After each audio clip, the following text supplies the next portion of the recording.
You will stay where you are. You will not move.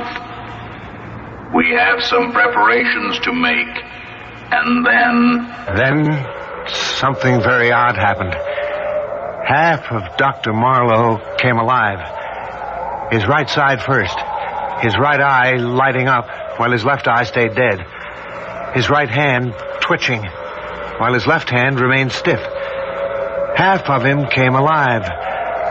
Only half.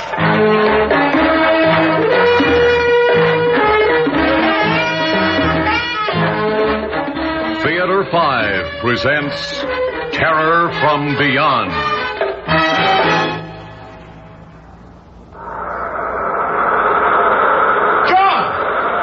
John Parker! Are you getting this, John? You've got to get it! I don't have much time. They'll be coming back in a few minutes. And try to get it, John. Try and remember. Huh? What's that? Did someone... Remember! Try and remember! you will not remember. Do you understand? When we are gone, it will be gone, as if it had never happened, and you will not remember. But you've got to remember, John! You've got to! The whole future of mankind, of life on Earth, depends on it! You've got to! I sat up in bed, listening. The surf was pounding at the foot of the cliff, but that was all. Had I really heard something, or just imagined it? I didn't know. All I knew was I was in a cold sweat. But that wasn't surprising after what had happened, the deaths and... Deaths? But they'd been accidents.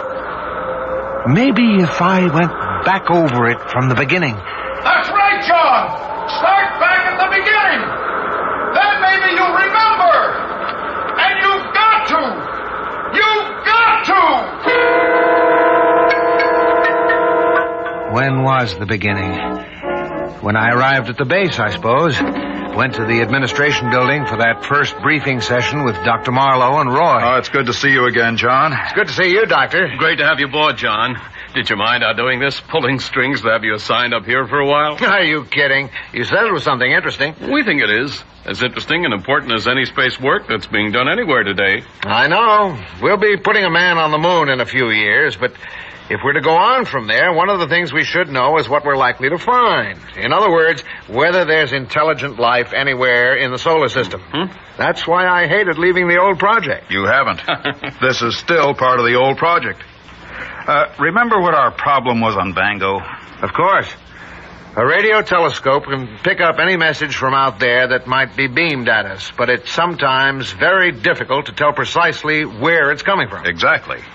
Well, we're using a technique here that'll take care of that.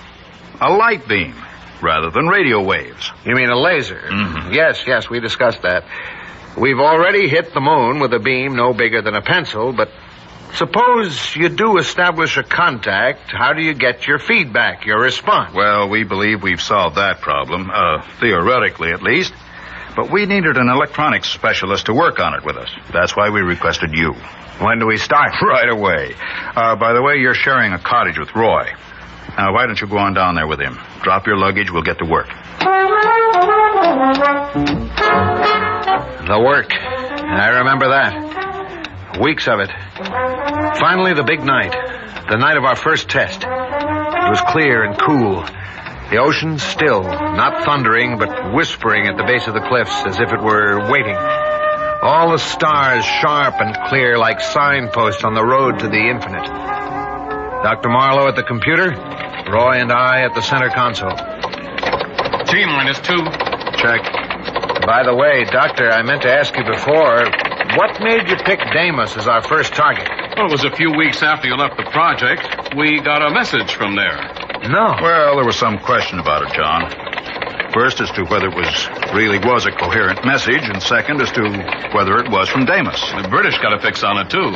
And it was on the hydrogen wavelength. The one we always said anyone out there would use.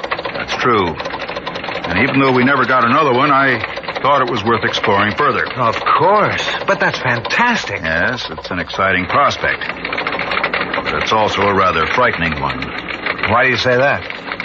We're reaching out, John. We're getting close to the secret of matter, the origin of life, the mystery of the universe.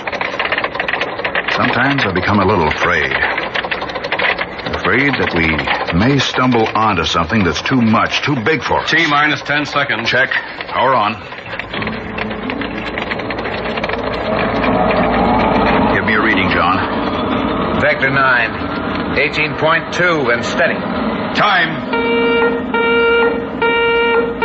How long to contact? 3 minutes, 28 seconds. We sat there tensely, watching our instruments and the clock. Then... There it is, the feedback. We've done it. The trick now will be to maintain contact. Wait a minute. What's that? It sounds like a pattern. Huh? Listen. Even numbers. Now odd numbers. Great Scott, do you think we've got something? Follow it. Follow it. Start with an even series.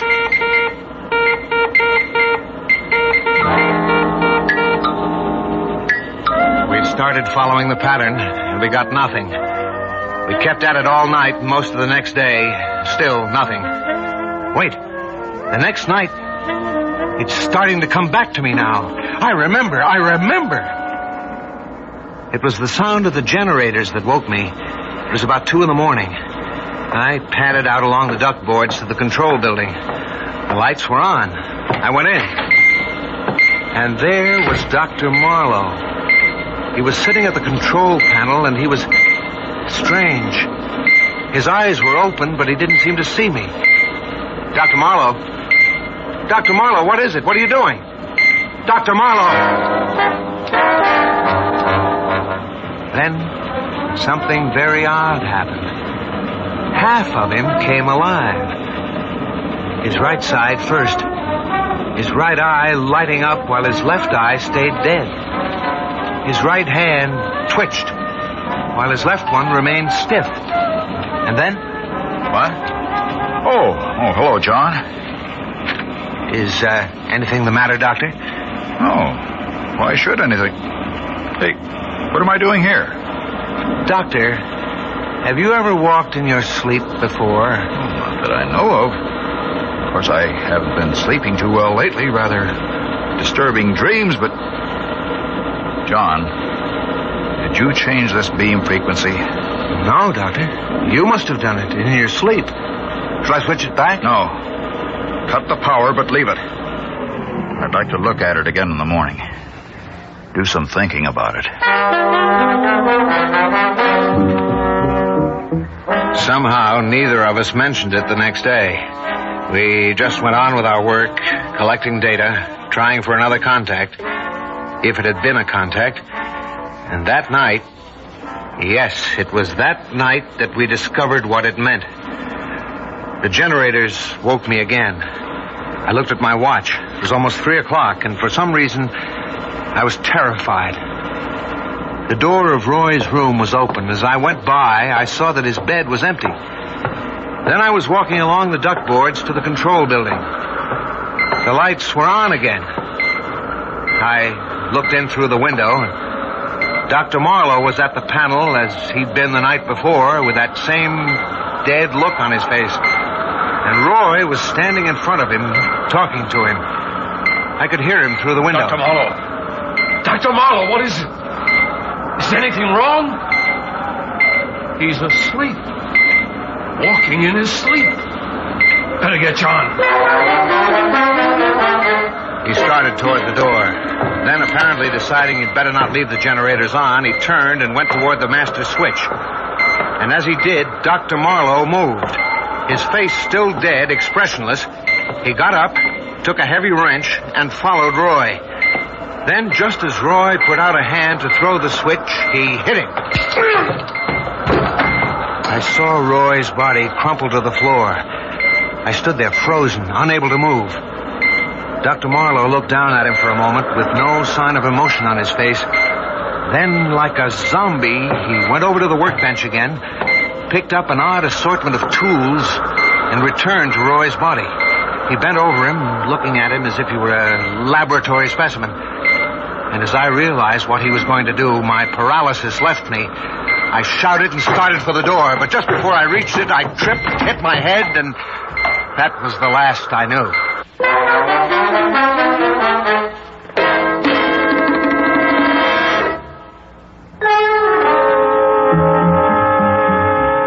I'm not sure how long I was out, but when I came to, I was lying in front of the door and a dark shape was bending over me. John, what happened? Keep away from me. Don't touch me. I saw what you did in there. And where? When? Just now in the control room to Roy. What do you mean? I just came up here from my cottage. I had a bad dream, came out to get some air, and I found you lying here. But I tell you, I saw you and... And what?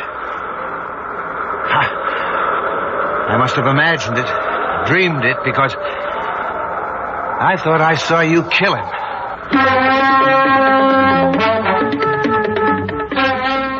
We looked everywhere, but there was no sign of Roy.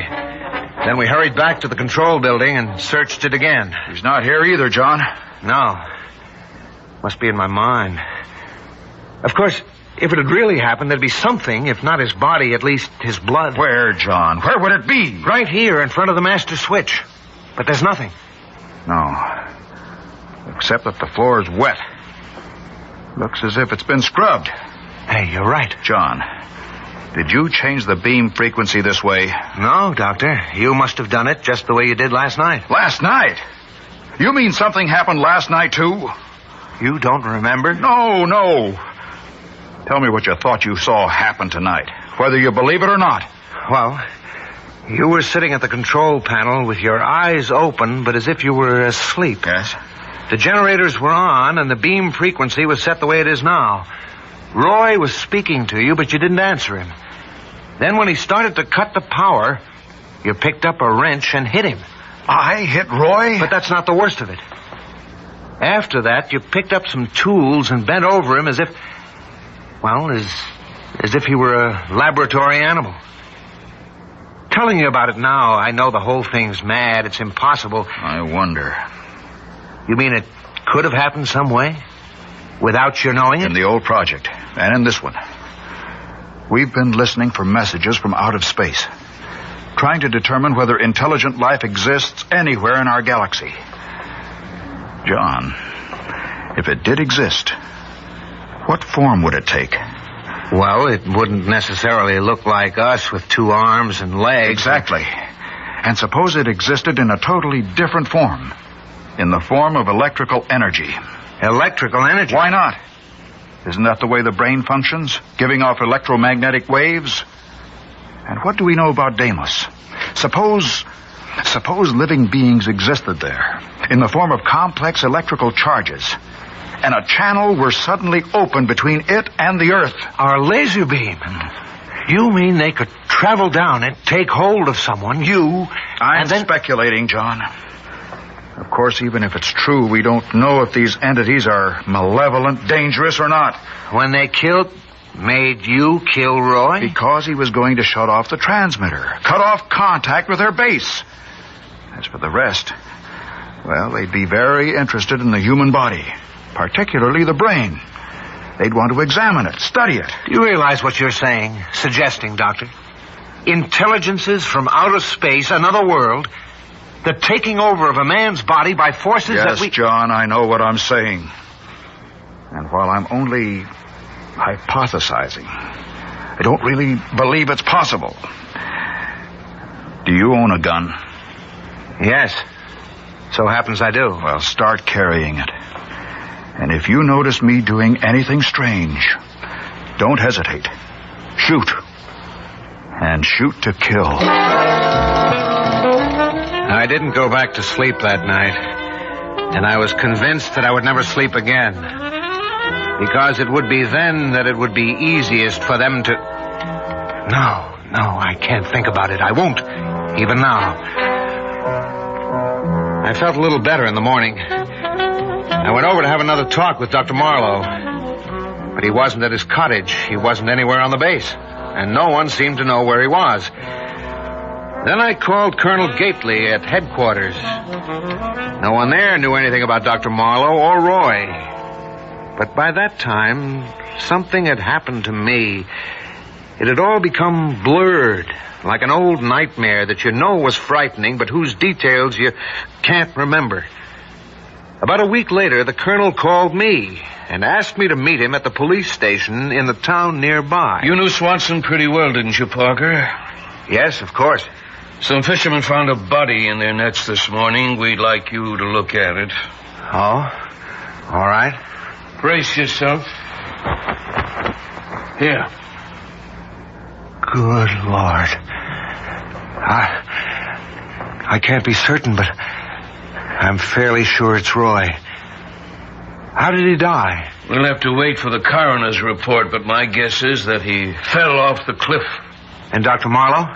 Nothing new on him yet, but if they were together, his body may turn up soon, too.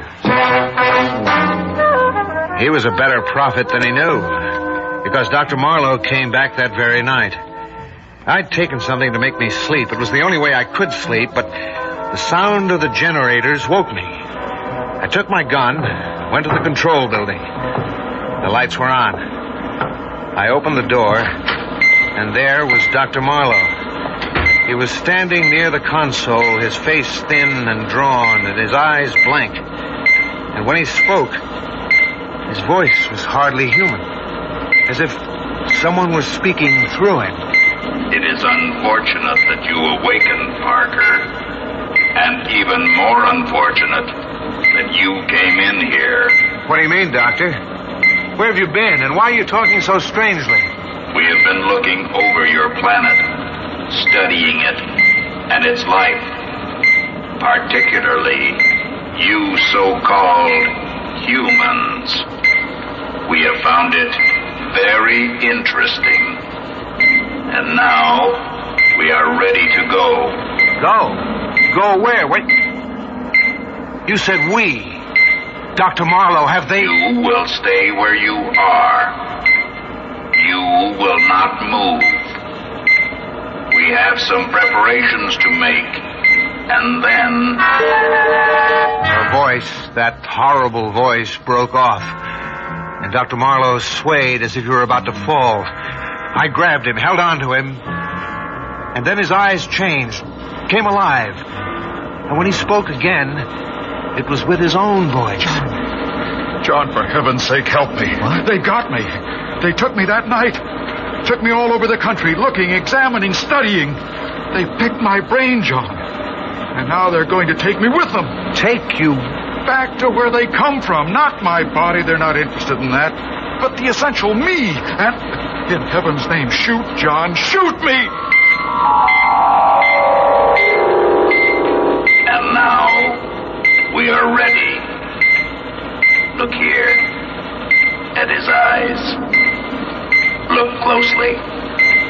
Yes, like that. As your friend told you, we are taking him with us. But you will not remember what has happened.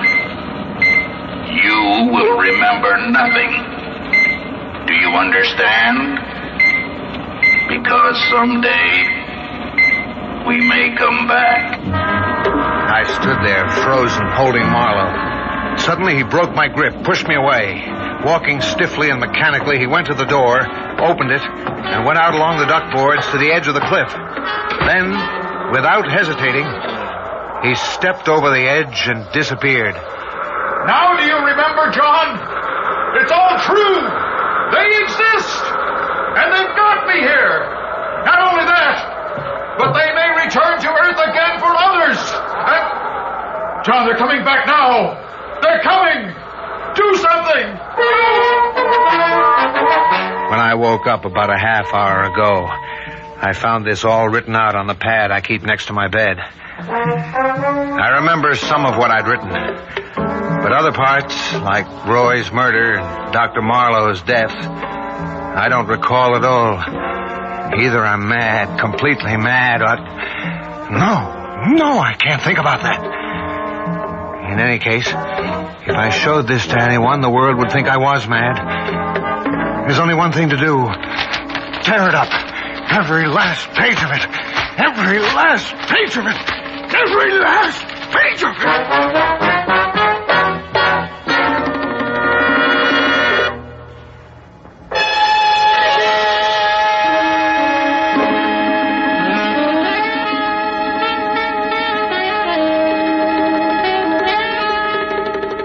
Theater 5 has presented Terror from Beyond, written by Robert Newman and directed by Warren Somerville.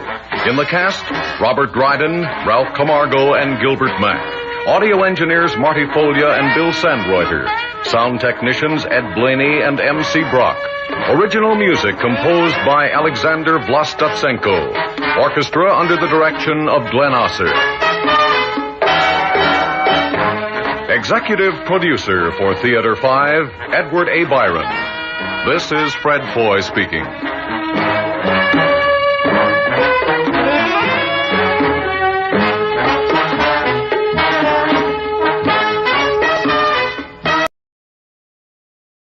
I can see them. I can see them now. Faces like gargoyles, and hands and feet. Claws. They have claws. They're ugly and hideous. They can see us, too. We find you Earth people equally repulsive, but we are more tolerant.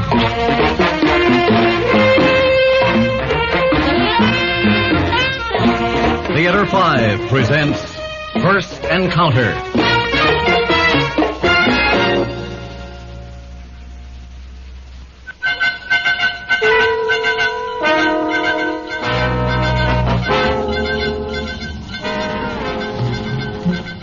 Central to Orion 1. Space Central to Orion 1. Your constant signal still loud and clear, but no voice contact at last 3 checkpoints. Use auxiliary battery. Come in, Orion 1. Over. What does he think we've been trying? Take it easy, Joe. Try again. Margaret, anything on your board? All systems check. We're transmitting, Clay, I'm sure of it. Okay. Orion 1 to Space Central. I hope you hear this one. Orion 1 in moon orbit. Repeat, in moon orbit. All systems A-OK. Over. Should be at checkpoint Z. Ready for landing. Space Central to Orion 1. Come in, Orion 1. Rack it up. The biggest moment in history, and they've blown a tube in their receiver. Well, the folks on Earth will have to get their news late. On the playback from our tape. Yeah, at least it's working. Clay, I just got a strange reading from the nose sensor. Temperature suddenly shot up 400 degrees and then it dropped. Are you sure? The drop is normal. We're over the dark side of the moon now, but... That's just it, Clay. The jump in temperature took place as we crossed the temperate zone between the light and dark sides of the moon. It could mean sudden friction. Yes, caused by an atmosphere circling the temperate zone of the moon. Atmosphere? Oh, it seems impossible. Joe, fire the retro rockets. I'm going on manual control. We're holding at 1.5 miles per second. Well, that'll keep us from burning up if it is atmosphere. Air on the moon? Well, that could mean the possibility of life. Altitude 53 miles, nose temperature now constant at 280 degrees. Good. Good enough to boil us alive. Nothing clear on the TV monitor. More retro, Joe. Just a little. Velocity slowing, altitude 30 miles. Look at that monitor. Mountains. The Cordilleras. All systems, final check. Spacesuits first.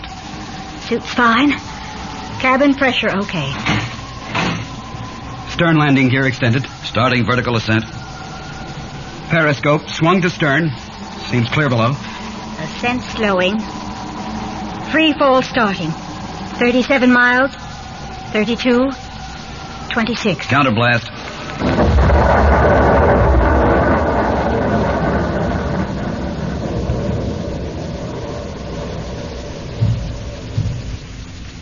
Amen. Me too. Okay. Let's get out of these harnesses and put on our weighted boots. If there's atmosphere, there may be wind. Yes, and with a lesser gravity on the moon, a slight breeze would blow us for miles. Clay, take a look at this gauge. There's oxygen out there, all right. But we don't know how much or what else is in the atmosphere until we test it. Till we do, we keep our spacesuits sealed. All right, everybody. Suit up and into the airlock. All right, Joe. Let's open the hatch and lower the ladder. All right.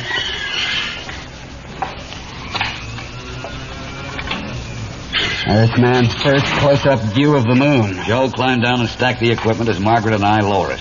And be sure to stake it down. Okay, here I go. Captain Joseph Gregson, first Earthman on the moon. Clay is still calm as cream. What will it take to excite you? Oh, not much, Marge. Just the look on the faces of my kids and my wife when we get back. I'm sorry, Clay. Oh, this oxygen tank, it seems to weigh less than nothing. Your sample kit, aerated spray paint, Geiger counter. I'm bringing the tape recorder, Clay. The President's dedication.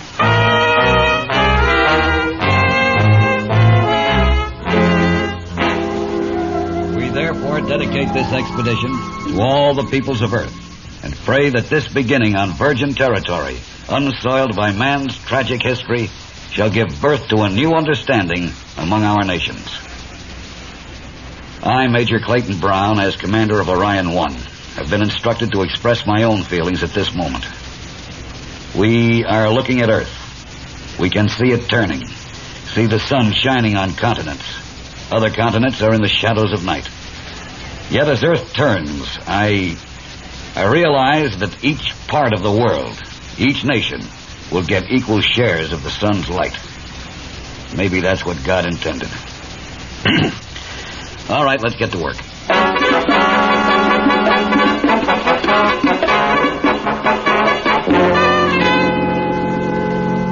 Well, it is a plant, and it is green. Photosynthesis is taking place. That means the atmosphere has carbon dioxide and water vapor. And I found no evidence of toxicity, Clay. Okay. Stand by with the respirator while I take off my helmet. Right.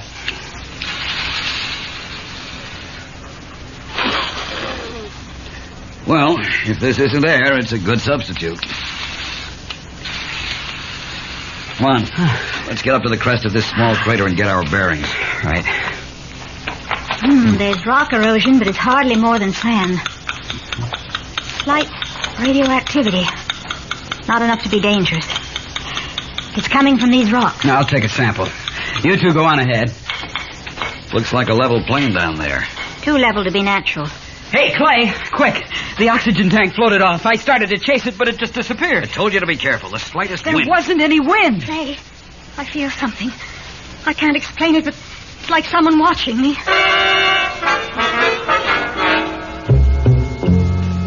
The tank was lying right here. I turned my back to get the ore sample, and then I saw it floating over this way. Look. Are those marks on the sand? They look like tiny claw marks. Marge, go to the ship. Joe and I... Now, look, that's an order. All right. But take off those weighted boots. If you see something, you'll have an advantage. Good thinking. We'll join you in a minute or two. Whose idea was it to send a woman on this expedition? Oh, hurry up with those boots. Margaret's at the ship. Now, let's see if there's a trail of these marks. There. Right over... Clay. The tracks, I see them moving. Sand's being kicked aside. Whatever it is, it's invisible. Help me!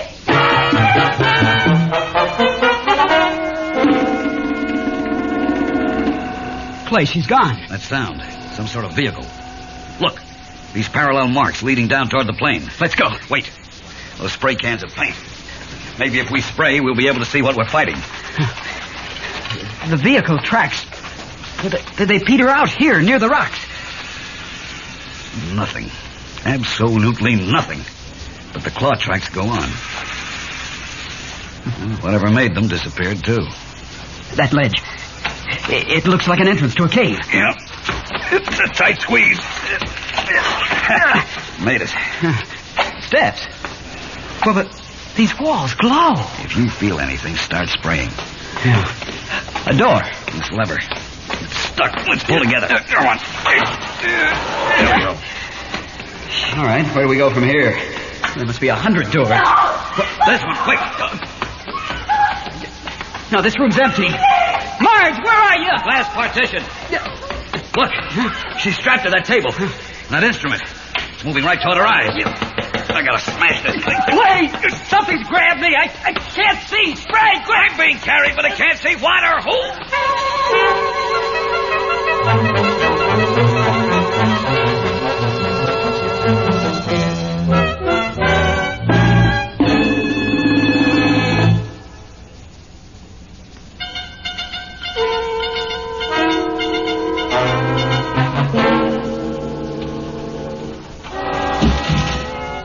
Incredible. I can't see them or hear their voices. Are they here now? Why have they placed me in this room? And where are the others? All right, you don't have to shout. Joe. You can only see them. Joe. Well, we're alive. Where's Marge? I don't know. They put me on a table, too. But they were gentle. If we could only see them. I did see part of a face when I sprayed the paint. Like no human on Earth. Hideous. I don't get it, Clay. How could an invisible race evolve? Well, I'm sure they're not invisible to each other. Oh? Apparently, their coloration is beyond our visible spectrum. Perhaps there's an entire range of colors which we can't perceive, but they're perfectly visible to a looning. Maybe that's why they examined our eyes so carefully. And we don't hear any voices. Could their sounds be pitched above our audible range? Maybe. Marge. Joe, Clay, Oh, why did you follow me? Just because I'm a woman? Now, none of us will get... Marge. If Joe'd been carried off, we'd have tried to rescue him. Sure, the success of the expedition is important, but we're still human. So man or woman, let's stay human if we can. What are we going to do? Take it easy, honey. We don't know yet. That wall, look, it's changing. I can see through it. Yes, it's becoming transparent. Looks like some kind of a throne room. Strange light. I can see them. Them. Faces like gargoyles. And hands and feet. Claws. They sure aren't pretty. But they're humanoid. And apparently very advanced. Once they determined that they were invisible to us, they devised that light so we could see them. They're all looking in our direction. Well, go on, take a good look. Easy, Joe. What's that sound? Earth people, do not fear. Voice, where did it come from? Didn't seem to come from anywhere except from inside my own head. Telepathy. Yes, we have created a telepathic field in which communication is total. You may either speak or think. All is understood. I am Var, ruler of the moon. You will not be harmed, rest assured. We find you equally repulsive, but we are more tolerant. We are the first Earthmen to land on the moon. We have come in peace. In peace, you are welcome. Well, why did you grab us? We sent a delegation to greet you, but we found you could neither see nor hear us. It was decided then to examine you for your deficiencies. Your eyes have a very limited range, and you are incapable of hearing any but the obvious sounds. The woman still fears harm. Forgive me. Will you permit us to return to Earth? You will remain in peace. Wait a minute. You can't mean... The decision has been made. No other expedition will be permitted to land on the moon. Their radio will be silenced as yours was silenced. Their ships will be destroyed.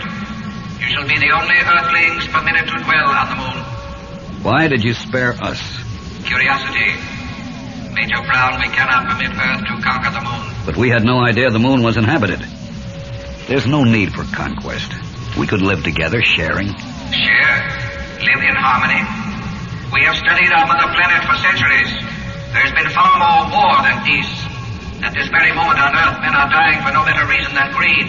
We dedicated this expedition to peace between nations. Earth's peoples must learn to live on Earth before expanding to new worlds. Eons ago, when man on Earth had not yet evolved, the moon was fully inhabited. An atmosphere covered our entire surface as the moon revolved on its axis at a greater speed. We were many nations then, all highly advanced. But our scientific progress outdistanced our ethical progress. Several nations vied to be the first to explore Earth. You had harnessed nuclear energy? It harnessed us. We are descendants of the few survivors of the last war on the moon. Our atmosphere was all but destroyed in the nuclear holocaust. The moon's rotation slowed so that one side is always exposed to the burning sun and the other to perennial darkness. Only a narrow zone between the two supports life. Thus we are now one nation, one civilization, dedicated to eternal peace. But let us take back this knowledge to Earth. Let us convince our nations. Earth must know its own purification. Out of its ashes will come men who will remember and tell each succeeding generation. Then perhaps thousands of years hence, Earthmen will be ready to explore other worlds in peace. We're ready now. Listen, 100 expeditions will follow us. Oh, sure, you'll destroy some of them, but some will get through. Then you'll wish you had... threaten? You, supposedly a man of peace? How will the others treat the inhabitants of the moon? They will attempt to enslave us. You shall remain on the moon for the rest of your lives.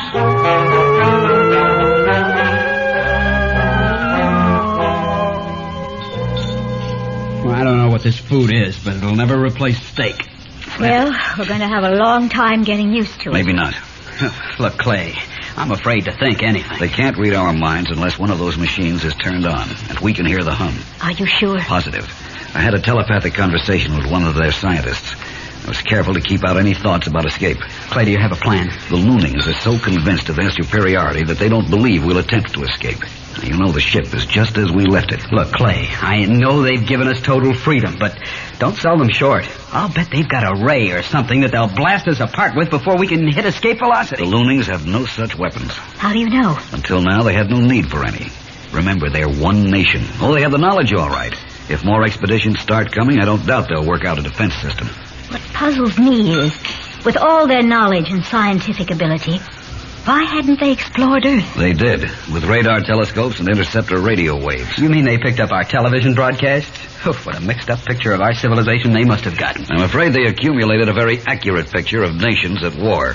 That's why they don't want anything to do with us. Clay, I don't want to live out my life on the moon. I second that motion. Even if they've got weapons we don't know about. Okay. Now let's go up to the surface. We walk on a sand path so we'll be able to spot any moving footprints. And if you should hear the hum from a telepathic machine, put your mind on any subject but escape. Well, there she is. Old Orion 1. I wonder if there's a guard on board. Let's find out. It doesn't seem possible that we're not being watched. Pull up the ladder and close the hatch, Joe. It's too easy. They're going to blow us up, I know. Start checking systems. Cabin pressure up. Oxygen okay. Attach harnesses. Ready to fire engines. Ready. Fire.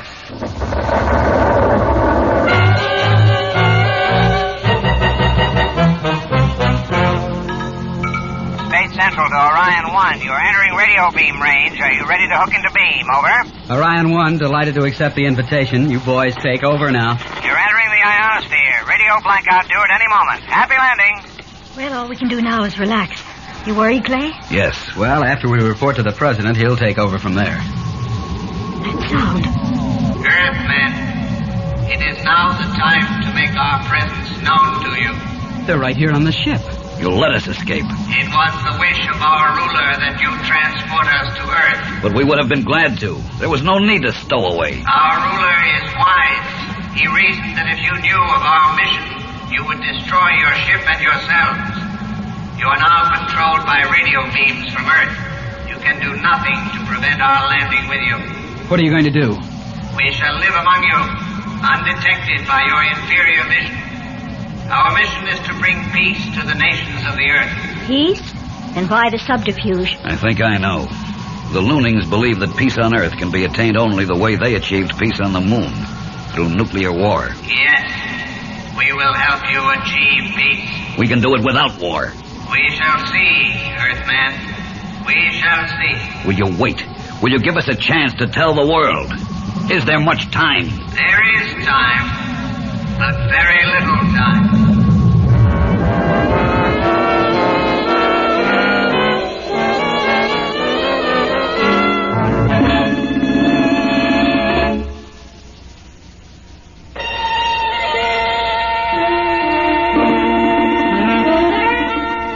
Theater 5 has presented First Encounter, written by Leonard Stadd and directed by Warren Somerville. In the cast, Jackson Beck, Tony Darnay, William Mason, Brett Morrison, and Robert Dryden.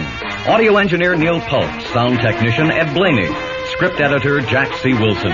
Original music by Alexander Vlastotsenko. Orchestra under the direction of Glenn Osser. Executive producer for Theater 5, Edward A. Byron. We invite your comments. Write to Theater 5, New York 23, New York. This is Fred Foy speaking. This has been an ABC Radio Network production. I couldn't believe it. The big iron gate was open. I walked to it and stood there. Stood on the edge of two worlds. The one behind me was the only one I really knew. But the world beyond the gate was the world of other people. If I entered it, what would he do? What would be my punishment? You'll hear my story as you listen to The Captive Spirits on Theater 5.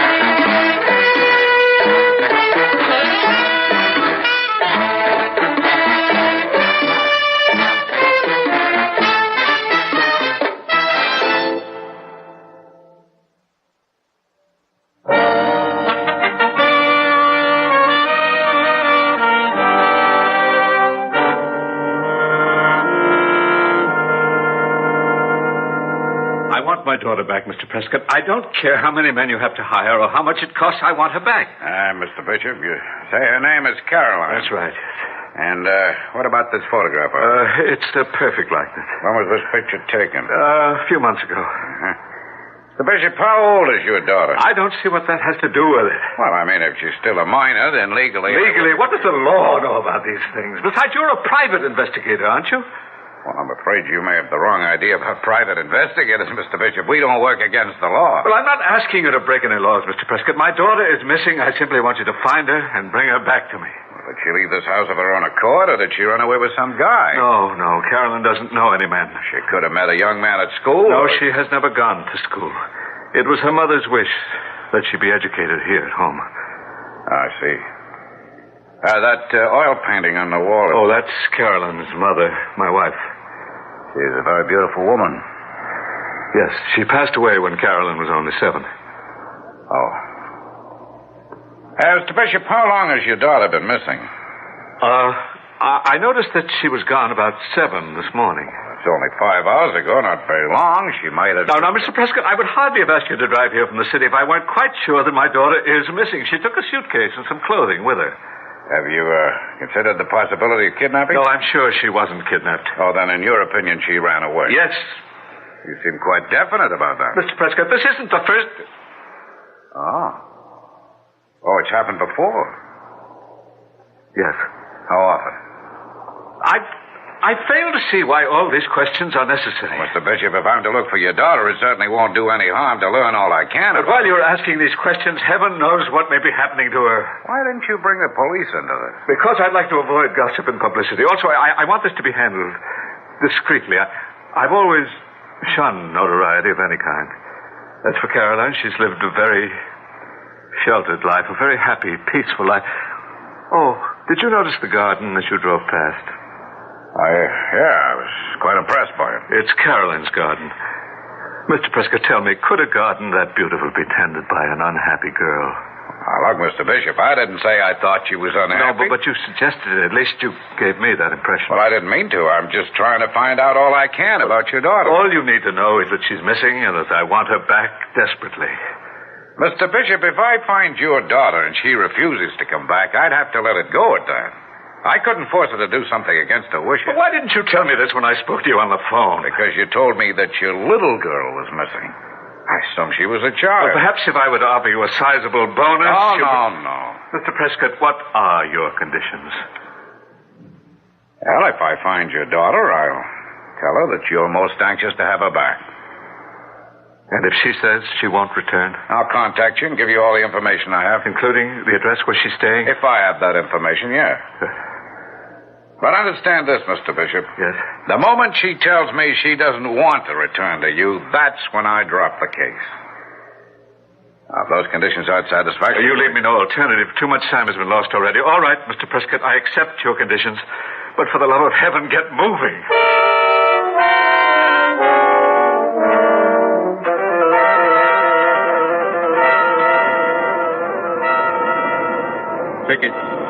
Tickets, please. Miss?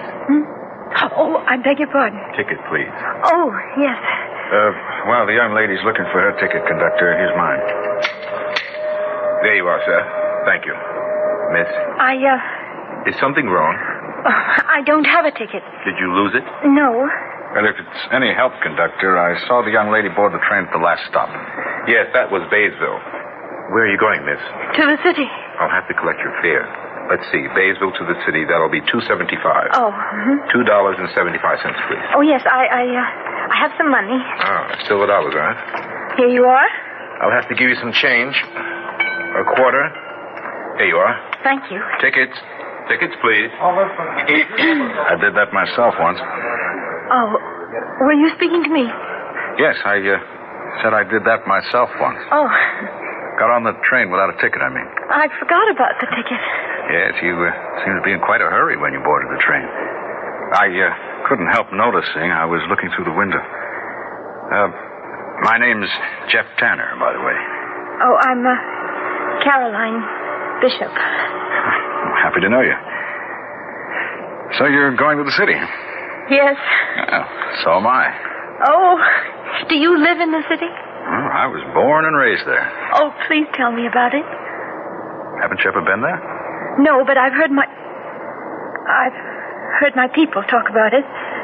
And I've always wanted to go to the city. It must be very exciting. Sometimes.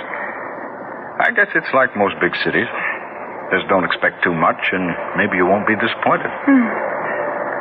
Incidentally, I know it's not my business, but... Yes? Those silver dollars in your purse. Oh. You don't often see silver dollars in this part of the country. You must have 50 of them. 63. That is, there were 63 before I paid my fare. I've been saving them. I received $1 each week for tending the garden. Well, I know of easier ways to get rich. Well, it was just that... I know. Look, you mustn't pay too much attention to what I say. I'm always making something out of nothing. That's my business. Your business? I'm a journalist. Oh. Some people are kind enough to call me a political expert. My. As a matter of fact, I've just been to the state capitol. Huh? I'm doing a series of articles on the Senate. Your work must be very exciting. Oh, every now and then. But for the most part, it's a pretty boring business. Caroline, now, I'm going to ask a question that's absolutely none of my business. But, will you be staying with friends or relatives in the city? No. Then you've made a reservation at a hotel? Well, no. I haven't made any plans. Well, and I'm glad I asked. You see, this is the convention season, and every room in the better-known hotels has been booked. And some of the hotels that have available rooms, well, they're not the kind of places I'd recommend to a girl like you, believe me. Well, what can I do? If you'll let me, I'd like to help. Oh, you are being very kind to me. And I'm grateful. The fact is, I know a manager of a very nice little hotel that's only a short distance from the train station. I'm sure you're going to like it.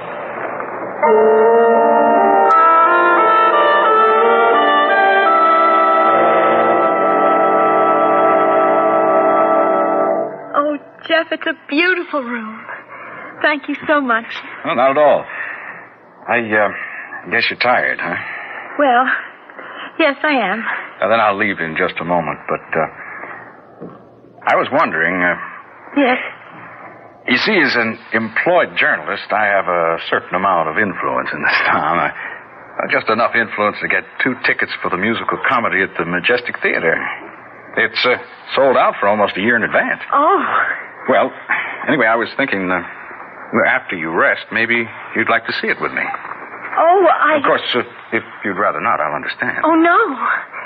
No, Jeff, I'd love to go. Well, fine. And maybe, if you like, we could have dinner before the show. That'd be very nice. Oh, great. Pick you up at 7? All right. Have a good rest, Caroline.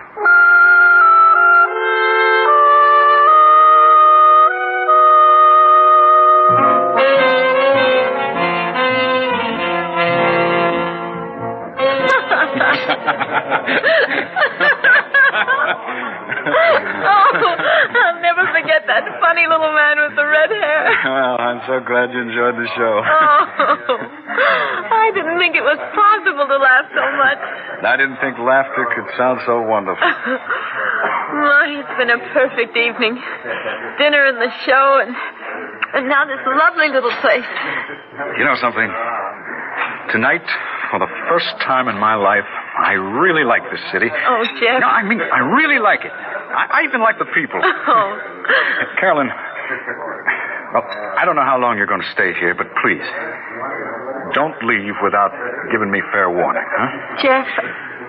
How long are you staying? Please, don't let's talk about that. But it's very important to me. I mean that. Let's just think of now. Jeff! What is it? Carolyn, what's wrong? Jeff! You're trembling. That man near the door. Well, what about him? He's staring at me. Oh, Jeff, I'm afraid. Do you know that man? No. Well, then why should you be afraid of him? I don't know. Jeff, he's coming this way.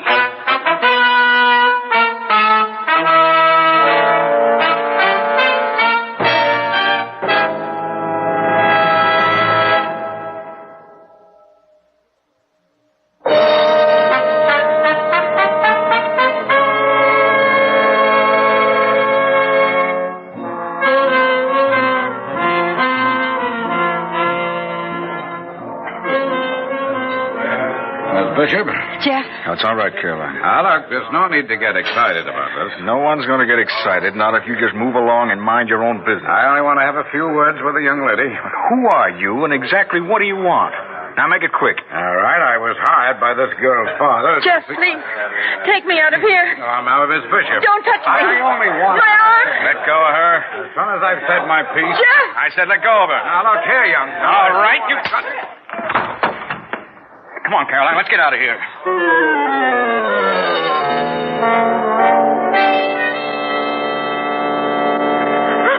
No, it's all right, Caroline. It's all right. You're safe now. That man. My father sent him. Oh, Jeff, I don't want to go back. Don't let them take me back, please. Now, you don't have to go anywhere you don't want to go. But you don't know my father. He never gives up. I was a prisoner in that big house.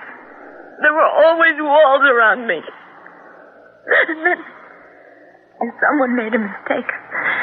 And the gate was left open. I didn't dare believe it. I thought that if I looked again, the gate would be locked. I packed some things and took the money I saved. And I went back to the gate, and it was still open. Oh, you can't imagine how it felt to be able to leave that place. Caroline, why did your father do this to you? He didn't want me to see the outside world. I remember once he said the world was cruel, and so were the people in it.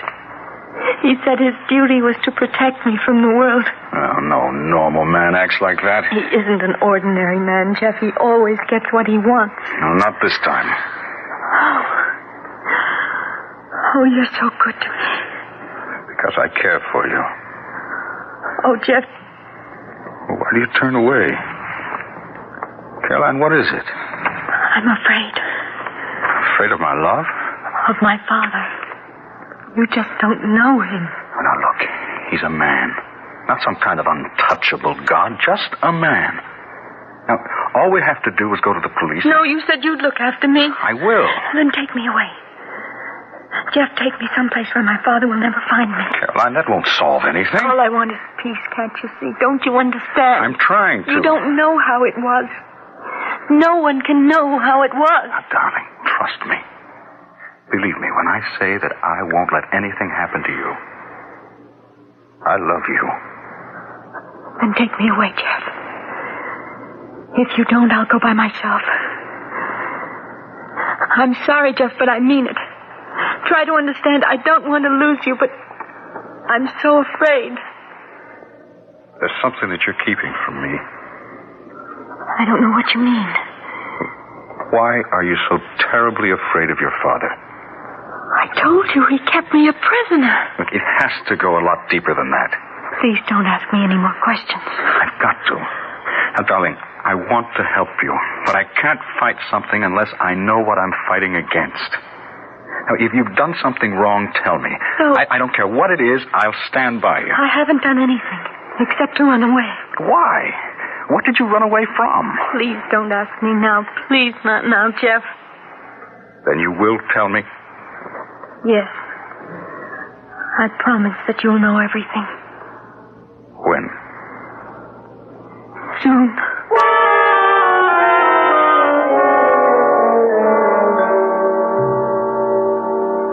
So you're the young man. Thank you for coming to see me. What's your name, please? Didn't your private detective tell you? He's no longer working for me. He said you refused my offer of $1,000. That's right. Oh, the young idealist, eh? You can't be reached with money, or perhaps I haven't gone high enough. You're an old man, Mr. Bishop, so I'll forget you said that. Tell me something, Mr. You know, a man as tough and as brave as you are shouldn't be afraid to give me his name. It's Jeffrey Tanner. All right, Mr. Tanner, let's not waste any more time. Exactly what do you want, or should I say how much? I came here expecting to dislike you, Mr. Bishop. I haven't been disappointed. Where is my daughter? Now, that's something I'm not prepared to tell you. How much money do you want, Mr. Tanner? Don't bother bothering with me. Just tell me how much. I think you really believe I came here to get some money from you. There's nothing else for me to believe. Well, have you considered the possibility that I might be in love with Caroline? In love? Or have you gone so sour on the world that you don't believe such a thing could happen? No. How did you meet my daughter? If you must know, we met on a train. When? Yesterday. When did you see her last? About 8 hours ago. How was she? Fine. Except for one thing. She's terrified of you. What did you do to her? No. She's not afraid of me. I'm certainly not going to take your word. Oh, I don't doubt that she told you that she was afraid of me. I don't even doubt that she believes it. What's that supposed to mean? You don't know. I don't know what. What are you trying to say? You are in love with her. Heaven help you. What is this? My boy, look. Look at that oil painting on the wall. All right. So it's Caroline. No, it's her mother. Caroline was only a child when that painting was done. My wife was a beautiful woman. But 2 years after she sat for that painting, you wouldn't have known her. She was an old woman. An old woman who cringed in corners. Mr. Bishop, you probably have some reason for telling me all this. I do, believe me. You see, Caroline's mother died in a mental institution. What? When Caroline was 6 years old, she began to show the same symptoms. No. Oh, no, I won't believe it. You're lying. Look, I spoke with her for hours. She was intelligent. Her reactions were completely normal. I know. That's what makes it so cruel. Every now and then she has periods of clarity. Sometimes they last for as long as 2 days, but never longer. She always reverts, always becomes a child again. Now, it isn't true. I'm sorry. I won't let it be true. There's nothing that can be done about it.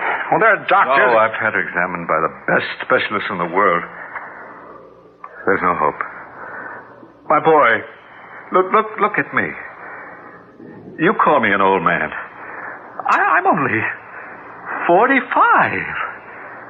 Look into my eyes. How much suffering do you see there? You've loved her since yesterday. I've loved her for almost half my life. Caroline. You must believe me. But she said she was afraid of you. No, she doesn't really know what she's afraid of. But I do. I know what happens each time she reverts back. I've seen it so many times. If she's in a strange place, she knows nothing but stark terror, Mr. Tanner. Oh, you can't let that happen. Not if you love her.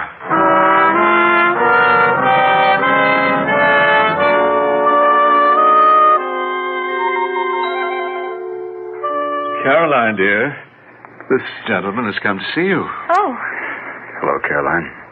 good morning, sir. Do you like my garden? Yes, it's very lovely. I'd give you a flower, but when you cut them, they die. I'm sure you wouldn't want that to happen. No, I wouldn't. You can pick out a favorite, and I'll keep it for you. Would you like to walk with me through the garden? I'm sorry. I really must be going. Goodbye, Caroline. Goodbye, sir. Oh, my. It's so strange. What is, darling? That gentleman's face, I remember it. Almost as if I saw him in a dream. Yes, darling. You saw him in a dream.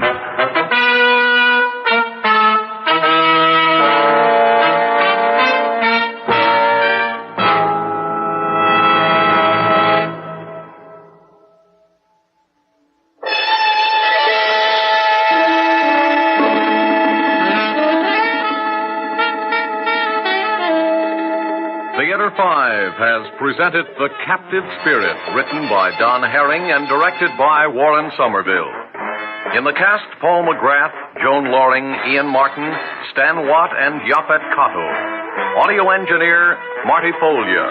Sound technician, Terry Ross. Script editor, Jack C. Wilson.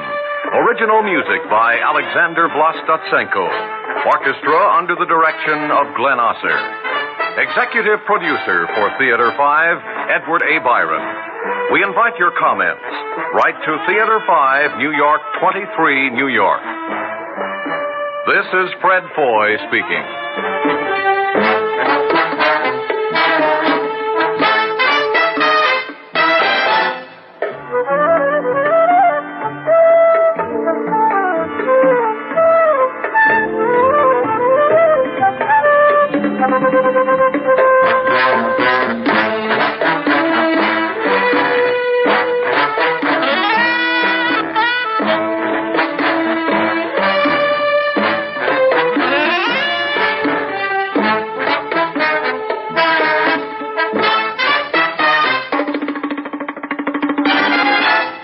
This has been an ABC radio. Human speech is the music of civilized man, and it is the sentimental memory of men who once were civilized.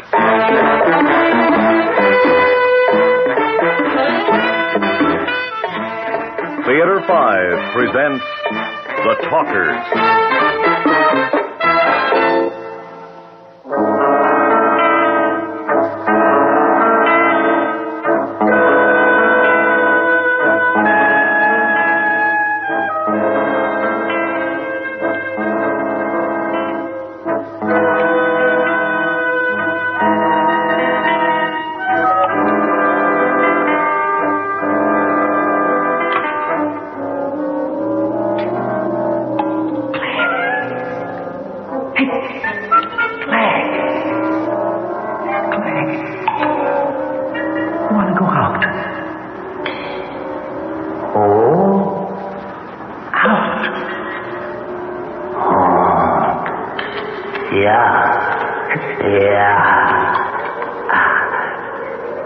That's you, Merkel. Yes. Let's go out. You want to go out? I think it's quiet up there. Clegg, if the wind is right, we could talk some more. Oh, that's good. We could talk some more. I like to talk. All right, Clegg. Will you meet me out there? You go ahead. It'll take me longer. I'll meet you out there. Good. Now, don't forget now. Start right away. Oh. It'll take you longer, but I'll wait. I'll meet you out there. I'll wait for you. Now, Clegg, you forgot last time, you know. Won't forget. Oh, it'll take me longer. You wait for me. Right. We'll go out and talk some more, huh? Go out, Clegg. We'll talk. You and me.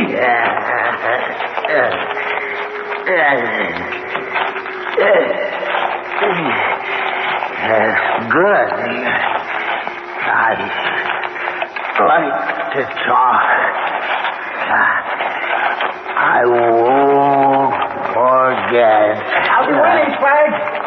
If you don't come, I won't have anybody to talk to. I'll talk to Merkel. If I don't forget. We're going out. Don't forget.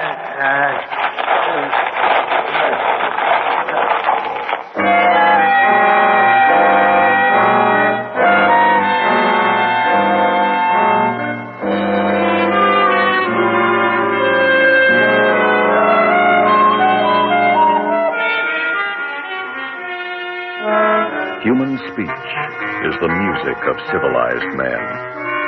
And it is the sentimental memory of men who once were civilized. Men in their various prisons yearn to talk to one another. Even in the underground caves of a radioactive land, they will crawl like listless alligators. Just to talk together and to pretend they are men again. Men who are human and social and articulate. Oh, forget. We're going out and talk some more.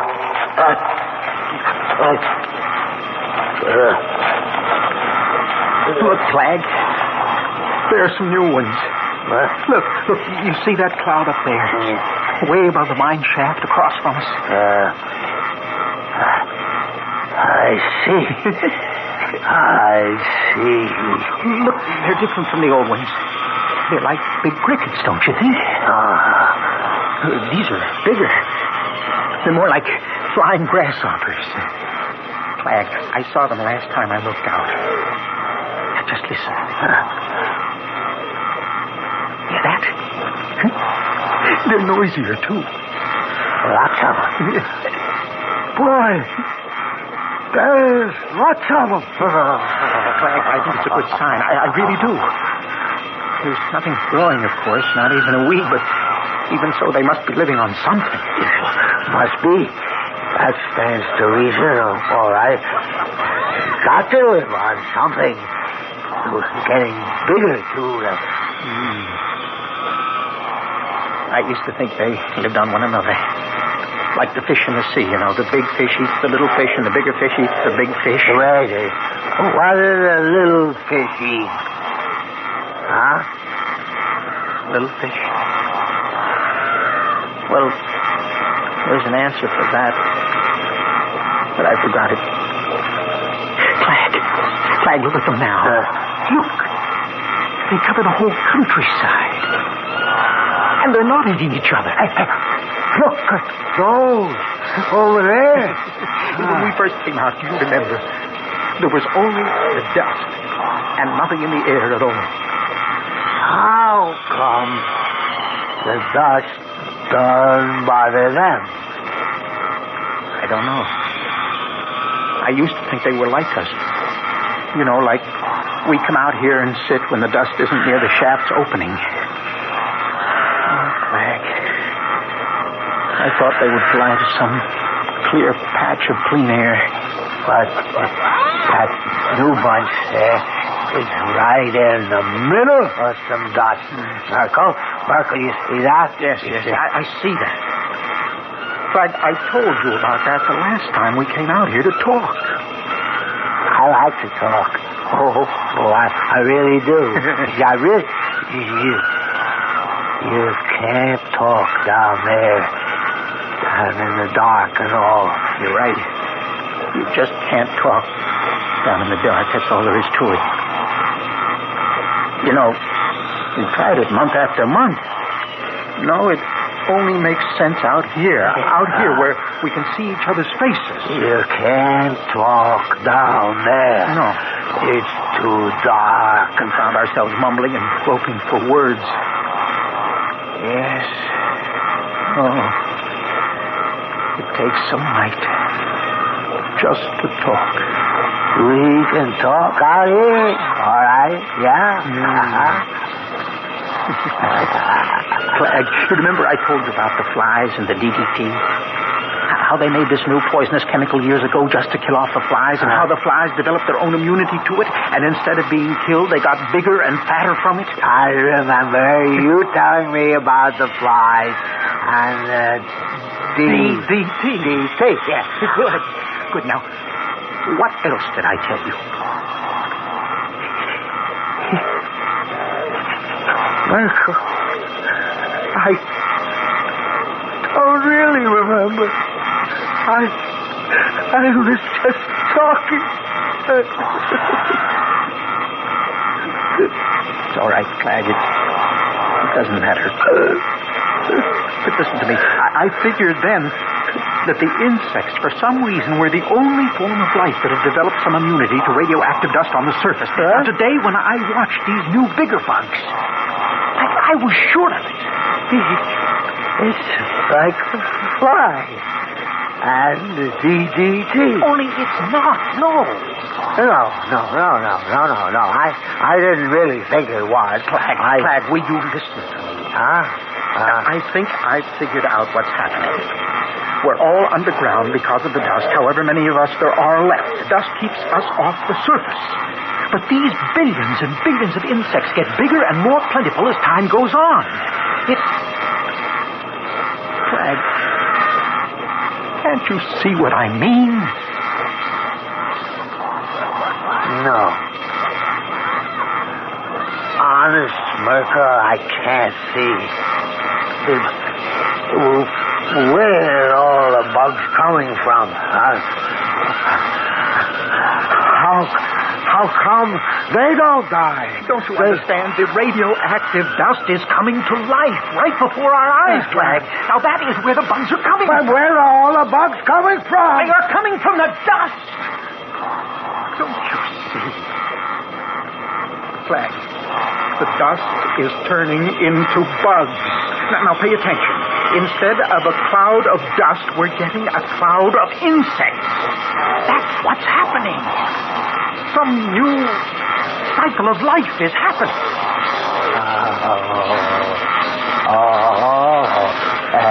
No wonder they're so good. No, stop that. Stop that. Look, I don't mind your catching them, but I've told you before, wait until you get down below. Now you wait, or I won't talk to you anymore. I mean it, I won't talk to you. All right. I'll wait. I sure like to talk. I really do. I agree. Oh, Michael, please. Don't worry, Michael. I'll wait. I really will. I really will.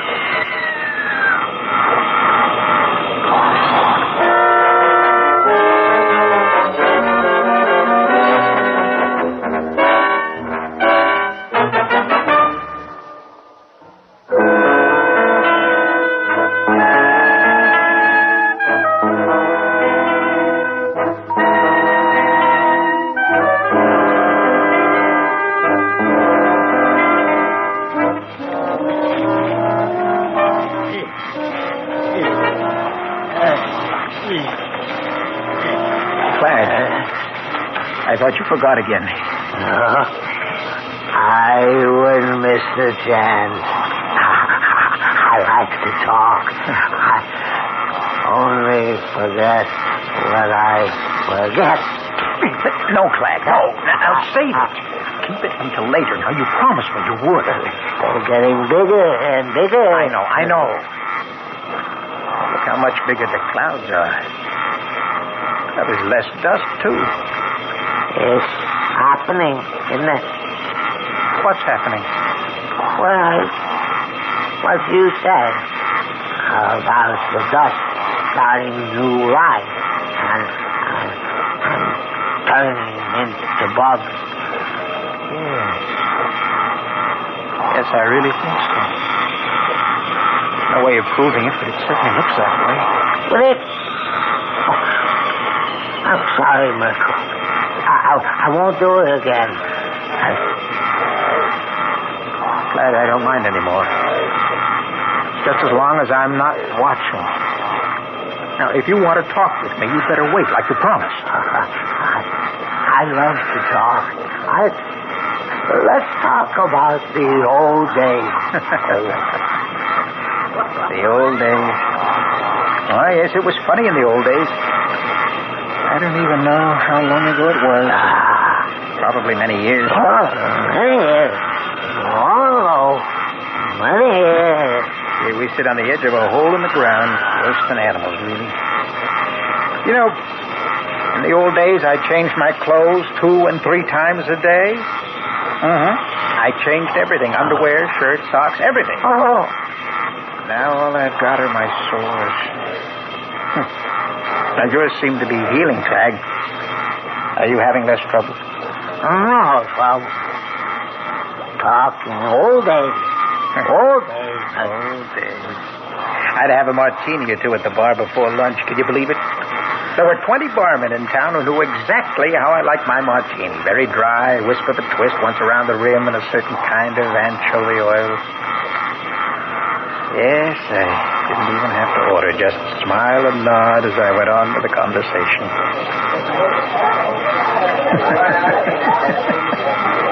Isn't that absurd once you think of it? And here we are, years later, surrounded by bugs. Bugs. Of all things. Huge crickets and giant grasshoppers taking over what's left of the world. It's unbelievable. Clag, come here. Come here, closer. Oh.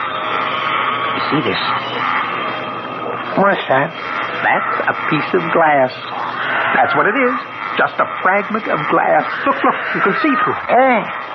I don't think it's window glass. That's glass. That's what it is. That's glass. That's glass. I think it's from a tumbler or a cocktail glass. You see how thin it is? Now, it's just a tiny fragment of glass. But it reminds me of the old world where men looked through windows and drank from delicate, transparent containers. That's glass. That's glass, all right. Clag, we decided once that we knew where this place was, didn't we? Didn't we figure out that this was West Virginia? Now, I think we guessed this was West Virginia. Now, didn't we find some bills of lading or something marked West Virginia, didn't we? West Virginia. West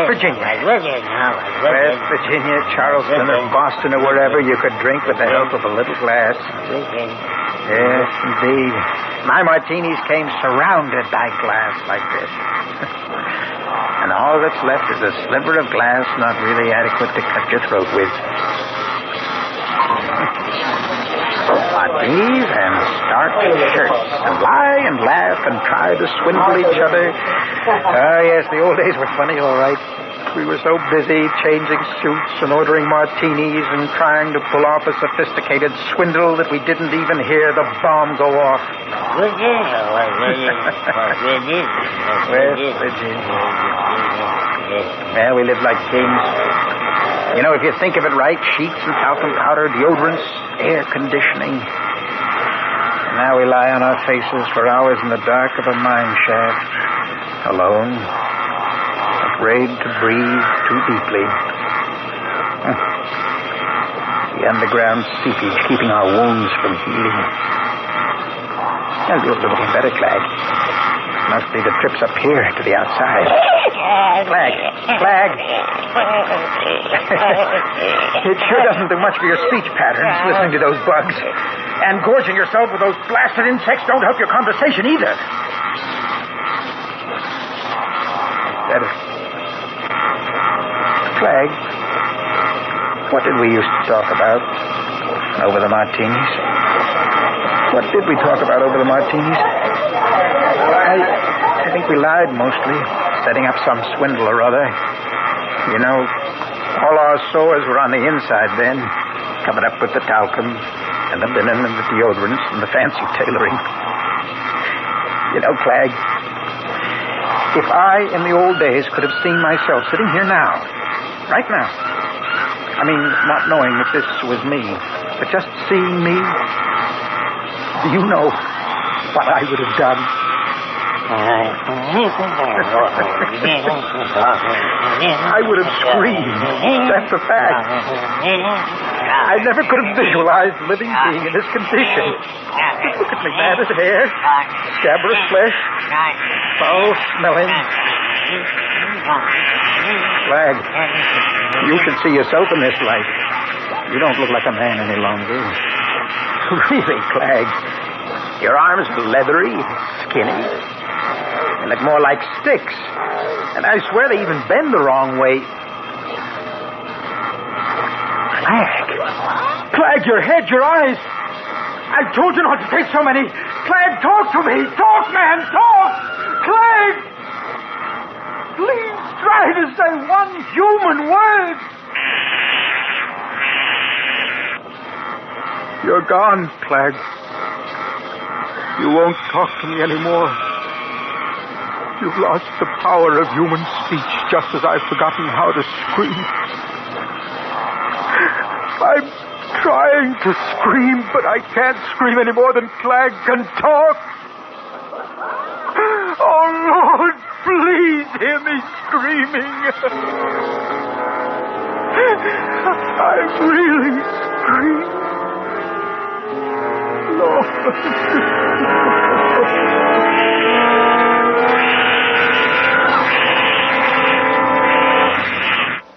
Human speech is the music of civilized man.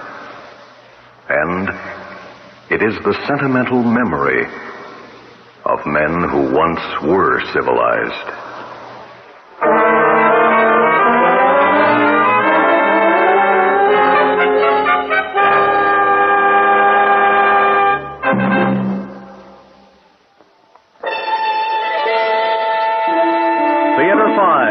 Presented The Talkers, written by Burr McCloskey and directed by Ted Bell. In the cast, Donald Buca and Robert Dryden. Audio engineers Marty Folia and Neil Pultz. Sound technician Ed Blaney. Original music by Alexander Vlastotsenko. We invite your comments. Write to Theater 5, New York 23, New York. This is Fred Foy speaking.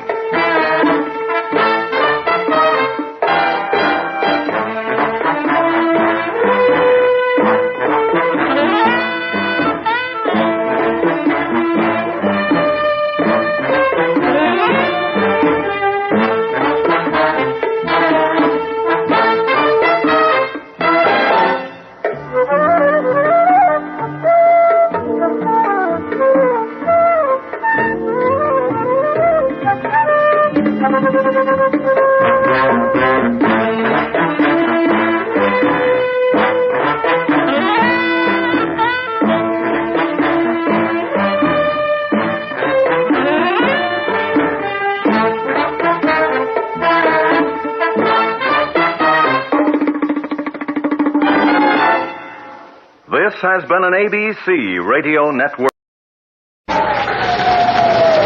Why does the wind keep blowing? Why does the wind keep blowing? The wind stings my eyes. I stood at the gate all day. And as people from the other towns passed by, I asked them if their skies at home were dark. No, they said. The weather has been fine. The sky's been full of stars. Why do you ask? How could I tell them why I asked? Could I say, there's nothing but this lonely wind? Could I say, we have no stars?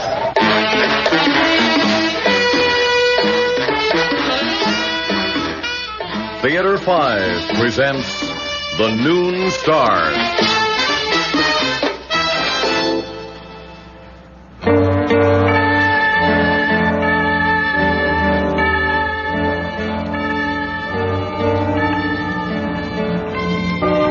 It was St. Augustine who said, "Thou hast forgiven me those sins which I have done, and those sins which only by thy grace I have not done." But I say to each of you in this church, the sins you have not done are the secret sins, the sins of inclination, the sins of it might have been. Garth. Yes? That's not what St. Augustine meant. What? He meant the sin was forgiven, not that it had to be paid for. Cast out the secret sin, I say. Cast out that which inclineth. And may God have mercy on you, each and all.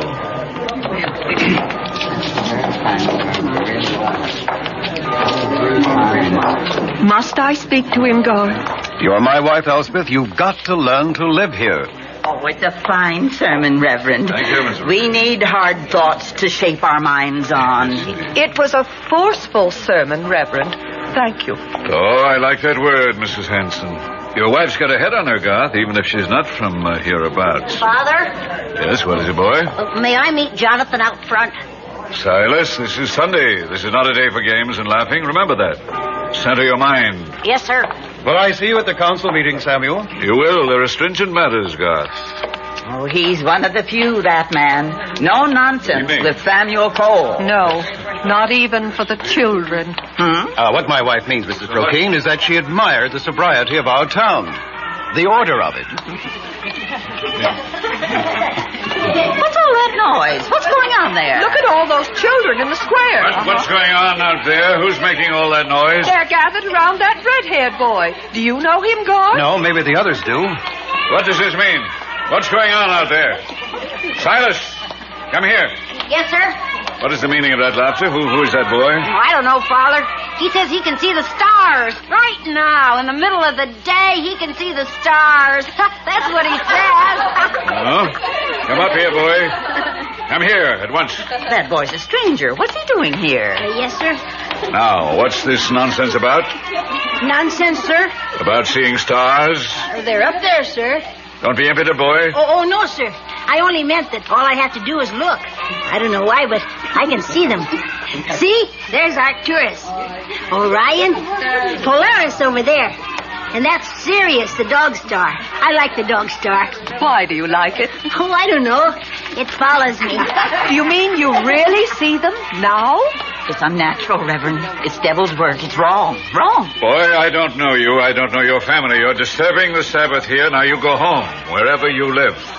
I'd really like to, sir, but Yes? I don't know where I live. I thought maybe it was here. Does anybody know me? Do I live here?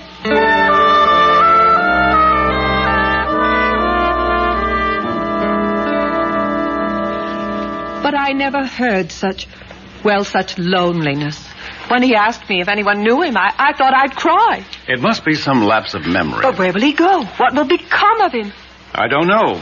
We discussed it at the council meeting, but there doesn't seem to be any answer. Meantime, the boy is drifting, eating when someone feeds him. Let's take him in, Garth. Care for him. I'm not sure we ought to. But he needs us. Samuel has called a special meeting of the council outside the courthouse at noon tomorrow. He had a map of the stars drawn. We're going to test the boy. If he points to the part of the sky shown on the map, then... Then what? Well, at least we'll know that he does see the stars or that he doesn't. Which will be better? Or worse?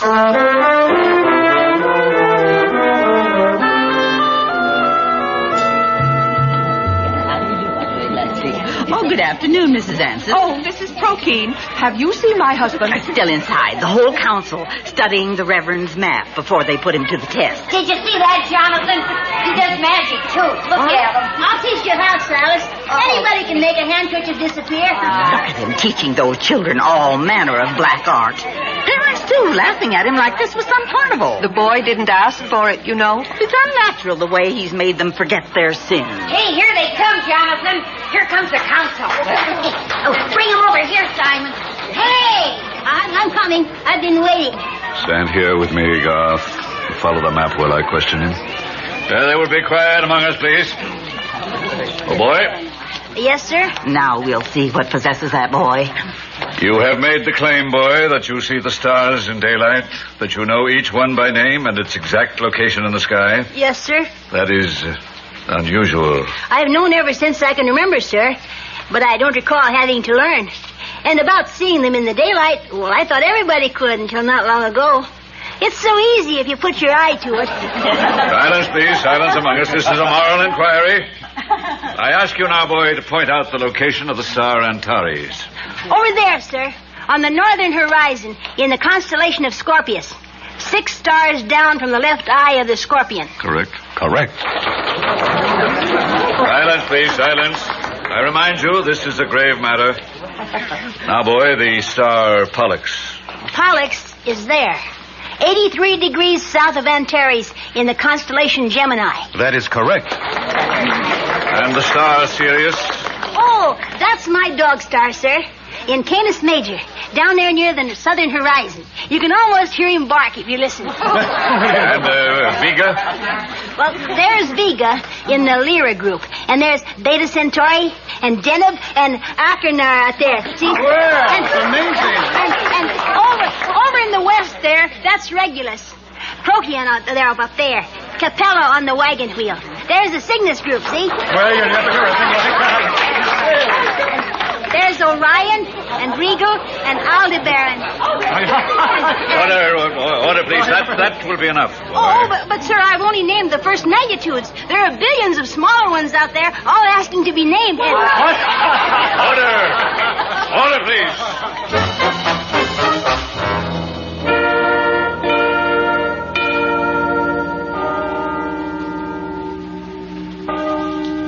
And I say to each of you in this congregation that the levity displayed on that occasion was an offense against heaven. We have among us a young being of a most unsettling nature.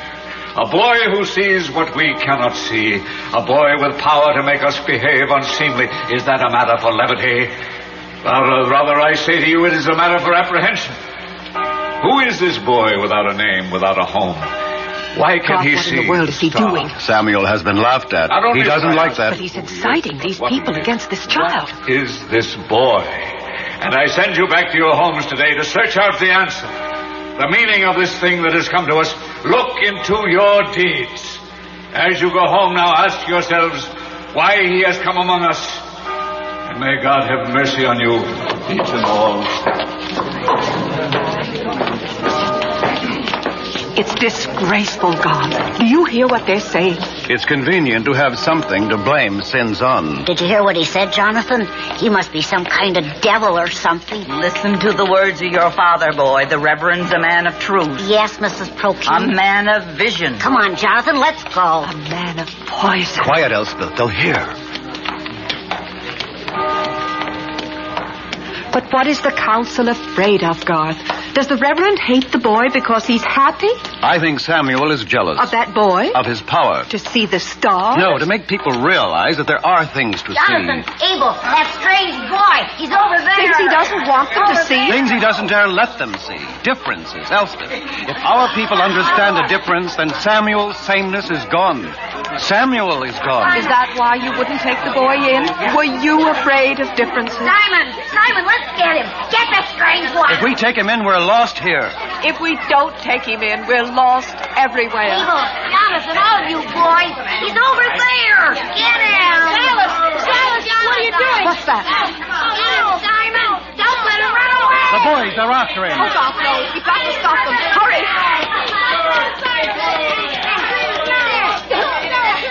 Oh, they're stoning him, God. Simon, don't hit that boy. Do you hear me? Oh, Jonathan, Simon, stop throwing those things. Here, get him. Don't let him get away. After him, Simon. Go on, run away, you little cowards, but I know who you are. And I know who did this thing. Oh, you poor boy. Are you badly hurt? My eye. I can't see out of it. Come along. We'll take you home.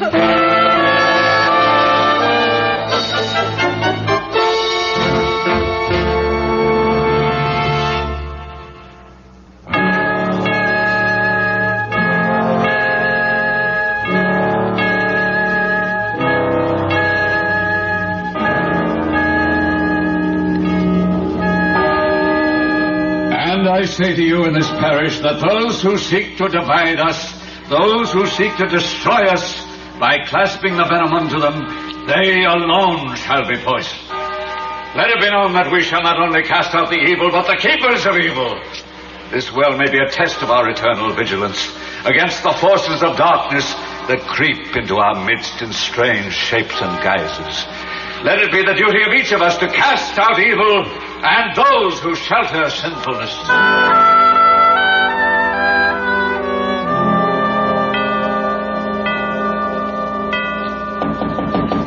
Can you see who it is, Garth? Mrs. Prokeen. Don't let her in. You're worried. Aren't you? This is my home, Elspeth. I'll shelter anyone I choose, whether they like it or not. Yes? You still got him here? I have, and he'll stay as long as I care to keep him. It's for your own good, I'm telling you, Garth Anson. We know about that boy now. Folks don't want unnatural things here. What's unnatural about him? The fact that he knows how to laugh? Well, you know what's unnatural. Seeing stars in daytime. Or daring to say that you do? What's that? You hate him because he's different, don't you? Because what he is makes you uncomfortable. You hate his challenge, don't you? My advice to you is to get him out of this house so we can get him out of this town. People are getting tired, you being this high-handed. Good night, Mrs. Prokeen. They're goading each other on. This can be very dangerous, Elspeth. We've got to do something right now. But what? We can't put him out. We can't even let him go, not with people feeling this way. Tonight, later, when it's dark, we've got to take him away. Where? Into the next town, wherever they haven't heard of him. We've got to have him keep this star thing secret. Are we leaving our home, Garth? Has it ever been that to you? It has to you. It isn't now. It's too much to do for him. No, I don't think so.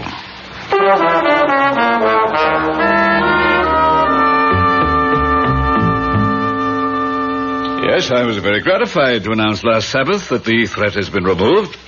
There is no further cause to fear the child has been cast from among us. We will return to our accustomed virtues of order, reason, industry, sobriety. Let us give thanks. Is it really true, Reverend? You say they left with the boy? In the middle of the night, like thieves, they took him off. But wasn't that what the council wanted? Yes, Mrs. Stoner, the Ansons have sacrificed themselves to free us of an evil thing. Is that what they did, Reverend? We shall all sleep securely tonight, owing a debt to Garth Anson and firm in our knowledge of righteousness.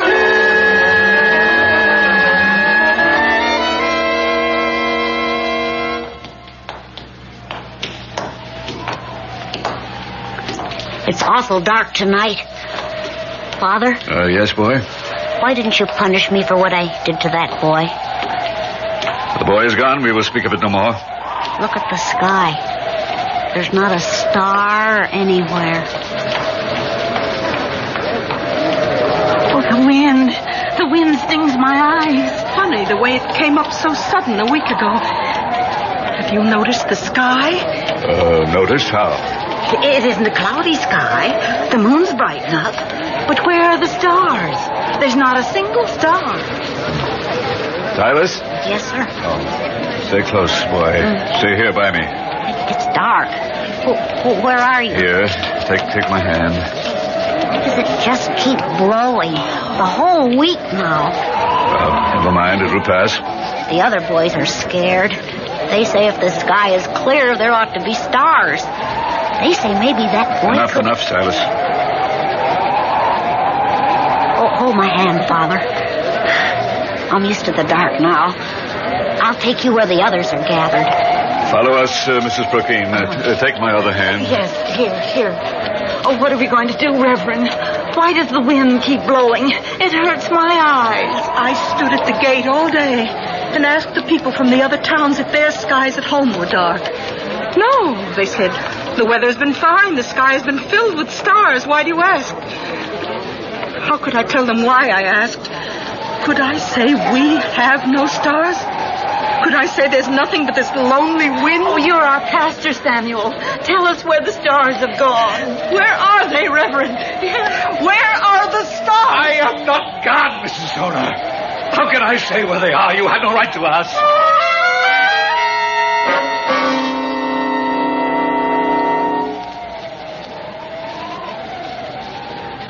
It isn't the dark I mind so much.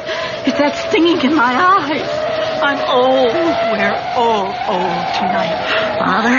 Yes, what is it, Silas? Look at the moon. Yes.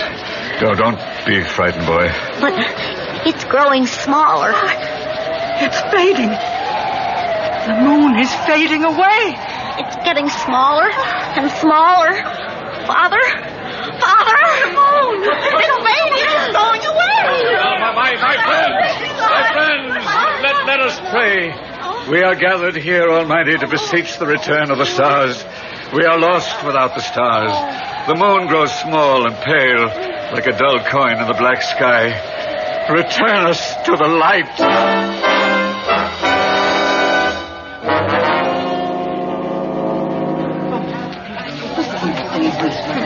What's everybody waiting for, Father? Why do they just stand here in the square? They're hoping. Oh, we've got to find them, Reverend. We've got to find Garth and his wife and that boy. We must get them back. We must bring the boy back to us. If we can. He'll come back if we find him. Call a meeting. Send out to town. Send everyone to find them. Look, if all of us search, if we all look everywhere. Oh, speak to them, Reverend. Speak to them now. Send them out to find us. Yes. My people, I ask you to listen. The boy must be brought back among us. We must search for him in every town around us.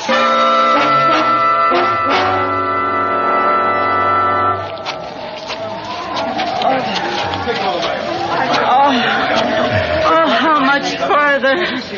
How far must we walk? Oh, it's just across this ridge. Oh, it's dark. Oh, the wind stings my eyes. I'll just stay here. No, help her up, Silas. We can't leave her here. I'm old. It's too far to climb. Come. You've been on the ridge road before. We'll soon be at the top. Come now. Come. Wait! Hold up the lantern, Silas. What's the matter? The road here. It's overgrown as though we wandered off. We haven't. It's solid underfoot. What are these vines?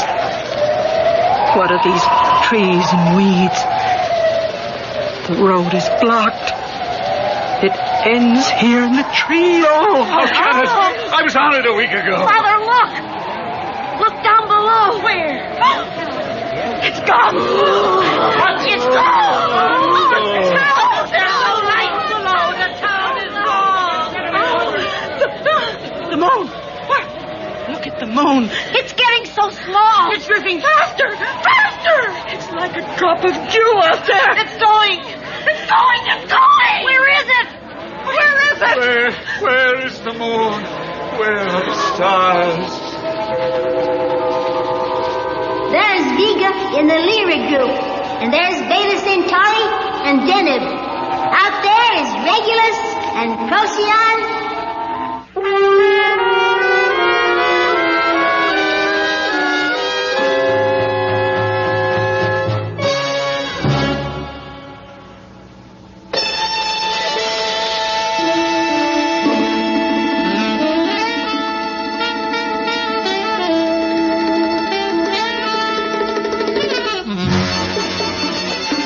Theater 5 has presented The Noon Stars, written by Richard McCracken and directed by Ted Bell. In the cast, Paul McGrath, Alice Yearman, Cecil Roy, Tom McDermott, Lorraine McMartin, Evelyn Juster, and Bryna Rayburn. Audio engineer Neil Pulse. Sound technician Ed Blaney. Script editor Jack C. Wilson. Original music by Alexander Vlastotsenko. Orchestra under the direction of Glenn Osser. Executive producer for Theater 5, Edward A. Byron. We invite your comments. Write to Theater 5, New York 23, New York. This is Fred Foy speaking.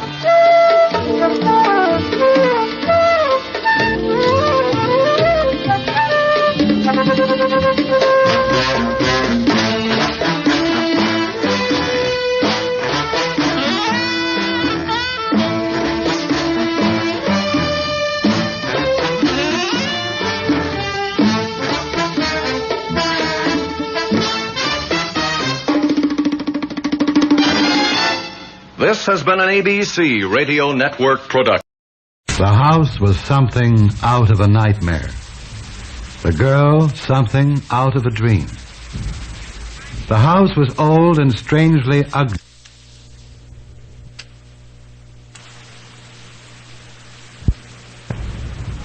The house was something out of a nightmare. The girl, something out of a dream. The house was old and strangely ugly. The girl was young and strangely beautiful.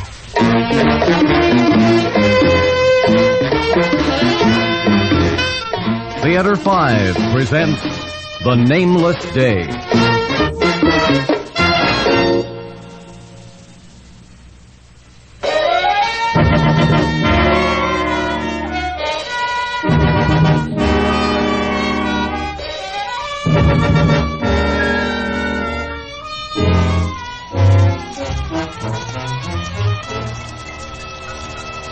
Another day of rain. Why is it that when it rains, I'm reminded of a thing? Not distinctly, never in detail, Not even where, or how, or when it happened. But I'm sure it was some time ago. Yes, it must have been, because I've been in this asylum many years.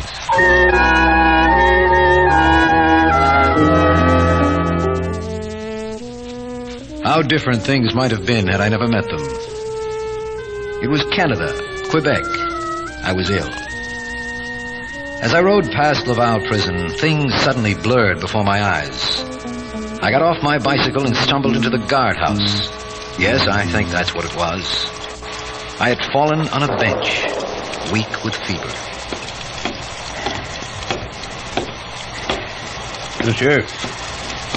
Monsieur. This guardhouse is not an hotel, monsieur. It is not permitted to sleep here. Oh, I was suddenly dizzy. You are drunk? No. Excuse me, monsieur.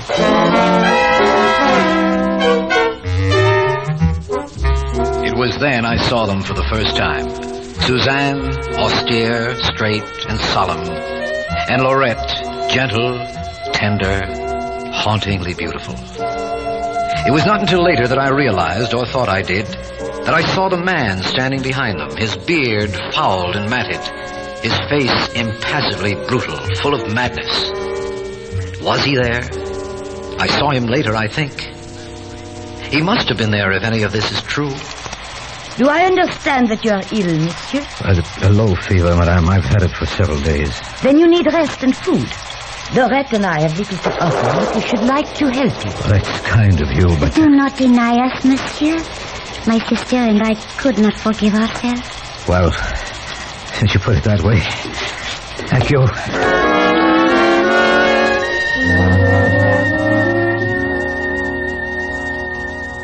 I have since wondered, although they tell me I shouldn't, whether the man with the beard was there. It isn't clear. It wasn't then. But I could almost swear he drove that cab. Laurette had not taken her eyes off me once. They were very beautiful.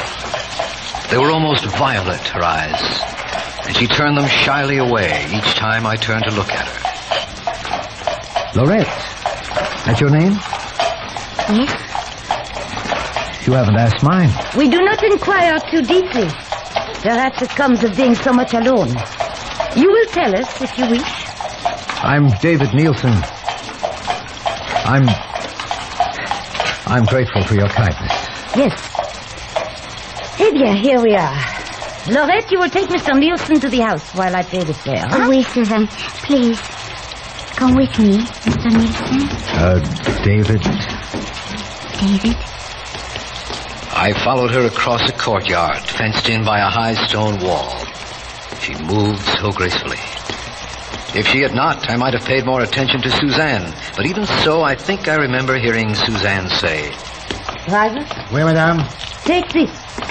When the work is finished, you will have the rest. Ben oui, madame. À quelle heure? You will come at 3. You shiver, monsieur. Is it again the fever?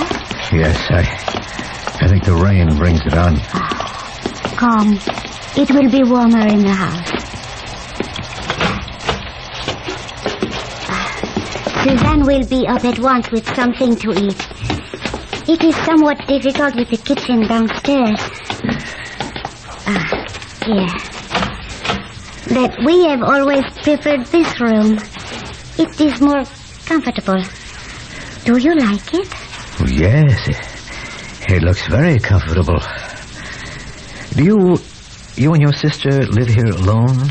Yes. It is many years now. Our parents died when I was quite young.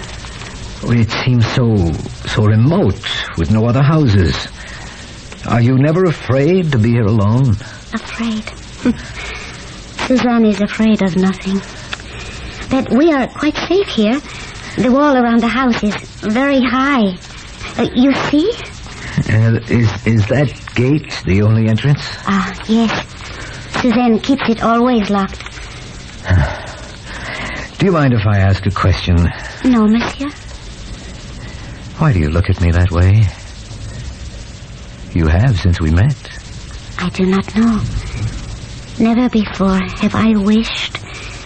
Wished what?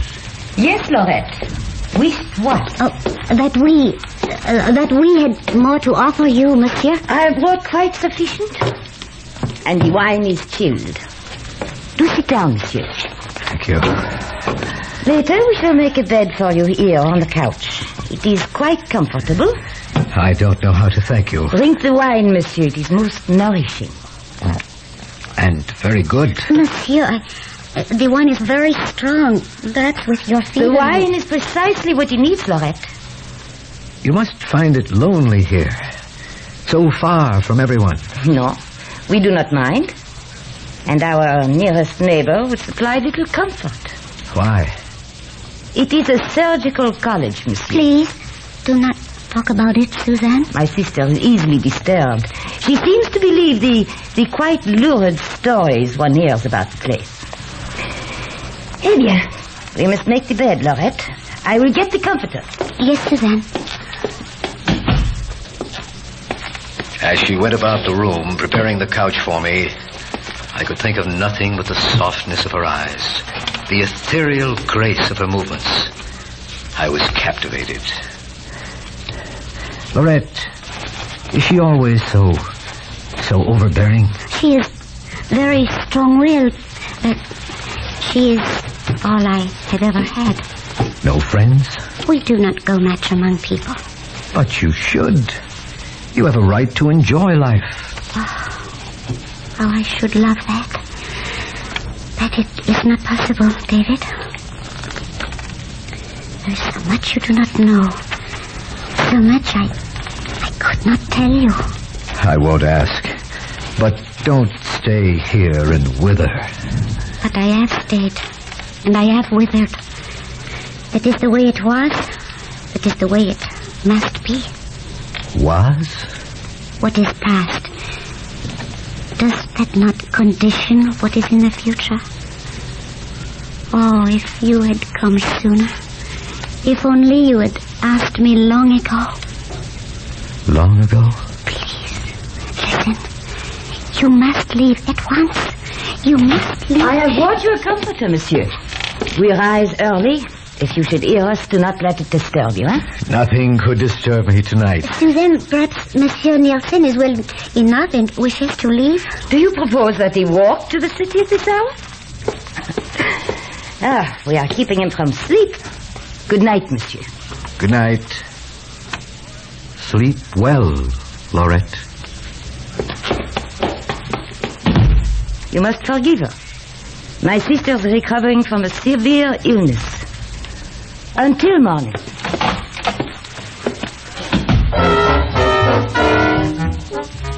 You will understand, of course, that all this was filtered through fever.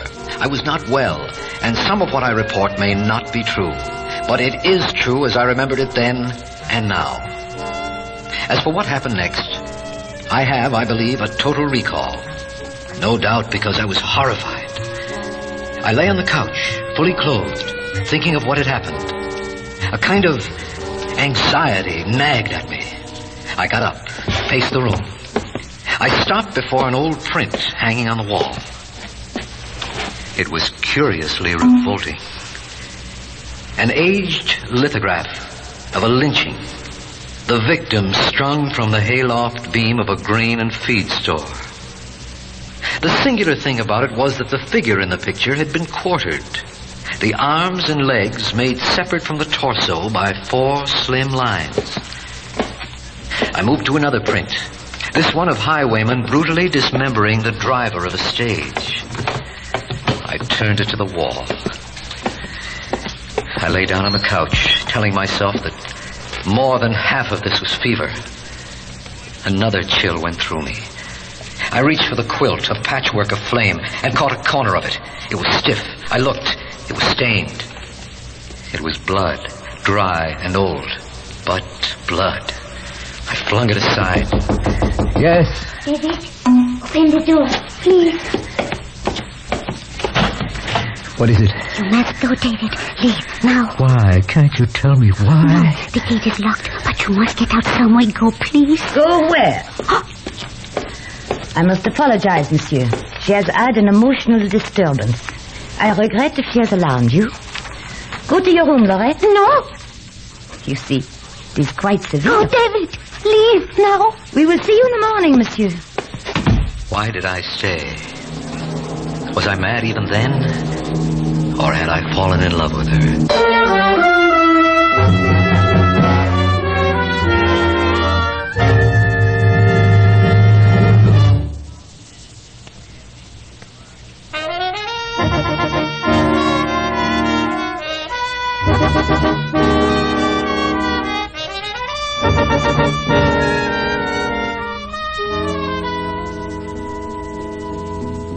Have you ever been ill enough to wonder where yesterday is gone, or where tomorrow belongs? I think it was immediately after she closed the door, but I can't say for sure. I started back toward the couch. A board beneath my foot moved loosely. I tried to pry it up. It would lift and then slide back, but I got it at last. Put my hand into the opening and felt something there. An old wooden box, unlocked. I had to know about these people. There were papers, old and yellowed. Rings, about 5 of them. And 3 watches. I snapped open the back of one of them and read the inscription. You will not believe it, but the watch was mine. David Nielsen, 1910. It was inscribed to me 10 years before I was born. How? Was this delirium? Where was time? Where was I? I snapped it shut, cold with fear. I knew I must get out now. I pulled at the door. It was locked. I searched for a key. There was none. She had locked it on the other side. Lorette! Lorette! Where was she?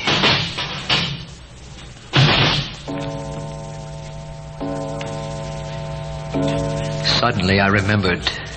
You will come at 3, she had said. I ran to the window, and there he was, the creature with the fouled and matted beard. In his hand he had a length of rope. His carriage outside the gate was not a carriage now. It was a hearse. Suzanne was crossing the courtyard to him. Through the gray drizzle of rain, I saw them look up to my window. Then they moved toward the house. I tore the sheet from the couch and ripped it into 4 long parts. In spite of the cold and the dampness, my shirt was now drenched with sweat. With my fear, the fever was returning. It all seemed less and less real. Yet I knew I had seen them. I knew I must get out before they arrived at the top of the stairs. I had tied the pieces of the sheet together. The couch was in the window. I lashed the end of the sheet to its leg. When the window was open, I threw out the rope of the sheet and then looked down. They were coming up the stairs.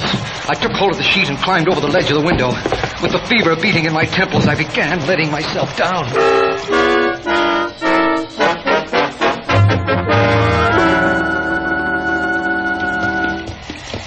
Being a stranger, I returned by instinct to the outer walls of the prison.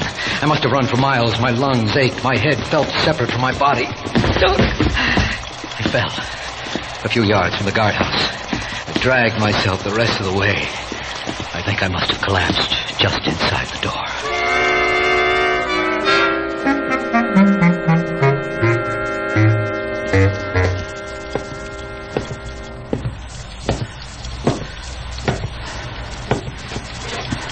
Monsieur. Monsieur. This guardhouse is not an hotel, monsieur. It is not permitted to sleep here. I know. You told me that last night. Last night? When you said I must leave. It is not permitted to waste time near the prison. Come. No, wait.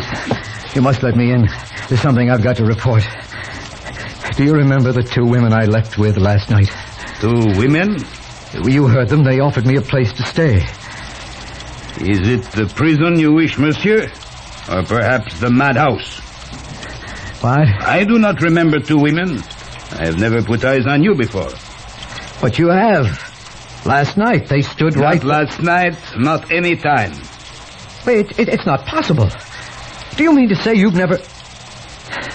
No, even with a fever, it couldn't have been just... Well, in the name of heaven, will you listen to me? You don't seem to understand. I've got to report 2 murderers. Monsieur, if you make a joke, you will have more than you ask of the prison. Come, we see the police judge.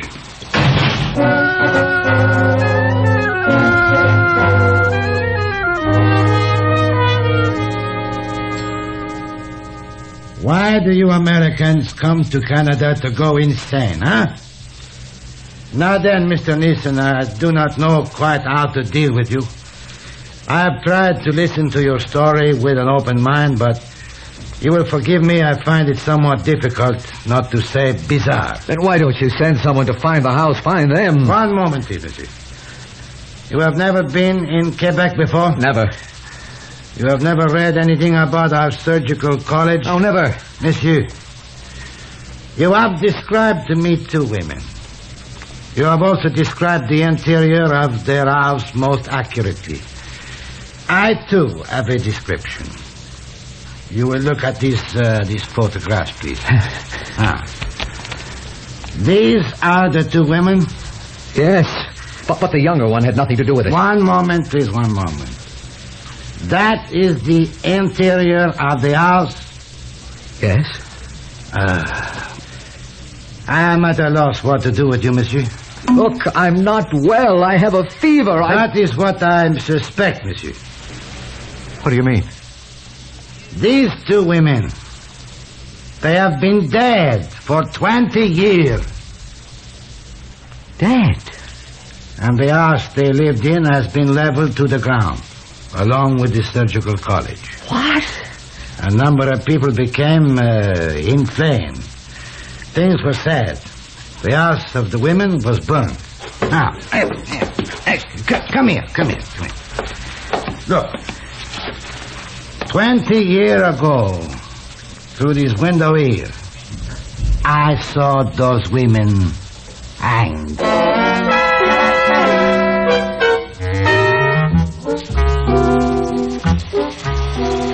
They tell me it was the fever, that none of it could have happened. I try to agree, but I have this watch inscribed to me, David Nielsen, 1910. 10 years before I was born. Where did I get it? How? When?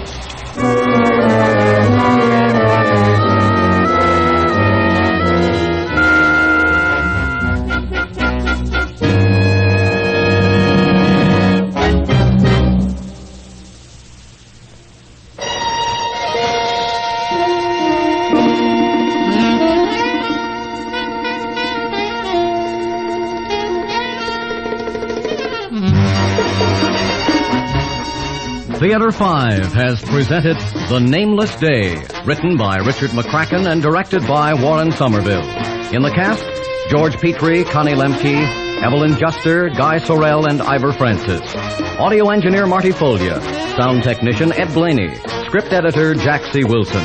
Original music by Alexander Vlastotsenko. Orchestra under the direction of Glenn Osser. Executive producer for Theater 5, Edward A. Byron. We invite your comments. Write to Theater 5, New York 23, New York.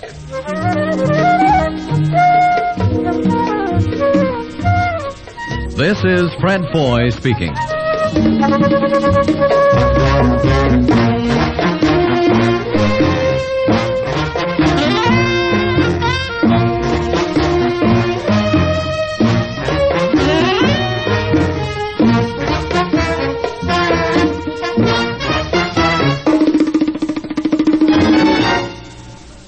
This has been an ABC radio network.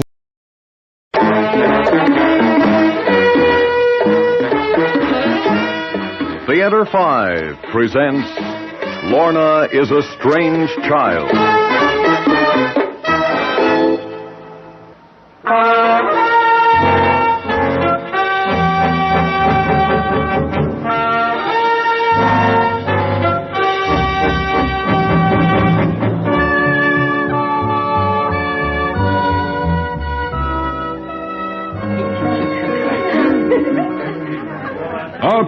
Okay. I'm trying to teach an English literature class here, so let's keep the noise down to a dull roar. And that's a little better. Now, let's get back to those 19th century British poets. And that'll be enough of that. Oh, hello. Good morning, sir. Yes. May I help you? Are you a new student? Yes, I'm a new student. Oh. May I see your card, please? My card? Your schedule of studies. Don't you have one? Oh, no, sir. Oh. Well, you see, every new student must register with Mr. Greeley, the principal, and get a schedule. Oh, no, I couldn't do that. Oh, really, Miss... my name is Lorna. Lorna what? Well, that's not important. All right, now, quiet. Well, Lorna, I'm Mr. Gregory. Oh, I'm sorry, Mr. Gregory. I shouldn't have come here. I'm not like the others. Hey, take it easy. Hey, come back here. I'll tell you what, Lorna. Why don't you sit in on class, and then at the end of the period, I'll have one of the other girls take you down to Mr. Greeley's office. Oh, yes, I'd like that. Thank you.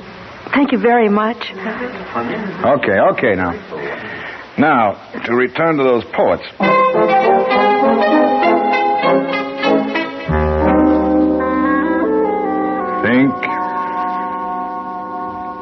Think. Now, surely one of you... Look, we all feel emotions. Hate, elation, fear, joy. Well, good poetry is nothing more than emotions put into words. Sometimes the words are silly and sometimes they're sublime. Now, all I want you to do is choose one poetic phrase which illustrates an emotion that you've once felt. May I, Mr. Gregory? Well, yes. Go ahead, Lorna. Well, my soul hath been alone on a wide, wide sea. So lonely 'twas that God himself scarce seemed there to be. That's by Coleridge.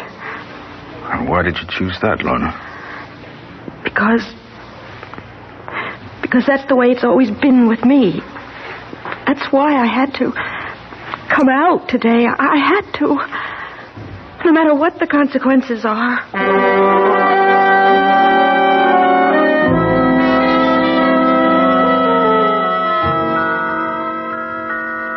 You wanted to see me, Ed? Yes, Mr. Greeley. It's about that new girl. Oh, what new girl? Well, I sent her down to register with you after the third period this morning. Lorna somebody. Well, nobody registered today. Oh, but she must have. A beautiful, dark-haired girl, about 16, very shy and sensitive. What are you talking about? Well, nothing, Mr. Greeley. I must have made a mistake.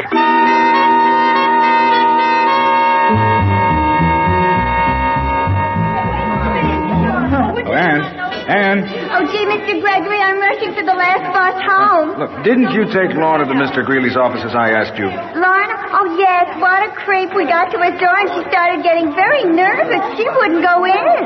But what happened to her? Oh, she hung around all day. She's in your homeroom now. Gee, Mr. Gregory, that bus... All right, sure, Anne. Go ahead. Good night, Mr. Gregory. Good night.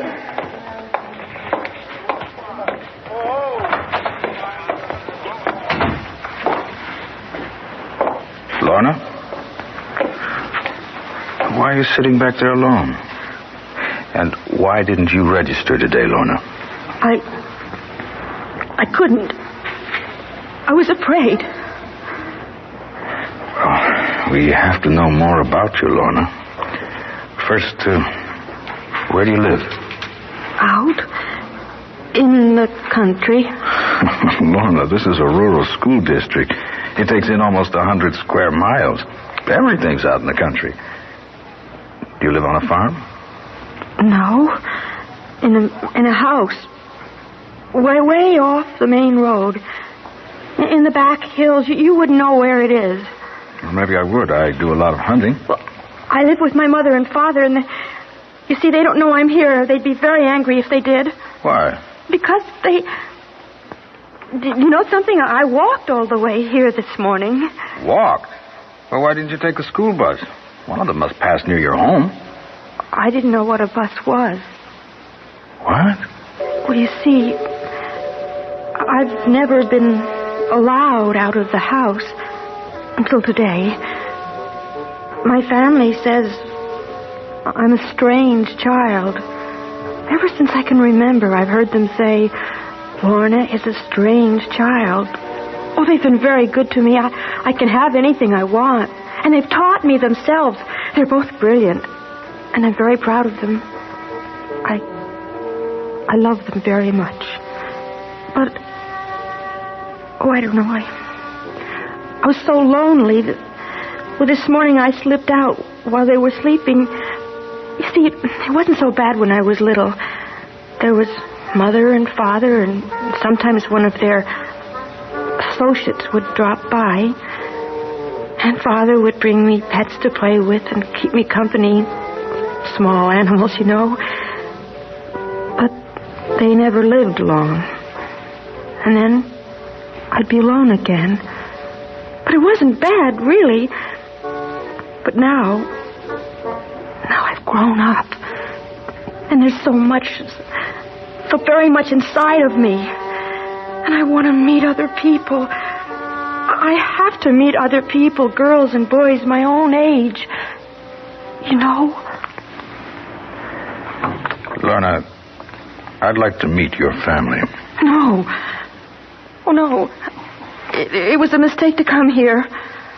My mother and father are right. I am strange. I don't belong here. Wait a minute. Where are you going? Home. Are you going to walk? No. I'll ride on the bus. Well, the last bus is gone. Gone? Oh, it can't be. I've got to be home by 6:32. Why, that exact time? Oh, I've got to go, please. All right. I'll drive you. No, you can't. Oh, Lorna, don't be silly. Would you promise not to ask any more questions? Would you promise to let me off at the gate and not try to meet my parents? All right, Lorna. It's a promise.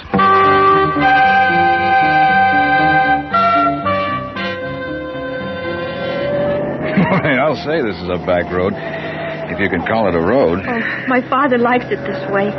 No one ever uses it except us. I see. You want the radio on again? Oh, no, thank you. Well, I thought a teenager couldn't live without rock and roll. Oh, I don't hear much music, except when my mother and father play. My father plays the violin beautifully, and my mother accompanies him on the piano. Oh, there, up ahead. You see, those are the gates to my house. Those? They look as if they haven't been open in years. Where's the house? Back there. Where? You promised not to ask questions. Oh, I know, but I... Oh, it's almost time. 6:32. I've got to get back. Oh, thank you for the ride, and good night. Lorna! I'll be... 6:30. Hope she makes it.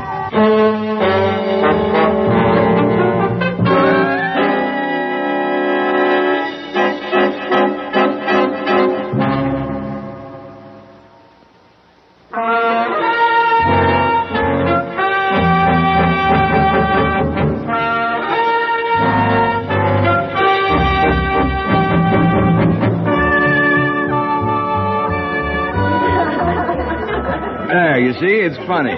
So believe it or not, literature can be interesting.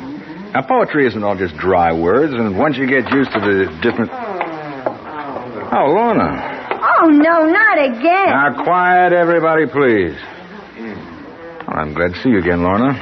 Do you have your schedule today? No, I don't. Oh, Lorna!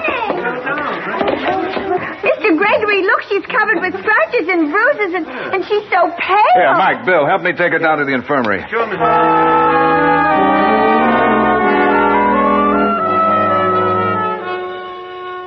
We'd better call the police. Well, can't we hold off until she regains consciousness? Now, the girl is obviously on the verge of a collapse. The police might frighten her. Who on earth is this child? Excuse me. Oh, yes, Mrs. Parker. What? She what? I see. Yes, Mrs. Parker, I realize it wasn't your fault. The school nurse? Bad business, Ed. The girl came to while Mrs. Parker was calling the doctor. She ran out of the building and disappeared. Now, who is that child, anyway? I don't know, Mr. Greeley. But I'm certainly going to find out. And I guess it's something I have to do alone.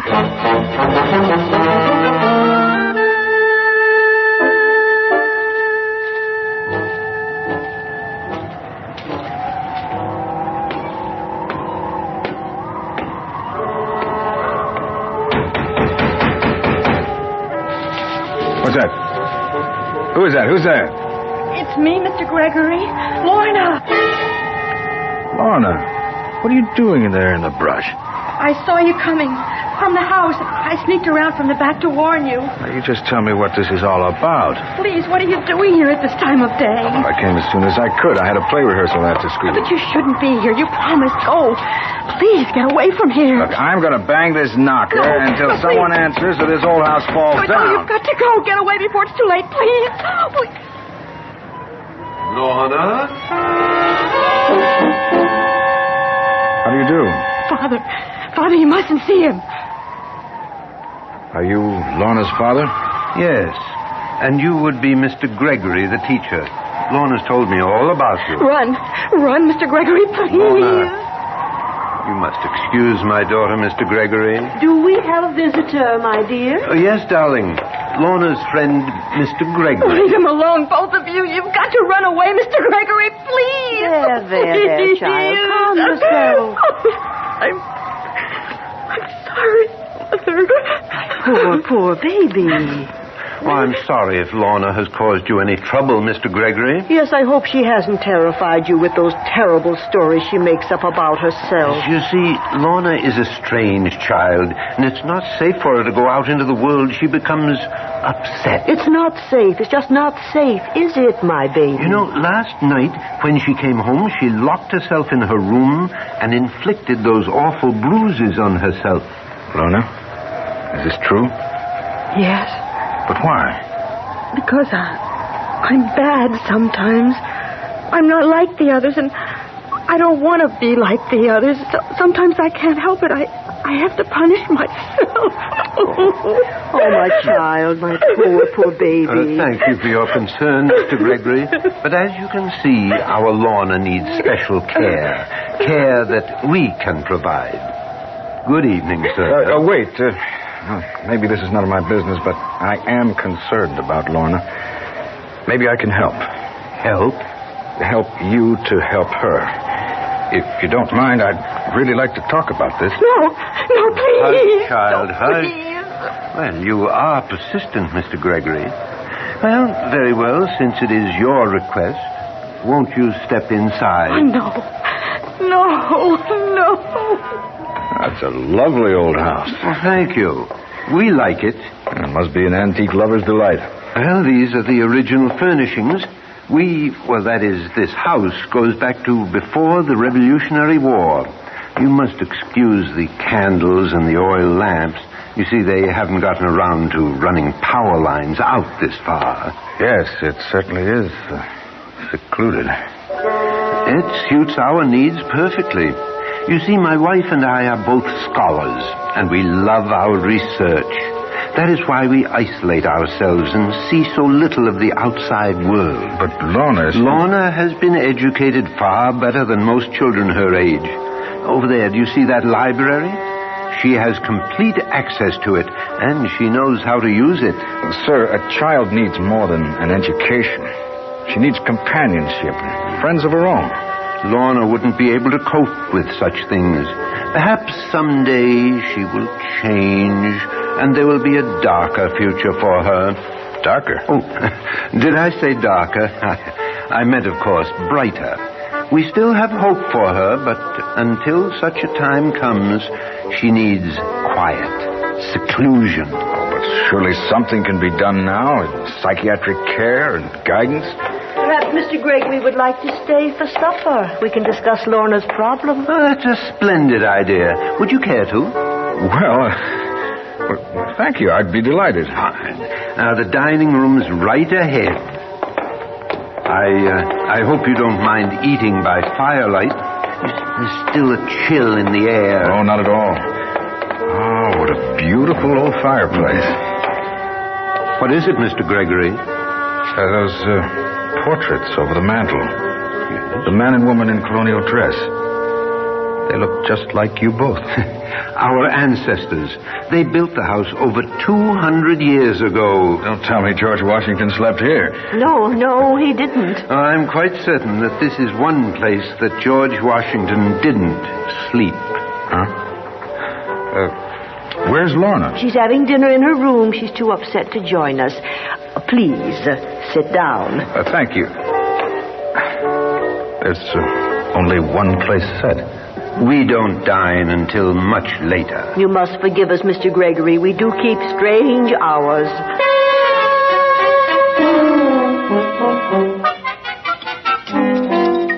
Please, Mr. Gregory, have some more. Oh, no, thank you. It was delicious, but it's getting late. And I think we ought to talk about Lorna. Ah, yes. I'd almost forgotten. Oh, would you care for some Madeira? I guarantee it's the prize of my cellar. No. I beg your pardon, dear? I'm sure Mr. Gregory doesn't drink. No, on the contrary. Even a school teacher can appreciate good wine. Thank you. But... Darling, pour the wine. There we are. To Lorna, Mr. Gregory? To Lorna. That is good.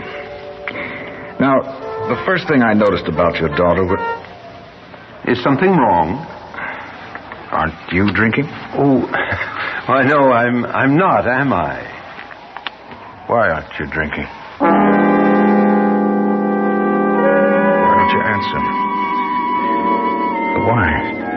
There was something in it. I've been drugged. I can hardly move. Yes, Mr. Gregory. The wine is drugged. Got to get out. Can't move. There now. He's about ready, wouldn't you say? We shouldn't. He's a friend of Lorna's. Since when has that made a difference? Yes, I know, but the others were only small animals. Just remember, he asked for it. Oh, besides, he is right here. And look, the weather has turned foul. I certainly don't relish going out tonight. Do you? What do you want with me? Will you loosen his collar, dear, or shall I? Oh, I'll take care of it, darling. There we are. What a lovely tie, Mr. Gregory. Your hands are so cold. Yes. Cold. I guess my hands are cold. An unfortunate aspect of our condition. Condition? Well, surely you've guessed by now. Let me see, how can I explain it? If you haven't guessed, I'm afraid you're in for a bit of a shock. Oh, darling, what is that awkward word those sensational fiction writers use to describe our kind? The undead. Yes, the undead. That is what your kind call us. Now, my dear... I'm truly sorry, Mr. Gregory, but if you remember, I tried to prevent your getting involved with Lorna, and consequently with us. Now, even though we love Lorna very much, we realize she is strange. To our way of thinking, very strange. You see, she is human.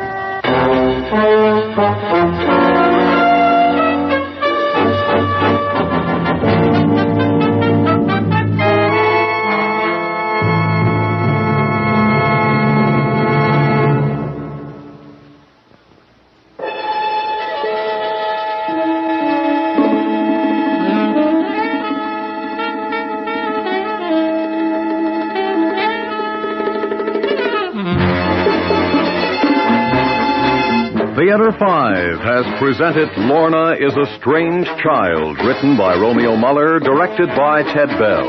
In the cast, Rosemary Rice, Stan Watt, Abby Lewis, Maurice Tarplin, John Seymour, and Dulcie Jordan. Script editor, Jack C. Wilson.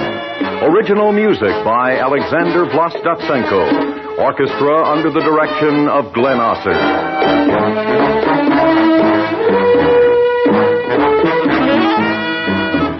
Executive producer for Theater 5, Mr. Lee Bowman.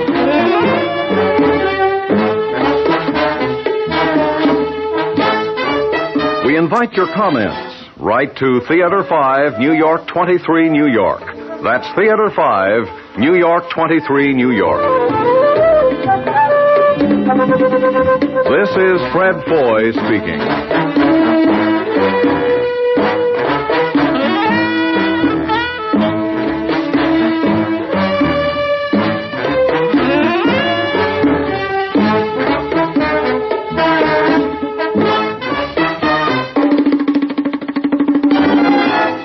This has been an ABC Radio Network production.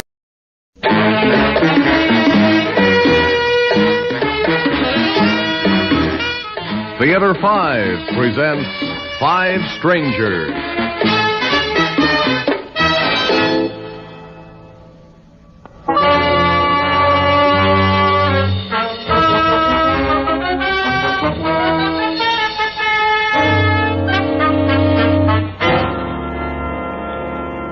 Ladies and gentlemen, there's been no change in the weather over the eastern and central portions of the country. The extremely foggy conditions are expected to extend at least into the mid-morning hours. All flights to and from this airport have been canceled until further notice.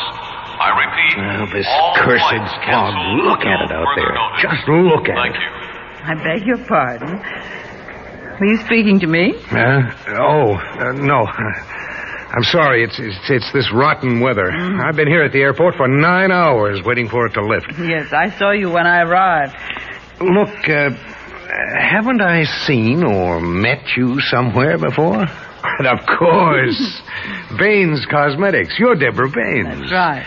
Yes, I remember now about the newspaper story. It concerns your new line in cosmetics, right? Well, it's a little more than that.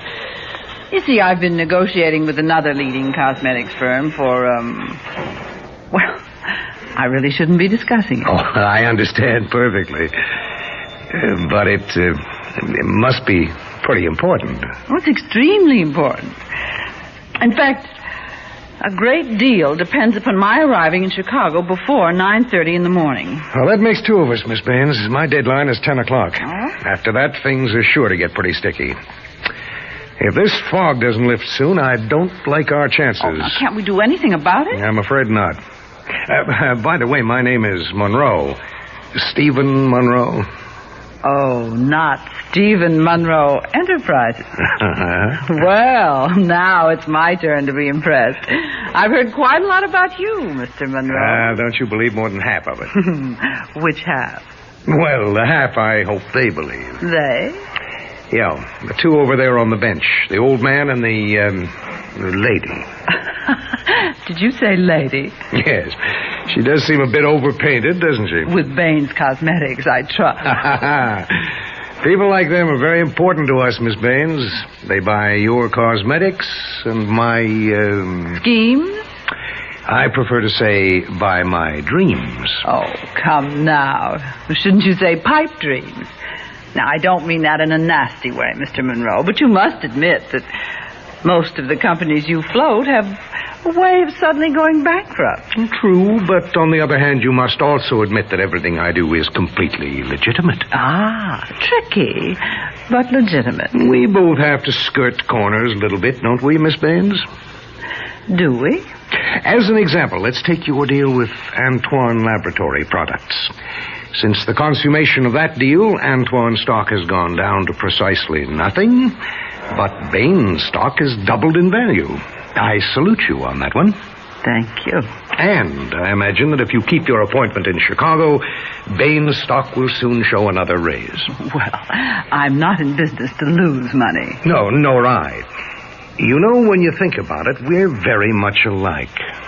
I think I'll accept that as a compliment, Mr. Monroe. I'm pleased that you do. However, I wonder what the public, represented by those two people over there, I wonder what they'd think if they knew the truth about us. Ah, there's the rub. I'm quite sure we won't let them learn. Ah, you're so right. The way I see it, Miss Baines, there are two kinds of people in this world. The winners and the losers. Our two friends over there are the losers. Well, yet you must admit they have a certain amount of determination. Why do you say that? Well, there are only the four of us left here in the waiting room, and a few hours ago there were scores of people. I wonder where it is that they're so anxious to go, and why. No, one thing is certain. What's that? They're not together. I haven't seen them speak to each other yet. Oh, but they will, Mr. Monroe. The losers of this world need company. They have a kind of herd instinct that ultimately brings them together.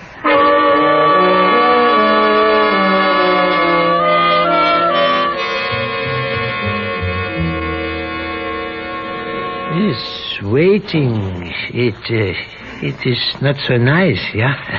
I can think of better things to do. Oh, no doubt. Let me see. I have been here now for more than 3 hours. Beautiful looking watch. Oh, thank you. You know, at one time, people took great pride in owning pocket watches like this. Entirely handmade, carefully and lovingly made.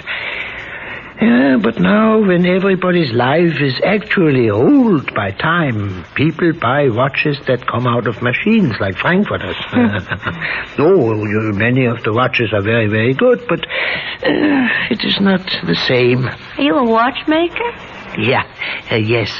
Ever since I am a young man in Europe. But now I am an American citizen for 35 years. Yeah, 35 years. But I do not lose the way of speaking or even sometimes of thinking. Oh, you must excuse me. I introduce myself.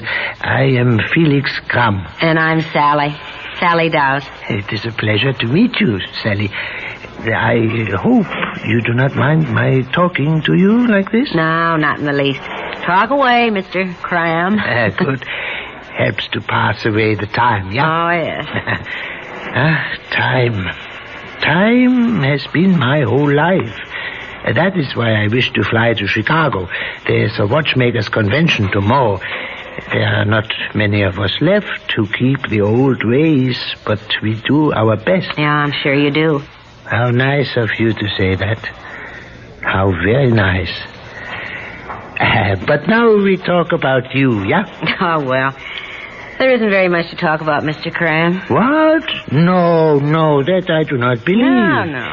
You are a most pretty woman, a nice person. We all have something to say. Loved ones to think about, to tell others about. Nope, you're drawing a blank this time. Blank? Loved ones to talk about. They're not in stock at the moment. You have no family? That's right. Oh, I'm sorry. I did not mean to... No, to... it's all right. Don't let it keep you from taking out your photographs. Huh? How did you know? Oh, just a guess, Mr. Cram. Well, I would like to show you one photograph. Here. This is a picture of my family. Yeah, it's a very nice family, Mr. Cram. We get together a few times a year. This photograph was taken during the last family gathering at Christmas time. Sally? Yes? You look so tired. I was born tired. It is not of my business, but where are you going? Well, I'm trying to go to Chicago. You have work there? Well, No, do not answer. I am an inquisitive old man who asks far too many questions. I'll tell you something, Mr. Cram. You know, it's a nice change to have someone interested enough in me to ask questions. I am sure that many people are interested in you. Yeah, but for the wrong reasons. You see, Mr. Cram, I'm what you might call an entertainer. You sing? Well, I dance, you might say. Oh, that must be very exciting, that kind of life. Have you been on TV, Sally? I don't do that kind of dancing. Oh, the fog seems thicker, if anything. I have never seen such a fog. It's like smoke from a fire.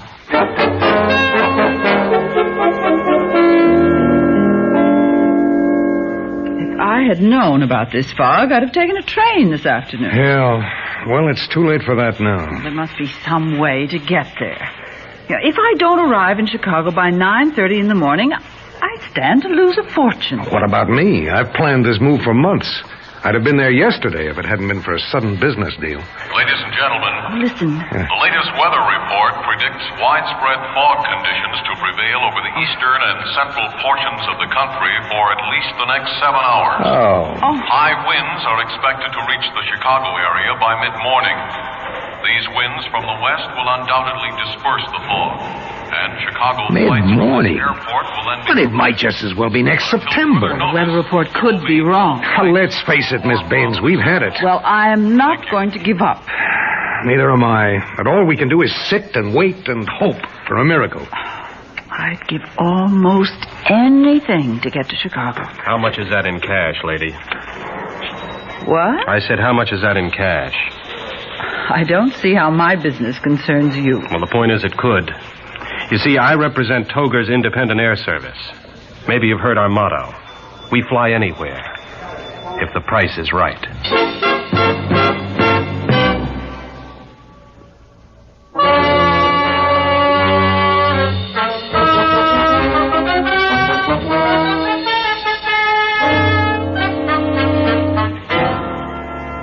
I've never heard of your company, Toger. Well, usually we carry only freight. Do you have an aircraft available for a flight to Chicago? That's why I'm here, Monroe. Oh, you know me, eh? Of you. How do you get a clearance in this fog? I don't need a clearance. I operate from a field about 10 miles from here. And you'd be willing to fly even in this weather? Well, if you don't mind flying in a DC-3. Are you a qualified pilot? Now, look, I was listening to you two. I know how badly you want to get to Chicago. All right, I can fly you there. The rest now is entirely up to you. How much do you want for the trip, Mr. Toger? Well, a few minutes ago you said you'd give almost anything. I'd still like to know how much that amounts to in cash. Well, I'm willing to give you $500. Right now, I'm bartering with the lady, Monroe. I'm sorry, but 500's not enough. Make it 1,000, you got a deal. I have no choice. I'll pay you the $1,000. Fine. I'll have you in Chicago before 9 in the morning. Well, how about me? Well, how about you? Well, I'll throw in $500. I'll tell you what, Monroe. You just wave that $500 in the air and see if it'll fly you to Chicago. Now, see here. As far as I'm concerned, Monroe, you can walk. All right, Toger. $1,000. Now you can fly. Pardon me. Yeah? I'd like to get to Chicago, too, but $1,000. How much do you have? You'd laugh if I told you. Is it more than 50? Yes. Well, that's my price, 50. What? You're charging her only $50? That's the tourist rate. You're first class, but don't get me wrong, Monroe. When I say first class, I'm talking about the rate. By the way, I collect my fares in advance. I don't like your attitude, Toger. Now... Well, there's nothing at all that I like about you. Now just pick up your luggage and shut up before I change my mind about taking you. Mr. Toger, what about my friend here, Mr. Cram?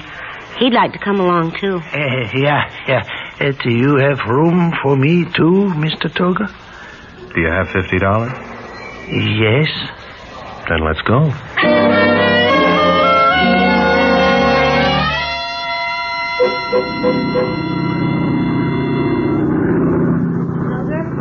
What is it? Do you mind if I come forward? No, come on. Matter of fact, I can use the company. Yeah, sit down. Right there. Be my co-pilot. There's coffee in that thermos. Help yourself. You can finish it. Oh, thanks.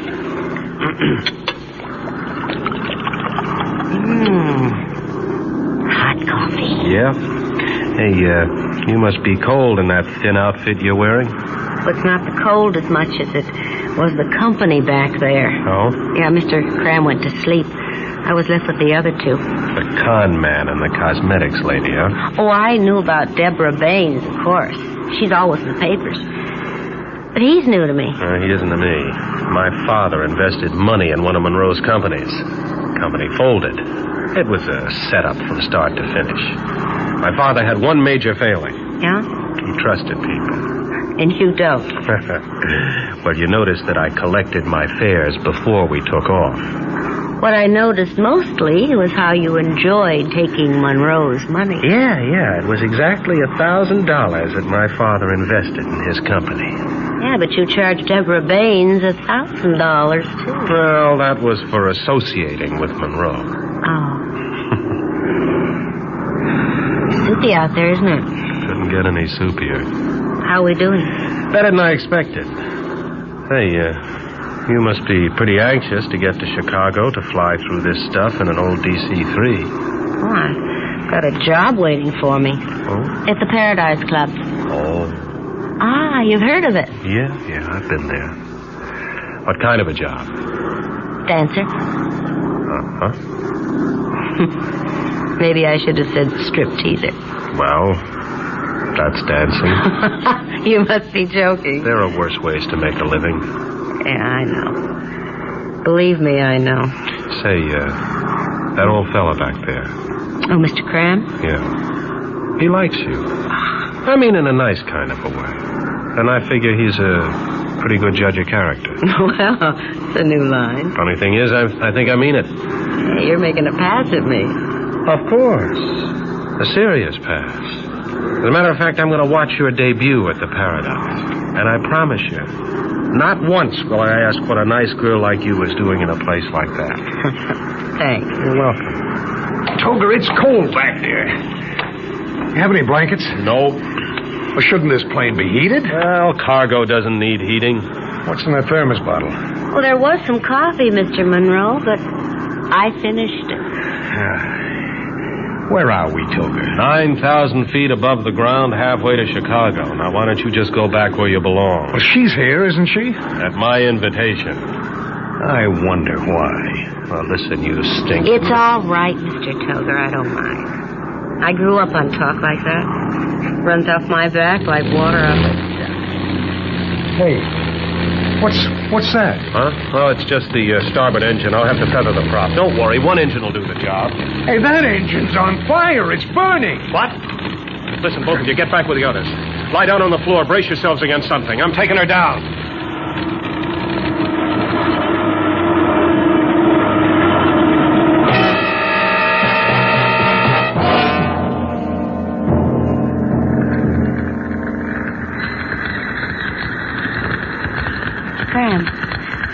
Mr. Cram, are you all right? Yes, Sally, I think so. Miss Baines? Monroe? We're still in one piece, Toger. No thanks to you. All right. Mr. Toger, over there. Yeah, I see it. A light. All right, everybody. Come on. Come on.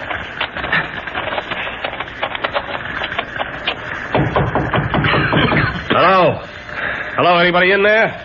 Oh, for heaven's sake, try the door. It's freezing cold. All right. Oh. What a strange place. Absolutely bare. Empty. Just the door and one window. Mr. Cram, are you sure you're all right? Yes, just a little tired, maybe. Well, why don't you sit down and rest, huh? No, my dear. I think I will stand here by the window with Mr. Toga. Stay with us, Sally. Aye. Here. Hold my hand. Yes. Oh, a touching sight. Well, enjoy yourself while you can, Toger, because you're in real trouble. That aeroplane of yours should have been condemned.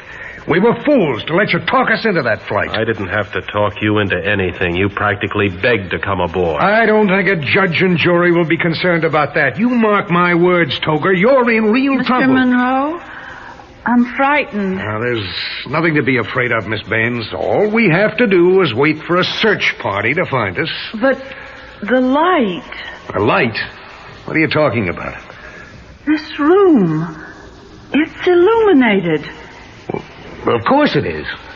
But there's no lamp or bulb.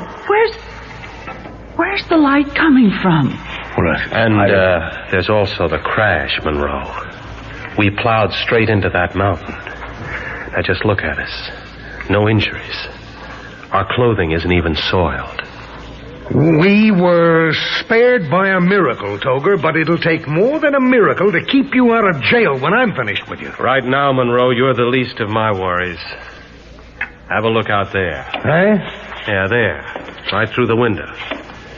You can see the flames, can't you? Well, there are men out there. Yeah.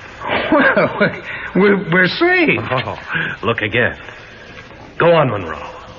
Look. They seem to be carrying something from the wreckage. 5 stretchers. One for each of us. I'm scared. So am I. Hold on tight. Well, what does this mean? It means we're dead. You fool. We're dead. We're dead. Yeah. And the question now is, what happens next?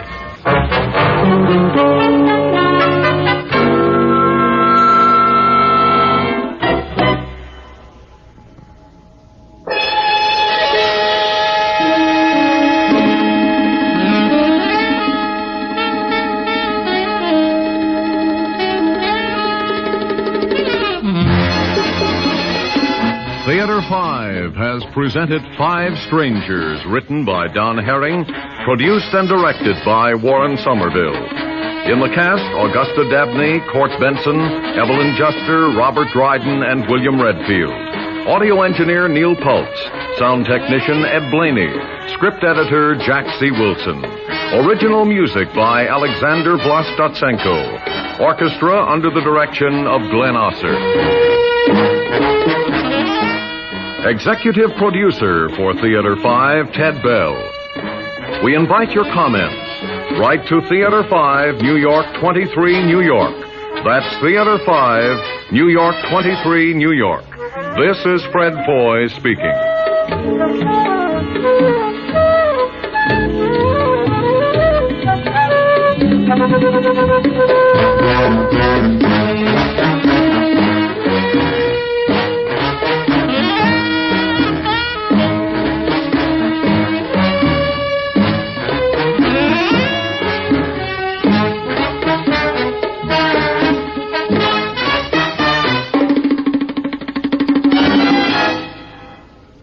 This has been an ABC Radio Network production.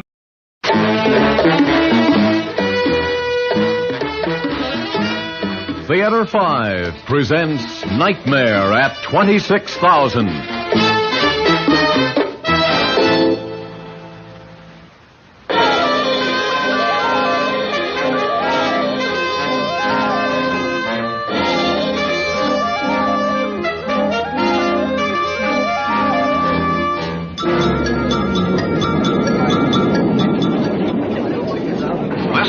Pilot, Captain Anderson. I hope you enjoyed that movie, folks.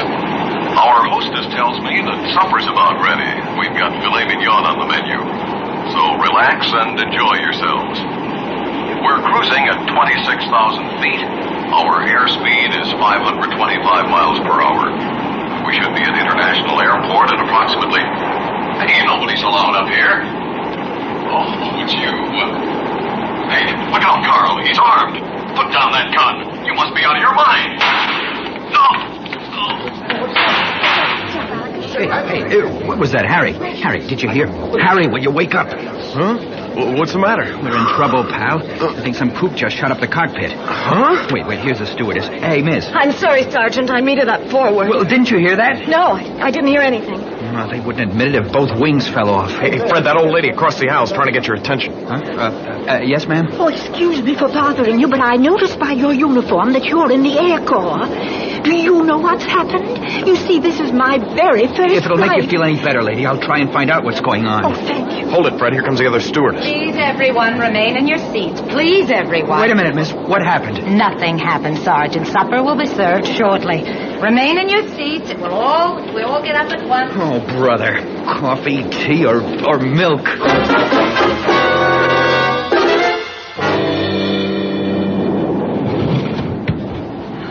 Miss Brewster, where were you? Trying to keep the passengers in the seats. Anne, I'm glad you're here. I came forward to our compartment immediately. Did you hear? Of course I did. Captain Anderson. Captain Anderson. Bill. It's no use. I tried. And the cockpit door is locked from the inside. Oh, Miss Brewster. Now control yourself, girl. Was the door locked? No. I was just going to bring the crew their supper, so I know it was open. Well, if this is Bill Anderson's idea of a joke, Look. What? Bullet holes. In the bulkhead between the cockpit and our compartment. Oh, no. Fuselage doesn't seem to have been hit. Thank heaven for that. Miss Brewster, what's on the other side of the door? Anne, we have got to keep control. Now, luckily, Mr. Everett is aboard. Seat 12, first class. Get him. Mr. Everett? What can he do? And he is the president of this airline. Now, get him. Meanwhile, I'll get on the horn and try to reassure the passengers. They're about to panic. Okay. This is your hostess, Maggie Brewster. Captain Anderson has asked me to tell you that there was a slight technical malfunction when he spoke to you last. A bit of the movie soundtrack got mixed up with his message. Please remain in your seats. Supper will be served shortly. Oh, God, help us. Help us. Miss Brewster. Don't get that frightened look off your face, girl. Every eye in this plane is on us. Mr. Everett isn't in either compartment. What? Quick, pull the screen so the passengers can't see us. Where's Mr. Everett? Well, he must be in the cockpit. I wonder. What? There have been rumors going around the past few days that Mr. Everett was finished. That he was going to be fired. Why? Well, I don't know. Mismanagement, incompetence. Poor guy's probably getting older. I didn't believe it at the time, but... Anne, what if... Stewardess! It's him. Mr. Everett?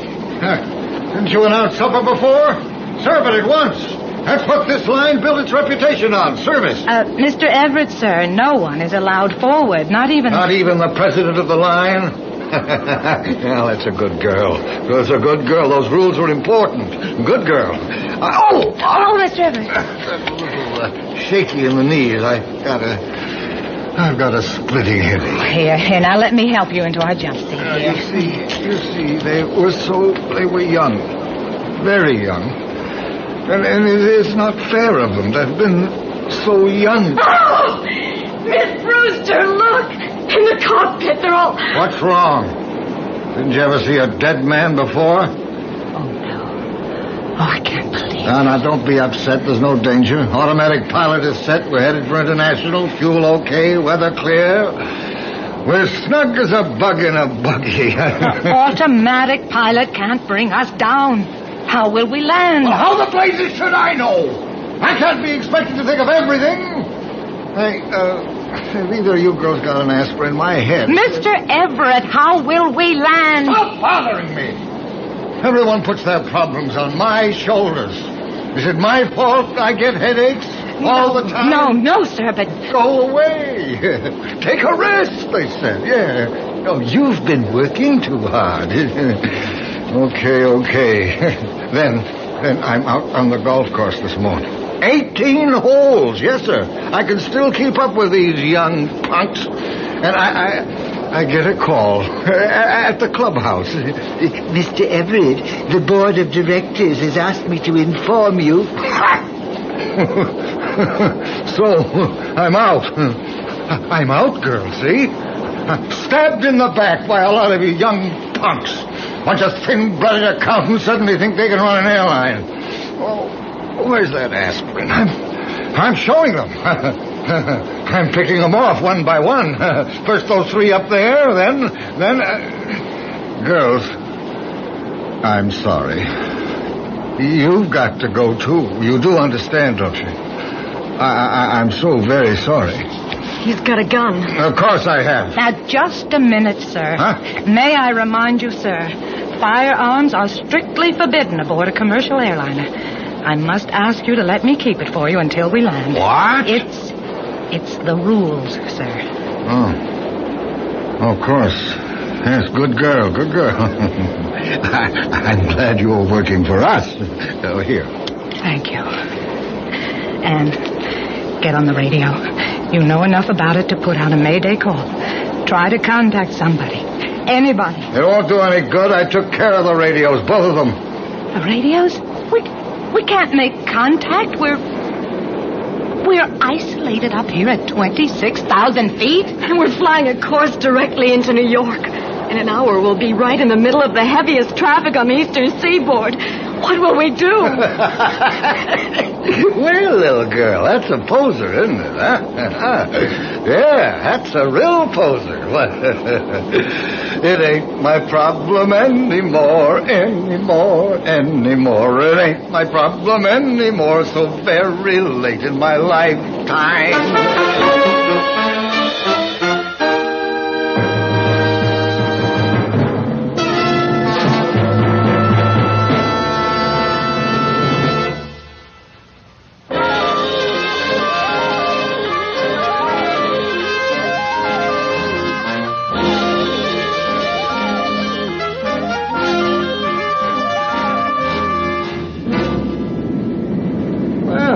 I'd say both you little ladies are earning your wings on this flight. Yes, sir. You don't know what you've It's done. no use, Anne. He doesn't know what he's saying. Well, can't we do something? Is it hopeless? Couldn't we try to change the reading on the autopilot before we get into the New York flight pattern? No, we might lose all control. No, the thing to do is to see if one of our passengers can fly. Miss Brewster, those two Air Force men. Yes, of course, I'll get them. Oh, miss, are we going to eat soon? Any moment now, ma'am. Sergeant. Yes? Please, try not to show concern. I don't want to alarm the others. Our flight crew is dead. Murdered. Charles Everett got into the cockpit and killed them. The Charles Everett? Yes, he's had a mental collapse.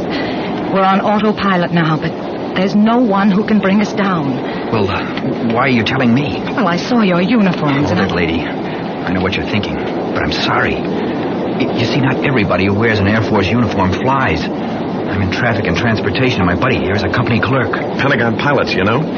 Oh. Lady, I took 2 free lessons in a Piper Cub once when I was 18, and that's it. I see. Well, I'm sorry I had to alarm you. Look, just forget I told you about Everett. I don't know, I'm a bit confused. Please, just stay in your seats and try not to frighten the others. Will we really be having filet mignon, miss? Yes, ma'am. Yes, just as soon as we can.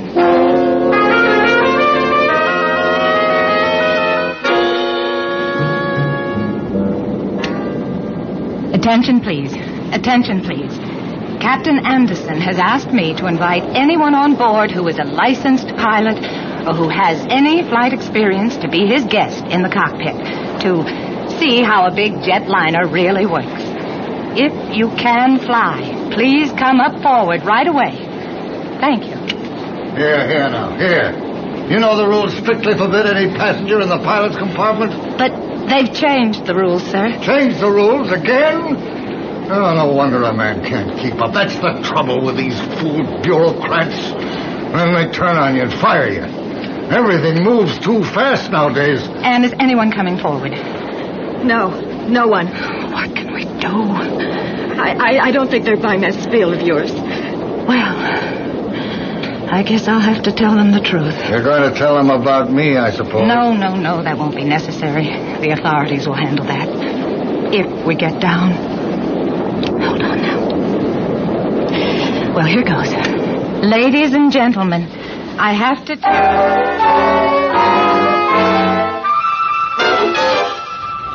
Oh, dear Father, help us. Help us in this hour of trial. What do we do? Just keep flying till we run out of gas? It's been an hour now. We must be in the New York patterns. Maybe we won't have to wait till we run out of gas. Traffic control spotted us on radar and tried to make contact. They'll keep everything out of our way. They've got to. Ladies and gentlemen, we have to give you crash landing instructions. Dear Lord. Crash landing instructions? That's like handing someone an eyedropper to fight a flood. Keep quiet. I mean it. Sorry. Now, when we start to descend, make sure your seat belt is tightened. Loosen your ties, belts, and place the cushion on your knees. Place your hands under your knees and your head on the cushion. Then... I think a man like Everett... Oh, never mind, Everett. Why not? He did it. Big deal industrialist, former war ace. What did you say? Former war ace? Of course, Everett can fly. He's decorated the World War. Of course. Hey, come back here. Is everything going to be all right? Yes, lady. Everything's going to be fine.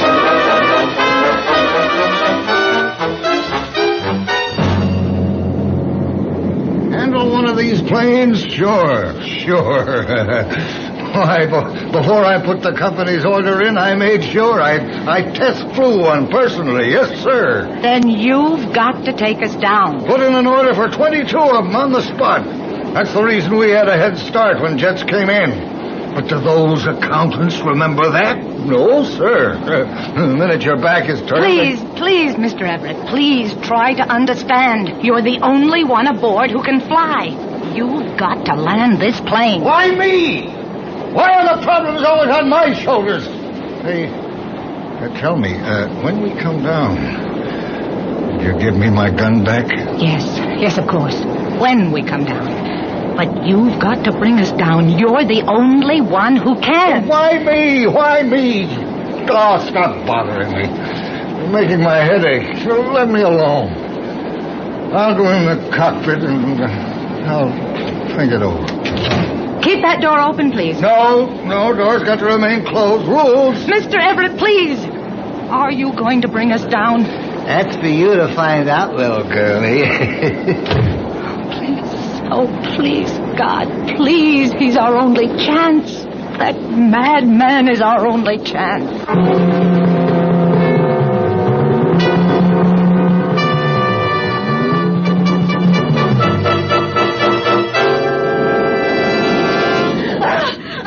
I can't stand anymore. He's been circling and circling round and round and round.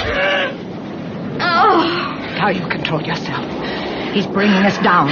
It's terrifying, I know, but he is bringing us down. It's been a constant descent. How high are we? About 5,000. The way we're tossing around. Oh, look out there! Navy jets. Well, they must have been sent up to investigate. Oh, Miss Brewster, she wouldn't shoot. Oh, of course not. They came so close. We're falling! Get on speaker. Crash landing positions. Assume crash landing positions at once. We're going down. He pulled out. He pulled it out. Well, now. How's that for a descent, eh? Just like the old days. I tell you, these babies can take anything. I bet those young Navy punks don't know what I'm up to, do the they? Controls! I'm on auto again. But you can't, Mr. Everett, you can't. We can't be more than 1,500 feet. The autopilot's not stable at this altitude. We'll burn up all our fuel in no time down here. Don't you think I know that? You wanted to come down. Yes, to land. Huh? Oh, I see. All the way down. We're out of control. There are houses under... Yes, there's little people in the houses, little houses. Bunch of accountants, a lot of them. Who cares? Please, Brewster. About 3 miles to starboard. Look, it must be International Field. Well, of course it is. I told you we were headed there, didn't I? Bring us in. Bring us in. Why should I? You didn't keep your promise. You didn't give me my gun back. Well, you can have it when we land. I want your word on that, girl. I promise. Oh, we're falling again. You promise? I promise. Good girl.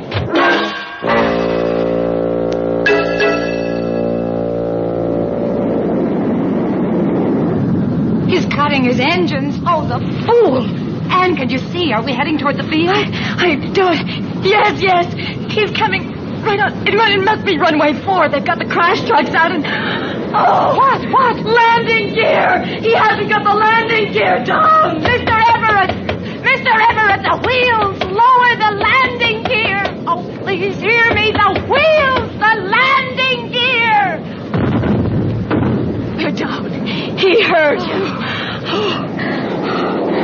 Oh, he's coming in too fast.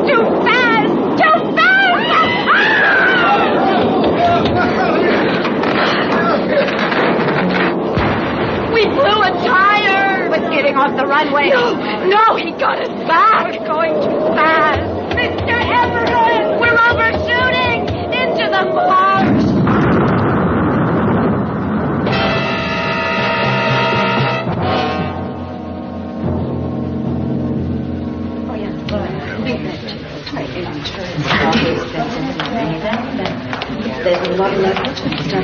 Gentlemen, ladies, may I have your attention?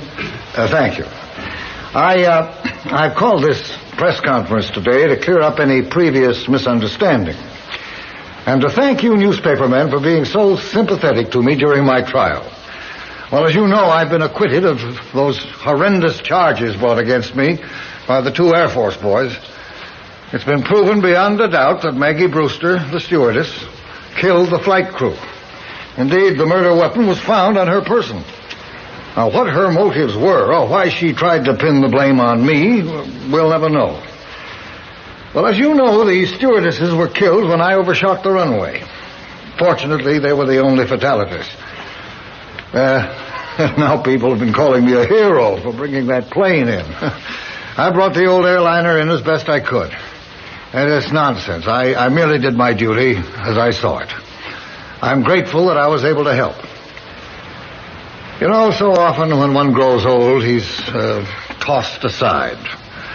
Now, as for my future plans, well, as a retired man, I intend to take life easy. I want to travel, see a bit of the world. In fact, I'm leaving tonight. And I'll fly my own airline. You may be sure. No, I'm not through with them yet.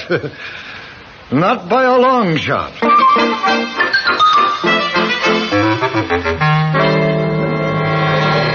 Passengers for Flight 7, please go to Gate 12. Passengers for Flight 7, Pardon me, Mr. Everett. Huh? 12. What is it? Let me take your bag, sir. Oh, no. I can manage it. I have to catch that plane. I'm afraid not, sir. I'm from the police. We have a few questions that weren't answered at your press conference.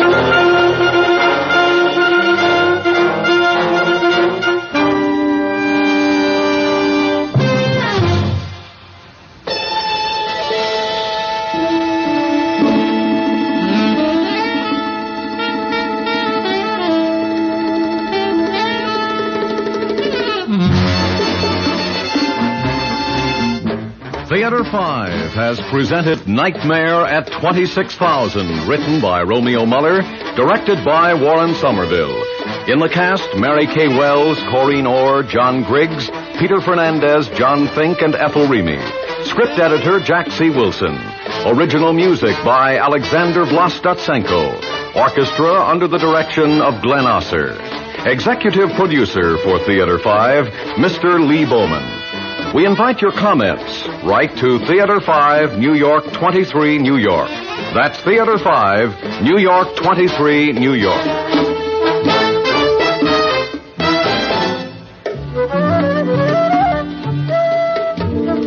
This is Fred Foy speaking.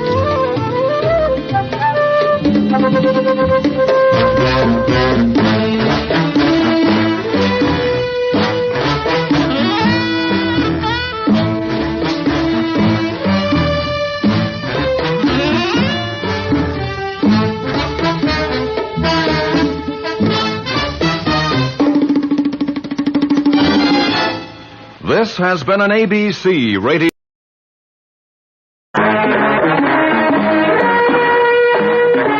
Theater 5 presents Mr. Bernard Grant in Skeleton.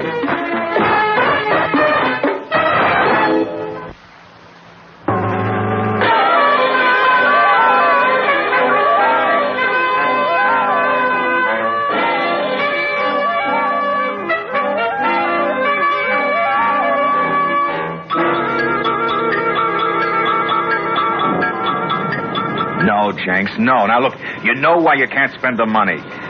Yeah, but... Hey, I'll call you back. Somebody's at the door. Now sit tight, okay? All right. So long. Joseph Hanlon. Yeah? I knew I'd find you here. What do you want? Now, is that any way to welcome anyone who's been looking for you as long as I have? I don't know you. My foot's in the door, Mr. Hanlon. Are you trying to break it? I will if you keep it there. Naughty. Oh, you can't push your way in here. Oh, thank you for asking me. Now, what do you want? Since you insist, rye, please. Oh, now look on the rocks. I better make it a double. This storm has chilled me to the bone. Oh, you got your nerve, Buster. Shoving your way in here. Demand it. Look, I don't know you. Don't you really? No. Then why are you trembling? Well, I'd add a dash of bitters, would you? Well, hurry up, man. I'm frozen.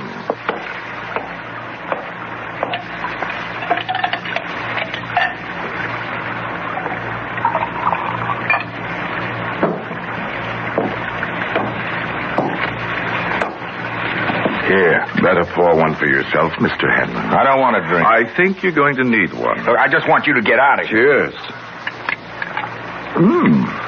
Very good. right, stop stalling. Now, what do you want and who are you? You really don't know who I am. Never seen you before in my life. Yes. Now, why would any man search for you as long as I had, Mr. Henry? How should I know? Then I'll help you remember. Think back a bit, my friend. Think back to a nasty episode in your life. One you thought was finished. Over and done with. Oh, no.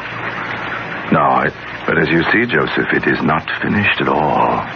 Is it? I don't know what you're talking about. I don't know, I tell you. Oh, come on, Joseph. You know what you did, and so do I. Now, look, if it's about the girl, it wasn't my fault. I didn't do it. No, it wasn't you. I swear it wasn't. Jenks did it, not me. Really? How curious he says that he didn't do it either, that it was you. Well, he's a liar. He's lying, I tell you. You'd better be able to prove it, Joseph. Now, look, grabbing Katie Shaw was his idea in the first place. I swear it was. But you went along with it, didn't you? Oh, we didn't mean to hurt her. Oh, didn't you? Honest, we didn't. Especially after old man promised the ransom money. And why did it happen? Look, we had her locked up in the cellar, see? Well, she tried to escape. Jenks caught her getting out the window, and he yelled at her to stop. And she just jumped and ran. And so he took a shot at her to scare her, only he didn't miss. Oh? And of course it was Jenks who fired that shot, not you. I swear, mister. I don't even own a gun. Jenks, it was his gun. On your word as a gentleman? You've got to believe me. That's how it happened. It's the truth. Now help me. All right. So you weren't the one who killed Katie. You still kidnapped her. Yeah, If you hadn't put your filthy hands on her, Katie would be alive today, wouldn't she? I never thought... No, you didn't, did you? All you thought about was the money. The lousy money. And Katie had to die because of your greed. I ain't slept good since, honest. That's a great help to Katie, isn't it? And to me. Who are you, buddy? Was Katie Shaw your girl? Oh, was Katie Shaw my girl? Oh, no. No, she wasn't just my girl. She was my whole world. We were going to be married. We were going to spend our whole life together. I'm sorry. Sure you are. Afterwards. Everybody's sorry. Afterwards. Hey, how did you find out about me? I mean... What's the difference? Is that going to bring Katie back to life? Well, no, but... Hey, did Jenks put you onto me? Did you think he wouldn't? Oh, that... The rats are all alike. You'd sell out your own grandmother to save your miserable skin. Well, it isn't fair to pin the rap on me. I wasn't the guy that killed her. Did Katie suffer much before? Oh, no, mister. She went quick, honest. Did she say anything?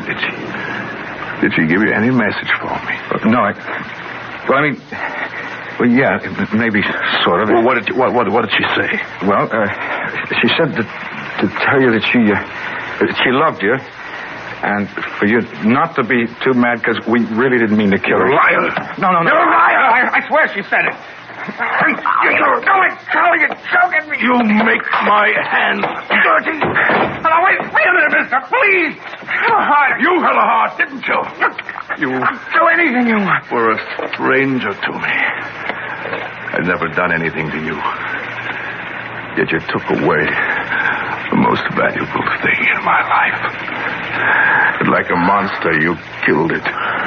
Please, mister, give me a chance. Like you gave Katie a chance? Oh, I wish to heaven I had.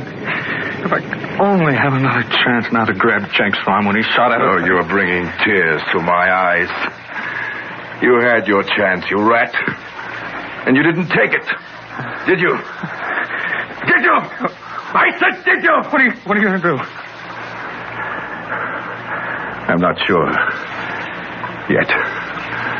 I came here to kill you, Joseph. Maybe I just ought to turn you over to the police. Oh, no, mister, don't do that. Oh, I thought you wanted to make amends. Oh, yeah, the cops. Then you were lying to me. Oh, no, not the cops, mister. Please, they'll burn me. I'll burn. No, that wouldn't be good, would it? No. Thanks, mister. Thanks. No. And I wouldn't get to see you die myself, would I? Oh, please. I wouldn't get to see your blood run out. The way Katie's did. Oh, give me a break, mister. I'm sure I will. With this. I sharpened it this morning. Especially for you. Don't come at me with that thing. Are you afraid to die, Joseph? Yeah, I am. Maybe now you know what it feels like. You get back, I tell you. Oh, Katie. Are you watching me? You're nuts. You're out of your mind, mister. Say your prayers, Joseph. Get fast. Get that knife away from me. Why don't you scream for help, Joseph? Like Katie did. Go ahead.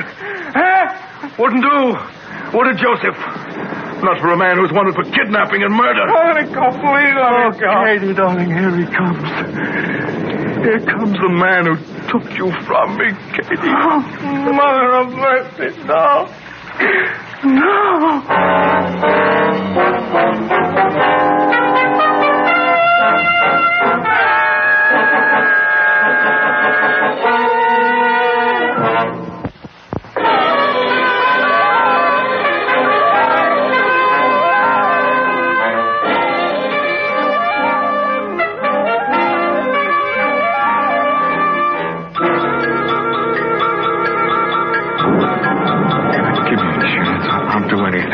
I'll give you anything. Just take that knife away from me, please. All right. Give me back, Katie. I can't give you back a dead girl. But you kidnapped her. You and Jenks killed her, didn't you? Oh, we didn't mean to. I told you. That's where we're different, see? I mean to kill you. It'll make me feel good. All right. Go ahead. I never thought I'd feel this way. But I'll enjoy killing you, Joseph. I'll enjoy listening to you scream until you die. Like Katie. Kill me. Go on. Get it over with. But killing you wouldn't bring Katie back to me, would it? No matter what I do, I'll never be able to hold her again. Oh, kiss her.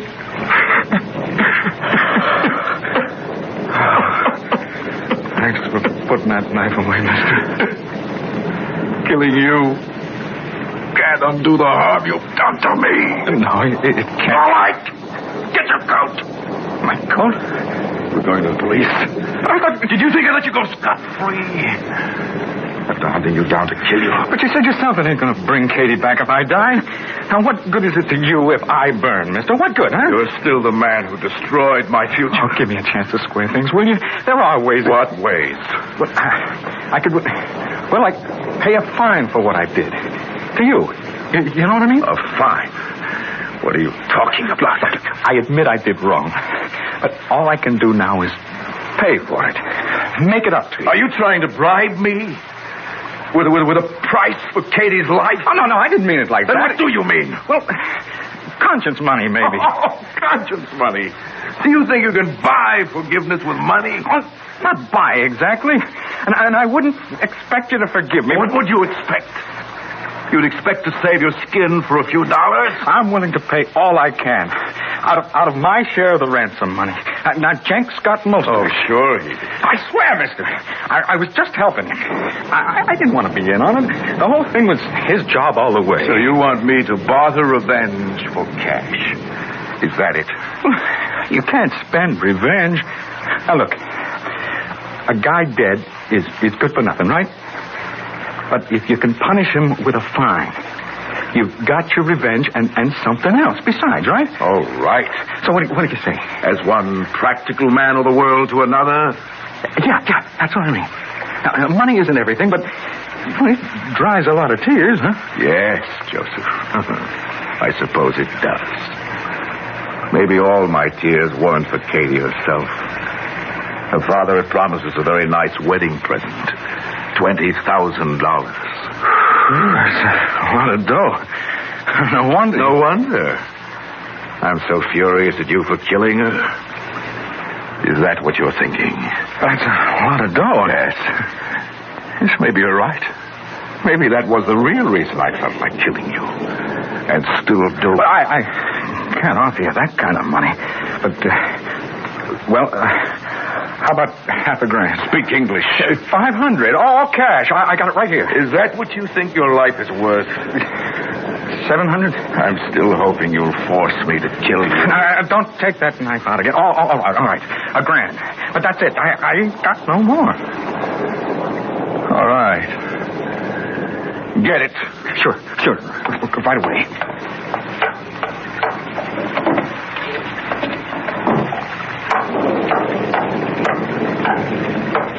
Here's the $1,000. You want to count it? No. I trust you, Joseph. Thanks. Now, if it's all there, you're rid of Katie and me for good. If it isn't, I'll be back to kill you. Oh, it's all there, I swear. Count it. All right. You can sleep peacefully now, friend. I bought your guilt. The crime against Katie is mine. Now, all mine. Now, remember, we made a bargain. No going to the cops. Oh, you have my word. Good night, Joseph. Good night. Mister?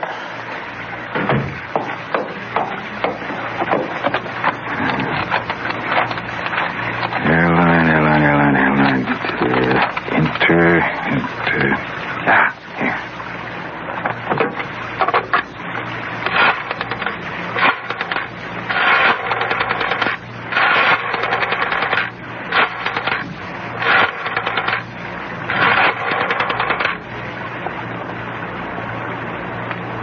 Inter-American, I want to reserve 2 seats on your next flight to Mexico City. 10:40? Okay.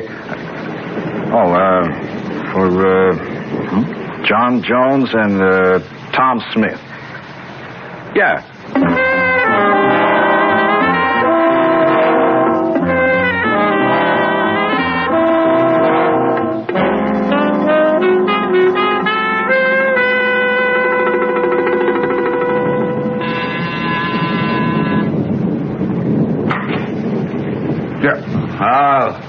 You again, huh? Any objections, Mr. Janitor? Not if you got another 10 spot. You mean like this? Yeah. Now, you want 3 more names of bachelors who live alone in the building, huh? Why, you are positively clairvoyant. Yeah. What do you want all them names for, mister? I'm selling sewing kits. Ha. You took my money, Mr. Janitor. I'm a custodian, mister. Pardon me, Mr. Custodian. All right. Try Sam Cooper. He's in 7B. And Maurice Ball. He's in 3N. And Harold Kent in 6K.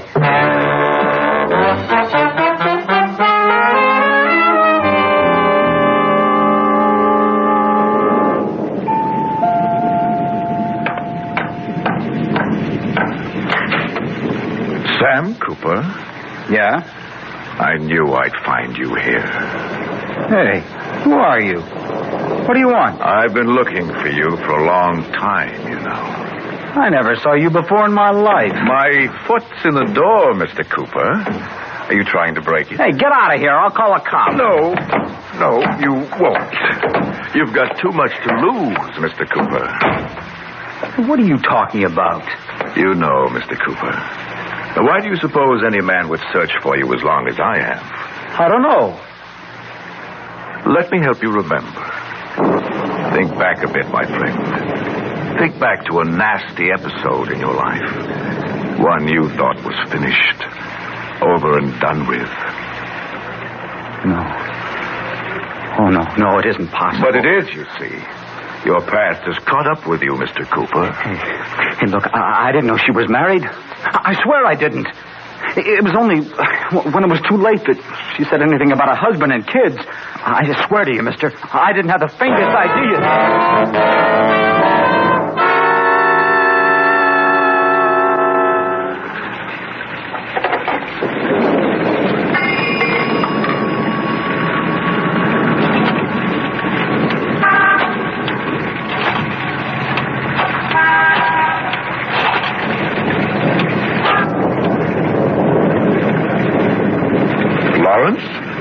I hope I didn't wake you, honey. Oh, terrific. Fish are biting like mad today.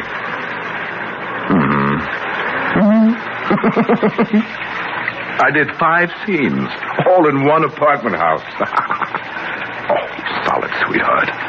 Skeletons rattle like mad, right out of the closets. Well, 1,000 in cash from a real live one. 400 more in checks. What? No. Well, not bad for a couple of hours' work. Sure, we're celebrating. Phone the store for reservations. We're spinning up a storm tonight.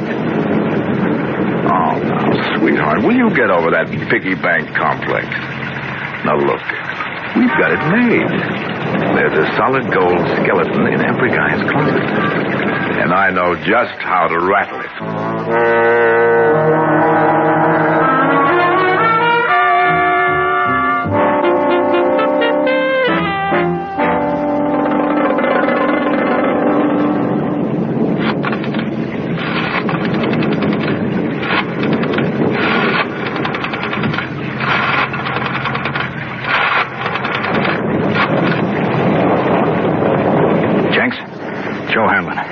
Listen, we're in big trouble.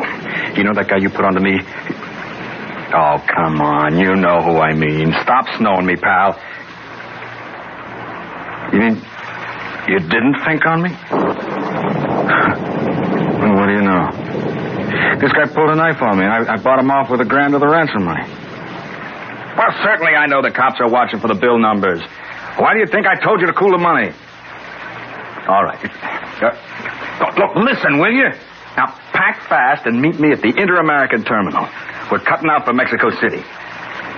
Yeah. Let that blackmailing rat explain to the cops why he's spending the ransom dough.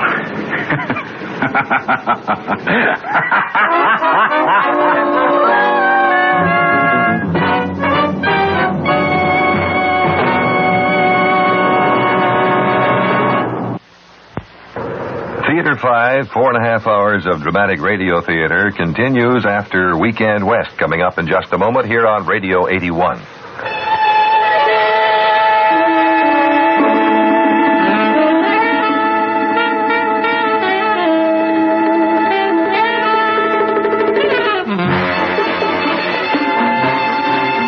Theater 5 has presented Skeleton, starring Mr. Bernard Grant. Written by Jules Archer, directed by Warren Somerville. Featured in the cast, Stan Watt, Arthur Cole, and Peter Rattray. Script editor, Jack C. Wilson. Original music by Alexander Vlastotsenko. Orchestra under the direction of Glenn Osser. Executive producer for Theater 5, Mr. Lee Bowman. We invite your comments. Write to Theater 5, New York 23, New York. That's Theater 5, New York 23, New York.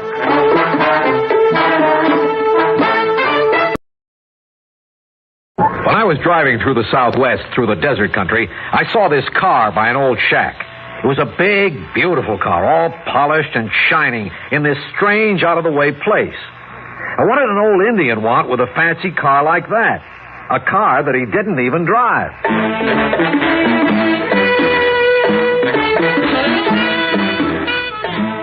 Theater 5 presents Devil Dust.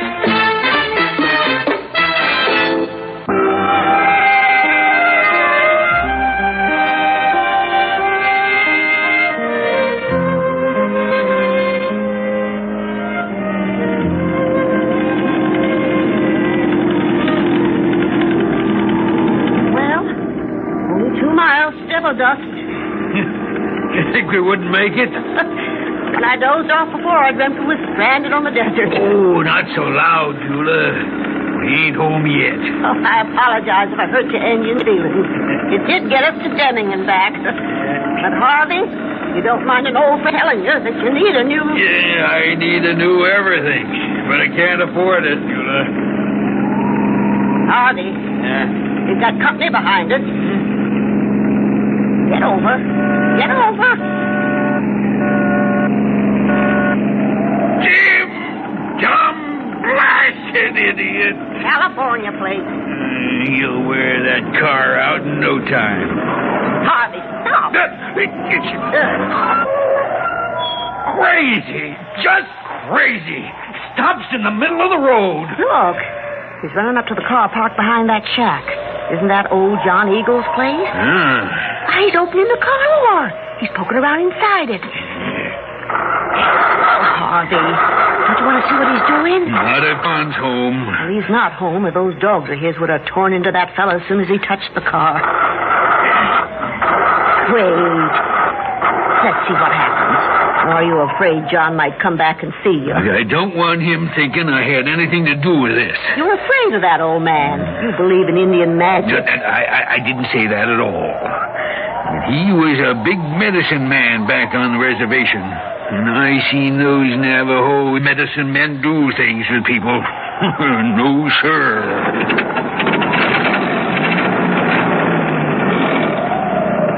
Maybe we'll the sheriff. That fellow wants to steal the car. Yeah, I doubt there's a battery in it. John never drives it. Then why? Why would a California tourist be interested? You could ask Tommy. Tommy? You women. Here you got old John's own grandson clerking in your store. Tommy Tyandi? Sure. Why, yes, so he is. Somehow I never thought me in connection with John and the Navajos. He's a good boy. I like him, but... But what? A feeling I get when he looks at me sometimes. That's Jun. Look, I grew up around Navajo Indians, both kinds, the blanket wearers and the English speakers. For all that I've seen them every day of my life, I still don't understand a thing about them. Not a blasted thing. Dina, they call themselves. Dina the people.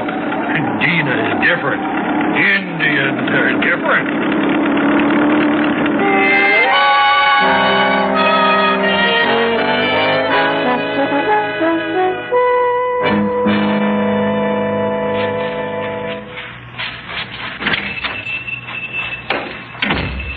Mrs. Granger?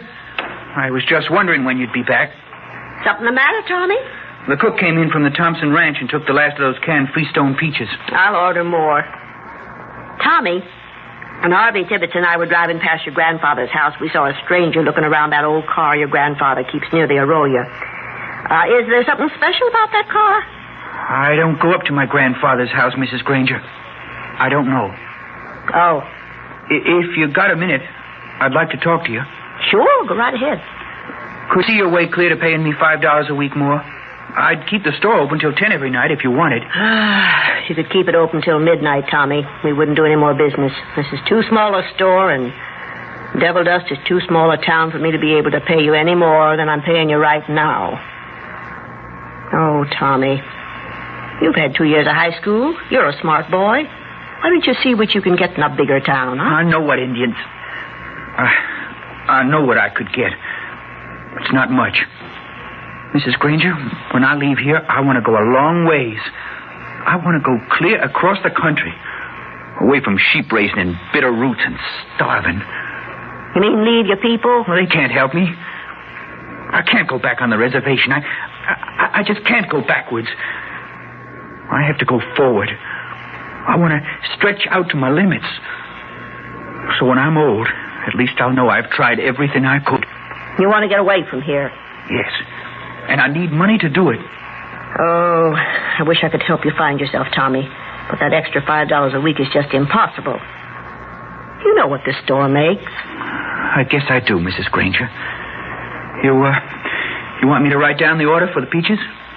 Yes, Tommy. Thank you. Somebody's pulling in at Harvey Tibbetts' place. Why, it's him. It's the man who was poking around your grandfather's car. Must be taking a cabin to stay here. But why?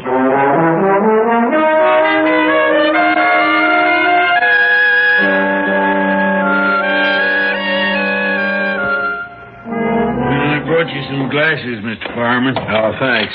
Listen, Tibbetts, what's wrong with that old Indian who owns the car? I went up to see him, didn't try to pressure him, but it was no sale. When I finally gave up, when I left the price open, you know what he said? He said he didn't understand me because I didn't speak Navajo. Yeah, Mr. Fireman, Indians have to do things their way. And if you don't understand their way, well, you have to wait them out, especially Navajos. They're buyers, not sellers. He don't let anything go, not even words. Smart, huh? You suppose he knows what he has right there in his backyard? What? What's so special about that old car? Now listen, Tibbets. It is an old car, but a very special make and a very special year. Supercharged Cord 1936. It cost plenty bucks back then when they were hard to come by. You know why? Because it was a handmade car. The parts hand-turned. That's the reason they only made about 5 of those coupes in 1936. It was too expensive, too much ahead of the times. Only 5 for this whole country, Tibbets. And that old Indian has one of them. Say, what would you do with it? Are you for real? It's a money car, I told you. It's a collector's item. I could sell it, or I could take all the prizes at the car shows. That car has class. That car is status on wheels. I want it. Well, what if old John Eagle won't sell it to you? I'm not even listening. He'll sell because I'll find a way to make him sell. Oh, come in, kid. Come in. You're right on time. Tommy. Hello, Mr. Tibbets. Hello, Mr. Fireman. We met this afternoon, Tibbets, before I went up to see Tommy's grandfather. Get me some ice, will you, Tibbets? Sure. You didn't have much luck with grandfather. How do you know? I tried to tell you, Mr. Fireman. You went in with 3 stripes against you. My grandfather, he didn't know you. You probably asked his name. You looked in his eyes when you spoke to him. Maybe even pointed your finger at him. I think I did. That's it. The old-fashioned Navajos, like my grandfather, they don't like those things. Taboo. And, you? Are you an old-fashioned Navajo? I don't know what I am. Not much of anything. My grandfather and me, we don't get on so well just because of his old-time ideas. But you're still speaking to him. When I see him. How much do you make in that grocery, kid? If you can talk your grandfather into selling his car to me, this 50 is yours. Oh, I don't make that kind of money. Uh-huh. Well, what do you say? I don't know. You could go a long way on $50. Get some decent clothes, buy a ticket out of this town, buy a suitcase like this one. You like it? Leather green, brass buckled. It's beautiful. I'll throw it in for goodwill. That's the kind of business I do. 50 and the suitcase. Well, come on. What are you, afraid to stand up to your old grandfather? Well, my grandfather thinks that car is beautiful, Mr. Fireman. He loves it. He works on it. He keeps it up. It makes him a big man with the Navajos. The reason up there near the arroyo is he doesn't want it to get dusty near the road. But he doesn't drive it, does he? No. Then it isn't doing him any good. He'd be better off with a pickup truck. Help him. Help yourself at the same time. What do you say? Well, I'm thinking it over, but I just happen to have a bottle of bourbon, almost as old as your grandfather. It's in the suitcase. Open it up, Tommy. And remember, that case is yours with the 50 if... Hey, how do you like that case, huh? Oh, it's so smooth, so clean. Here's your ice. Oh, thanks, Tibbets. I'm not much for drinking. Oh, this time you'll make an exception. Mr. Fireman, I don't think Tommy should... Oh, what is this? No firewater for the Redskins? Come off it. We're in the modern world. Tommy might as well learn to drink. He'll be able to afford it.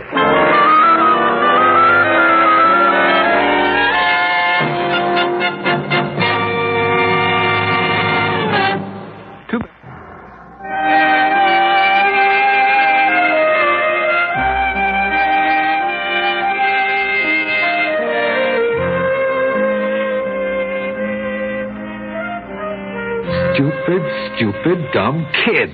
A whole day lost while he sobers up. And the old man must know it was me that got him drunk. Well, who'd expect him to go up there the night and make a scene?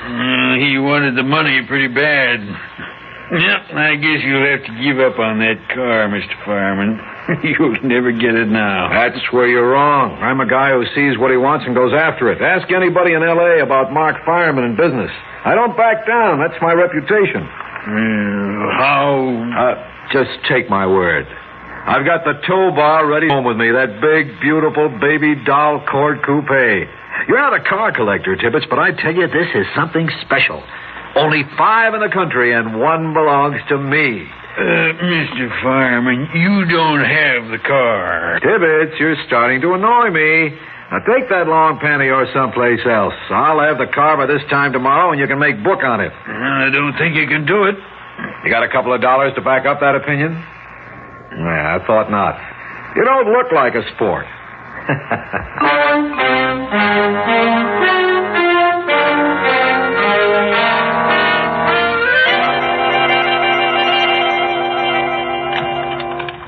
Hello? Hello, Harvey. Of course it's me. What? Now, Harvey, slow down. I don't understand.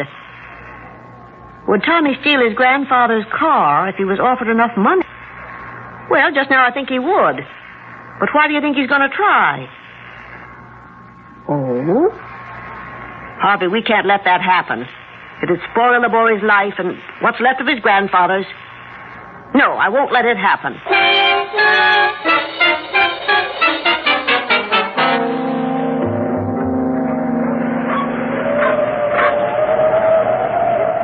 John Eagle, come out.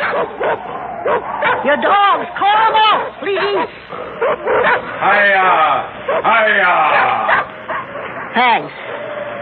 Eagle, I'm Mrs. Granger from the grocery store. Your grandson Tommy works for me.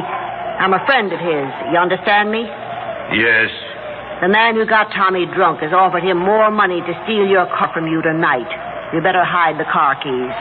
I leave them indoors. No, I don't think you understand me. How can I make it clear? Clear. Then why did you say that about the keys? You can't want him to steal your car. Good night, Azan Sozi. Azan Sozi? Woman who is too thin. Go home now, Azan Sozi, friend of Tommy. I give you thanks. But what about Tommy? Too cold outside at night. Go home. Get warm. John Eagle! Oh, he didn't understand me. I know he didn't understand me.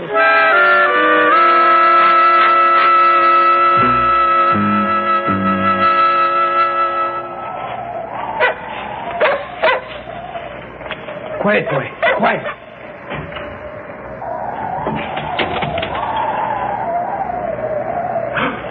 Grandfather.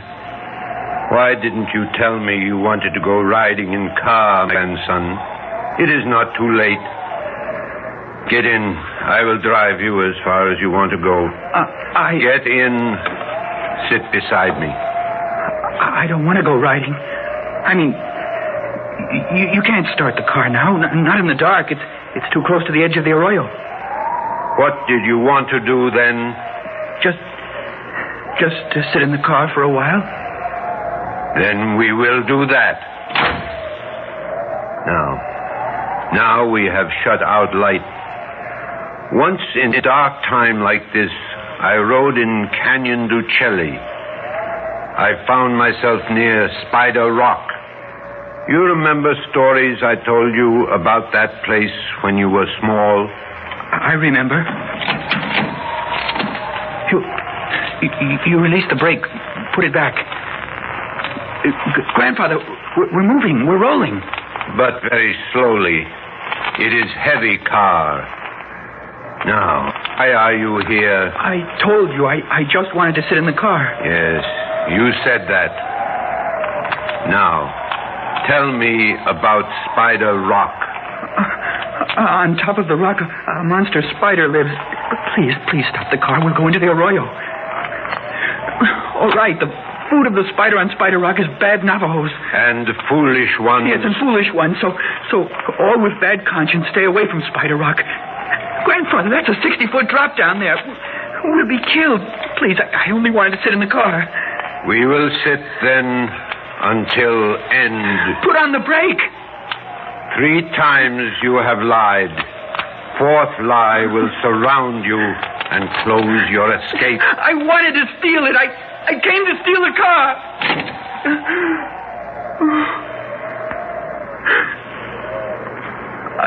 I'm sorry. I'm sorry.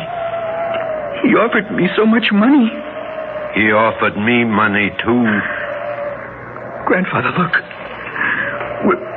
We're right on the edge. The front wheels are almost over. Then get out on my side of car and be careful. Careful. Careful.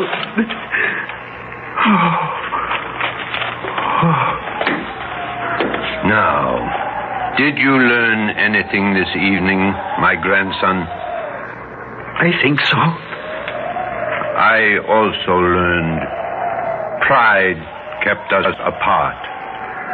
I have left you alone too long. You do not know who you are. I'm not much of anything. Wrong. You are one of us. Dina, one of the people. We will forget tonight completely. Grandfather, what are you doing? Get away from the car. Car, too much trouble. Don't let the brake go. You lose your car.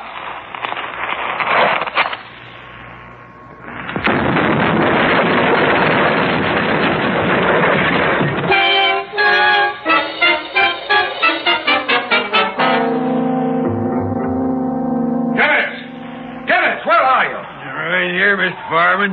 Oh, you leaving now? Yeah, here's your key. Well, Tommy and I are right sorry to see you go away mad. You're a dope, Tibbets. And you, kid, are a double-dyed dope. You let your grandfather smash up my Court coupe just to get even with me. He didn't want to do it. It hurt him. But you had spoiled the car for him. He couldn't love it anymore. Then why couldn't he have rid of it by selling it to me? Why did he have... Oh, what's the use?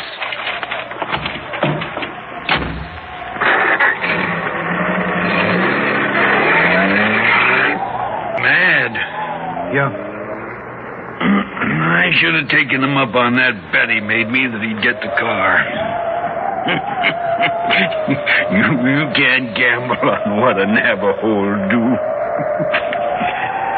Oh, Tommy, you left his suitcase. Isn't that the one he said you could have? Take it. I don't want it. Why not? If he doesn't value it, then why should I? Hey, that's the first Indian remark I ever heard you make. Yes, sir, that's a real Indian remark. Why? I don't understand it. Don't give up. You stay here long enough, you'll be Indian too.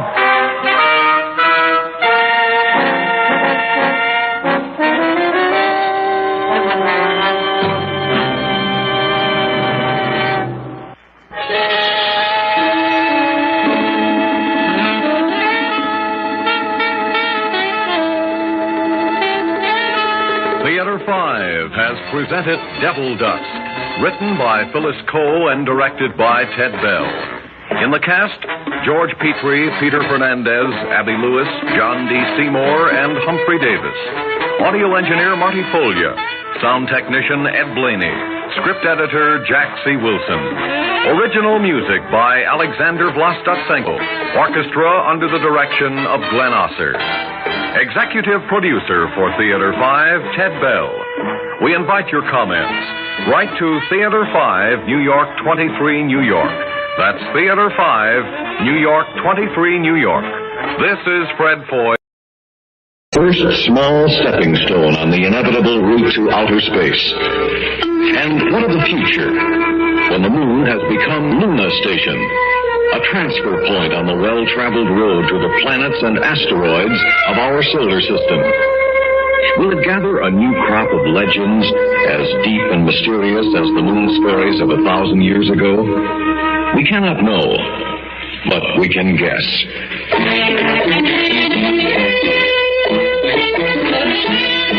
Theater 5 presents The Wandering Spaceman.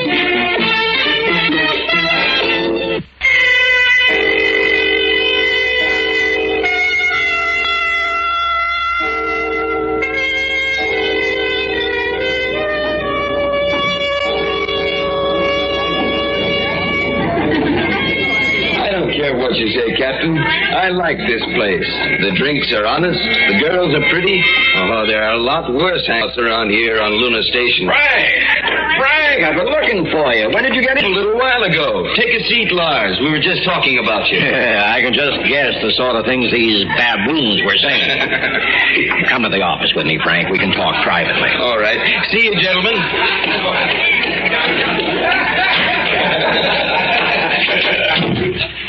Did you have a good trip, Frank? Oh, as usual. The Mars run nowadays is almost as much of a milk run as the shuttle trip back to Earth. But how's it been going with you, my friend? I miss this place. Have you? Sometimes I wonder about myself. Running a spaceman's dive carved out of the bedrock of the moon. It's a fine occupation for a grown man with a daughter. Well, now, don't run yourself down, Lars. We astronauts need the spaceman's rest. Maybe. And I swear someday I'll toss half these space bums out of this place. Never let them in the front door again. Oh, you shouldn't let them get you down, Lars. They don't get Lars Toner down. Don't worry yourself about that. Still know if I didn't have a daughter to support, I'd be tempted to pack up and find a job back on Earth. And at that, it might be better for her. Well, you'd both be missed, Lars.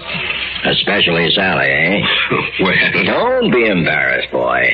I know how you feel about her. Well, I guess everyone on Una Station knows. You're a good man, Frank. The sort of man I'd pick for her myself. A captain on a scheduled transport, sober, good future. Frank, let me push my nose into your business. Why haven't you asked her to marry you? Well, I have, Lars. And she? Well, I guess she's not ready to settle down yet. Yes, I was afraid of that. She's like her mother used to be, wild. Oh, I wouldn't say that. You've heard about my wife, haven't you, Frank? I've heard stories. The stories are true. Whatever they say is true. She ran away from me, Frank. Ran away with a bum. Left her husband and her baby for a no-good pilot of a tramp freighter who set his course towards Venus, traveled too close to the sun and burned himself, his ship, and my woman to a blackened cinder.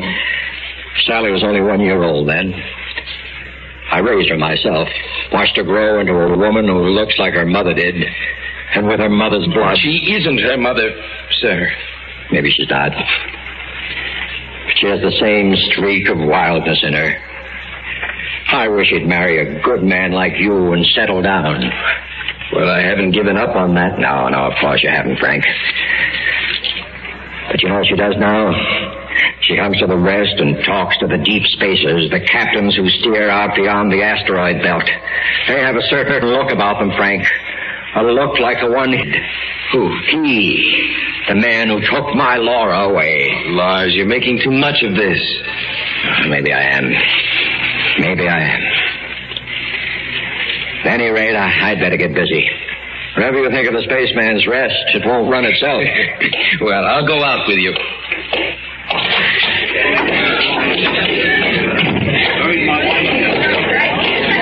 Look, boy, there she is. You understand what I mean now? What? Sally. Look who she's with. He's one of them, all right. You can tell by looking at him. Tall, lean, with eyes you hardly dare to gaze into because of what they may have seen. She met him a week ago, and already she can't leave him alone. She's drawn to him, man, like a moth is drawn to a candle flame. I ought to go over there. Take it easy. They're only talking. There's no crime in that. Only talking, yes. But what are they talking about?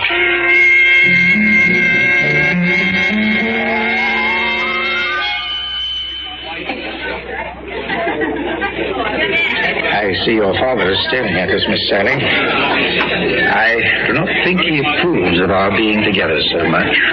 Poor Daddy. He's always worrying about me. My mother... Yes, I've heard the story. It is a sad one. But with many sad tales a man can hear in his wanderings from planet to planet. Someone once said that human beings were meant to stay on their own world, and that any love affair that springs up away from Mother Earth is doomed from the start. What a curious idea. You don't believe it, do you? Well, when you've wandered for as long as I have, you simply don't know what to believe.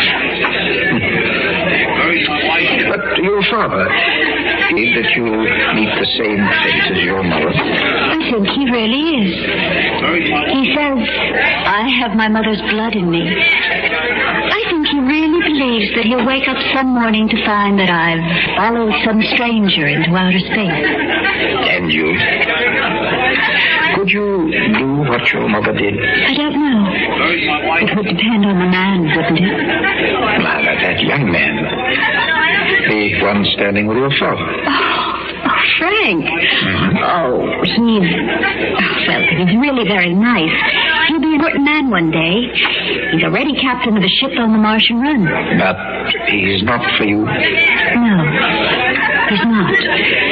I sometimes wish he were, but he's not. Oh, why am I telling you all this? A week ago we were strangers. And if I were your father, Miss Sally, I would worry about you in much the same way he does. You should be more wary of strangers. But why? What can happen to me here? You can say. A man from deep space might be anyone. He might be a dangerous criminal, or worse. He might even be the wandering spaceman. Oh, who? A wandering spaceman. Now, don't tell me you haven't heard the tale. No, I haven't. Well, it also is a sad tale. The wandering spaceman was a captain in the early days of the Venus run. He was young, bright, ambitious. Then one day, he met a girl. One very much like you, Miss Sally. He thought of her as the planets, the stars, the whole universe. Became engaged, and he had one more trip to make before they were to marry. While the captain was in space, the owner of the space line happened to come to Lunar Station and met the girl. He was neither young nor handsome, but he did have one advantage. He was very, very rich. The girl left for Earth with him just 2 days before her captain was to arrive back on Luna. At first he thought of going after them, killing them both. But he realized that would solve nothing. So he cursed all women and all men too. He swore that he never wanted to marry, he never wanted to look at another human being. The next morning he took a spacecraft out to a test run. And never was heard from again. But what happened? Who knows? Some say that he wanders through the solar system, unable to land except once every 7 years. At that time, he's given a single week to find a woman who might share his loneliness. And has he found one? It's only a legend, remember. But has he? According to the story, no.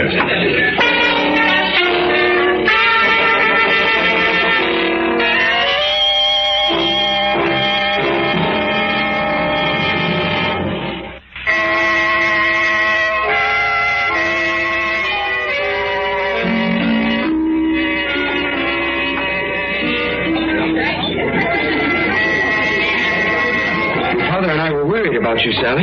Me? But why? I think you know why. Won't you sit down, Captain? Oh, I forgot. You two don't know each other. Captain Von Gruff, Captain Bradley. Do join us. No, I really don't have time. Sally, I'd like to speak with you alone for a few minutes. I'm sure it can wait, Frank. In the meantime, do sit down. Captain Von Gruff has been telling me the most fascinating story. I'm sure he has. It's about a space captain who has cursed all women and is condemned to wander between the planets. Perhaps you've already heard the legend of the wandering spaceman, Captain. Wasn't there something else about his landing every so often in order to find a woman who would share his life with him? This legend comes from Earth. It was told long before space travel was even heard of. Only then it was not a spaceship that the captain traveled in. It was an old-fashioned sailing ship in which he roamed the 7 seas. And instead of the wandering spaceman, he was known as the Flying Dutchman. Quite true, Captain. Isn't it interesting how old tales like old truths keep popping up over and over again? I'm warning you, Captain, to stay away from Miss Toner. I have no interest in getting into a brawl with you, sir. Perhaps I'd better leave before the lady is furthered. Wait a minute. Frank, let go of me. Captain Von Graff? Mitchell! Wait a minute. Sally, come back here. Sally!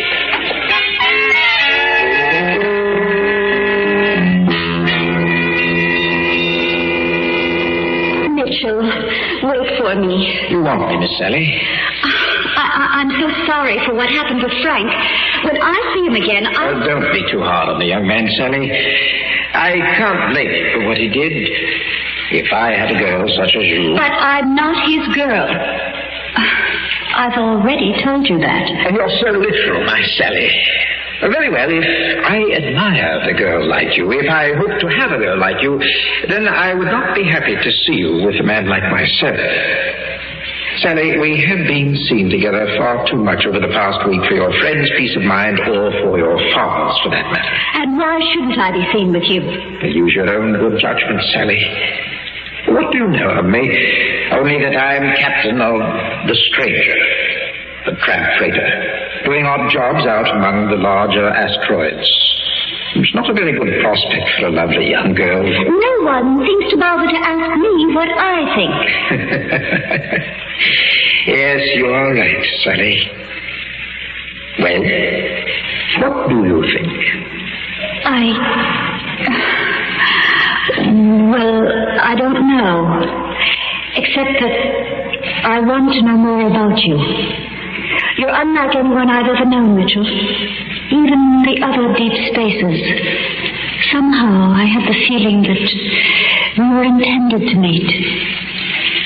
Perhaps it is better that we won't be seeing any more of each other. What do you mean? I'm leaving today, Sally. My ship is repaired, and I must go back out there where I came from. Must you? Can't you stay a second week at least? No. No, I can't. Take me with you, then. Take you with me? What? Take me with you. Take me into the space with you and let me wander with you through the vastness beyond Venus and Mars. Let me see for myself the loneliness of space. The loneliness? Please, Mitchell. I won't walk you in the way. You'll hardly know you have me on board unless you want to. No. But why not? No, Sally. I've said no. You're a silly, romantic child. Now, stay here on Luna Station where you belong. Or better still, if I were your father, I'd take you back to Earth where you can get those ridiculous notions out of your head. Mitchell. Sally, I mean it. You don't know who I am. You don't know what I am. I think I do. I'm like the wandering spaceman we were talking about. No one knows where I go or what I do. Sally, I travel into space and disappear for 7 years. I know. I'll say goodbye to you now, Sally. I'm going to the launching platform. Goodbye. Yes. You'll forget about me, Sally. You'll have to forget about me. Kiss me once before you go. Kiss you? Yes. Just once before you go. Oh, Sally. My Sally. If things were only different. Yes.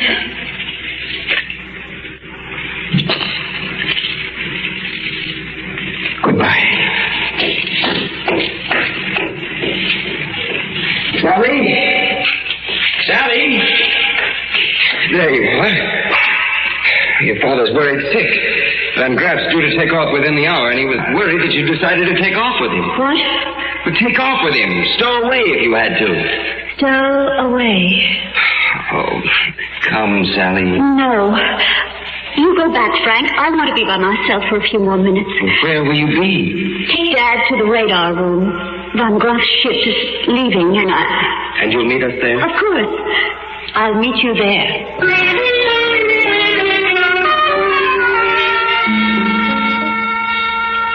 But I don't understand. Why didn't you bring her with you? Don't worry, Lars. She said she'd meet us in the radar room. I suppose she wants to watch Van Graff's ship as it gradually moves off the screen. Yes, I suppose. But there's something about all this I just don't like. Well, here we are at any rate. She's not here. I told you, Frank, I told you there was something wrong. Well, we can't know if there's something. She's on that man's ship, I tell you. I don't know how she got on board, but she did somehow. I tell you, she's there. Well, if you're sure, we could have the ship searched. Don't waste time, man. Do it. Launching room? Launching room. This is Captain Gradney speaking. I want you to hold the countdown for the spaceship Stranger, bound for the asteroid. Captain's name is... What's that? Are you sure? Well, yes, of course. Thank you. What is it? It was just taking off as I was speaking. I knew it. We actually don't know she was on board. Where else would she be? Turn up that number 3 screen to see if we can track his ship. There. It's that bright blip over there. We can keep her in sight for 2 or 3 hours. I see it. It's starting the elliptical course towards the asteroid belt. Oh, look. What happened? The blip. What happened to the blip? It's gone. Where? How did it go? No. Let me see if I can find it on another screen. Could there have been an accident? A meteorite? An explosion? Something inside the ship? No, I don't think so. If it was, it would have showed up on the screen. No, Jay, it just disappeared. One instant it was there, and the next instant, what? It's as if it vanished out of time and space as we know it. What are you saying, Lars? Remember what you were telling me. He was talking to Sally about. About the wandering spaceman? But that's... Like the old Flying Dutchman, you said. Van Graff is a Dutch name.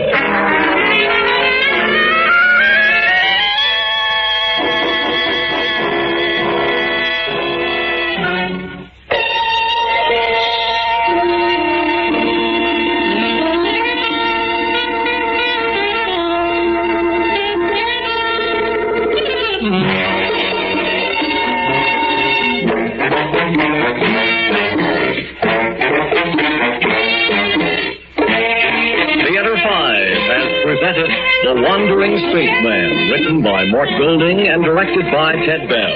In the cast, Donald Bucha, Jeff David, Francis Spanier, and David Kerman. Audio engineer Marty Folya. Sound technician Ed Blaney. Script editor Jack C. Wilson. Original music by Alexander Vlastovenko. Orchestra under the direction of Glenn Osser.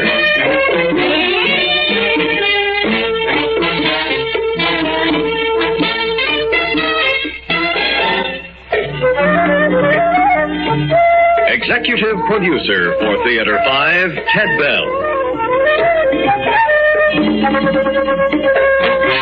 We invite your comments. Write to Theater 5, New York 23, New York. That's Theater 5, New York 23, New York.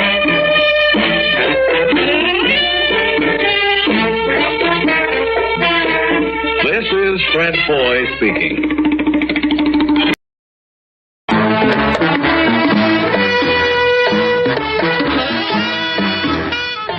Theater 5 presents Death Watch.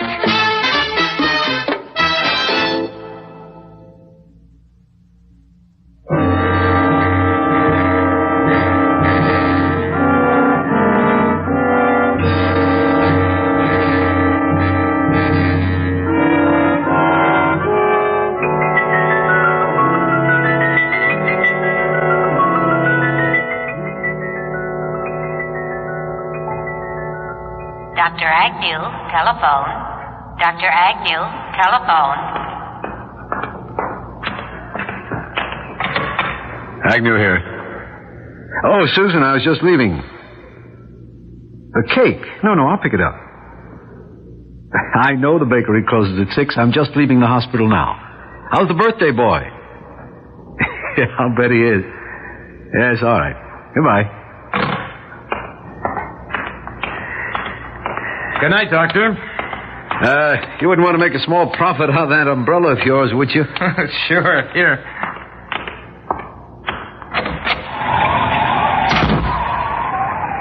Hey, mister.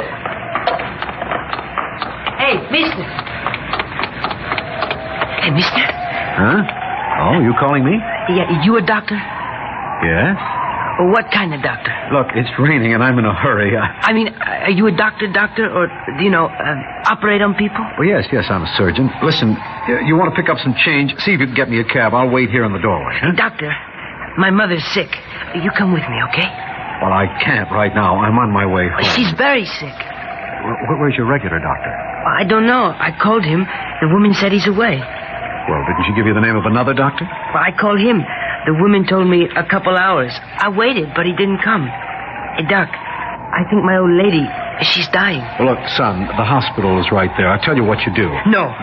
People have been telling me what to do all day. I tell you what to do. You come with me. Take care of my mother.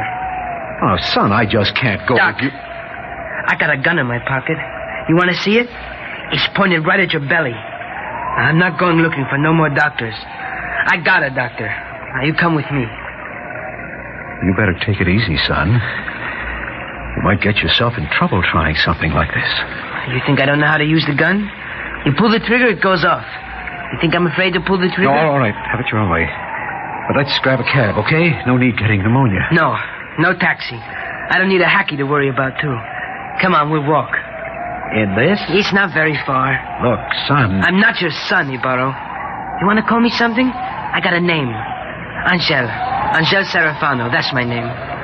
Angel, if your mother is as sick as you say, I ought to go back to the hospital and get an ambulance. No, you're not going anywhere. The last doctor said he'll come back tomorrow. Tomorrow comes first thing this morning, no doctor. I call him and he's out of town. What kind of doctor goes away and leaves someone to die? He might have been called away on an emergency. Well, how about my old lady? Wasn't she an emergency? They left the name of another doctor. 2 hours. I waited. Who knows how long these 2 hours is going to be? She could be dead. No, I'm not taking any chances. I got my doctor now. Come on. Angel, if you want my advice... You don't believe I'll shoot you? Oh, I believe. Yeah, I believe. Come on, then.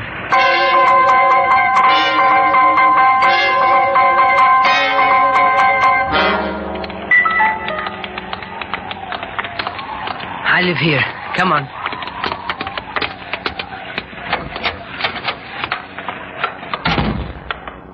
The 5th floor. That figures.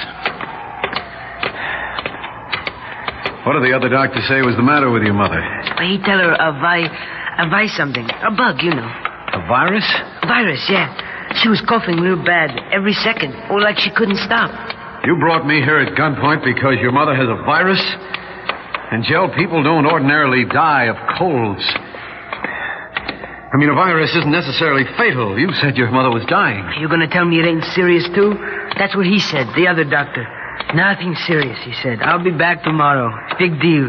Like he's doing me some kind of favor. A doctor is supposed to help people when they're sick, whether they got money or not, right?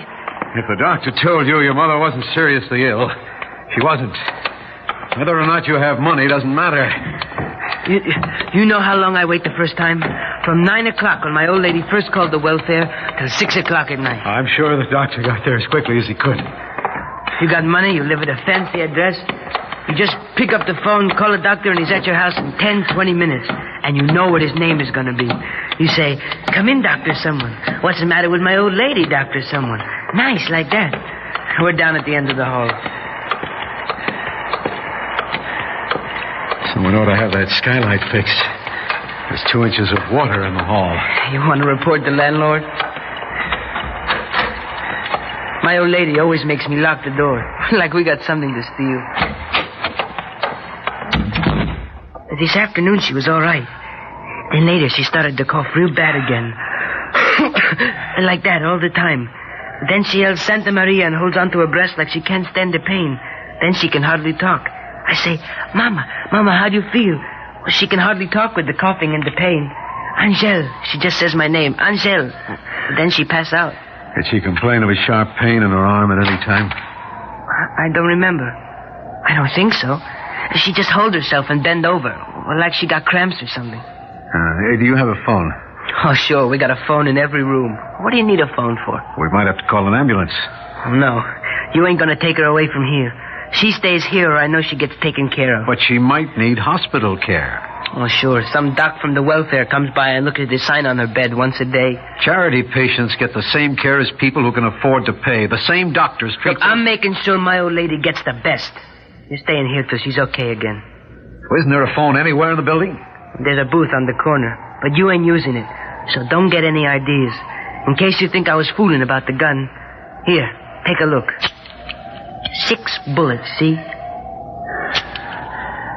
Let me see her. She's in there, in the bedroom. Wait a minute. Who's that? Don't answer it. Don't even breathe, Doc.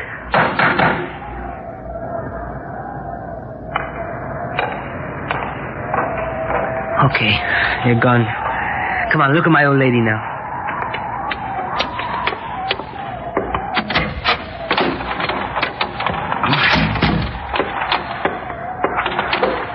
What's that window doing open? Can't you close the window? It's stuck. I closed it as far as I could and stuffed in rags. But it's still raining in a little. But I brought in the oil burner. See?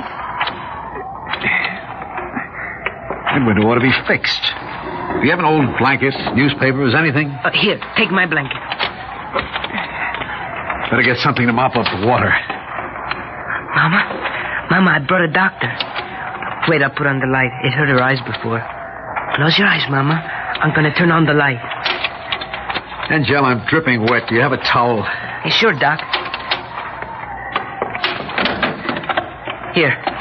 Thank you.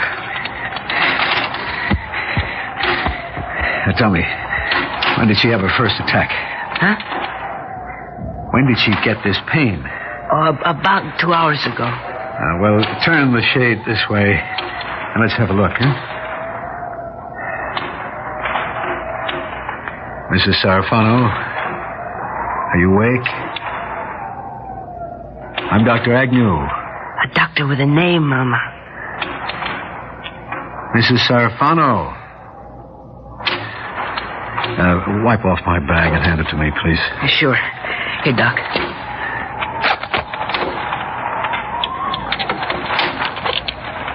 What's the matter with him, Doc? Angel, your mother is dead.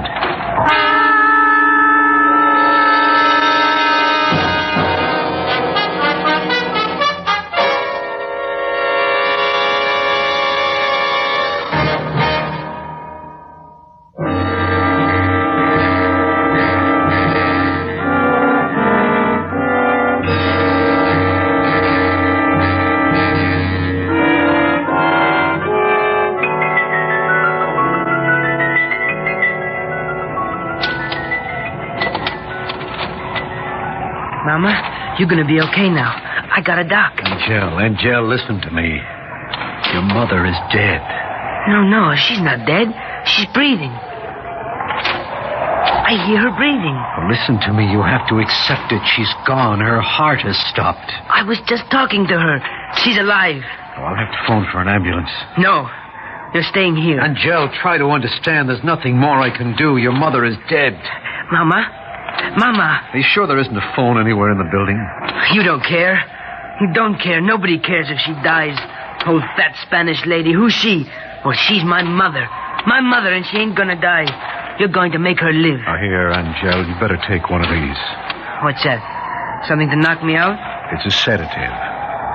Do you have a bed? Yeah, over there, behind the curtain. Well, take this and lie down. I'll take care of everything. Oh, sure. Put me to sleep and cut out. Is that what you think? Well, you're not cutting anywhere. Come on, out in the kitchen. Angel, your mother has been dead for some time. I have to get her out of here. Out in the kitchen. I got 6 bullets in this gun, Dr. Someone. Now, here. We can use this table. You wash it with hot water, I'll get a clean sheet. What are you doing? What do you want to use the table for? For the operation. The operation? That's right. What's the matter? You think I'm a hibaro or something? I can't read English? I read the papers all the time. And I read where a woman's heart stopped and this doctor made it start again. Oh. He cut her open and massaged her heart. Well, she's walking around today. Angel, that was a different case entirely. The doctor was there, right there, when the heart stopped beating. She had only passed through what we call clinical death. That's why he was able to save her. Your mother is past that point. She can't be revived now. Well, look, you want money? I'll get you money. How much you It want? isn't a question of money. If I could save her, don't you think I would? Well, money's no problem. I got lots of ways. Lots of ways. And even if I could save her... All right, what do you need? A knife, right? Oh, we got knives. Look. I'll go heat some water. Oh, this is insane. Crazy? You saying I'm crazy, huh? Just because I don't want to let my old lady die, I'm crazy? What can I do to convince you? Your mother is dead. Your mother is dead. Yeah, well, lots of people walking around, doctors say we're dead. Listen, Doc. I don't want to kill you, but I will. I'll point this gun right in your lying mouth and pull the trigger. 6 times. Bang, bang, bang, bang, bang, bang. What do you want me to do? The water is boiling now. Angel, tell me. You go to school. When they find me, they make me. How old are you? 15, maybe. Oh, don't you know? Yeah, 15. What do you want to be? Oh, man. Tito Parente. Who else? I'm just sitting around waiting for it to happen, that's all. Any kind of break. What did your mother want you to be? My old lady? You want to laugh? Yeah, I could use one along about now. A priest. How about that? That's a fine ambition for a mother to have for her son. You think I got a prayer, Doc? You want her to be proud of you, don't you? She is proud of me. What I done not to make her proud? I love her. I never make her worry. Not once. Never about anything. Other guys, 12, 11 even, you know. Already on this stuff. I promise her I never touch it. And I never. Not even glue, nothing. And I never touched a woman. I promised her that, too. Do you think what you're doing now would make her proud? What, saving her life? Proud? Happy. Do you know what could happen to you for kidnapping someone at gunpoint? I don't care what happens to me. If my old lady's okay, well, that's all. You think having you in prison would make her proud? Happy? What, are you going to turn me in? Listen, Dr. Someone, you think they're going to take it out on a kid my age for trying to save his old lady's life? You know, you must think I'm real stupid. Okay, the water is ready. Start scrubbing the table. A clean sheet will be sufficient. No. On the TV, they always wash the table. I don't want to take no chances with germs. You're the boss. Right. I'm the boss. Long as I got the rod and you ain't, I'm boss. But you know what you ought to be doing meanwhile? You tell me. Calling an ambulance. And that way we'll be ready to take your mother to the hospital. I thought we had that straight. My old lady ain't leaving here until she can walk out. And you ain't walking out if she don't. So stop talking all the time about the phone and the ambulance and the hospital. Hey, we ought to be boiling the knife. Put the knife in the pan. No, wait, I'll put the knife in the pan. You go get my mother. I'll need your help. You can't carry her in here? A big man like you? We'll have to improvise a stretcher. Here, we can use the sheet. Okay, only don't think I'm putting down the gun.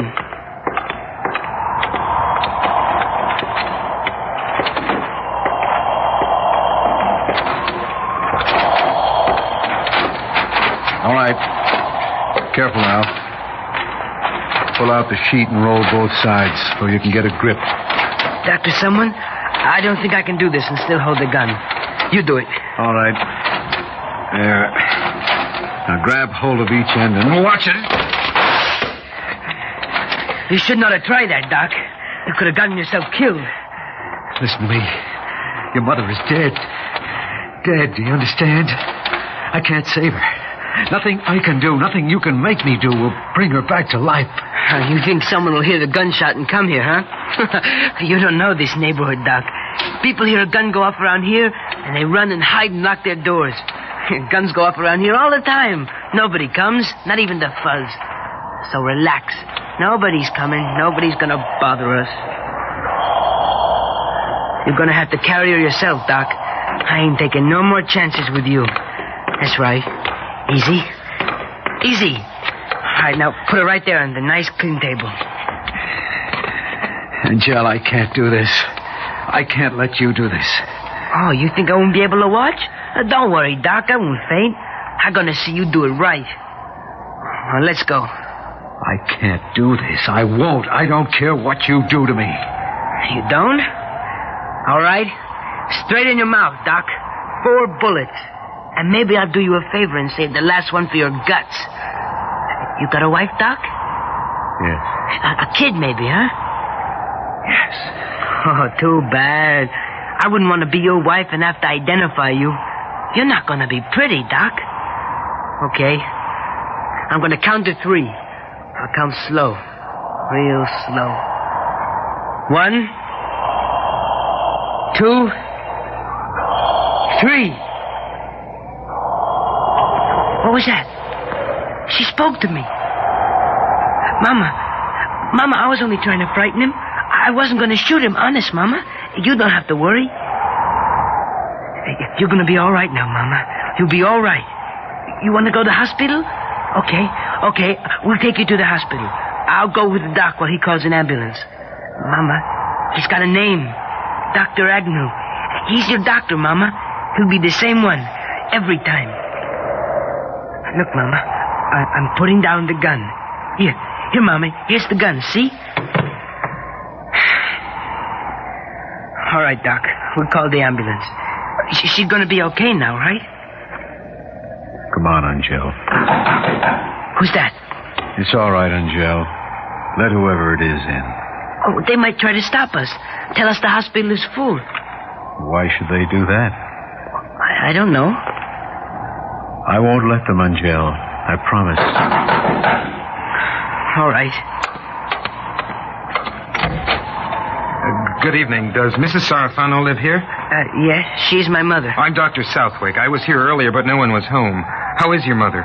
Oh, she's going to be fine. I got a doctor here. Oh, I see. Well, in that case, Doctor. I see everything is all right. Doctor, the boy's mother is dead.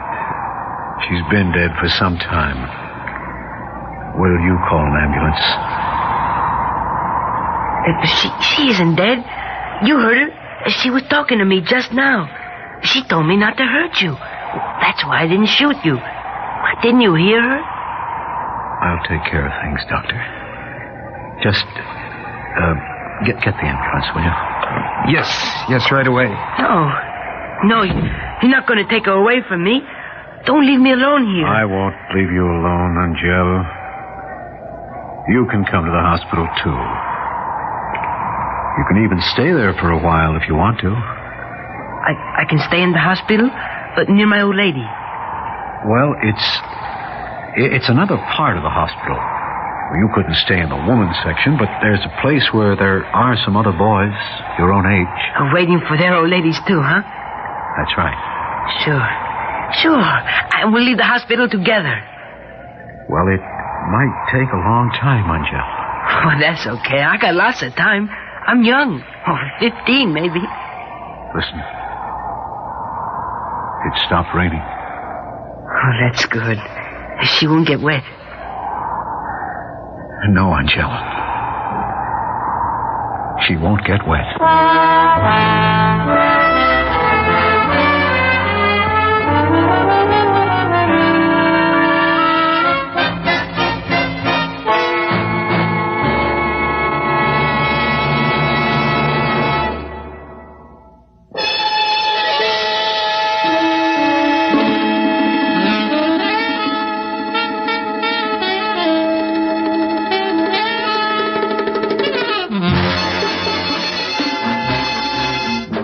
Theater 5 has presented Death Watch, written by Hal Hackaday, directed by Ted Bell.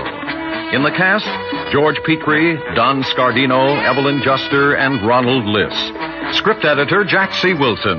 Original music by Alexander Vlastotsenko. Orchestra under the direction of Glenn Osser. Executive producer for Theater 5, Mr. Lee Bowman. We invite your comments. Write to Theater 5, New York 23, New York. That's Theater 5, New York 23, New York.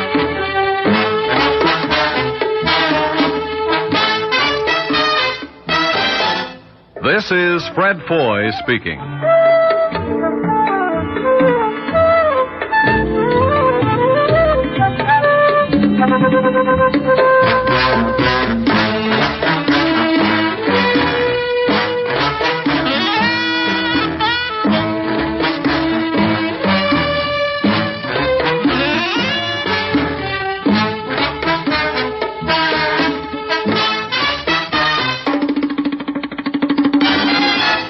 This has been an ABC Radio Network production.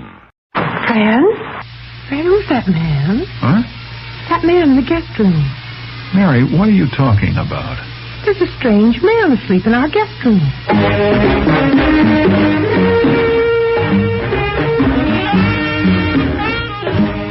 Theater 5 presents The Stranger.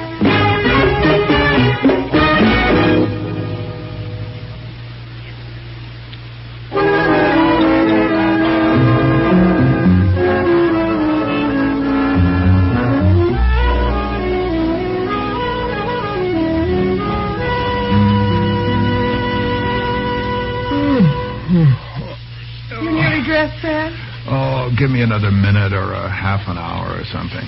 Well, the bathroom's ready for you. I'll go down and make breakfast. Okay. Say, how about making me some sausage this morning? All right. Give me some men who are strong-hearted men who will fight for the right thing at all. Shoulder to shoulder and boulder to boulder. Huh? What is it? Fred? Who's that man? What? That man in the guest room. Mary, what are you talking about? I'm talking about the man in the guest room. Maybe all right, but I should think you would have told me you brought someone home with you last night. Wait a minute. And I think of it, I went right past the guest room door, practically undressed. Mary, will you stop talking and let me get a word in? Are you telling me there's somebody in the guest room? Yes. A man? Yes. Well, I didn't bring any man home with me last night. Well, where did this man come from? Well, what time did you get in last night? I don't know, 11:30, I guess. And the guest room was empty then? I don't think I looked into it. Well, I got home about 1:30, and... No, I guess I didn't look into the guest room either. This man in the guest room, what's he doing? He's lying in bed, apparently fast asleep. Well, I think we just better wake him up. What if he has a gun? Oh, Mary, don't be ridiculous. Come on. Listen, Fred, I'm afraid. Honey, look, don't worry. We'll turn this guy out of the house or over to the police or whatever. Now, look at him. He's still asleep. Hey, you. Come on, wake up. Wake up. The party's over. Hello. Good morning, Fred. Good morning, Barry. Who are you? Well, don't you know? Of course he doesn't know, and neither do I. Who are you? You don't know either? No, I don't. Well, this is a pretty situation. Look, stop stalling and get out of that bed. I'm not stalling. I'm trying to figure out what to do. No, I just bet you are. Oh, what the devil. I'm not going to take the rap. I'm going to tell the truth. We'd like to hear it. All right. Now, last night was your bridge night, wasn't it, Mary? How did you know that? And it was your bowling night, Fred. Isn't that right? That's right, and I don't know how you knew it, but it's got nothing to do with the fact that you broke into our house. My presence here, and I didn't break into your house. This is a very delicate situation. Mary's bridge night, Fred's bowling night, but... Well, let me put it this way. One of you is putting me in a most embarrassing position because... You see, one of you didn't go bowling or bridge playing. And that one brought me home and invited me to stay a week. What are you talking about? I was invited to stay here in this house for 1 week by one of you. He or she seems to have changed his or her mind. I went bowling last night, and I never saw you before in my life. I played bridge last night, and I never saw you before either. You see? One of you is lying. Well, that's impossible. Uh-huh. It gives us all something to think about, doesn't it? Look here, if you are suggesting that my wife... You tell me that my husband... One of you was very clever to say what you just said. Still, it's going to be a strain, isn't it, to keep it up? I tell you what, I have a suggestion. What is it? Well, it's born of the fact that I'm hungry. Why don't we talk this over at breakfast, like sensible, civilized people? You've got a nerve. You are going to give me some breakfast, aren't you? Mary, I think we ought to. It'll give us a little time to think. Now, look there, you go on downstairs. I'll stay here with this character while he gets dressed.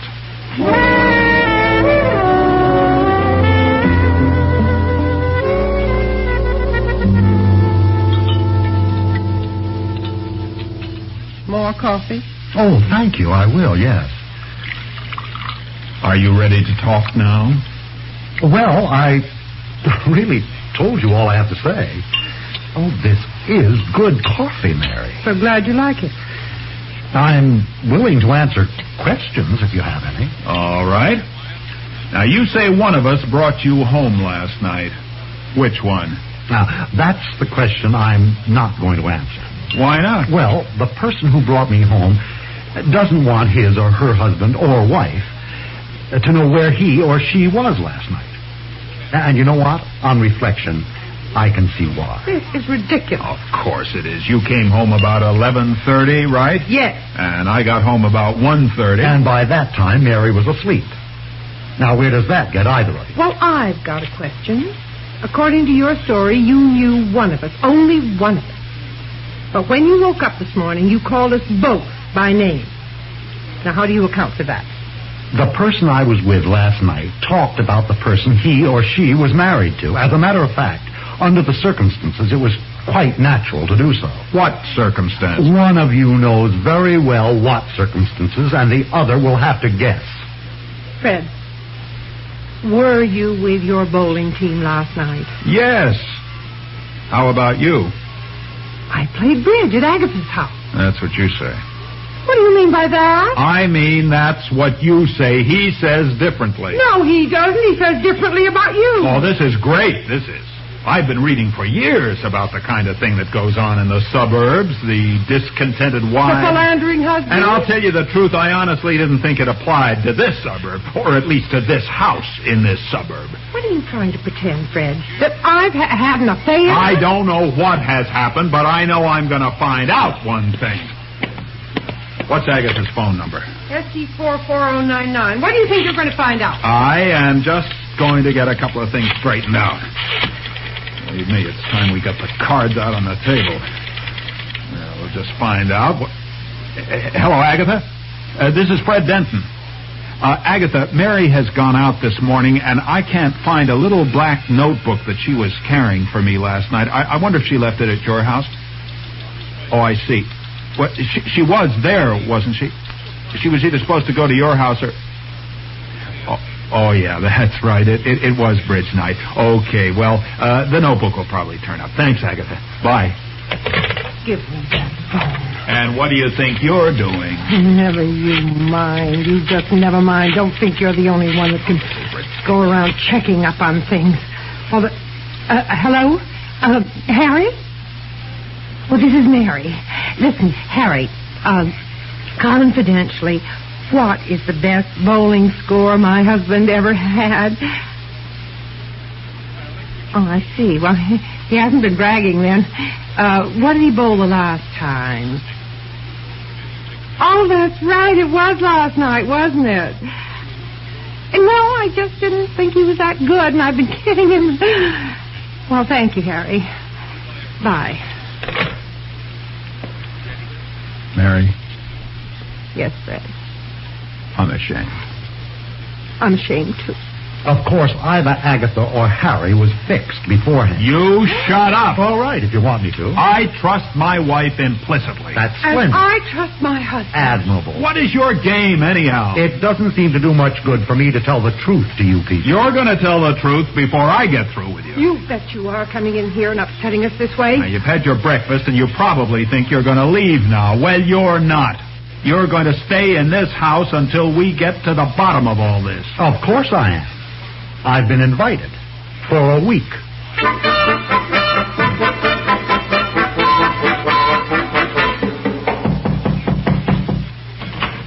May I come in, Fred? Sure. Where is he? He's sitting on our sun porch as if he owned it, reading one of our books.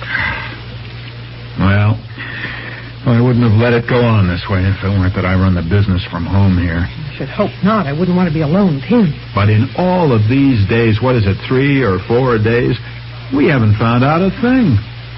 Well, he found out his name is Bert. If it is his name. And he's just been divorced and has no place to go. Yeah, if he was ever married, which frankly I doubt.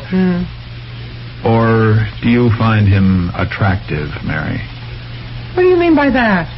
Hang it all. I just want to know why he is here. Because you told him he couldn't leave, which fitted in perfectly with his plan. Oh, this is too much. Look, I'm going to see that guy. You stay here. I want to talk with him alone. No, and it's not what you're thinking. I didn't say a word, did I? You looked. Go ahead. Go and talk to him. Whatever you have to say. Well, Bert, taking your ease on my sun porch, I see. Oh, just a moment, Fred. Wait until I finish this paragraph, will you? Oh, I won't wait. Well, you're pretty hopped up. You bet I am. Why are you causing trouble around here? Am I? You know you are, and you're enjoying it, too. Well, why not? I'm a student of human nature. I've had enough. Good. Now, let's see you smile after that. Or that. Stop it! All right. Your husband has a cut on his cheek. You better fix it. I'll give you more than that. I said stop it. What are you doing here anyway, Mary? I told you I wanted to talk to him alone. If you want to know, I was in the dining room listening. Oh, you were? Well, then, if you were listening, you now know this character and I never saw each other before. No, I don't. Anything you said to each other can be taken either way. Either he came home with you that night, or you have no idea who he is. Nothing you said told me a thing. Think back on the conversation, Fred. She's right. Nobody knows any more now than you did that morning you found me here. Still and all, in view of the fact that we've had this fight, I'll go or I'll stay, just as you please. If I leave now, you'll never see me again. And you'll never know, will you? So, shall I go? Stay. Stay.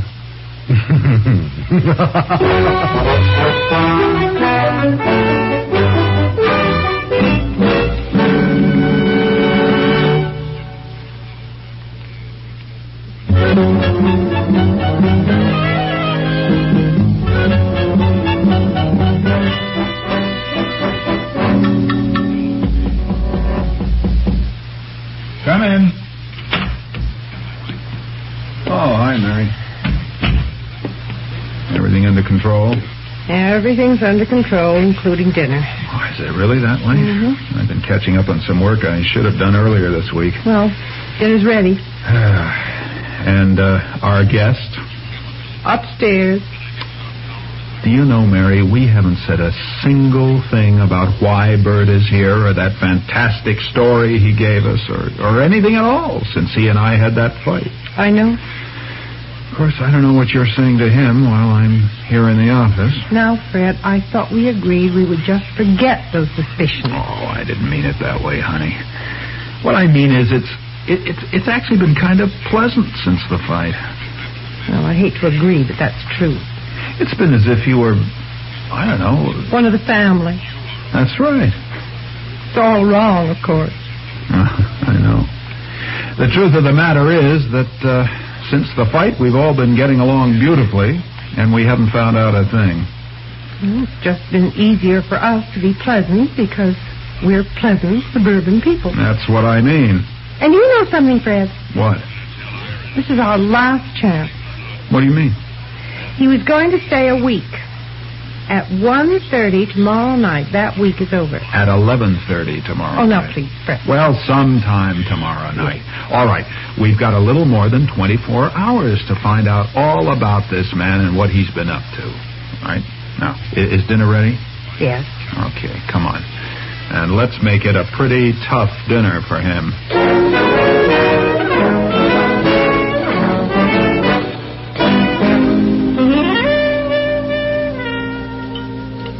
Mary, you couldn't have pleased me more. I love goulash. Well, I'm glad. Look here, my friend. You have been here now almost a week. You know, I was thinking of that myself. I'm going to miss you two people. Well, we are not going to miss you. Oh, now, I'd take offense at that if I really believed you, Fred. I think tonight would be an excellent time for you to explain yourself, Bert. You mean speak right out in public and tell you who brought me here last week? Either that or what joke you're playing. Oh, no, I couldn't be that cruel to you. It would be better, wouldn't it? For you to think in the years to come that possibly I was just kidding. What we want from you right now, Bert, is the truth. I've never told you anything else. The whole truth. How long do you cook the noodles? The whole truth, and now. My week is up tomorrow night. I suppose I can see your point of view, but, well, it isn't always wise to insist on knowing things that might hurt you. Will you stop all that nonsense and just tell us what you have to tell us? I was going to say it isn't always wise, but if people insist on knowing, they usually can find out. So? We have more than 24 hours.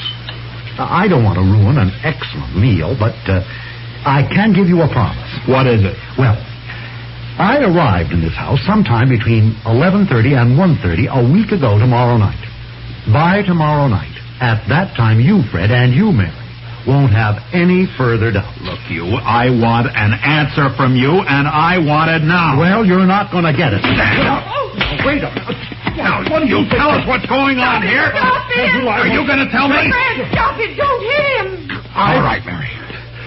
Now, look, I've said all I've had to say. And you listen to me, you two.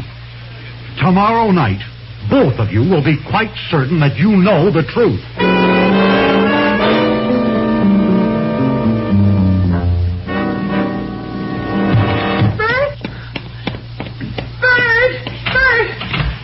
Fred, have you seen Bert? Well, no, I've been here in the office since 7 a.m. Why? Well, I went to call him for breakfast, and Freddie's gone. What do you mean? He's nowhere in this house. Let me look. I tell you, I've looked everywhere. I don't doubt it. And I've called him and called him. I tell you, he's gone. I'm sure he's gone, but what I want to see is... Let's see if his clothes are there. It's not his clothes I'm interested in. Mary, where's my watch? What? How should I know? I left it here on this bureau.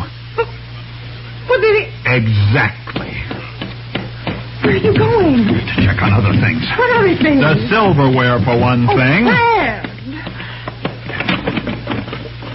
Gone. Oh. We have been the prize suckers, the prize fools. Fred! What? Look, the Ming vase is gone. Sit down. Let's not look any further. I'm sure every small object we've got that's worth anything is gone. Oh. Oh. What are you laughing at? Oh, darling, you know it's not awful at all. Don't you see? It's over. Oh. Oh. Yes. Yes, Fred, you're right. Yes, it's over. Ah, darling, if I could only tell you the suspicions I had of you. Well, I had the same suspicions as you. Ah, darling, it's just wonderful. Let him have the stuff. It was nothing but a burglar. A confidence man, a racketeer. Oh, darling. Oh, Mary, my love. Hey, you think we ought to report this to the police? Oh, I haven't thought about it. What do you think? Oh, I don't suppose they could get any of that stuff back for us. No. Still. No. Maybe you're right. It wouldn't be wise to report it. Well, I didn't say we shouldn't report it. Well, of course you did. Mercy, do you think I have anything to fear from reporting this? Well, does that mean you think I have? Now, Fred, let's not quarrel. Well, you said that... No. Let's not quarrel. Well, will we report it to the police? Well, I'll leave it to you. It might make us a laughing stock. That's true. Yeah. Oh, look, we don't have to spar around this way as if we were still suspicious of one another. No. Why don't we just decide not to report it and agree that this is the decision of both of us? That's much the best way. Let's just put aside all doubts of one another. Yes. Just say, I love you. I love you. And I love you. And we can prove it, too, Fred, this very night. No doubts, no suspicion. This is your bowling night and my bridge night. Hey, that's right. You go to your bridge and I'll go to my bowling. And we'll just forget the whole ridiculous business. Mm-hmm. I love you, Mary. And I love you, Fred. But I'm not going to my bridge party. There's a drugstore across from the bowling alley, and I'm going to be there in the window with an ice cream soda, seeing whether he goes bowling or not. And if he checks me, it will be easy to get the girls to say that I was playing bridge. No bowling for me. I'll be in the bushes opposite Agatha's house. The guys will cover for me in case she checks. I'm going to find out about her for certain, one way or the other. Love, Fred, but he's not going to make a fool of me. She is the greatest girl in the world, but if she's putting anything over on me, I'm going to find out.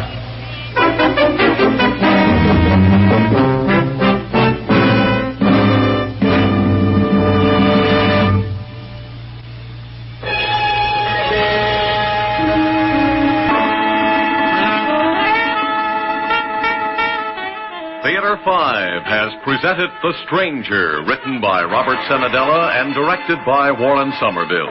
In the cast, Elliot Reed, Elspeth Eric, and James Monks.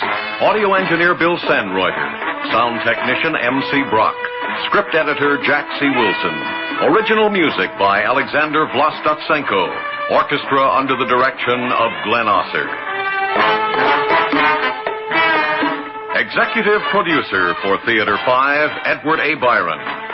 We invite your comments. Write to Theater 5, New York 23, New York. This is Fred Foy speaking.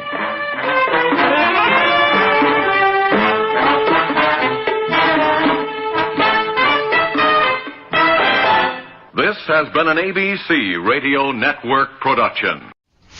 Why wasn't this news released? Because it would create public hysteria. There would be an absolute panic. Yes, I suppose you're right. There'd be riots in the streets. It would make an invasion from Mars seem like a Sunday school picnic.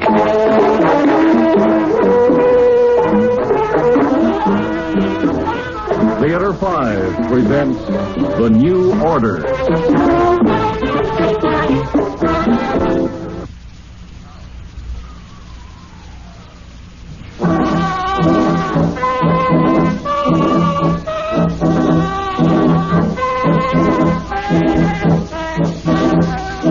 Come into my office, gentlemen. Oh, thank you, Mr. Garson. Thank you.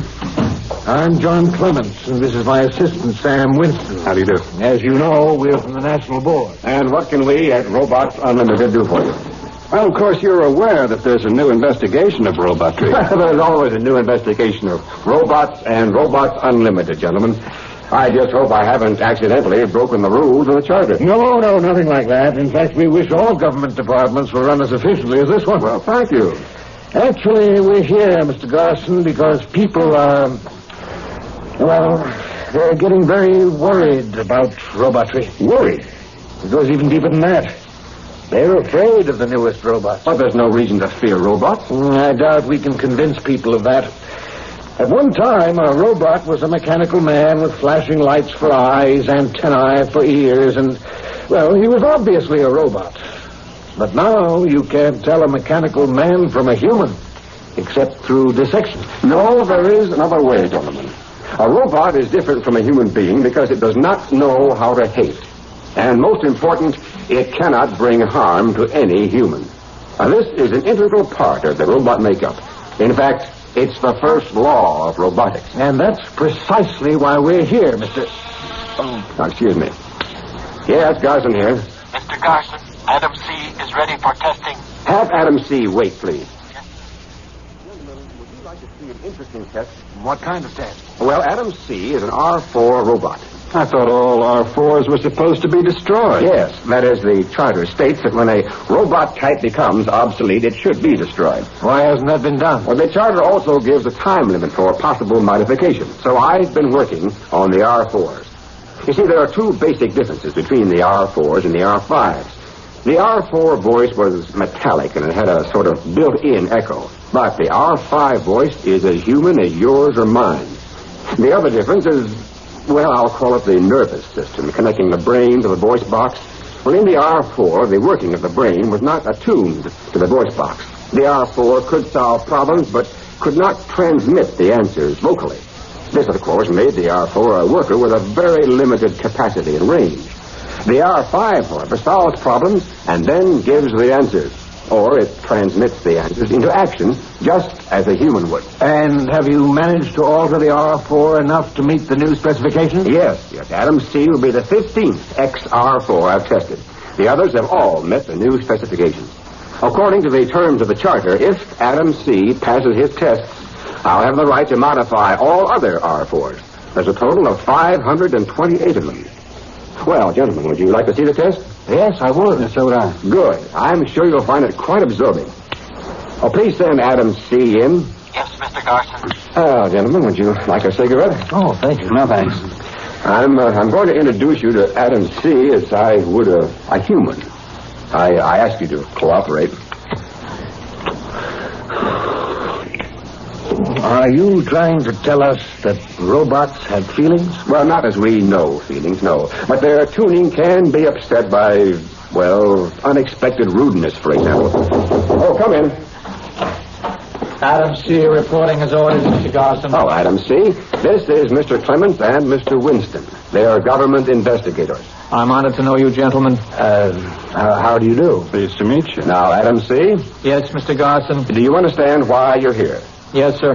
Tell me, please. I was an R4 robot. You have had me modified to meet the specifications of the R5 robot. If I do not meet all the specifications, I will be destroyed along with all other R4 robots. All right. Now, the first test is memory retention. Now, I'm going to open this book. You will read the page on the right-hand side. You will have only 3 seconds. Ready? Yes, Mr. Garson. Start reading.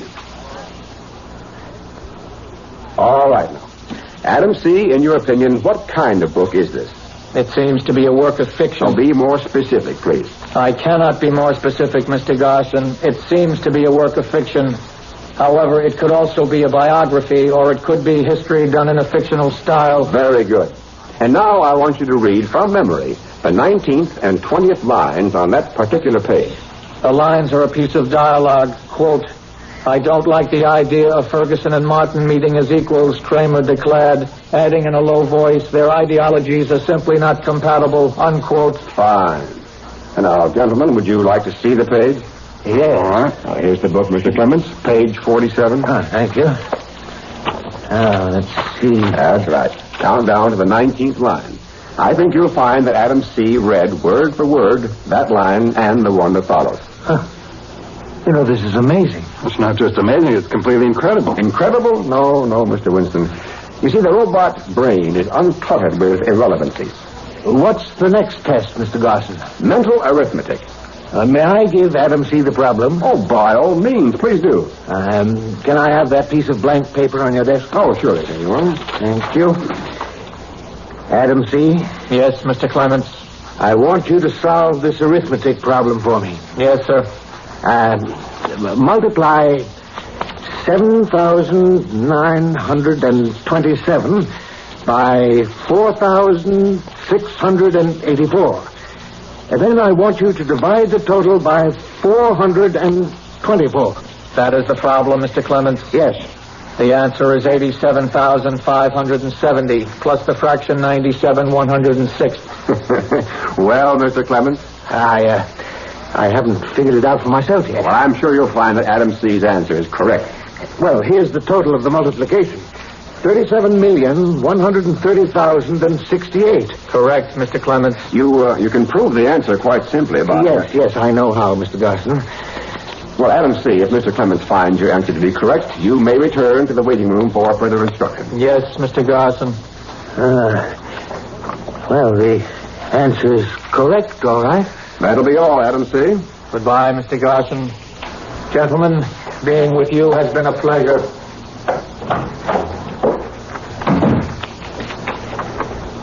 Well, I'll be darned. It makes one feel rather inferior, doesn't it?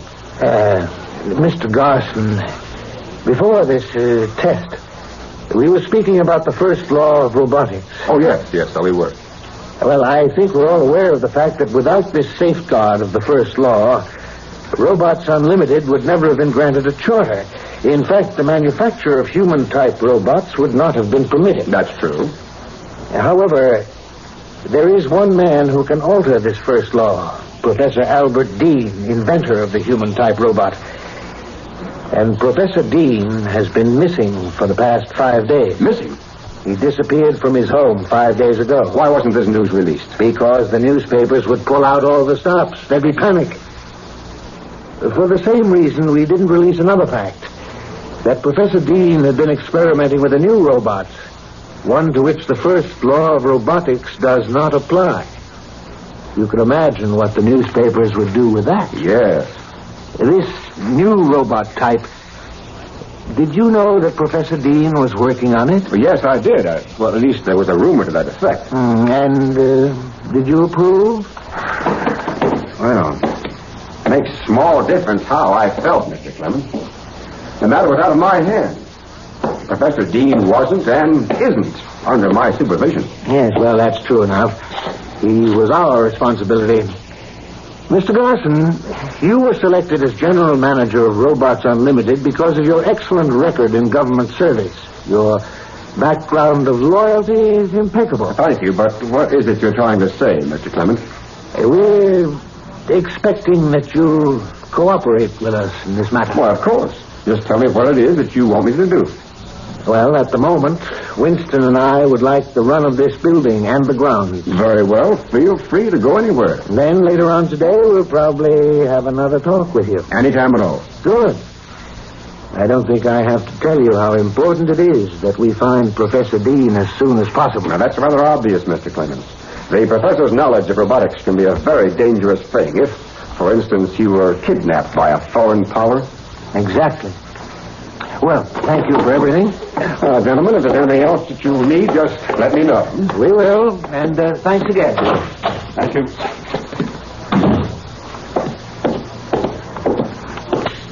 Garson here, calling Frank B. This is Frank B., Mr. Garson.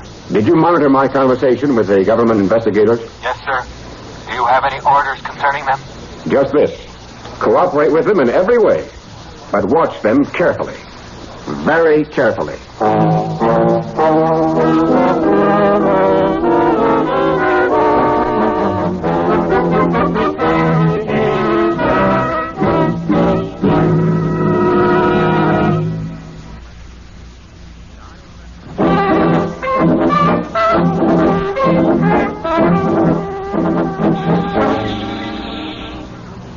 Yes, Garson here. Frank B. reporting, Mr. Garson. Investigator Clements has found his way into the corridors beneath the building. He is now in the restricted area. What are your orders? Have some R5 standing by. I'll take care of this myself.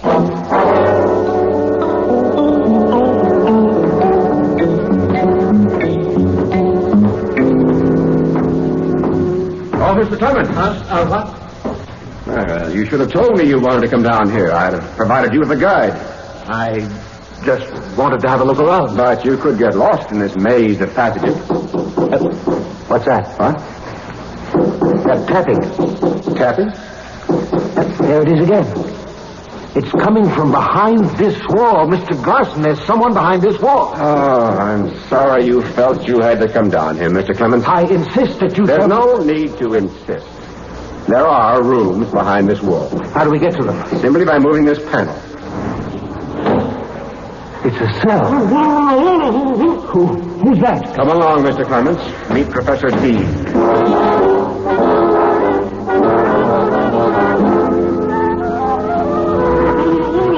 As you can see, the professor is unharmed. Why do you have him tied and gagged? Because he knows certain words that activate the robots.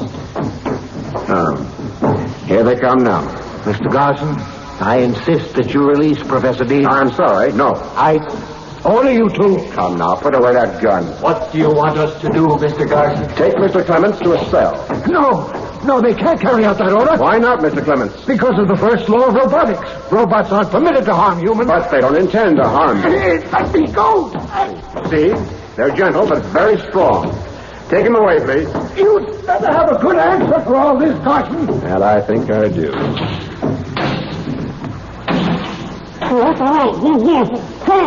Yes, Professor Dean. Oh, believe me, we don't enjoy keeping you prisoner, and we'll set you free just as soon as you change your mind. No. Well, I'm a patient man, Professor. The emergency alarm. Mr. Garson, please come to your office. Yes, Frank B., what is it? We found Agent Winston in the file room. How did he get in there? It must have happened while you were downstairs with Mr. Clements. I detailed some R5s to help you. There was a mistake in the assignments, and the file room was left unguarded for a moment. He must have slipped in. Where is he now? In the waiting room. Mr. Garson, I think you better tell these robot friends of yours to let me go. I'm afraid that's not possible, Mr. Winston. Look, the kid gloves are off. I suggest that you cooperate and tell us all you know. It'll go a lot easier with you. You see, I had a good look through your files. So? I found a lot of information on Professor Dean, incidentally. Do we have to speak in front of these robots? Why? Do they make you nervous, Mr. Winston? Yes, they do. But why? Have you forgotten the first law of robotics? They can't harm you. However, if you insist, I'll ask them to leave. Oh, Frank B., if you don't mind. Not at all, Mr. Garson. We'll go. Now, Mr. Winston, we were speaking about Professor Dean in the files. Please go on. After I read through certain papers in the files, it looked to me like a fantastic plot was taking form. A plot? Against our government in particular and against humanity in general. Well, that is fantastic, Mr. Winston. Please don't act so charmingly coy, Mr. Garson. You're part of it. You've got to be. How could Robots Unlimited be plotting against the government? Our R5s are unable to harm humans. Well, the first law of robotics is an inherent part of their makeup. And don't forget, if we were using robots to overthrow the government, well, we have the army to contend with. The first law would operate against it. That's what you want people to think. Yes, the R5s obey the first law. And while the first law applies, you can't carry out your plan. That's where Professor Dean comes in. Oh? The professor was working on a new robot model when he disappeared. A model that does not obey the first law. A robot that would carry out an order to kill. Now we begin to see the ramifications of this fantastic plot. You have 800 R5s and more than 500 R4s that you're modifying. Now, that doesn't take into account the robots you're probably manufacturing in secret. In secret? Oh, you didn't see that in the files. Well, I saw enough to put you on trial for treason. If I'm to be executed as a traitor, why should I help you? I told you. We can make it easier for you. By we, I assume you mean Mr. Clements and yourself. That's right. But I'm afraid Mr. Clements is in no position to help anyone. What do you mean? Listen. Garson here. Connect me with Mr. Clements' cell, please. Cell? You're connected, Mr. Garson. Clements? Clements, this is Garson. Garson, listen to me. If you don't let me out of this cell, so help me out. Well, I trust that convinces you, Mr. Winston. You see, your friend Clements made the mistake of wandering into a restricted area, just as you did. Who's giving the orders? You or Professor Dean? Professor Dean is in the cell next to Clements. I should have known. You kidnapped him? Yes. The professor was not amenable to my plan. You see, Professor Dean not only made a robot that did not obey the first law, but in doing so, he found a way to nullify the first law in other robots. And has he told you how to do it? He can't have. Not if you've got him in a cell. He will. And then I'll nullify the first law in all robots. And as they're tuned to my voice, they will obey my orders. Oh, by the way, there's something that isn't in the file room. I don't have to manufacture robots in secret factories. Robots can reproduce themselves. It's very simple. Each robot will manufacture another. Double a penny 30 times, Mr. Winston, and you get over 1,000,000 pennies. In no time at all, I'll have a huge army of indestructible machines. What's happened to you, Garson? No one in government service had a better record than you. You were the last man we thought would turn true. You don't know me very well, Mr. Winston. That's just about the biggest understatement I've ever heard. And we thought Professor Dean was the security risk. The professor has an IQ of 195, yet he's a fool. By helping me, he could be the most powerful man in the world. I cannot understand men like him, or you. Spoken like a true paranoiac. Isn't it strange? You devise a perfect form of government, an infallible method of controlling the world, and you're called insane. Remember, Mr. Winston, robots are not susceptible to bribery. They can't be blackmailed, or intimidated, or flattered, or fooled. Can you say the same about our politicians and government office holders? Can you? No, we're all fallible. And you're at least as fallible as the rest of us. No, and what makes you say that? Because you're wrong. Your plan just won't work. Why not? Because your plan depends on Professor Dean. He's a dedicated scientist. He knows that if he alters the first law of robotics, whatever happens will be his responsibility. This is why he won't help you, no matter what you do to him. Ah, but he will help me for the simple reason that he is only human. Sooner or later, he'll weaken. It's only a matter of time. You're fast running out of time, Mr. Nothing Garson. can stop me. Oh, maybe I can. What good is locking that door going to do? I'm going to kill you, Mr. Garson. Oh, gun, just like Clements. And you all run so true to form. Put it away. You leave me no alternative but to kill you. You think shooting me will stop my plan? Without you, the robots would have no leader. And they won't do anything to me for killing you because they'll obey the first law. Ah, I see your reasoning. You think you'll get rid of me and then free the professor and Clement. No, Garson, don't move toward me. What are you afraid of? You have a gun. Don't take another step. Well, shoot, Mr. Winston. Shoot. All right.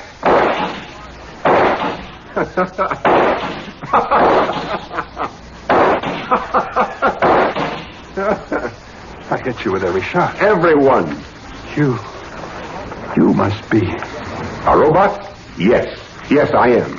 You see, the real Garson is dead. I had my face made in his image. When you and Clements are dead, two robots will be made in your image. The same thing will ultimately happen to the professor. That's my real plan, Mr. Winston. Robots won't have to fight the army or anyone else. We'll just step into your shoes, each and every one of you. But you haven't found a way to nullify the first law yet. Not yet. Until you do, a robot can't kill. It must obey the first law. All but one robot, Mr. Winston. The one Professor Dean made just before he disappeared. The robot to which the first law of robotics does not apply. You're... Yes. I am that robot, Mr. Winston.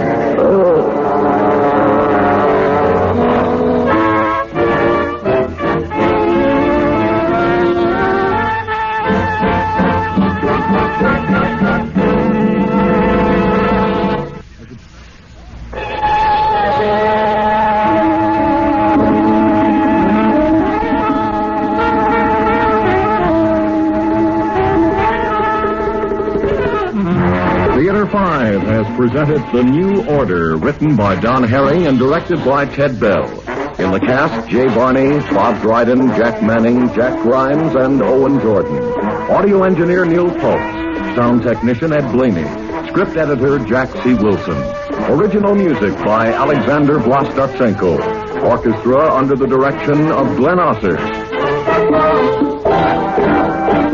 Executive producer for Theater 5, Edward A. Byron. We would appreciate your comments. Write to Theater 5, New York 23, New York. This is Fred Foy speaking.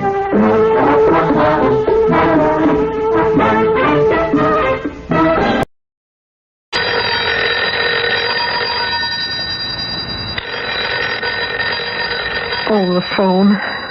In the middle of the night. No, not that. Not that again. Not him. Not that voice. Not those words.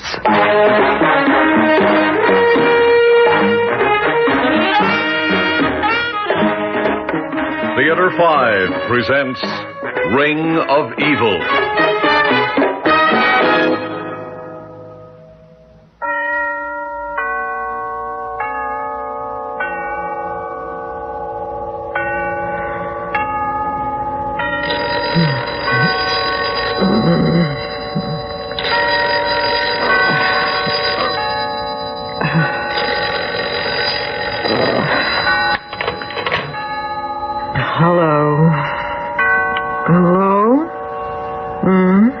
Yes, this is Lorraine Rayburn. Who's this? Vince? Vince who? What do you mean, just Vince? I can't think of any Vince I know. Oh, I'm frightfully sorry. I just can't place you. I've been running all over town the last month showing my own spring designs.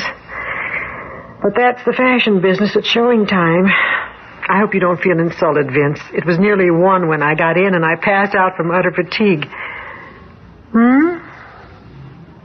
Well, it's 2:00. Of course I'm lying in bed. What? What do you mean, what I'm wearing? That's none of your business. I don't care how you like to think of me. Well, I don't think it's a bit funny. Never in my life have I... Now, stop it. Are you drunk or something? I don't know who you are, what you are. Stop it. Stop it. Stop saying that disgusting word. Leave me alone. Leave me alone. Leave me alone.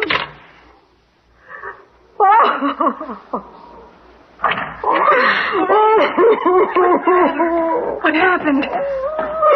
Oh, Anne, I've never... Never what? No. I heard you shouting. It's somebody. It was the phone. I thought somebody got in or a nightmare. It was the phone. I was asleep and Well, who was it? I don't know. A man, he called himself Vince, but I don't know anybody named Vince. Oh, you mean just a wrong number? No, Anne, he asked for me. And the most awful language. I'm not exactly a prude, and you hear some pretty rough stuff around the workshop at times, but never in my life. It's the kind of thing you see scrawled on subway walls. Oh, I feel like things are crawling all over me. And you don't know who it was? I've the slightest idea. Couldn't recognize the voice or the accent or anything. He wouldn't tell me his last name. He said I didn't know it. Possible. You meet hundreds of people, and some of them are kooks and creeps, but whoever he is, you're not responsible, Lorraine? Yes, that's what I keep telling myself, but maybe I am. Maybe I give men the wrong impression that I'd welcome such a call. Oh, Lorraine, that's idiotic. Maybe, but I don't know what to think or what to do. I'm afraid to go to sleep. I can't change my telephone number in the middle of the season. I'd be dead. And I'm so tired I could scream. Lorraine, calm down. Get to sleep. When Peter picks me up tomorrow night, you discuss it with him. Oh, I couldn't. Not Peter. He's too nice a guy. Oh, Anne, you don't know how lucky you are to be engaged to a man like Peter. I'll sure miss you when you get married. It's not luck. I worked at it. And you could do as well. But you want your career, your freedom to circulate. All I want is Peter. You talk to him. He'll help you. Thanks, dear, I will. I feel better, much better. I think I can sleep now. I hope.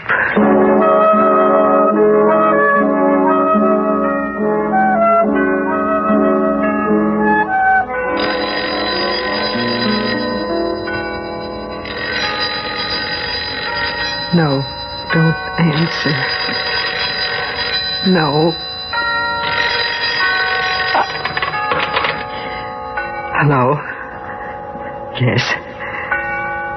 Yes, Vince. I hung up because I couldn't stand it. Please let me sleep tonight. I need my sleep desperately.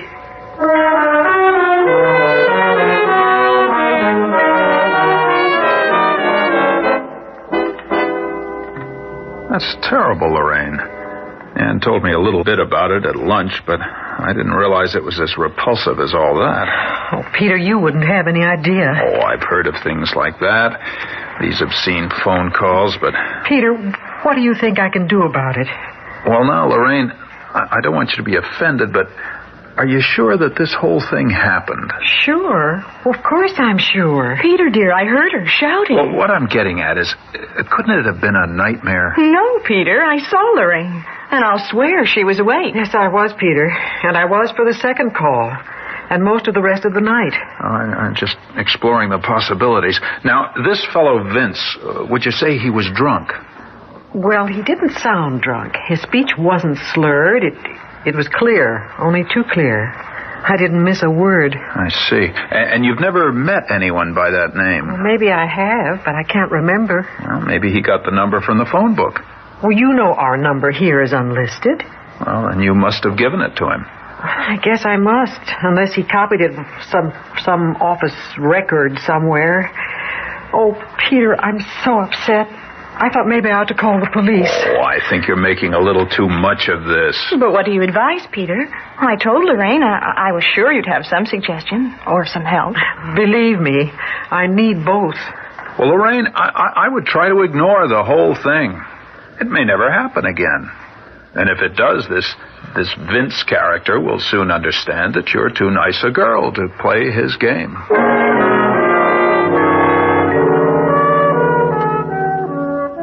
Peter's sweet optimism was very contagious, but my optimism lasted only until 12:30 that night, when the telephone bell once more shattered the stillness of the night. This time I was prepared, I thought. I tried to find out where the call was coming from. It was useless. I knew I couldn't hang up on him until he'd poured out the sewage of his mind. There was no escape. So it continued. Soon he began to call during the day, too. He seemed to know when I might be home. And even when several days went by, there was no relief. Whether I wanted to or not, I thought of him constantly with fear and disgust. My life was distorted. My career was suffering. I had to do something. So, Mr. Lamanna, I've decided I can't take it any longer. That's why I've come to the telephone company. Well, now, I understand, Miss Rayburn, but you must realize it's a very difficult problem. Well, surely you can do something to stop it. Miss Rayburn, we handle 25 million calls a day. 25 million, mind you.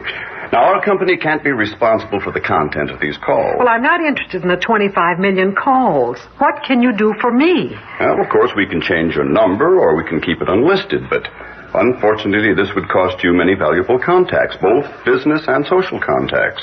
I don't want to change my number. I shouldn't have to. Well, in your case, I can't even advise it. We have found out that anybody who really wants a number can get it. Not from us, mind you, but from personnel records and so on and so forth. Mr. Lamanna, I can't go on living like this. I'll go stark, raving mad. Can't you investigate and trace calls? Well, we have no power. This man is violating the criminal code. Now, I suggest you go to the police. The police? Well, it's the only way. Now, we cooperate with them all that we can. We can do nothing without them.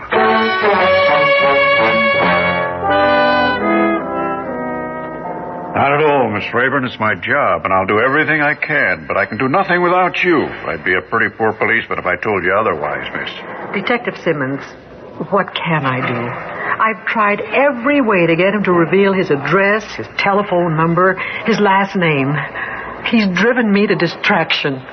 You forgive me for saying so. There's one thing any woman can do, talk. It takes lots of time to trace a call, even if it comes through just one exchange. It's bad enough to listen, but talk. You'll have to, miss. I'm sorry. Each contact point has to be checked by the telephone company while the call is still in progress. But I've got nothing to say to him. Well, you'll have to hold him on the line, sweet-talking. Make old Vince think he's getting somewhere with the object of his peculiar affection. Oh, no. Really, no. Oh, yes. Now, I don't say it's either easy or pleasant, but you got to get close to a snake before you can kill it. Think it over, Miss Rayburn.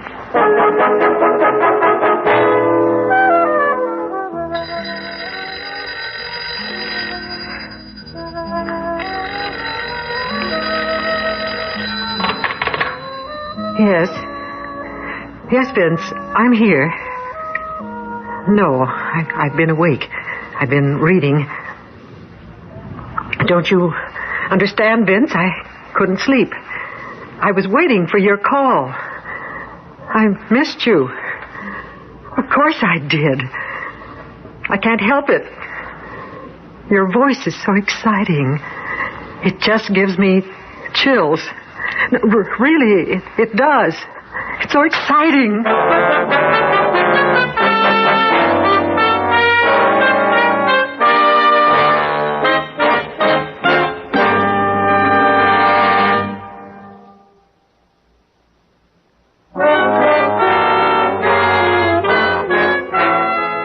Maybe I was too impulsive when I decided to play along with Vince and his disgusting calls.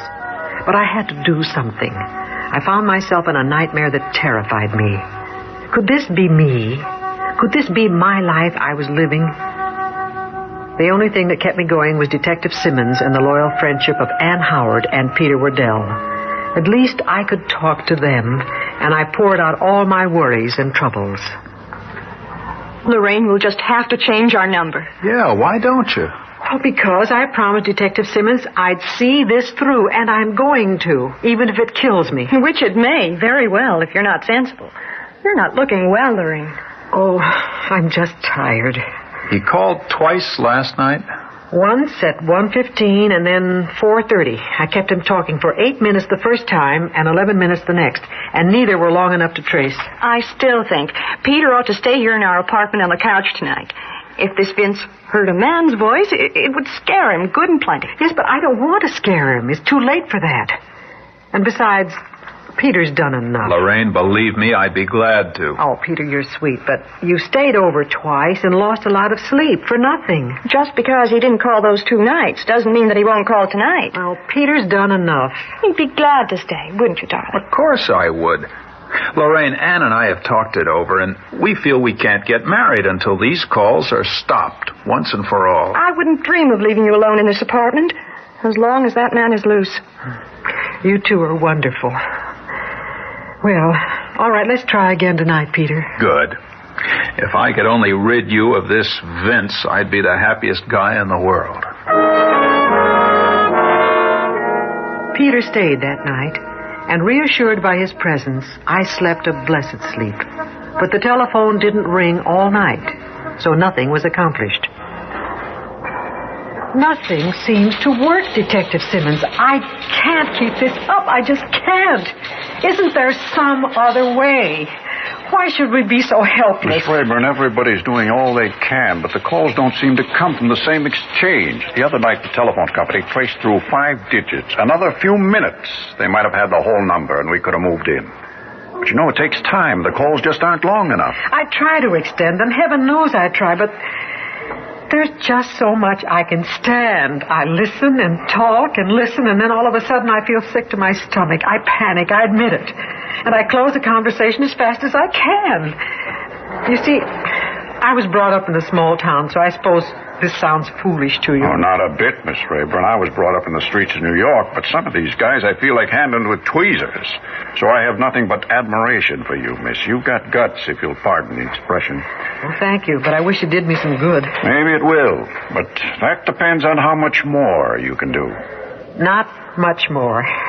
I'm almost at the end of my rope. Miss Rayburn, listen to me. If you're game, we'll try a long shot. Game for what? I want you to make a date, Vince. Oh, I couldn't. Take your friends with you to be witnesses. I'll be there, and if Vince shows, I'll pick him up. I don't know. You'll never be bothered again, miss. Think of that. I am thinking of it. Maybe I'll try.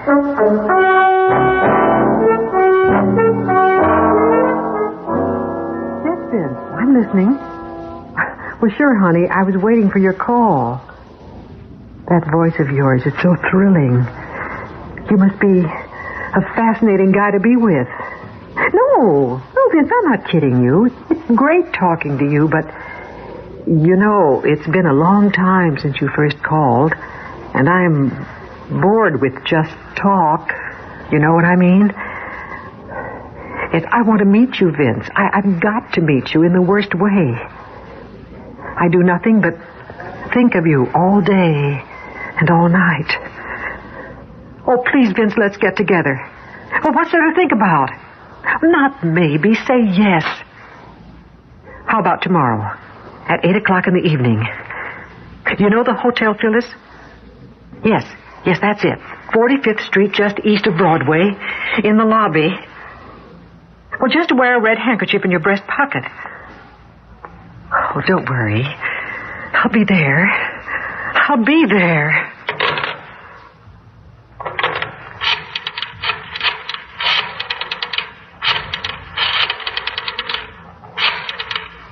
Hello? This is Miss Rayburn. I want to leave a message for Detective Simmons.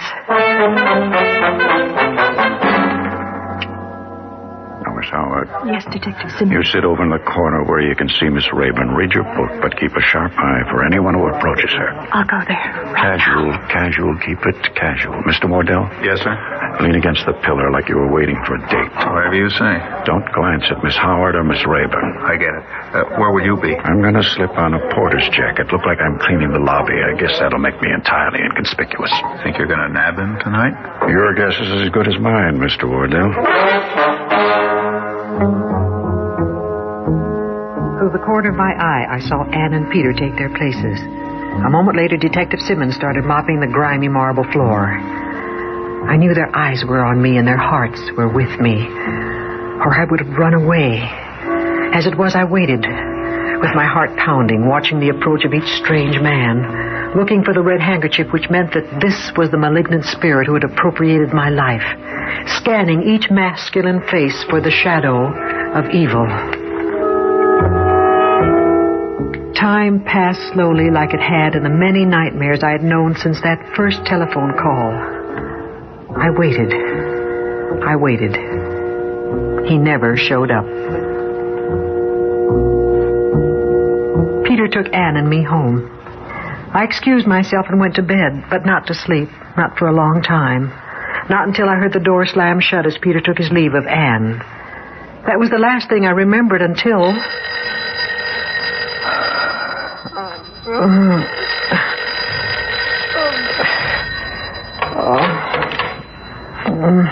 Hello? Oh, it's you, Vince. What happened to you tonight? Why did you stand me up? Well, of course you stood me up, and I know why. Sure, I'll tell you, Vince. You're chicken. Oh, yes, you are. You're not man enough. All you can do is talk on the telephone. You're afraid of me. That's why you didn't come to the Hotel Phyllis tonight. What do you mean you were there? Where? You were there, watching me, and you thought I was trying to trap you? Well, Vince, how was I going to trap you? Ann and Peter? And that detective? What detective? Simmons? You know his name. I see. And you know Ann and Peter. Oh, dear God. Peter! Nobody else fits. Peter, listen to me. No one else knows those three names. That's how I know. The voice doesn't fool me any longer.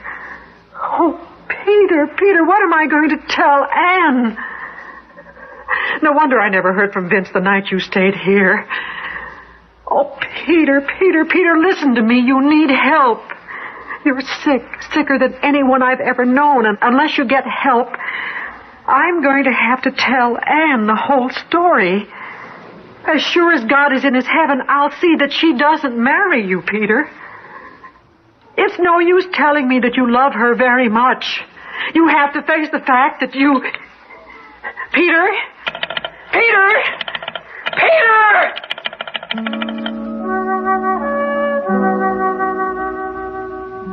They found his body the next morning, torn as it were between the two worlds in which he lived. Anne kept him in her memory with infinite love. She never understood his sudden death, and I never told her.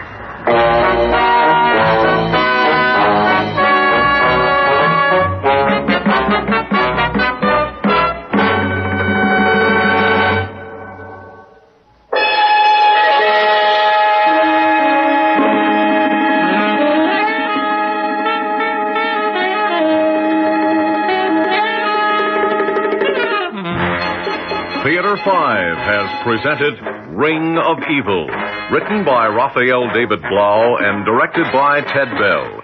In the cast, Vicky Bola, Roger DeKoven, Ann Costello, Elliot Reed, and Hal Hackett. Audio engineer Bill Sandreuter. Sound technician Ed Blaney. Script editor Jack C. Wilson.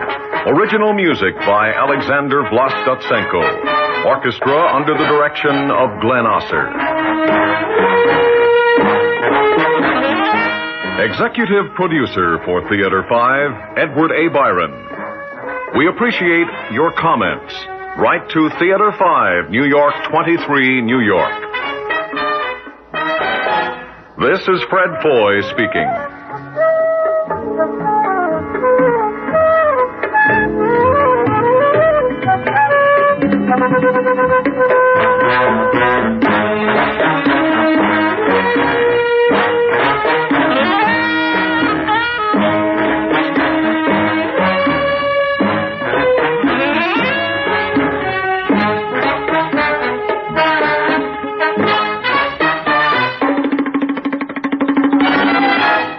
This has been an ABC radio.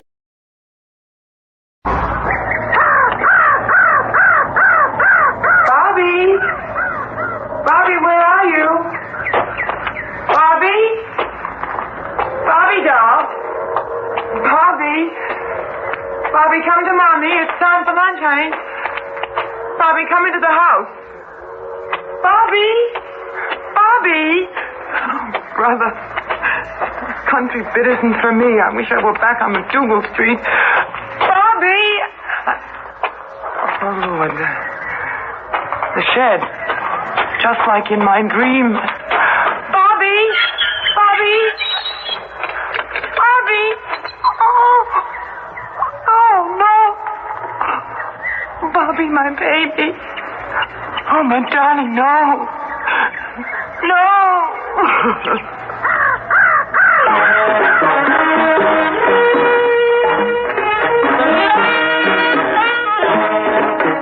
Theater 5 presents Your Time Is Up.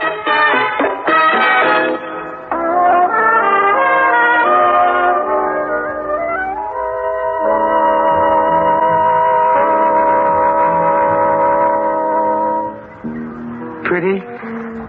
Dover Ridge pretty? Well, grass it's got, and trees, green stuff like that. Sure. So's the cemetery. Moving out here was Paul's idea. I want Bobby brought up in the country, Rhoda, like I was, he told me. Well, not if his pop works in the city, I says. Honestly, I should have had my head examined. Me, Rhoda Powers, buried here in the sticks. Away from theaters and concerts and everything. Oh, not that I got to them very often. Pretty. From the first day I came to live here, Dover Ridge gave me the creeps. Lonely? Nuts. It was driving me psycho. Paul, I'd say, I got a feeling.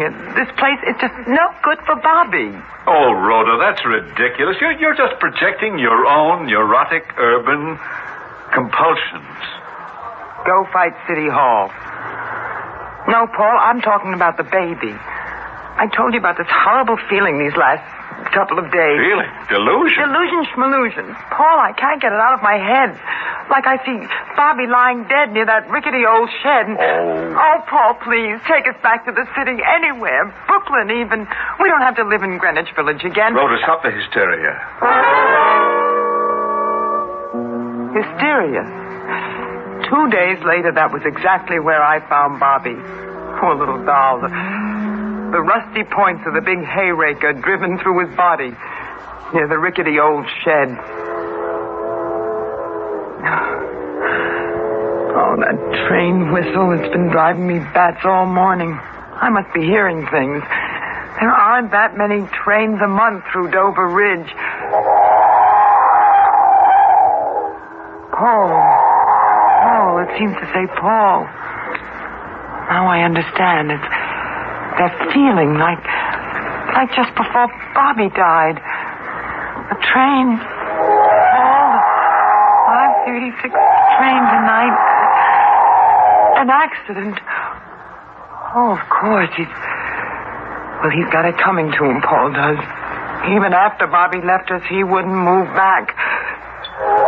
Leaving me here all alone by myself all day. It's no wonder Arthur and I got together. Arthur at least listened to me. That is when he wasn't telling me about his painting. Arthur. Oh. If it happens, if Paul is... Like I had this feeling We wouldn't have to sneak around like now. Oh, wouldn't that be something? Hey, girls, let's tell him now, huh?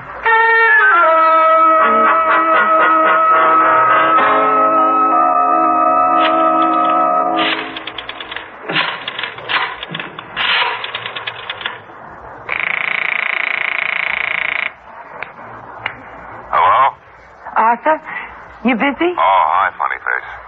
I thought you weren't going to call me today. Listen, Arthur, You know I have a deadline on this cover, baby. I was painting all last night. It's about Paul. Oh, what about Paul? Did he say anything about us? Hey, have you been blabbing? Oh, for heaven's sakes, no, nothing like that. I've just had a feeling all morning that we won't have to worry about that kind of thing much longer. A feeling? Rhoda, do you know something that I don't? Well, something's going to happen to Paul. I know. You know what? He's going to be in a train accident today. What? Goodbye, Paul. Baby, if this is your idea of a joke...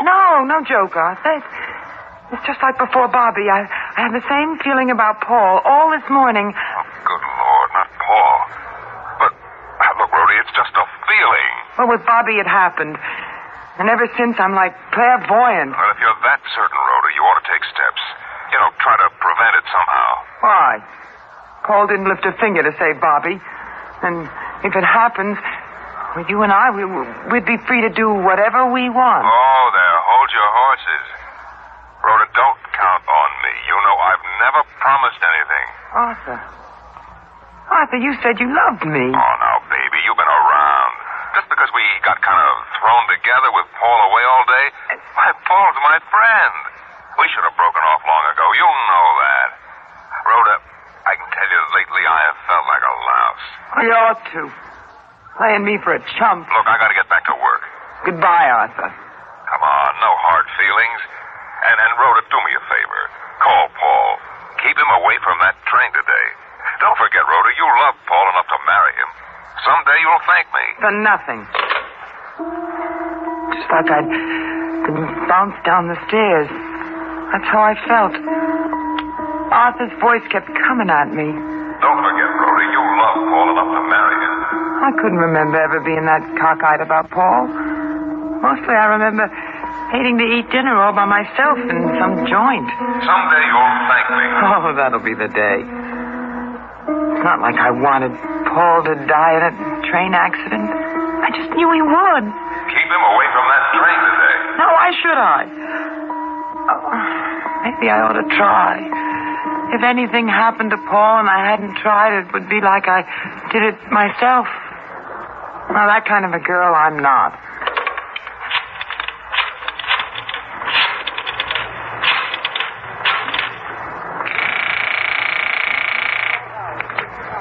Kenmore Advertising, good morning. Paul Powers, please. Mr. Powers is in conference. Well, this is Mrs. Powers. Doris, it's urgent. Oh, sorry, Mrs. Powers. He can't be disturbed. Would you please give me Mr. Powers? All right, Mrs. Powers, but I'm not responsible. One moment, please. Yes, Powers. What is it, please? Paul, it's me, Rhoda. Look, I told that girl not... Paul, listen, I am very upset. Rhoda, I can't have you interrupting my work all the time. Paul, you remember when Bobby was... Oh, Rhoda, don't start that again, please. I'm late for an appointment. I'll see you tonight. Paul, please. I called back. They said he'd be out all day. That just left one chance. Almost every day, Paul phoned me from the same booth a few minutes before he got on the train, just so I could mix the martinis and toss the salad. Well, that's the kind of guy he is. He runs his life on a schedule like a train. So all I had to do was sit watching the clock all day, waiting for his call.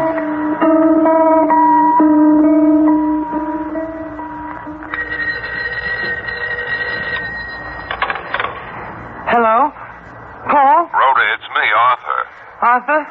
I got nothing to say to you. Have you gotten hold of Paul? No, I couldn't reach him. And don't bother me and don't come round. Well, Paul would be suspicious if I suddenly disappeared. Look, if you don't get off the phone, Buster, he won't be alive to be suspicious. It's almost train time. Goodbye. Oh, come on, ring. Ring. Oh, call, you stupid idiot. Call. Paul, is it you? Are you expecting somebody else? No, of course not. Your phone was busy a minute ago. Who are were you talking to? It was just a wrong number. Was it? Well, regular time. Have things ready? No, Paul, no. No? No, don't hang up. Well, if I don't get on now, somebody will take my seat. You know how I hate to sit anywhere else. Remember when I called you this morning? Oh, we'll talk about it tonight at 8:45. No, listen to me, Paul. Don't get on the train, huh? Stay in New York tonight. Rhoda, I don't want to be in your way or anything. I don't have to come home tonight. I don't have to come home again ever. Paul, it's nothing like that. Well, just why do you want to be alone? Alone?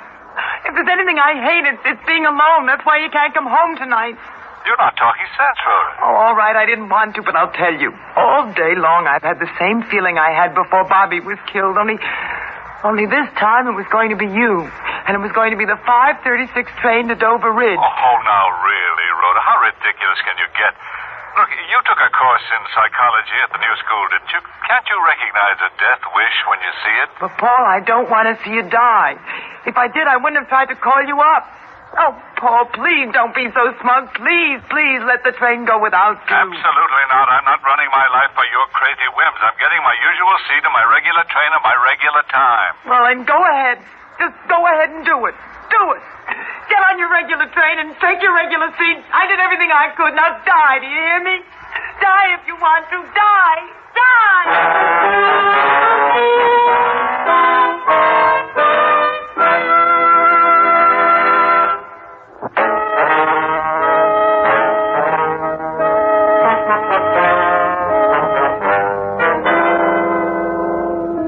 As soon as I told Paul to go ahead and die if he wanted to, I fizzled down. Nobody has a temper like mine. I knew I had to make one more try to stop him from getting on that train. Like I say, Paul always called me from the same booth. And once I jotted down the number so I could call him back.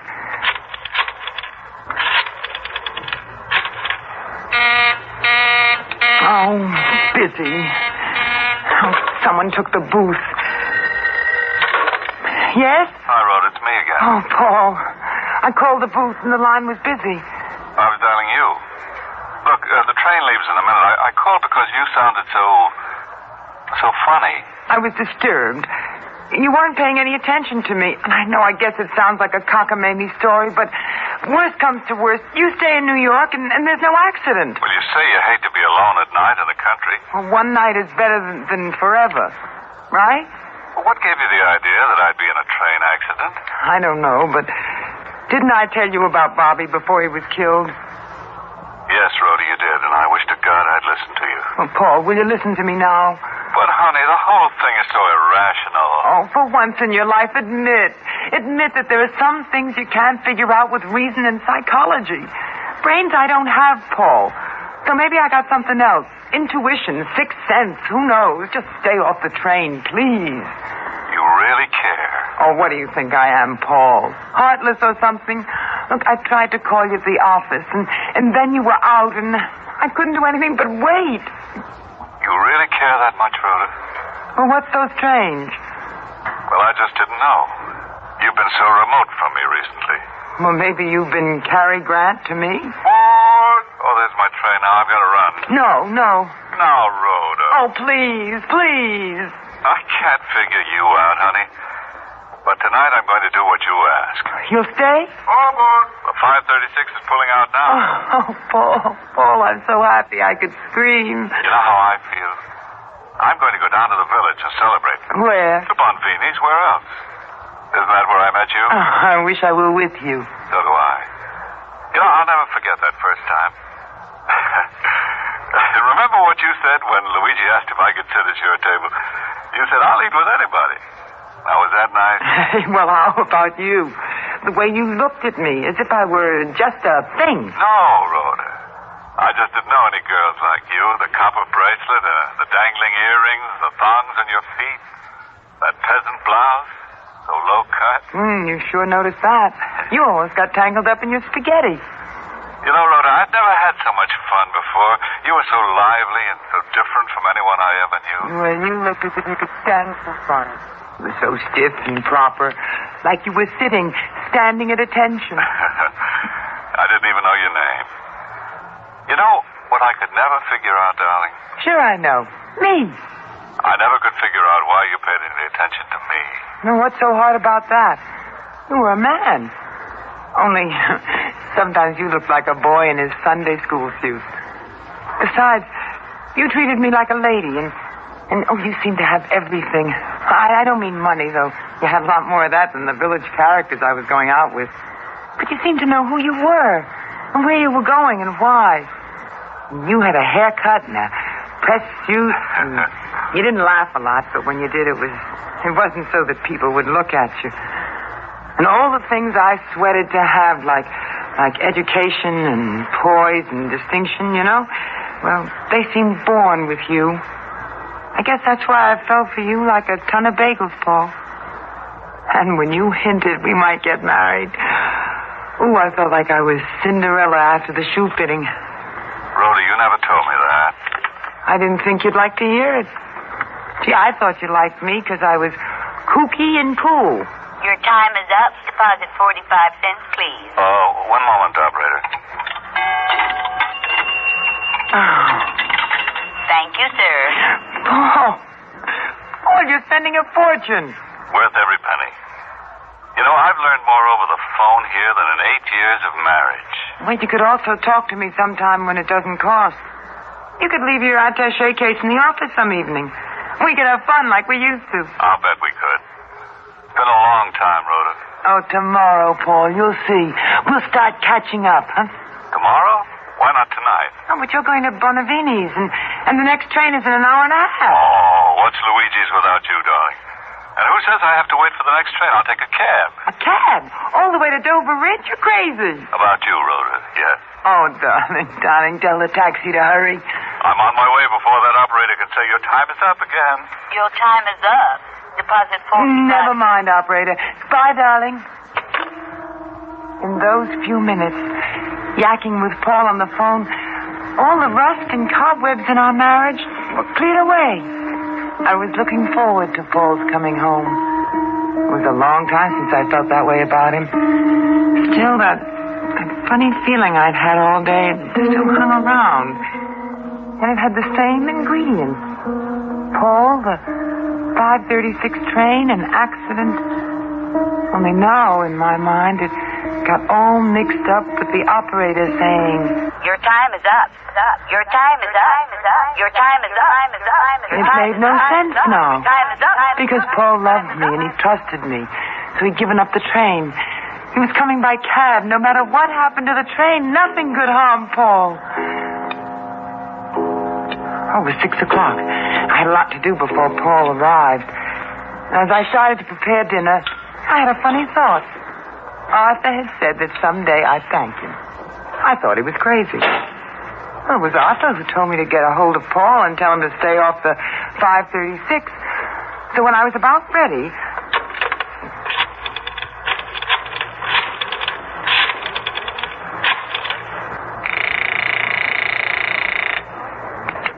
Hello? Arthur? Rhoda. Yes? I wanted to talk to you. Look, kiddo, I told you this morning that I didn't want to play games anymore. Oh, me neither, Arthur. That's over. But I just have a couple of minutes before Paul will be in. Well, the train hasn't passed here. He's not coming by train, Arthur. I got a hold of him and I talked him out of it, and you know what? Paul wanted to get home to me so badly, he took a cab all the way from New York. Paul spent money on a cab? Oh, no. Anyway, Arthur, you know what you said this morning? That someday I'd thank you? I think you will. Well, this is the day. Rhoda, you're a good kid. Hey, Rhoda, guess what? I see Paul's cab. You do? Yeah, on the road. It sure looks funny. A New York City cab way out here. Boy, it's going about 80. What's that? Is that the train?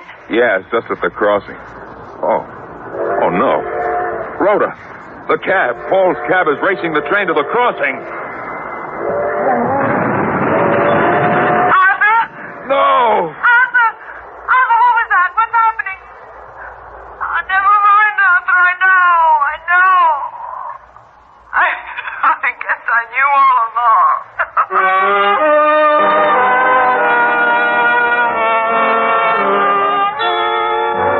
Paul wanted to be buried in Dover Ridge. He liked it here. And so I stayed.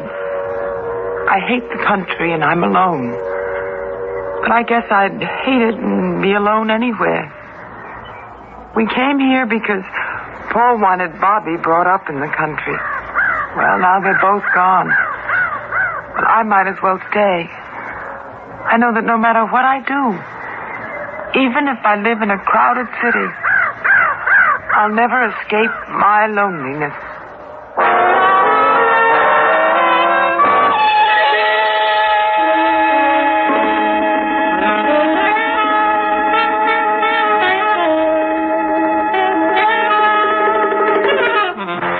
Theater 5 has presented Your Time Is Up, written by Raphael David Blau and directed by Warren Somerville. In the cast, Natalie Priest, Betty Walker, Paul McGrath, and Norman Rose. Audio engineer Neil Pultz. Sound technician Ed Blaney. Script editor Jack C. Wilson. Original music by Alexander Vlastotsenko. Orchestra under the direction of Glenn Osser. Executive producer for Theater 5, Edward A. Byron. We invite and would appreciate your comments. Write to Theater 5, New York 23, New York. This is Fred Foy. You like word games? All right, what's a 12-letter word starting with H that means a substance that induces hallucinations when taken orally? I give up. It's hallucinogen. Hallucinogen.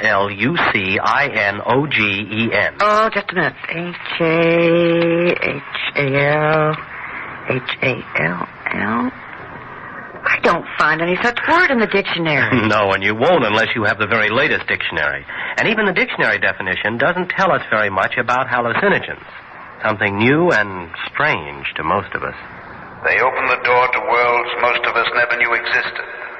Sometimes quite wonderful, close to heaven. And sometimes a worse hell than any mad artist ever dreamed of.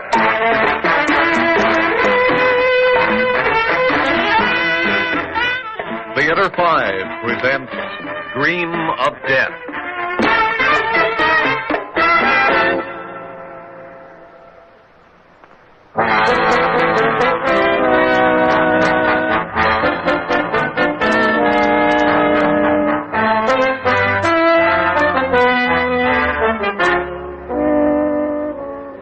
It was late, after 5, when I got out to the plant, and for some reason when I saw it, it scared me.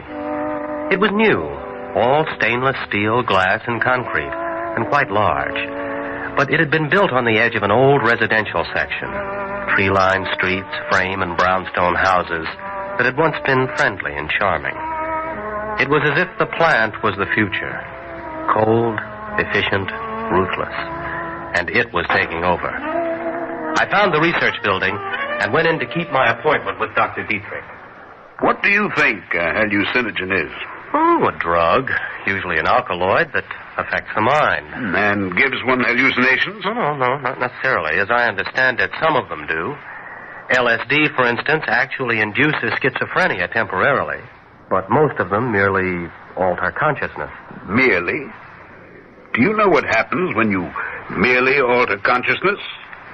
You open the door to worlds most of us never knew existed before. Sometimes quite wonderful, close to heaven, and sometimes a worse hell than any mad artist ever dreamed of. So I gather. These articles you're writing, they're just on the hallucinogens? No, at the moment, yes, and when I read that you and Dr. Fuller had developed a new synthetic out here... Well, I'm afraid I can't give you any information on its composition. It's still in the experimental stage. We've finished our animal tests, and we're well into our clinicals, but... Well, if you could possibly let me look at some of your reports, descriptions of your subjects' actions, what they said, thought, and felt. Well, I suppose I could do that. On the other hand, you're quite imaginative. React easily to outside stimuli, don't you? Why do you say that?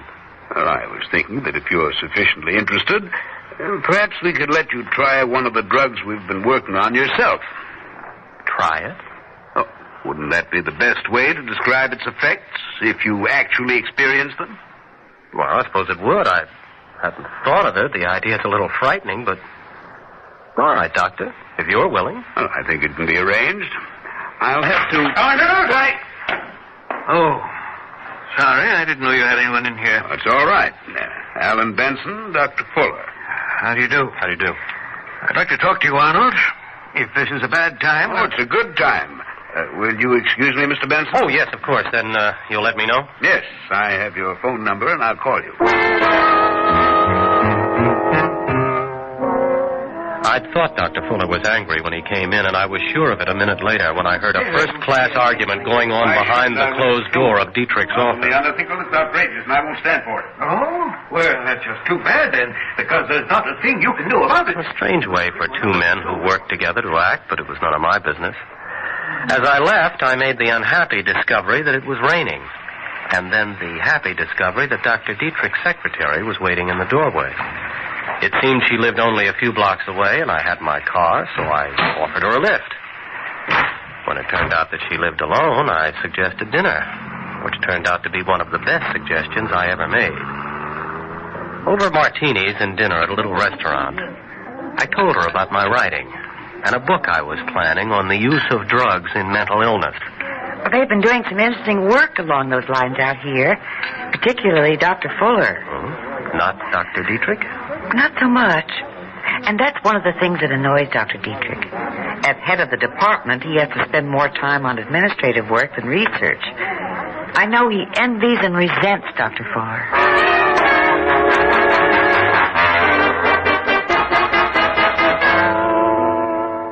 Maybe it was the coziness of the restaurant on a cold, rainy night, but we were soon on a first-name basis. Sarah and Alan, and telling each other all about ourselves. She was working at the laboratory while studying for her master's degree in psychology and was interested in my research. When we left, we knew we'd see each other again, and it turned out to be sooner than I'd hoped. Dr. Dietrich called me the next day and told me to come to the lab that evening. Why, Alan? Hi. You seem surprised to see me. Didn't Dietrich tell you I was coming? No, he didn't. Well, he called me, said that he and Fuller were free this evening and that this might be a good time for me to take the drug. Take it? Yeah. I didn't know you were actually going to take it. Oh, yeah, I am. Well, I don't imagine you'll still be here when I come up. Oh, no, I'll be leaving in a few minutes. Well, I really did enjoy last night. And if I come through this in one piece... Oh, what do you mean, if? Well, I'm just playing it safe. Can I phone you tomorrow? Of course. I'd like that. Like it very much.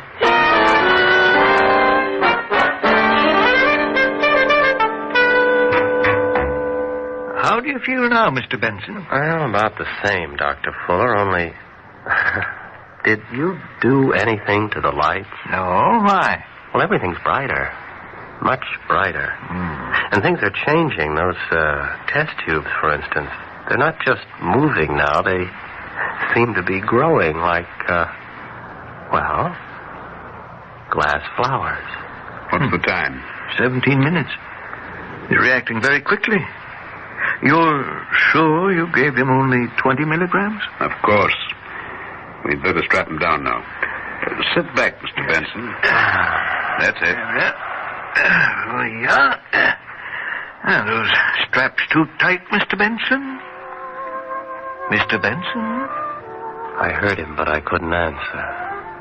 I was going backward in time. Back through the last few days, then through months and years. I was at college, in high school. Then I was 12. And the old terror came over me again. Because I knew what was going to happen next. Mr. Benson? Alan? Can you hear me? Where are you? He seems to be at stage 3 already. Yes, he does. But he shouldn't have gotten there so fast. Unless...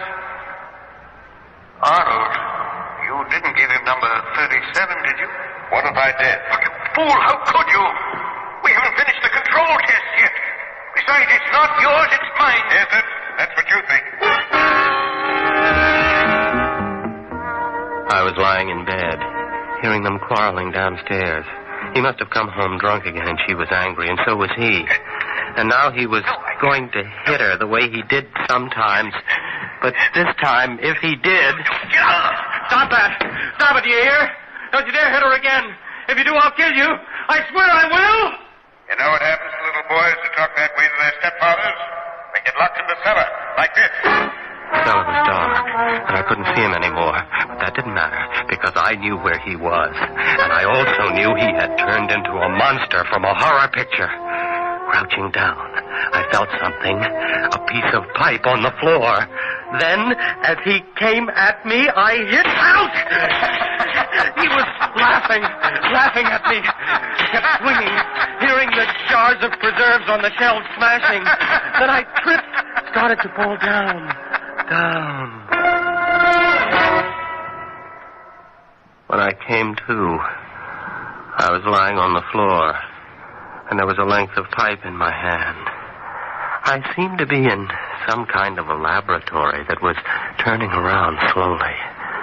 What was I doing in a laboratory? The last thing I remembered was a cellar. I got to my feet, feeling sick. Tried to make the room stop spinning.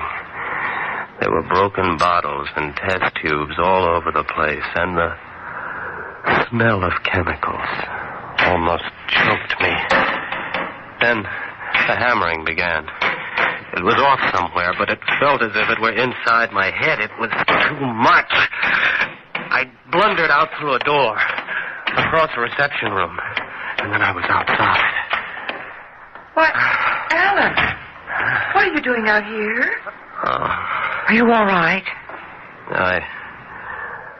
I don't know who you are. It's Sarah. Sarah Dunn. Sarah? Oh. Yes, I remember her. She was that pretty girl. Pretty and nice. That I had dinner with. But, Alan, why are you talking about it so strangely? Because it happened so long ago. I always remembered her. I thought if I could just get out of that cellar. You don't know what you're saying, do you? Don't I? No. You're still under the influence of that drug. Drug? I remember something about that.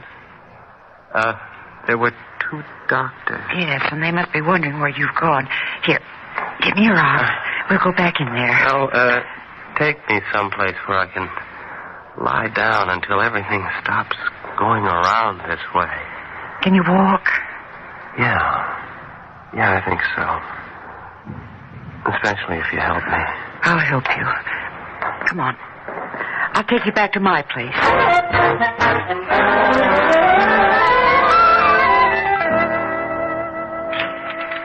You feeling better now? Yeah, a little. What are you doing? We're calling the lab. I want to tell them you're here. Oh, Dr. Dietrich? Well, this is Sarah Dunn, his secretary. Who's this?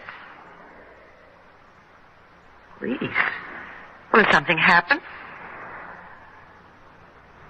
Oh, that's impossible. I mean... Yes. 43 Calumet Road. Right. Is anything wrong, Sarah? What makes you ask? Well, you look upset, and you said something about the police. Dr. Fuller's dead. Dead? Yes. And the police say you killed him.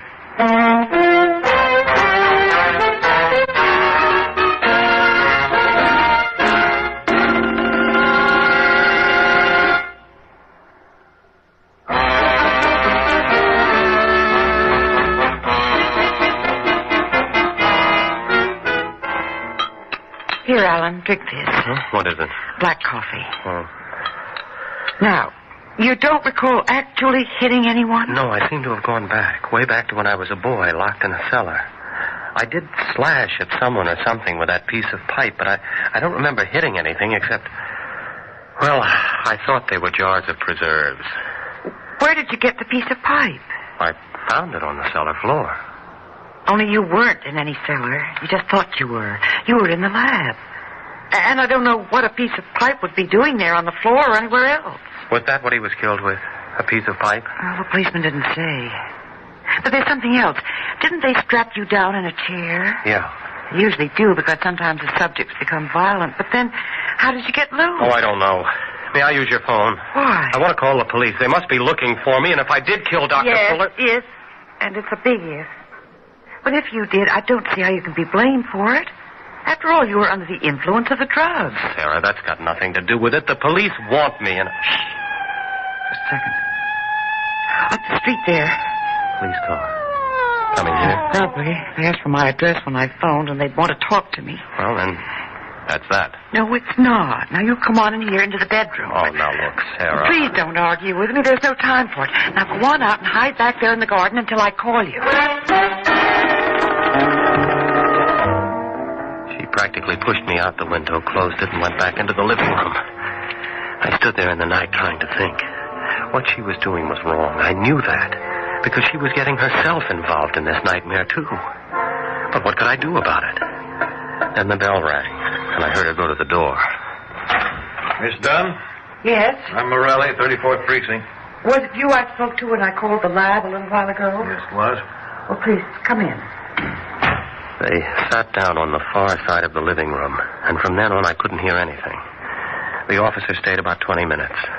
When he left, I opened the window, climbed back inside. Alan? What do you want?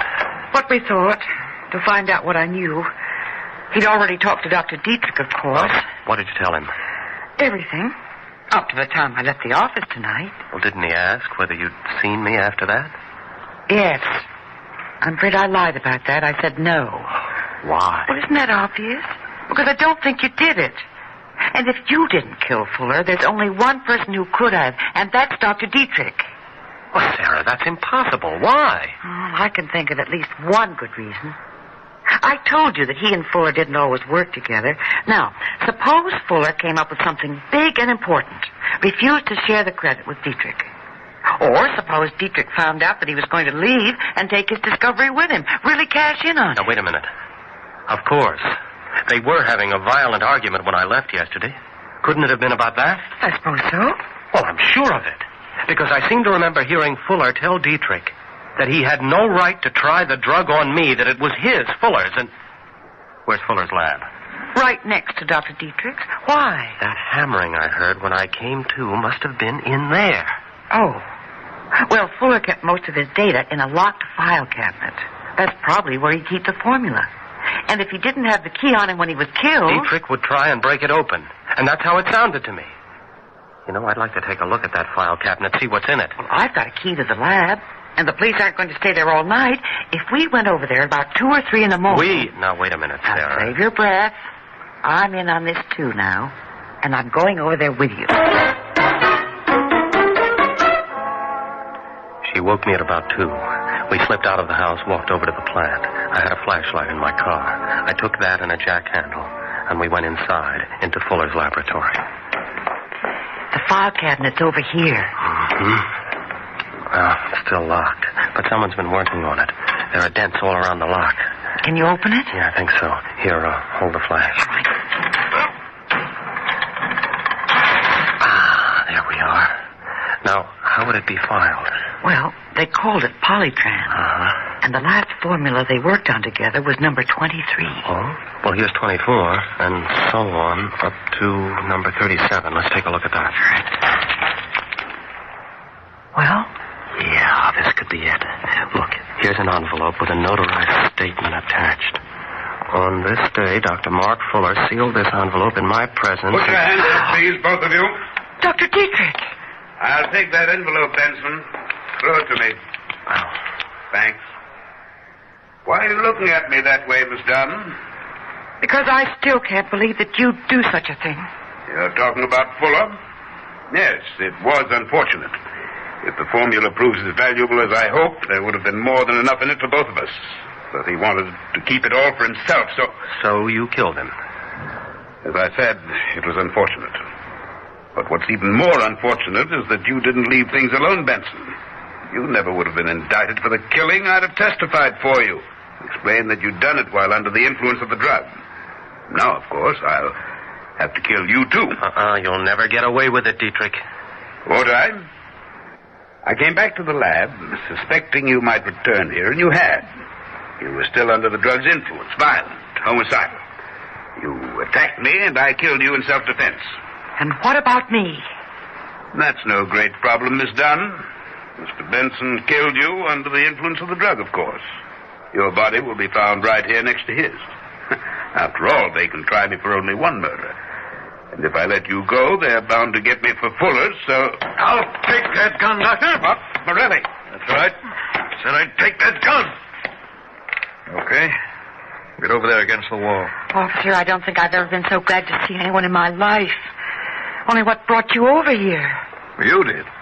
I had a feeling you weren't telling me everything you knew when I was over at your place. So I kept an eye on it. When you and Benson left to come over here, I followed you. Well, then, you heard what Dr. Dietrich said. I heard. And it explains a lot of things that didn't make sense before. Well, you're in the clear now, Benson. You're a very lucky guy. Oh, you think so? What do you mean? How would you like to have thought for quite a few hours that you were a murderer? You see, Lieutenant, I believed I was.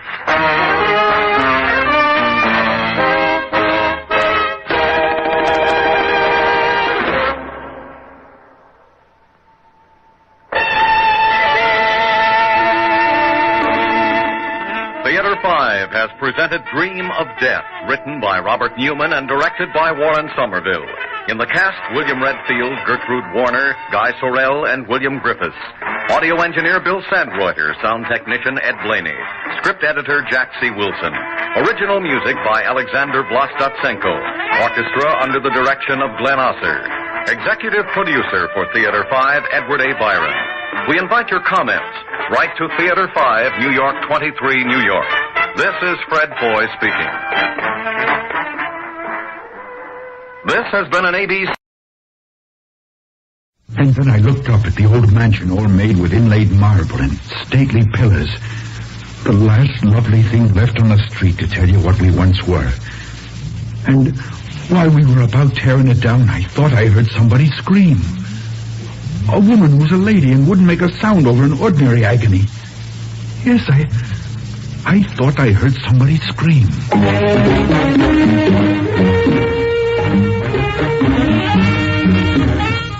Theater 5 presents The Scream.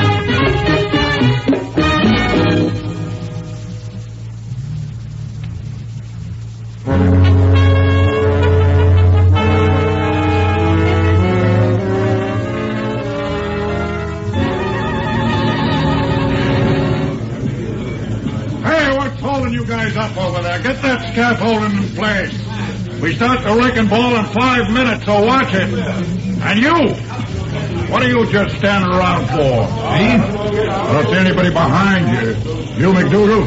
It's Donahue, Mr. Mallison. Mickey Donahue. Okay, Irish. Says here you're on the crane. They got me on the list for the crane? Yeah, my man's out. We're behind schedule, so get up in that cab seat and wait for my signal. Mr. Mallison, You can call me Mal. Now, what's the problem? Mr. Mallison, it's a feeling I've got that I shouldn't be the one to operate the crane on this job. Why not? Says here you're qualified. That's right, I am, sir, but... Okay, the east wall's got to come down. Today, you were hired to operate the big ball. So what's with this feeling you're wasting my time with? You sick? No, You look pretty healthy to me. It's not that, sir. I didn't know when I signed on the job it would be a house like this, a lovely old house with such an air about it. After I reported in this morning, I started looking at it, and I said to myself, if I'm the one has to be breaking those fine, graceful walls into bits, I said to myself, I can't. It would be like doing in a beautiful woman some way. My, aren't we sensitive, though? A bleeding Irish poet we've got on the payroll. Get lost. Oh, I'm fired? You were hired to run that crane. There's no time to get a replacement, so get Joe over there and man it with you. And when I say swing it, swing it. Yes, sir. And you can stop looking like that and get on that crane. Yes, sir, I'm going up. Would you rather I took it for you, Mickey? Whip wouldn't like it. No, it's okay, Joe. Okay, all right. Now!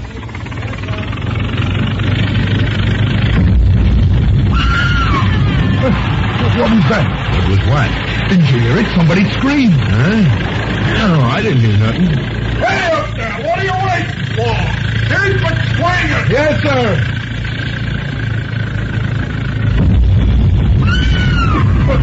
You've got to have heard it by time. It came from up in the wall somewhere. You did hear it, didn't you? Hey, you got the shakes, kid. Here, wait a minute. I always carry a half. No, thanks. Now, come on. Here are the dolls. I'm not hungover, and I don't think I'm crazy. I heard that scream twice. Oh, here comes a whip. Okay, what? They said slow down. I can report it to the union. I probably will.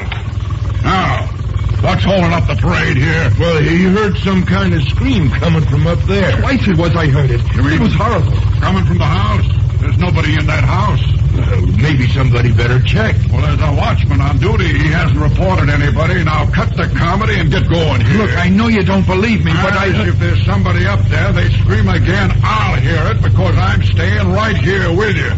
Now let her rip. We're behind schedule.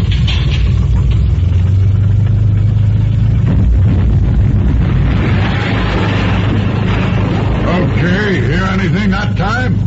How did you know I heard it when the ball hit the house? Isn't that what you said? It's what happened, but I didn't say it. Well, so what?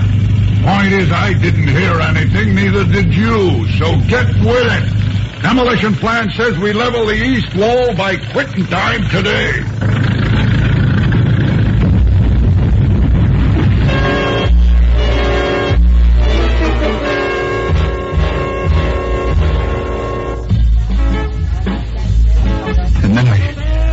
I looked up at that mansion all made with inlaid marble and stately with pillars. The last lovely thing left on the street to tell you what we once were. Because all of the other great blocks of stone rise up like whited sepulchres with staring glass eyes and we don't know what we are. We don't know what we are. Oh, it's all right, kid. Now get it off your chest. Come on, let's have a drink. Oh, it's not the drink. It's hearing in my head how that scream was. I thought it must be a woman in terror. A woman who's a lady and wouldn't make a sound over an ordinary agony. Well, if it isn't the ghost of Brendan Behan still yakking about the screaming banshee. Mr. Mallison. Well, I guess it's as good an excuse as any for getting in the bag. I wasn't thinking it was any banshee, Mr. Mallison. Oh, then maybe it was a leprechaun, Irish. I said it sounded like a lady. Johnny, give me a Ryan water. Mr. Mallison, I waited at the mansion before I came here tonight. I went over close by the wall and I listened. What I haven't told anyone, I swear to you. In the dark, I heard someone weeping. Oh, let up. Will you? Joke's over. I don't play jokes. Well, somebody is, or else you'd do for the head shrinker. And come to think of it, why didn't Joe hear something this morning? Well, you know, I might have, Mr. Mallison, but I'm deaf in this ear, and there was a lot of other noises, so I might have, but I can't be sure. Okay, I'll drink to that. Stick by your pal. But you stop bugging me, Irish. I don't want to hear any more about people screaming, crying, or talking to themselves. I got other things on my mind. Is it that you don't care for your line of work, Mr. Mallison? I'll tell you what I don't go for. The do-gooders. All these bleeding hearts that go around whooping and hollering every time some old barn gets torn down, saying it's a landmark or history. Or it was their birthplace, so it's holy. Well, when they tore down the block where I was born and all the rats ran out, nobody wrote any letters in the newspaper. Maybe the people who didn't have any place to go didn't know who to write to. Oh, go home and sleep it off. And I want to see you on that crane at 7 sharp tomorrow morning. But tonight, don't you think someone ought to go through the mansion and find out what caused what I heard? Why? There's a watchman on duty 24 hours a day. There wasn't any watchman when I left there tonight. No? You sure? Yes, I am. All right. All right, I'll borrow a flashlight, go over there right now and have a look. Does that satisfy you? You want to come with me? No, I wouldn't want to bug you, Mr. Mallison. What you don't want is to lose your excuse to cry into your beer. Okay, poet, I don't need you. Anyway, not till 7 tomorrow morning. Good night, sir. If they'd let us use dynamite, I wouldn't need the likes of you.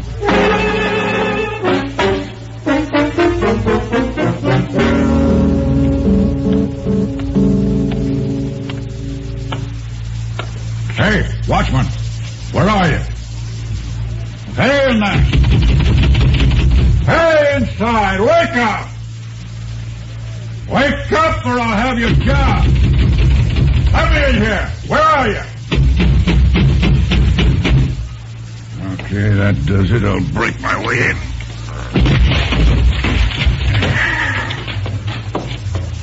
Anybody in here? Speak up. No trespassing. House is condemned. Speak up now, and I'll let you go.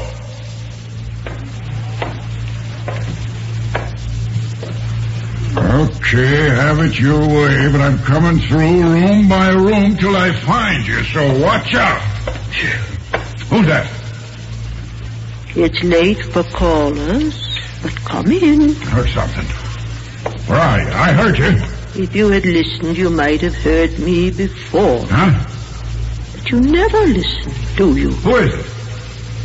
Direct your flashlight to the corner of the hall, please. No. The other corner. Hey. All right, Sam, whatever your name is, nap time's over. Did you hear me outside? Hey, you, get up. You're fired. I rather think your watchman no longer cares whether he's fired or not. He's dead.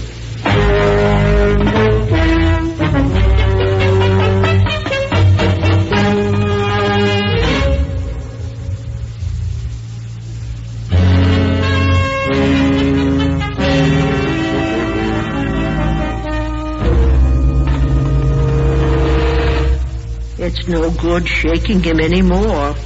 No use at all. Better to say a prayer for the soul of a weary old man who died in his sleep without knowing where his life led. Look here. I don't want to have any more of this. Whoever you are, come out here so I can see you. Walk to the door of the main parlor. It's straight ahead. I'm playing no fun and games with you, lady. Show yourself or you'll be in more trouble than you think. I could not be in more trouble than I now am. Wait a minute. You're that old dame with the baby carriage, aren't you? The one that wanders around the neighborhood picking up junk? Yeah, I hear they hauled you in once for looting. Well, this time you've had it, honey. So the watchman caught you trespassing here, and then you... Walk to the door of the main parlor. Why? I want to show you something. Look, all I have to do is call a cop, and in 5 minutes I'll have a whole squad tailing you through this place. And when they find out there's a dead watchman... You'll be the one who was in here alone with his body. You were terribly upset to discover he'd been sleeping on the job. Remember? And you threatened him. Well, there were no marks on his body. None I could see, anyway. Then... why are you suggesting I was responsible for his death? The last time, woman. Where are you? As I say, he died of natural causes in his sleep. The innocent sleep accompanied by innocent snores of night watchmen the world over. Come along. Come along. This way.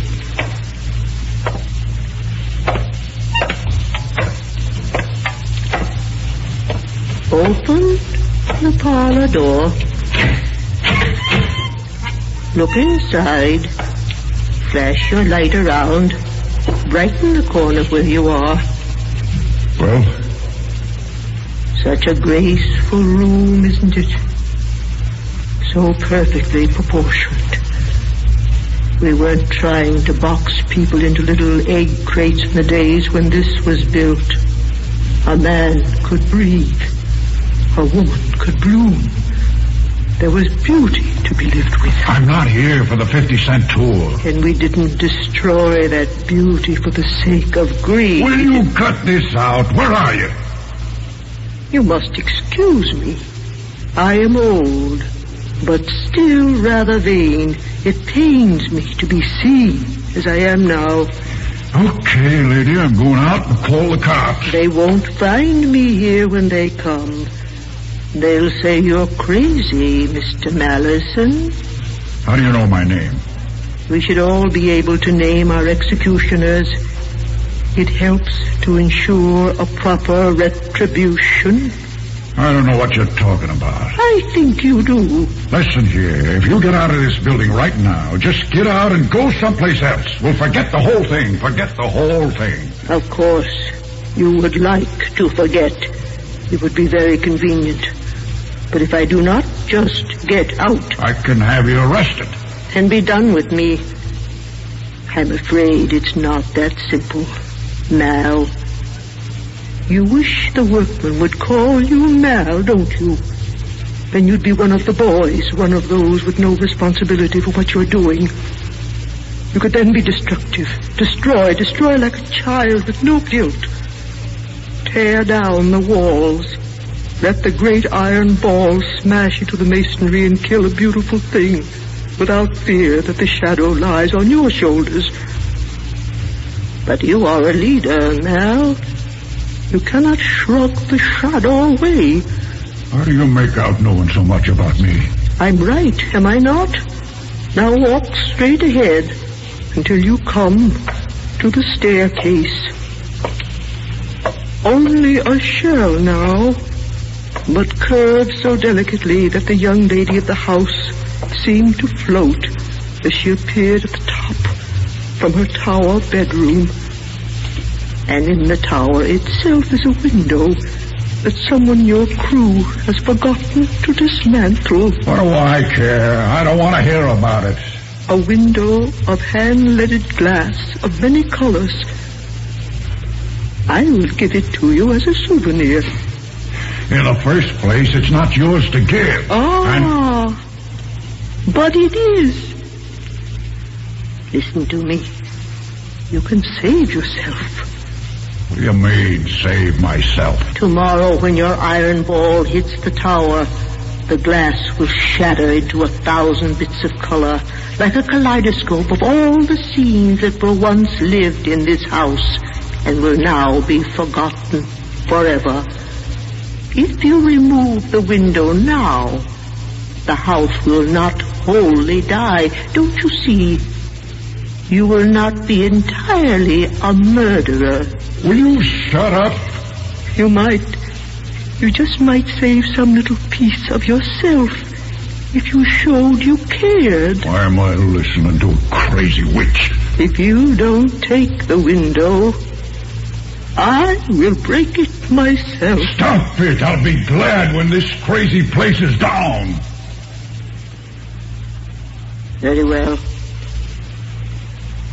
From this moment, I will bear my agony in silence. Now, what are you talking? Hey, you there? I said, are you still there? Hey, what happened to you? How am I going to get out of here? I'll turn around. You've got to get me out of here. You can't do this. Look, lady, I press no charges. It's all okay. Just let me know you're real. Tell me, I really heard you talking. That it wasn't in my mind. Open up! You've got to open!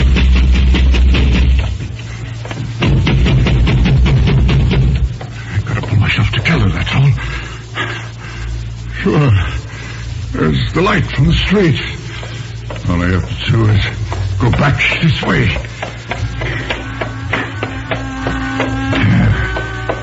The street. The blessed street.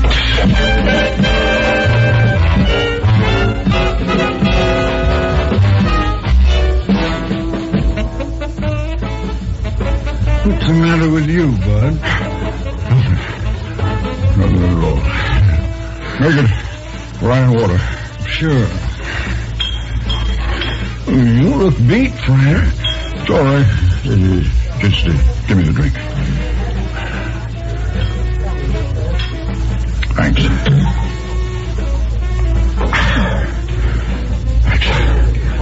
Your pals all left. Yeah? to try to put the Irish kid to bed. He ain't used to drinking, and he really tied one on tonight. Too chicken to quit his job, so he tries every trick he can think of to get me to fire him. I don't get it. Why? You heard him tonight. He got some idea that old house we're wrecking is alive, so he doesn't want to hurt it. To hear anything so crazy? It's nuts! Absolutely nuts! Yeah. It sure sounds like it, all right.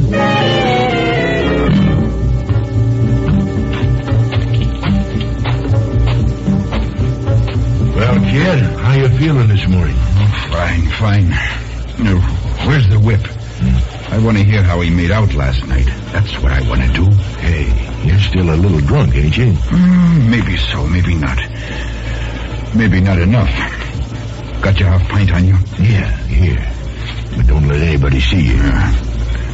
Listen, I heard on the radio they found a body here, dead. The watchman, they said. You don't say. Now, that's very interesting. All right, you guys, coffee break's over. Harris, don't you want to know what I found here last night? The watchman, dead? Correct. And that's all I found, and I don't want to hear any more poetry from you about how you hate to destroy beautiful buildings because you're doing it, and you're taking pay for it, and so shut up. Yes, Mr. Mallison. You're going to man the boom by yourself today. I need Joe somewhere else. You're going to make up for lost time. So get going. Yes, Mr. Mallison. Hey, boss. Yeah, Joe? There's something wrong up there. Look, in the tower. Where? That window. I thought I saw it open. Look. Glass window. She's breaking it. She's breaking it? That means she was real last night. Wait! Wait up there! Don't break any more than wait! I've got to see you! What's he, nuts all of a sudden? Oh, hey, Mickey! Mickey, stop the boom! Hold it! Mickey, can't you hear me? What's the matter with you? I'm fine, Joe. Gotta make up for lost time. Mickey, cut the motor. Don't swing the ball yet. I'm okay now, Joe. Somebody's got to do the job. It might as well be me. Can't you hear me? Cut the motor. Mel's up in the tower. Watch how I can aim her. Joe, right at the pretty stained glass window. Now, swing. Hey, did you hear that, Joe? Don't anybody tell me I didn't hear a scream that time!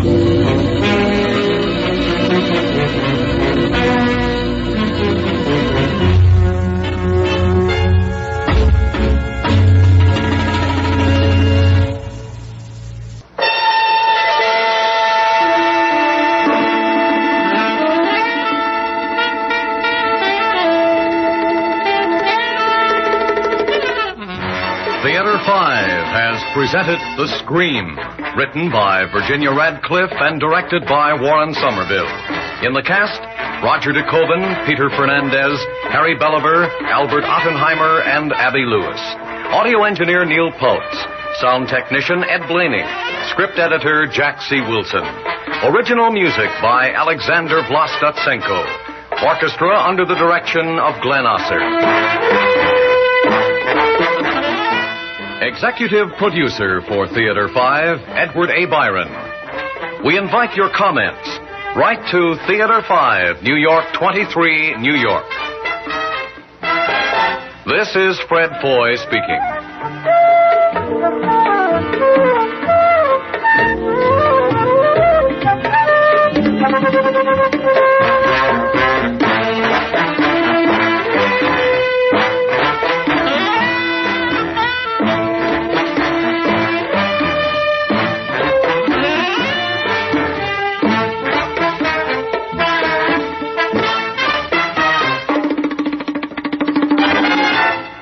This has been an ABC radio... Listen, you whoever you are. I ain't never held a gun to no man in my life. I never had that kind of nerve. Never shot even a jackrabbit. But I can feel my nerve now. And I'll pull this trigger if you don't do exactly like I said.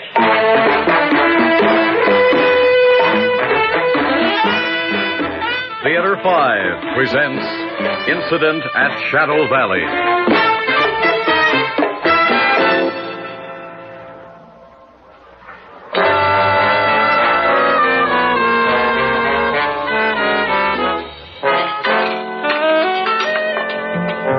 Hope you ain't fussy, Jocko. Them hash browns got a little burnt tonight. Got a lot on my mind. Ralphie, you know, my little grandson, he's been poorly all day, and Nellie's had to attend him. And the road trail people are pulling the bus stop from me. They say I gotta have 2 toilets. I ain't finished paying for the first one. Well, here's your coffee. Oh, thanks. Tomorrow night I'll do better, Jocko. Give you a real good feed. That'll be 85 cents. Oh, evening, Jocko. Pop, I got to talk to you. Ralphie? Oh, Pop, I don't think he'll make it. Not even through the night. Oh, if only he wouldn't talk about dying. I can't stand to hear him talking about dying. Maybe the doc can do something. I know. Well, go call the doc, Nellie. You don't mind? I mean about the bill. When it comes to debt, a couple more pebbles don't make the mountain look any bigger. Take a dime from the cash register.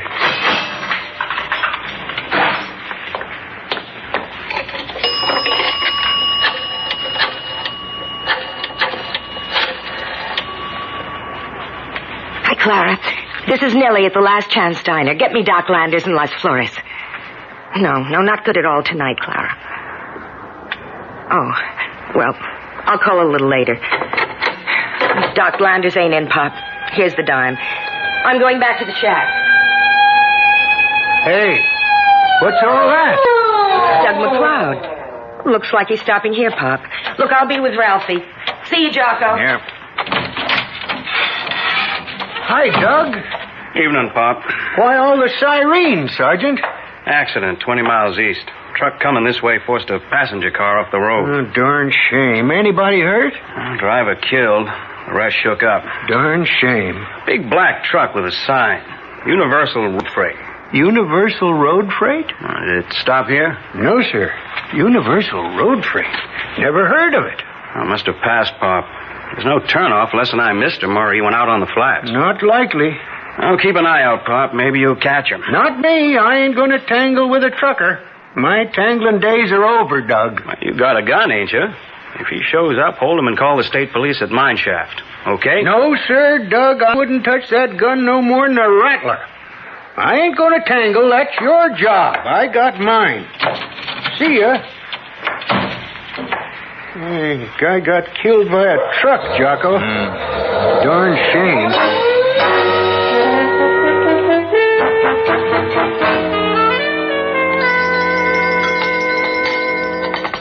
Here's your meatloaf, Harry. Oh, thanks, Pop. My wife says I shouldn't eat meatloaf. It gives me gas. But I love it. Hot roast beef sandwich, Jim. Thanks, Pop. Where's Nellie? Pass the ketchup, Harry. Yeah. Nellie's busy out back. Ralphie's poorly. Yeah, poor kid. You from California this trip, Harry? Yeah. Mixed freight for KC. Seeing that you was coming from the west, I wondered whether you saw a black truck along back. Highway Patrol was chasing it. I saw a cop doing about 80, but I didn't see no black truck, Pop. You, Harry? And I keep my eyes on the road, not like you, Jim. Truck was from Universal Road Freight. Black truck. Never heard of the outfit. You, Harry? Maybe an independent. What do the cops want? They said this black truck deliberately forced a passenger car off the road on purpose. Driver was killed. Darn shame. Coffee, Harry, Jim? Light. Regular. Yeah, one light, one regular. About that accident, they always blame the truckers. My wife says that the average trucker who knocks off maybe 100,000 miles and more per each year can't help but be a better driver than some Joe Blow who does maybe about 10. Understands the reason, Jim? Yeah. Does it, fellows? Yeah, I beg your pardon? What I meant was, not everything is run according to reason. Who asked you, buddy? Nobody. But I couldn't help hearing what you said. Buzz off, mister, will you? You're bugging me and my pal. No, leave him alone, Jim. Well, gents, anything else I can get you? Sure, some privacy. Knock it off, Jim. How about you, mister? You want something? Not yet. Maybe later. I have plenty of time. Like I was saying before I was interrupted, my wife says to me, Harry, she says, how many drivers have a record like you? 1 million miles in just over 8 years without a scratch. Hey, I didn't know that, Harry. That's a real record. Did you ever hear the expression, pride goeth before a fall? You see her again, Harry. Look, mister, I heard the expression, but I also know that I have a 1 million mile safety record, and I'm proud of it. And I don't care who knows it. 1 million miles. Very impressive. That's right, 1 million miles. When I'm through with this run, that is. Oh, I see. You don't have it yet. Well, no. I mean, well, not yet, but almost. Like 27 miles outside of Oklahoma City, I figured...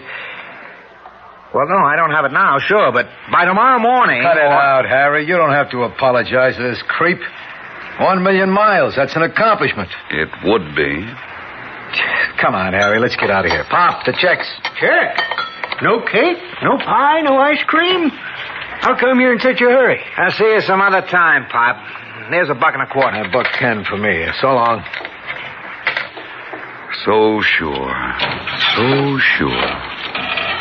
Pop, I'll have coffee now. Black. Look, mister, take your business someplace else. You chase away my best customers. You sit around and then order coffee. Beat it. Vamoose. Coffee. Black. You've got to serve me. Go somewhere else. I've decided to remain here.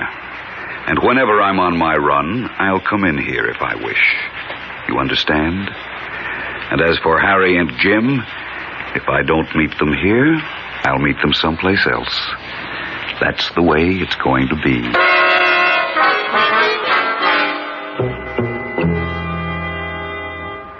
Another cup of coffee, Pop. Black and fresh this time. I serve what I serve, mister. Fresh. Look, mister, I've been working for pretty near 24 hours steady. My head is full of troubles. Don't try my patience. You chased all my customers away. I'm going to close up tonight. I can't make it till morning. I'm staying. Last Chance Diner, it says. Shadow Valley, Arizona. Open 24 hours.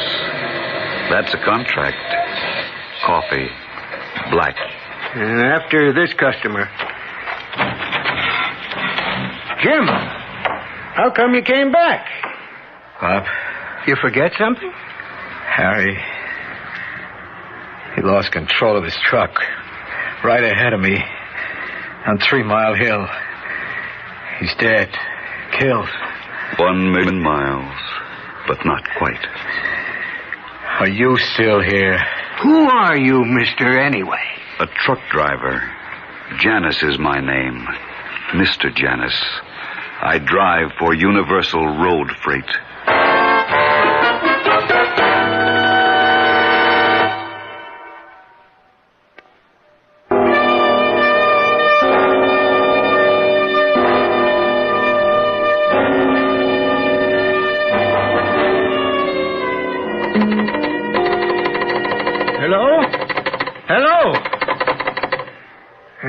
Line sounds dead. Can't do nothing until the telephone line's fixed, Jim. Why does it have to be dead just now? That is what people always ask about death, whether it's a telephone or a man. Janus, will you get lost? What you all forget is that death is an incident of life. Man, I met some crazy truck drivers in my life, but you're the end. I have heard that before. You're going to hear a lot more, Mr. Janus, if you don't keep your nose out of other people's business. My nose is everywhere, Pop, isn't it? You're going to hear some things you don't want to hear, fella. Like what? Like the police are looking for you, that's what. Oh? Yes, for forcing that car off. And they got a pretty good description of you, Mr. Janus. Doug McLeod went up west looking for you. Do you think he'll find me there? He'll find you when he comes back. Suppose I go east. You wouldn't get very far, would he, Jim? Not in this country. There's just one road for 75 miles, straight as a ruler and flat as a pancake, except for 3 Mile Hill. East or west? That's your only choice. As a matter of fact, I hadn't intended moving at all, Pop. I'm staying here. What do you have for dessert? I got nothing, Mr. Janus. That's what I got. Nothing. This is a house of trouble, mister. A man, a good customer, and a good friend. A good man has just been killed. My own grandson is struggling in the shack out back, struggling for breath, struggling to live out the night. And all you can think about is your belly. Why not? I see death wherever I go, and so do you. Funeral homes, cemeteries, accidents, wars and headlines of wars, murder and the wanton taking of human life through ignorance and poverty and hatred. But you don't care. You ignore it until it strikes close to you, and then you want the world to stop to pule with you, to cry in universal condolence. Otherwise, you don't give a thought to death, which is an ever-present fact of life. You picnic in the cemeteries of the world. Hey, what are you, some kind of nut? Making speeches in a diner? The Last Chance Diner. Ah, shut up. You give me the willies, talking like that to me with my buddy lying out there in the dark, smashed to pieces in his crumpled cab. Just like you kind of predicted when we were jawing about the 1,000,000 miles. Janice, I want you to know right now, I think it's your fault. You made him nervous, jumpy. Perhaps. I'm going to see that you get it for what you did to Harry. I'll get your license picked up, so help me if it's the last thing I do. Pop, we just got to reach Doc Landers. Ralphie's feeling something awful. He's getting blue and breathing so hard. So phone's out, Nellie. We've been trying to reach the police. Police? Accident, Nellie. My buddy Harry. He got himself killed. Oh, no. I'm sorry, Jim. Oh, Pop, I just got to get the doc. No two ways about it. What am I going to do? Maybe the phone will be back. Ralphie was bad enough, but then he took a turn for the worse just after the midnight rush started. It was just like death came in the door, Pop. I could almost feel it. Nellie, leave me take my truck. I'll find your doctor. What's his name? Oh, Dr. Gus Landers, Jim. I'll get him, Nellie. Don't you worry yourself. I'm going back to Ralphie, Pop. Please come up, close up, and stay with me. I don't want to be alone. I'm scared. Couple of minutes, Nellie. We'll pray, Nellie. We'll pray together. That's what we'll do. We'll do that, Pop. We've got to do something. You there, Mr. Janus. You heard what my Nellie said. I heard her. Well, you ain't doing nothing about it. I'm doing all that I intend to do. What you intend and what's going to be is two different things. Straight. I was about to tell you that. What the Sam Hill are you talking about? Your grandson. Your daughter says he's dying. You intended to pray him back to life. That's exactly what I intend to do. Just as... Janice, have a heart. I don't know where you was raised or how, but... Didn't nobody ever tell you to be respectful of people's feelings? Yeah, I guess not. I never seen a man so ugly. Not in my whole life. Thank you. Yes, sir. I'm all for the truckers. A decent bunch of fellas I ever saw. But not you. I could believe what Doug McLeod said. You could force a car off the road just from plain ugliness. If my telephone was working, I'd call Mine Shaft and tell them to come pick you up. The telephone isn't working, so I stay safe and snug in the Last Chance Diner. Telephone ain't working, but this gun is. Now stand up. Your hands are shaking. Put it down. Stand up, Mr. Janus. Yeah, that's better. You with your fathead speeches of death. How does it feel to face your own? Are you really interested? No. Not in you, in my grandson. I tell you, mister, I never held a gun to no man in my life. I ain't got that kind of nerve. Never shot even a jackrabbit. But I feel my nerve now, and I'll pull this trigger if you don't do exactly like I say. Do you know what you're doing, old man? I know my grandson needs me. I know I don't want you hanging around no more. So you're going to get on your truck and head west where Doug McLeod can collar you. You've done enough for tonight. Perhaps you're right. Keep moving. Walk straight to your truck, Mr. Janus. Now, climb up. Get your motor started and head west. Get the lead out of your pants, Mr. Janus, or I'll put more in.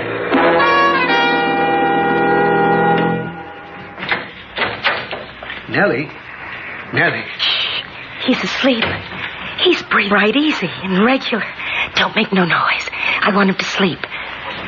Pop, just now, when that truck drove off, Ralphie took a turn for the better. Yeah, when the truck left. I know. Yeah, I heard you shout, Pop. What were you shouting for? That fella wouldn't leave, but I made him. Queer-looking geezer. We're clear of him. You say that again. I'll go tidy up and wait for Jim and the doctor. Oh, Jim, you get the doctor? I call him Pop from Ernie's Grill up the road. Doc can't come right away. He's that busy tonight with sick and dying people. What'll we tell Nellie? The boy's a little better. He'll last. Oh, good. That character, he left, huh? That pest, Janus? Yeah. Made him head west so Doug McLeod could net him. Bet he's got him now. I sure hope so. He can't get away, not in these parts. Imagine me holding a gun on him. I'm still shaking, but I'm glad I chased him. So mean. Hey, that's Doug McLeod. What's he stopping here for? Search me. I sure don't want that Janus in here again. Pop, any sight of that truck? You're kidding, Doug. I sent him up west 5-10 minutes ago. You must have passed him. Fella named Janus. An ugly, mean fella. You know, I think he done it. That accident. You sent him? I haven't passed anyone for 15 miles. How do you get here, anyway? And before? I checked every truck coming this way. Pa, got some juice or a soda? Ralphie asked for a drink for the first time since morning. He's better, Pop. Nellie, I couldn't bring the doctor. Oh, thanks, Jim. But I think he's on the mend. Ever since that truck left. That's it. That's the reason. Because I threw him out. What's all this, Pop? You threw who out? Janus. I couldn't stand him. He gave Nellie the creeps and scared Harry to smashing the truck. Nobody wanted him. What the heck are you talking about, Pop? That fellow with the truck. The black. You were looking for him, and you couldn't find him east nor west. And I know why. Because he came from nowhere. And he went nowhere. And wherever he went, he brought mortal trouble. But when he tried to stay at my place, I fought with him. Nellie heard me. Yeah, that's right. I fought with him, and I won. Doug, Jim, Nellie, listen to me. Now I know. Tonight, I fought with the angel of death.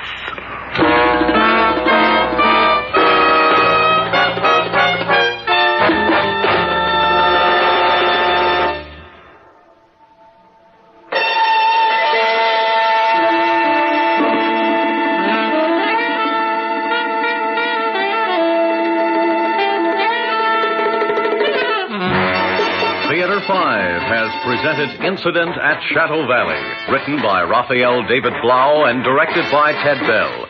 In the cast, John Gibson, Jackson Beck, Arlene Walker, Robert Dryden, George Petrie, and Richard Hurd. Audio engineer Marty Folia. Sound technician Ed Blaney. Script editor Jack C. Wilson. Original music by Alexander Vlastotsenko. Orchestra under the direction of Glenn Osser. Executive producer for Theater 5, Edward A. Byron. We invite your comments. Write to Theater 5, New York 23, New York. This is Fred Foy speaking.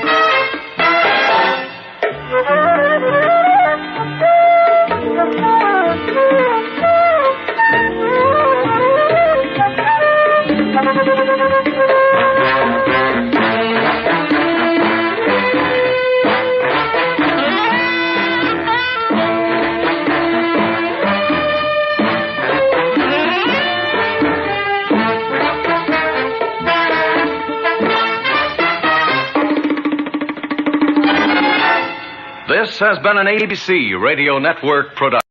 Look, Colonel Schlag, I understand the need for some secrecy, but for more than 3 weeks an astronaut has been missing. I'm tired of all the official double talk. Now, either I get a straight story, or I'll go on the air tonight with everything I know. Once again, Colonel Schlag, what has happened to astronaut Ted Shaw?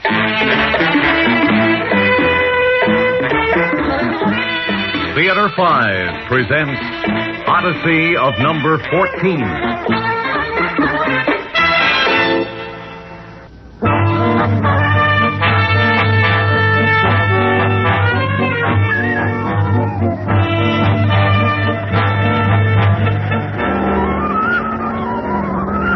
This is your radio correspondent, Ray Boudreau.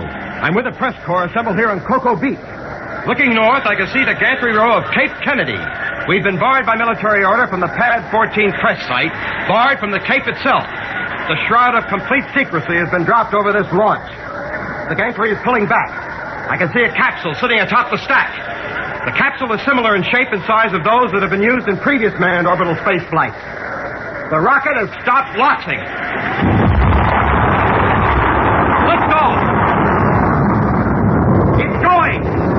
It's good! A beautiful shot! A beautiful shot!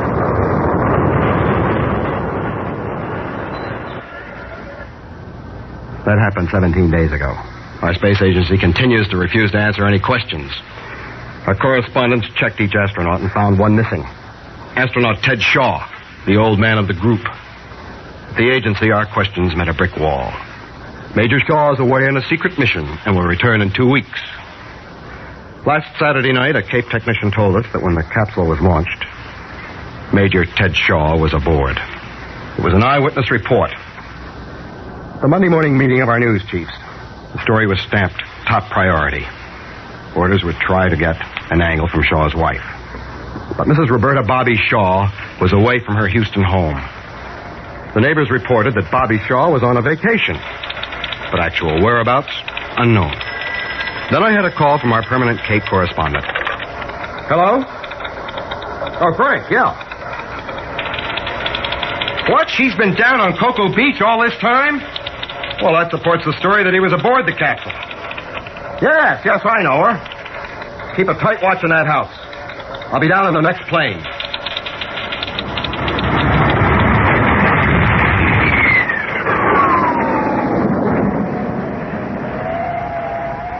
This morning, I stationed myself in the dunes just south of the beach house. At 2 minutes to 5, Bobby Shaw left the house and walked along the water's edge toward me. I let her pass, and then walked up behind her. Bobby Shaw. Why, Ray Boudreau. Bobby? What are you doing here? Bobby, tell me, where's Ted? I don't know, Ray. You'll have to get the story from the agency. Well, how long since you've seen him? 24 days. You don't know where he is? Honestly, Ray, I don't. It's all hush-hush. What are you doing in this place? Ted thought that there might be a lot of reporters buzzing around. So, to avoid the questions, he sent me here. Are you under any special security instructions? No, but then I don't know anything. Only that he's on a secret mission. But you haven't seen him for 24 days. Aren't you worried? I wasn't at first. But last week I began to worry when he didn't remember our day of beginning. Your what? Day of beginning. It's something very special to us. Ray, did you know that when Ted came back from Korea, he couldn't walk? No, I didn't. I guess it's something he'd rather keep out of the biography. Well, I was his physiotherapist at Walter Reed. That's where we met. Ted had been in this crash, and I'd exercise him, trying to get him to walk. He was a quiet one. You know how quiet he can be. Yes. But he'd talk to me all about Korea, the missions there, a lot about the men under him who were hurt or killed. He never said so, but I knew he blamed himself for anything that went wrong. And then one day, after one of those talks, he took his first step. And it was then he said he was going to marry me. He called it the day of the beginning. Every year since then, he sent me some remembrance of it, a gold charm, something. But last week, for the first time, nothing.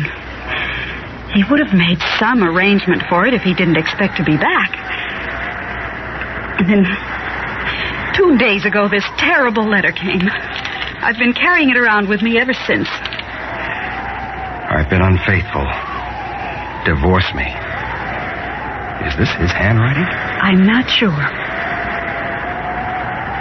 Now, Bobby, do you think he was in that capsule 17 days ago? Yes. Why? He called me about 3 o'clock that morning. He said he wanted me to be on the beach at 7 o'clock. So when I saw the shot, I knew it was his. Bobby, you must have done some guessing. What do you think was Ted's mission? The only thing that's come to my mind is that it has something to do with the Pliskin muck. Ted and I discussed it, even joked about it. That was until the Project X secrecy. Then Ted stopped talking about it, and I got The Pliskin muck, or Pliskin radiation field, is an electromagnetic field that is located and concentrated over the northern regions of the Soviet Union. It was nicknamed after its discoverer, the Russian scientist, Dr. I.K. Pliskin. I knew of its existence because I attended an international scientific conference in Stockholm last year and interviewed Dr. Pliskin after he defected to the West. In fact, we recorded a taped interview. Bobby, that letter from Ted, where was it postmarked? Houston. Bobby, there's an explanation for it. And I think the explanation is in Houston. I'm going there this morning, and I think you should be on the flight with me. Yes. Yes, I want to come.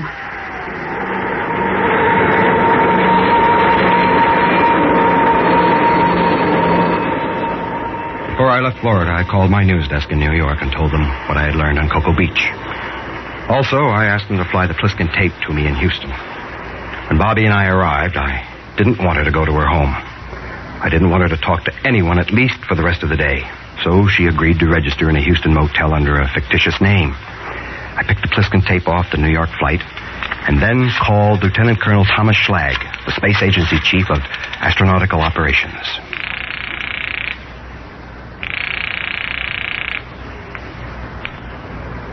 Colonel Schlag speaking. Colonel, this is Ray Boudreau. Oh, yes, Boudreau. Colonel, where is Major Ted Shaw? Astronaut Shaw's on a secret mission. He'll be involved with it for the next several weeks. Now, that's all I can tell you, so... Colonel Schlag, I have an eyewitness report that puts Ted Shaw aboard the capsule that was launched 17 days ago. I also have a recording of Roberta Shaw, who was a very worried girl because of a letter she received from him 2 days ago. A letter to Shaw's wife? I thought she was on vacation. No longer. She's with me. A letter? Then, Colonel, I have a tape of a Dr. I.K. Pliskin. What does he have to do with this? A great deal. I'd like to come in and play this tape for you. I don't think that's necessary. All right, Colonel. But I'm going on the air tonight with everything I've got, including the Pliskin tape. But first, I'd like to talk to you about the implications of such a broadcast. All right. Come in if you like. I'll see you at 3:30. Goodbye. 3 hours later, I played the tape I'd made last spring of Dr. I.K. Pliskin for Colonel Schlag. Here is that tape. Dr. Pliskin, we have rumors that a Russian cosmonaut has been lost in space. Is this true? Yes. The orbital paths of Russian flights were different from yours. One Russian flight went through a radiation field of such a destructive nature that the cosmonaut was unable to return to Earth. Oh, what happened to him? I can tell you no more now. I must talk to your agency officials first. I understand they are planning flights through my radiation field. It is very dangerous there, and they must be warned. Well, that's the tape, Colonel Schlag. First, let me say, Mr. Boudreau, that I've been authorized to answer all of your questions. But let me also emphasize that this is classified as secret. We expect you to keep it so. Now, that's a cute way of gagging me. Then Major Ted Shaw was in that capsule. Yes. Did the Pliskin muck hurt him? Yes. How? 17 days ago, after having been exposed to the strange effects of the Pliskin radiation field, astronaut Ted Shaw, well, to put it in non-technical language, He went insane.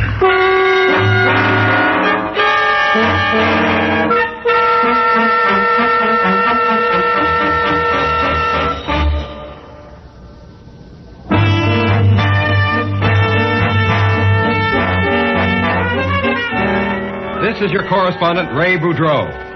A few minutes ago, here at the Space Agency in Houston, Colonel Thomas Schlag revealed to me that 17 days ago, astronaut Ted Shaw was launched into space. His mission, to test the effect of the Pliskin radiation field. According to Colonel Schlag, this mission caused astronaut Shaw to go insane. At this point, Colonel Schlag changed the course of our conversation. He asked about the letter received 2 days ago by Major Shaw's wife, and signed by the Major. Do you have that letter with you? Here. Not a very good facsimile of his handwriting, is it? Miss Lerner, please get to Colonel Jackson. Have him come to my office as soon as possible. Now, Mr. Boudreau, it's my turn to play a tape for you. It's a recording of Major Shaw while he was in orbit. At the time of this recording, Ted was in communication with our ground station at Varkaus, Finland, and was some 12 minutes away from the Pliskin muck. This is Odyssey 14. Ted, have you switched to automatic mode yet? Say again. Odyssey 14. Go to auto mode now. Okay, switching now. Lock. 14. Read you on auto mode. Good. We have loss of signal in approximately 1 minute. At this point, he was some 11 minutes away from the Pliskin muck. Here are Ted's last words received at Varkaus, Finland. You're cutting out. Say again. Losing signal here. We will pick you up on the other side after you go through it. Good luck, 14. Good luck. I don't need luck. Everything's fine here. Everything.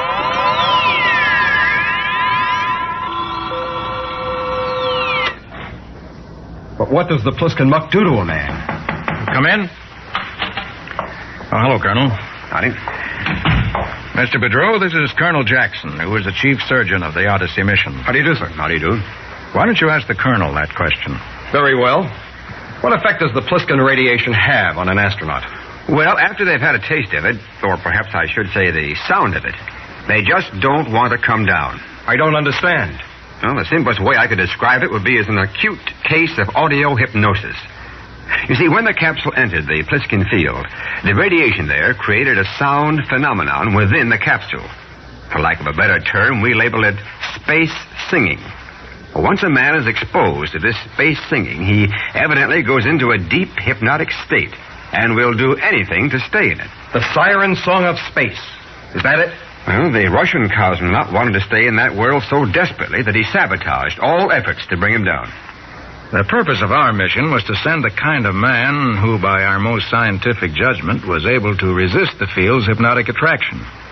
We thought the cosmonaut's breakdown might be an individual personal thing. We gave all the astronauts a battery of psychological tests, and Shaw measured strongest in resisting hypnotic influence. Yes. He certainly believed he could do better than any Russian cosmonaut. After talking with Dr. Pliskin, he was so convinced that it wouldn't happen to him that I must confess he had me believing him. So what happened? I'll play you the tape made after Major Shaw had gone through the Pliskin muck. We were in communication with the capsule through our tracking station on Okashiri Island, Japan. Odyssey 14. How do you read? Odyssey 14. 4 corners to my bed. 4 angels round my head. 1 to watch. 1 to pray. And 2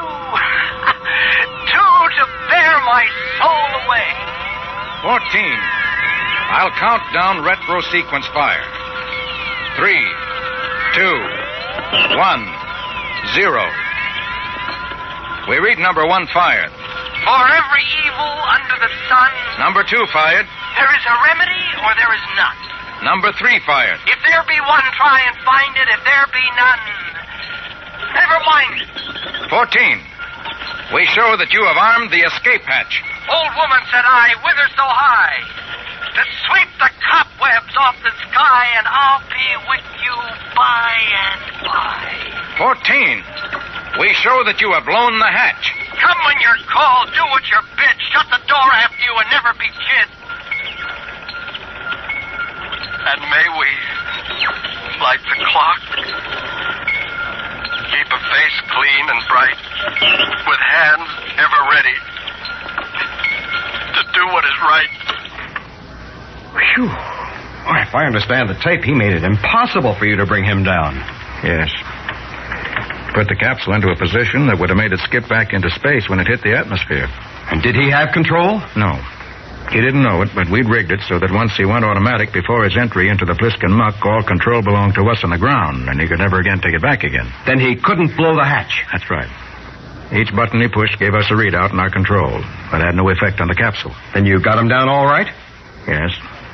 He gave us quite a fight, but we got him down. But where has he been these last 2 weeks? In our hospital here in Houston. He's been in a state of complete withdrawal. He does not speak, nor does he respond to any communication. Oh, that explains the note to his wife. What he really meant was being unfaithful to his own strict code of conduct. Yes. For a man like Shaw, it's a shattering experience to think he's failed. Well, then, what's our next step? I think it's time we brought Mrs. Shaw into it. I called Bobby Shaw at the motel and asked her to meet us in the observation room of the hospital. There, she was completely briefed. Colonel Schlag even played the tapes for her. When it was done, Bobby Shaw had only one thought. I want to see my husband. Just go through that door. We shall observe you through this one-way glass window. Colonel Jackson pulled back the curtain. We could see astronaut Ted Shaw sitting in a chair, staring into empty space. Colonel Jackson turned on the room's microphone. Ted? When she spoke, I thought I saw him flinch slightly, but it did not alter his dazed condition. Ted, when you came back from Korea, I helped teach you how to walk. Now we have to work on the speech. So let's start the therapy. Remember the last time we kept count during the coordination exercises by saying nursery rhymes? All right. This time, I'm going to say them. And I want you to move your mouth. Let's start, huh? The man in the moon came down too soon. She worked with him, with firmness, patience, with love. She kept at him to move his mouth, and in time to make some grunting noise in tempo with the verse. Ted. Finally, after more than an hour of work, sound in time with the words. If there is a remedy, or there is none, if there be one, try and find it. Now, Ted, say the last line yourself. If there be none. Ted, say it. If there be one, try and find it. If there be none. Never mind it. Good, Ted. She did it. Yes, she did it. She brought him back. You're going to be all right, Ted. You're home again. You're home.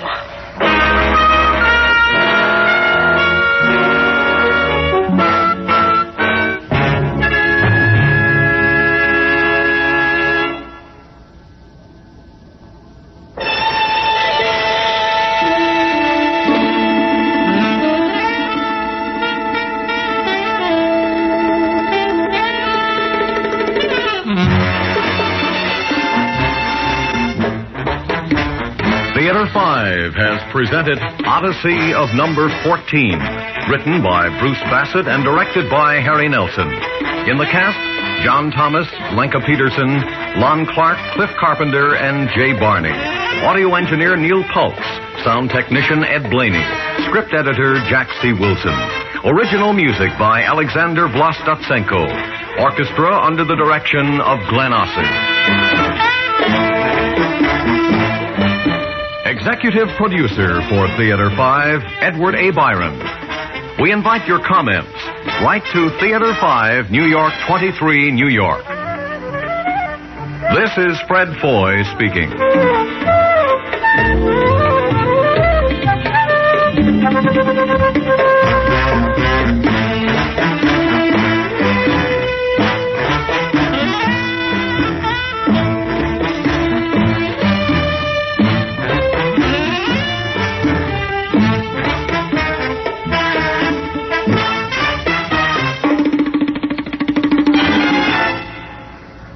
This has been an ABC radio. Do you believe what we heard is some kind of message from space? Yes, I do. Well, suppose the message wasn't sent by an alien civilization. What if something else is trying to speak to us? Something else? Do you mean some kind of super intelligence, some supreme being? Yes. Then in that case, I sincerely hope we can understand what the message is before it's too late.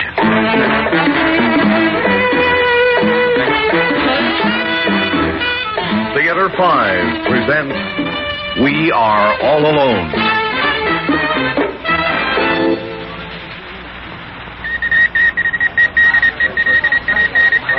Ladies and gentlemen, please pardon the noise and confusion here, but this is an extraordinary event, and we're broadcasting under extraordinary conditions. This is Gary Benton at Stellar Observatory. Less than 1 hour ago, astronomers here, operating the planet's largest radio telescope, reported the reception of some sort of message from what seems to be outer space. It sounds much like static. But the significant thing is that the pattern keeps repeating itself. Now, according to Dr. Forrest, head of the observatory, this means that an intelligent source is sending it. Dr. Forrest is here at the scene of this excitement, and I'm trying to get his attention. Dr. Forrest! Dr. Forrest, do you think we've heard from another planet? Well, I don't know, but we're certainly hearing from somebody or something intelligent. I see. Then you believe there are other civilizations in the universe besides our own? Quite definitely. As any physicist will tell you, there are countless billions of suns, many of them with planet systems around them. Oh, yes. There's someone out there, all right. And they're waiting for us. Waiting and perhaps calling. From somewhere in outer space.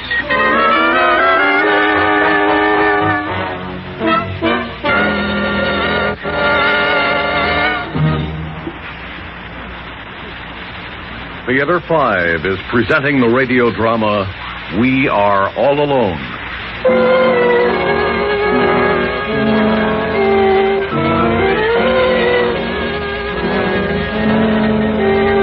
Ladies and gentlemen, this is Gary Benton again, coming to you from Stellar Observatory, where something really fantastic has occurred in the past hour. We just spoke with Dr. Forrest, head of the observatory, and as soon as possible, we will broadcast a tape of the noise pattern which has come from outer space. Please stand by for further details. We are now switching back to your local station. So much for that. Till things start popping again. Who's got a match? That's the telephone for you. Oh, thanks. All right, coming. Thank you. Hello? Gary? This is Ray at the studio. What's going on up there? Plenty, Ray. The boys up here think they've hit the jackpot this time. They claim it has to be something intelligent that's sending that noise. Why's that? Because the same pattern keeps coming in. They never heard anything like it. Can't it be just coincidence? Not a chance, no. Look, they had a computer figure it out. After the 6th repetition, the chances of a 7th are astronomical. More than 10 is just about impossible, and this thing's been going on for an hour. Well, all right, but I got troubles down here. Linda Maxwell wants to go on with her show. Uh-oh. She says that her listeners aren't interested in space, they just want to hear her. Is she kidding? This may be the biggest thing that's ever happened to us. This thing's so hot, the president of the planet has a direct line to this place. Look, Ray, I think you should just play music and hold everything open for what happens here. Suppose nothing happens. It will. They're going to give me a tape recording of the sound to play on the air. Why don't you have Linda stand by just in case, huh? Okay, I'll tell her. Yeah, and give her my love, huh? Yeah, right. Talk to you later. Now for the fight. Linda, I just spoke with Gary Benton up at the observatory. Ah, yes, the talented Mr. Benton. And what words of wisdom does he have for me now? Well, Gary says that things are popping up there. He's going to get a tape to play very soon. What about my listeners? Well, this is a news special, you know. And it just might be the most important event ever. Oh, I know it, Ray, and I suppose I can't really argue the point. It's just that, well, you know how I hate to let that inflated ego of Gary's get any bigger than it is already. You know, I believe you and Gary must be secretly married, the way you two go around throwing barbs at each other. Not a chance, Ray. We're both much too smart for anything like that. Meaning that you'll wait until he asks you. Well, maybe. So why don't you just wait in the studio? Gary wants you to stand by in case something goes wrong. Oh, hey, I have a better idea. Suppose I go up to the observatory and split the news with Gary. That way my listeners could hear me, and then everybody's happy. That's not a bad idea. Besides, it may be good to get a woman's viewpoint of what's happening. Ray, listen. Do you really think there's anything to it? I mean, this message from space? Oh, I don't know. It's possible, all right. But if it is true, then we're not alone anymore. That's right. What about it? Well, it's spooky, that's all. I mean, we've sent satellites into space. We've been sending messages out to the universe for years, but this is different. Somebody's sending us something. Maybe it's an answer to one of our messages. But if it is that, it's even more scary. Then whoever it is must be very much like we are. Maybe a whole planet just like us. Well, the universe is big enough for both of us, I suppose. Now, look, how about you getting up to the observatory and start sending us messages? Okay, I'm there already. The next voice you hear will be that of Linda Maxwell from outer space.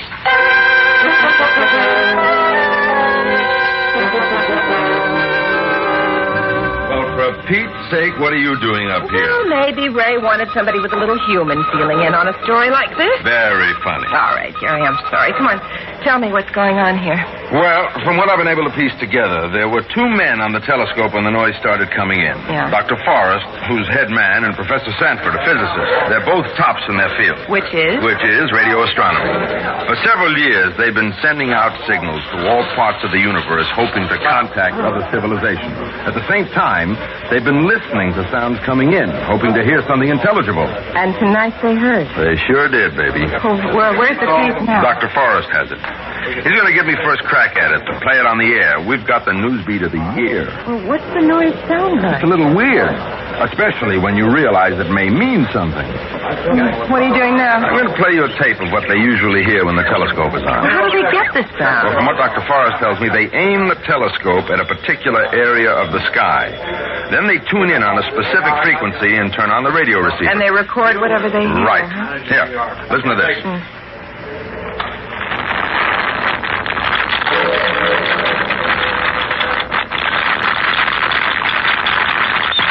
That's all coming from space? Every bit of it. And the sounds we're hearing? Are the sounds of the universe. Oh, boy. Makes me shiver. Each of those sounds is coming from billions of miles out in space.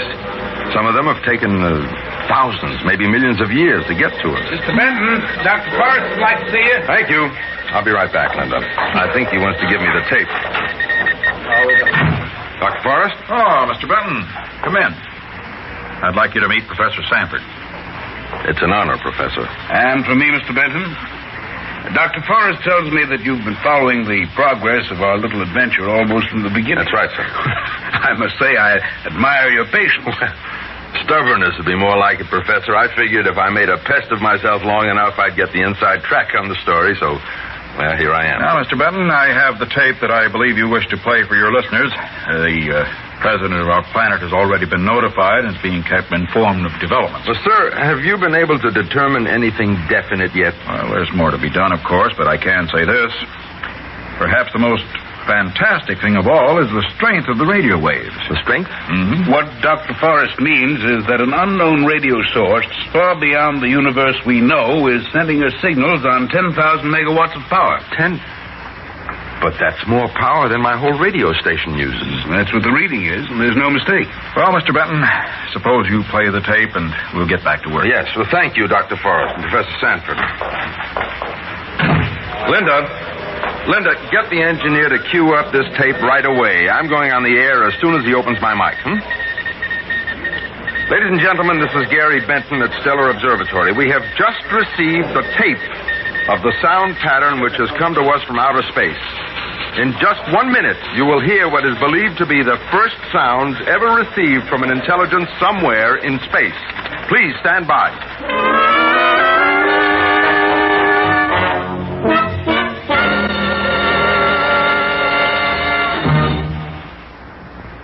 Theater 5 is presenting We Are All Alone.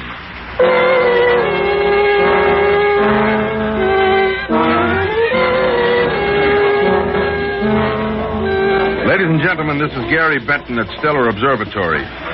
I'm about to play a tape recording for you of the noise pattern that came from outer space earlier this evening. Scientists here at the observatory believe that the pattern is a message, and that somewhere far out in the universe, something intelligent is trying to communicate with us.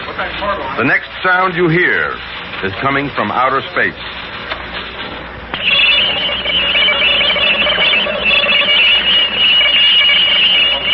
It gives me goosebumps. Why?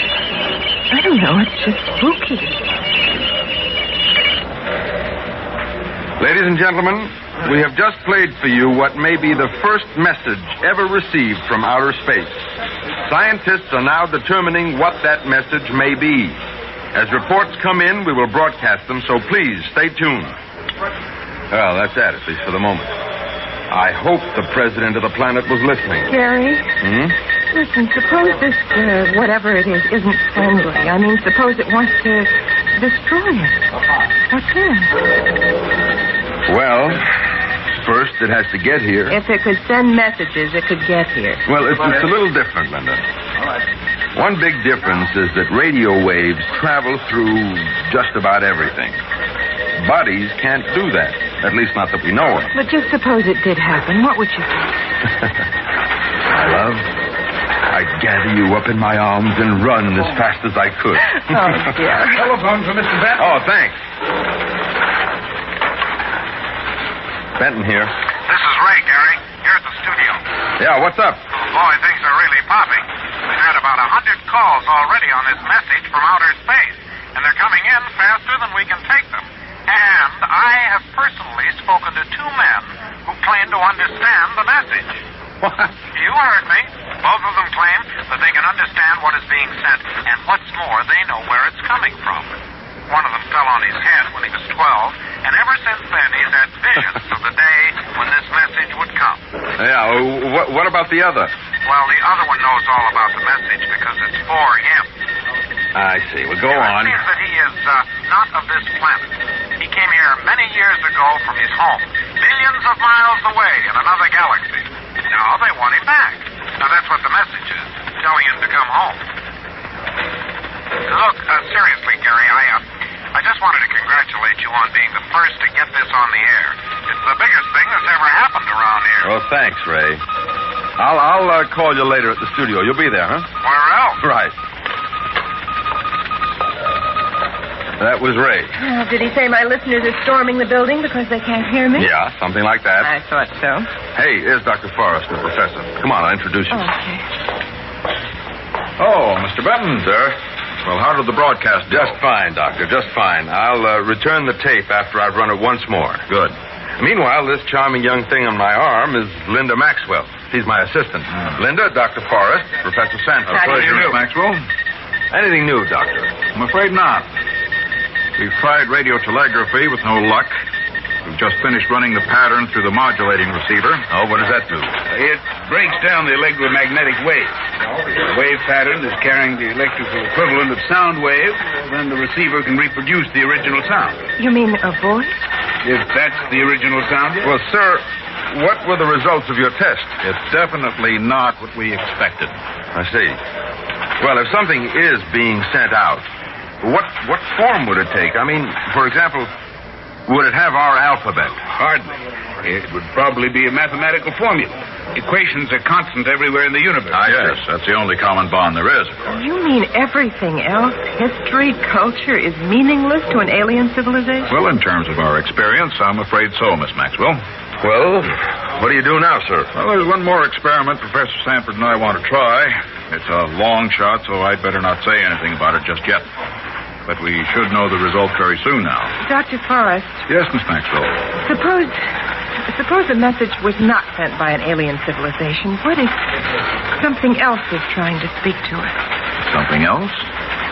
You mean some kind of super intelligence or some supreme being? Yes. Then in that case, Miss Maxwell, I sincerely hope we can understand what the message is before it's too late.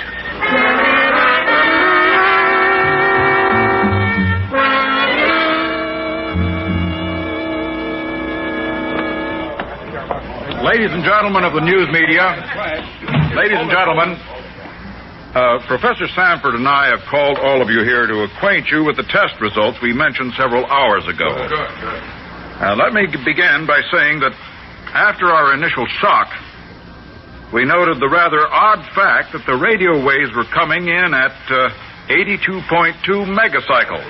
Now, that's the frequency we use for satellite communication. We'd expect radio waves from outer space to come in the more universal 50 megacycle range, if they were sent by a living intelligence. Exactly. So we began to suspect that our intelligent sender of messages might be aboard one of our own lost satellites. What? One of our lost satellites? Yes, Mr. Benton. But how is that possible, sir? I mean, a lost satellite can't just travel billions of miles into space and then suddenly begin sending radio messages back. Where would it get the energy? I think I can answer that, Mr. Benton. The satellite could be in a solar orbit that includes a number of planets. A strong magnetic field around these planets would trap enough sun particles to ionize the transmitter. I see, and that would give it the tremendous energy required? Well, it could be as simple as that. To check this theory, we submitted the noise pattern to the decoding scanner. Everything was double-checked.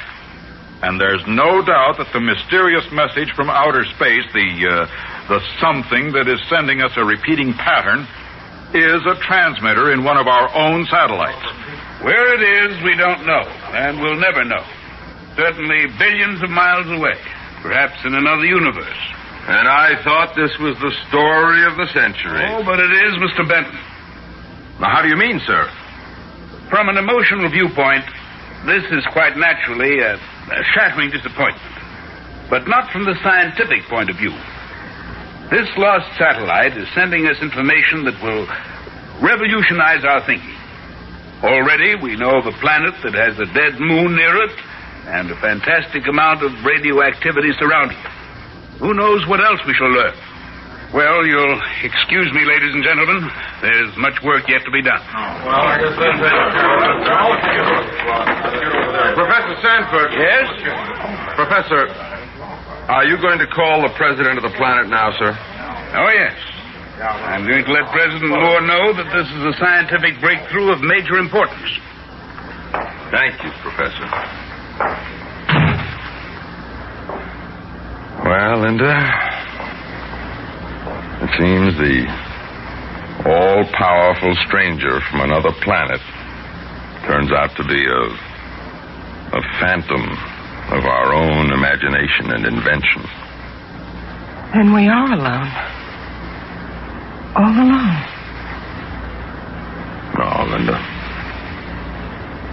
Not ever all alone.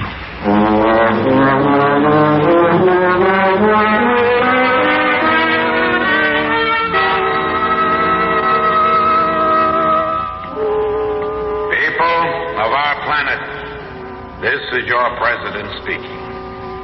It is with sadness that we acknowledge the continued failure of our efforts to contact other civilizations. For many years, we have listened to the sounds of the universe, hoping to hear alien messages. We must now conclude that we fail because there are no such messages. It appears inescapable that at this moment in the history of the universe, we, the inhabitants of the planet Orbis, one of the two planets around our sun, and one of the countless billions in the Gamma Galaxy, are the only intelligent living beings in the vast reaches of space. We should feel feel both humble and proud. In the limitless universe, only on the planet Orbis are there people who can marvel at the beauty of the sky. The sky that is there just for us. People of Orbis, let us give thanks.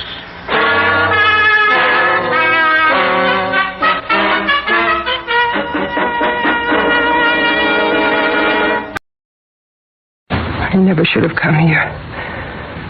I never should have come to this strange place. Now I've got to hurry and get this bag packed. I've got to get away as soon as I can. I've got to...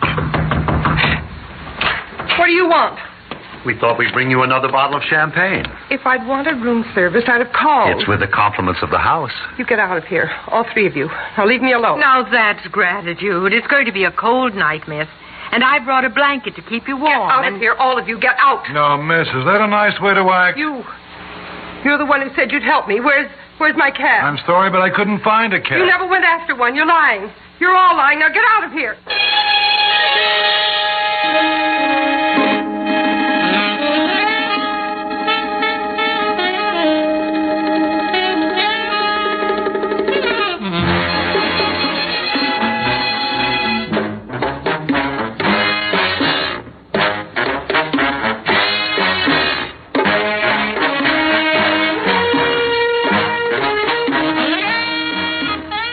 Theater 5 presents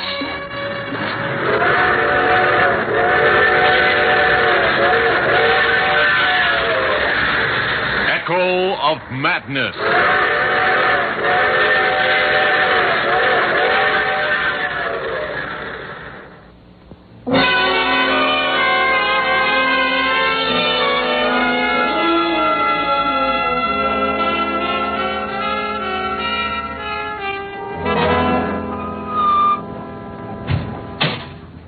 She's here. Her taxi just pulled up in front. Now, Kate, you know what to do. Yes. I'll make like a bellhop and help her with her bag. Oh, it's going to be horrible. Too horrible. It can't be too horrible. Oh, just a moment, miss. I'll take that bag for you. Thank you. Do you have a vacant room? Yes, certainly. How long will you be staying? Well, just overnight, I think. Will you sign the register, please? Yes, of course. There you are. Thank you. Judith Morgan, New York City. Joe? Yes? Show Miss Morgan to room 6. Sure. Excuse me. Yes? Do you have a Mr. Bruce Mansfield registered? He hasn't arrived yet, Miss Morgan, but we're expecting him.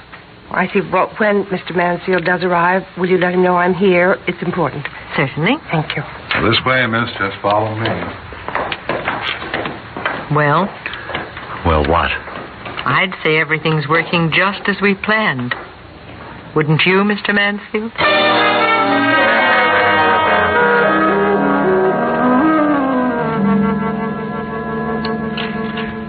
Here we are, miss. Room 6. There. Something wrong, miss? Well, I don't much care for this room. I think I'd like another. I'm afraid there isn't another available, miss. Oh, I see. I guess it isn't the best we have, but it's the best we can do. Now, you don't have to worry about the noise. That quiets down for the night exactly at 10 minutes to 10. Notice I don't hear any noise. You will. You see, miss, when the trains go by... Trains? Yes. You see, the hotel's close to the railroad. In fact, you can see the tracks from the window there. It's the main line to Chicago. Chicago? Something wrong, miss? No. Oh. But the way you looked when I said Chicago... No, it's nothing. Do you have to keep asking if something's wrong? Oh, no. Sorry, miss. I only wanted to be helpful. Yes, I'm sorry, of course. That'll be the 6:30 for Houston. The noise won't quiet down till the Chicago mainliner goes through at 9:50. There isn't another train after that till 7 in the morning. Well, I guess I can be thankful for that. Another thing you can be thankful for, that you weren't here 3 weeks ago. Oh, why? The accident, miss. Must have read about it. No, I didn't. What happened? The main liner. Wrecked. Yeah, wrecked. Happened right out there, right outside this window. Oh, it was a terrible sight, miss. The main liner was doing all of 90 miles an hour when it plowed right into a freight that had come to a stop right out there. It was awful. People screaming, pain, begging for help. They were locked in those trains. Please, must you? I just can't bear to hear about things like that. Oh, I'm sorry, miss. Well, if you want anything, just ring. Yes, thank you. I was a fool to come. Something about this place. Come in. I brought you some towels, miss. I'll put them in the bathroom. If you'd like something to eat, miss, I'm sure I can arrange something. Well, thank you. If I get hungry, I'll go down to the dining room. Oh, the dining room isn't open. This is our slack season, you see. You're the only one staying here. Except, of course, for Mr. Mansfield when he arrives. But the bellhop said this was the only room available. Oh, well, what he meant was we have no other room in readiness. The beds are unmade, the dust covers on the furniture, and like that. Mr. Mansfield hasn't arrived yet? No, not yet. What is Mr. Mansfield like? Do you know? I wouldn't know. I've never met him. Oh. Haven't you? No, I haven't. I see. Well, I don't think you do if you're thinking... Excuse me, miss. Your private affairs are your own, not the hotel's. Good night. Why did I come here? Why did I answer that letter? Why?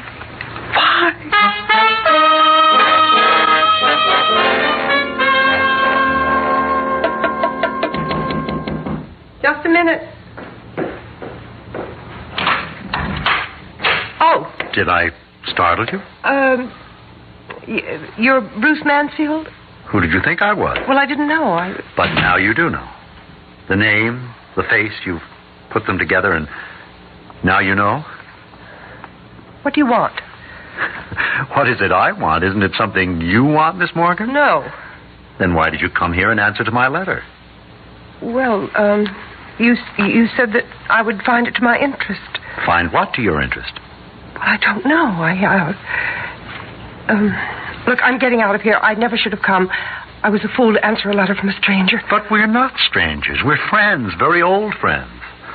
Only it appears you don't care to recognize that fact. There's something about me that frightens you, isn't there? Isn't there? Yes. Then you do know. You must know who I am. No, I don't, I tell you. I don't. Oh, I shouldn't have come here. I don't know why I did. There was something about this place I didn't like the minute I entered it. And there's something about you I don't like. You may change your mind before the evening's over. For your information, the evening is over. I'm leaving here. Oh! I forgot to leave you some soap. Were you going somewhere, Miss Morgan? She wants to leave, and just when I was on the verge of inviting her to dinner. Oh, what a pity. We serve such an excellent dinner here, too. You said the dining room was closed. Oh, well, we can always open it for an old friend and customer like Mr. Mansfield. But I thought you told me you'd never seen him before. I don't remember saying anything like that. But you did. I remember. I think I remember you saying No, dear, you're mistaken. And you're making another mistake in wanting to leave. No, I'm not. Yes. You stay and have a nice dinner with Mr. Mansfield. I'll see to it the chef goes out of his way to make it a dinner you'll remember. I'll even treat you to a bottle of champagne. Well, what's the matter? I don't like champagne. Well, you don't have to look so horrified about it. We'll have some anyway. Perhaps you'll change your mind. I won't, and I'm not changing my mind about leaving here either. No, my dear. Get out of my way. You must stay. You really must, Miss Morgan. And you will, if you know what's best for you.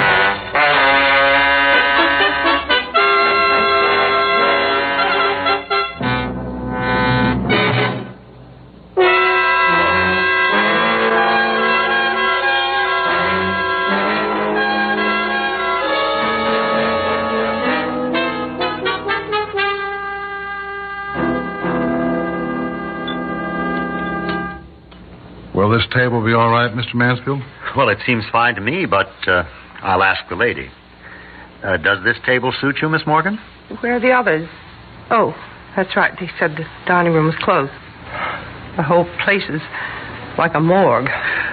Well, could you turn the lights down a little, please? Oh, yes, sir. And I'll light the candles, too. Thank you. If you want me, sir, just call.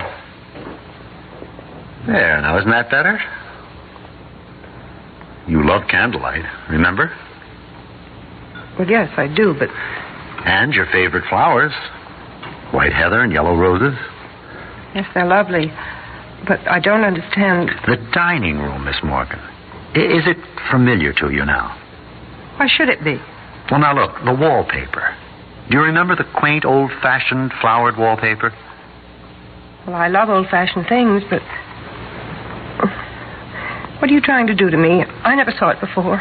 You don't remember ever having been in this room before? No, of course not. You have no recollection of sitting at this table? No, because I've never been here in my life. Can't you remember how the candlelight glittered on your hair and danced in your eyes? No, that wouldn't be for you to remember. That would be my memory. You're insane. You don't remember having dinner with me here? You can't recall that? No. Well, how convenient for you, Miss Morgan. How very convenient. I don't know what you mean. Would it help you to remember if I said that I'll never forget? The only thing that would help me would be to get out of here. Why? Why won't you remember? I don't remember because it never happened. But you know it did, Miss Morgan. It was a night I shall never forget, certainly. And why have you? Or have you, Miss Morgan? Look, I've had enough of this. Enough of your obscure remarks and your mysterious innuendos.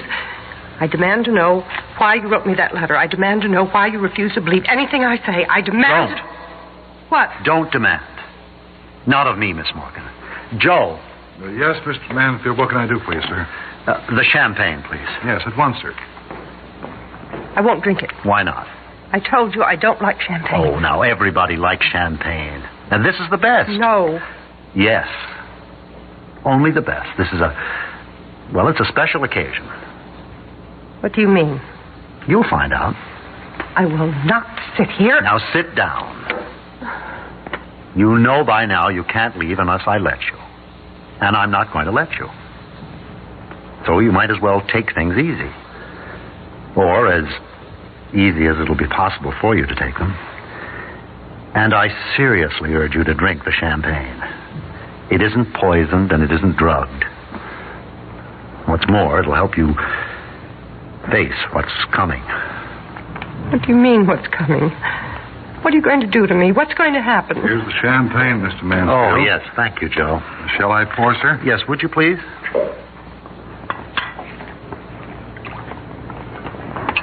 Enjoy your dinner, sir. You and the lady. He thinks we're friends. Does he? Well, it's obvious. I didn't notice. Well, champagne, my dear. No. Take the glass. No. I said take it.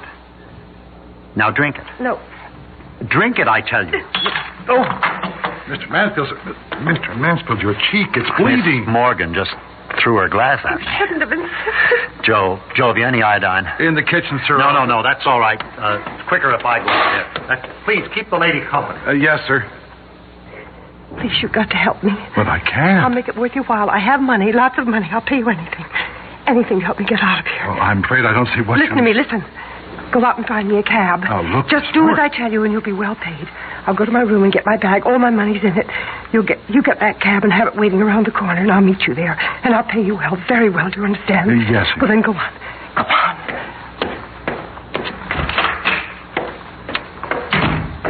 Are you all right, Mr. Mansfield? Yes. Yes, I'm all right. It's not a bad cut. The bleeding has stopped. He can take better care of it later. Yeah. Good. Now we have our work cut out for us. But what are you doing out here? Why aren't you in there with her? It's all right. She thinks I'm getting her a taxi cab. She's really determined to leave, isn't she? Yes. Where is she now? What is she doing? She's gone to her room for her bag. I don't know how long she'll wait while I'm supposed to be getting her a taxi cab. Now, look, it's almost 10 to 10. We've got to work fast. Yes, we do, or the whole thing is going to boomerang. Well, we all know what we've got to do. Just a question of all of us doing our parts. I mean all of us. Yes, I know what you mean. I've done my best, haven't I? Yes, so far. But the worst part is still to come. Why does it have to be this way? I keep hoping something else will happen. It's really too late to think about other ways now. I don't have any other ideas, but isn't there... Are you sure this is the only way? Can you think of any other way, Mr. Mansfield? No. No, of course I can't. I just wish that we could stop short of... we can't. Now, let's make sure everything is ready. I've got the blanket.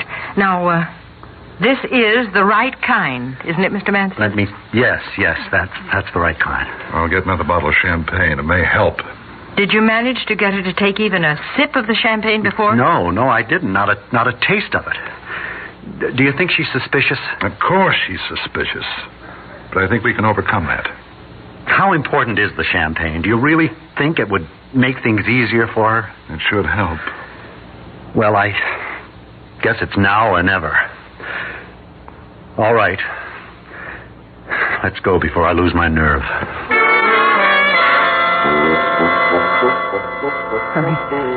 Hurry and get this bag packed. Get away in that cab as fast as I can. What is this? Why, we thought we'd bring you another bottle of champagne. Leave me alone. Now that's gratitude. It's going to be a cold night, and I brought this blanket to keep you warm. Get out of here. All of you, get out. Now, is that a way to act? You said you'd help me. Sorry, but I couldn't find you a cab. You never went after one. You're lying.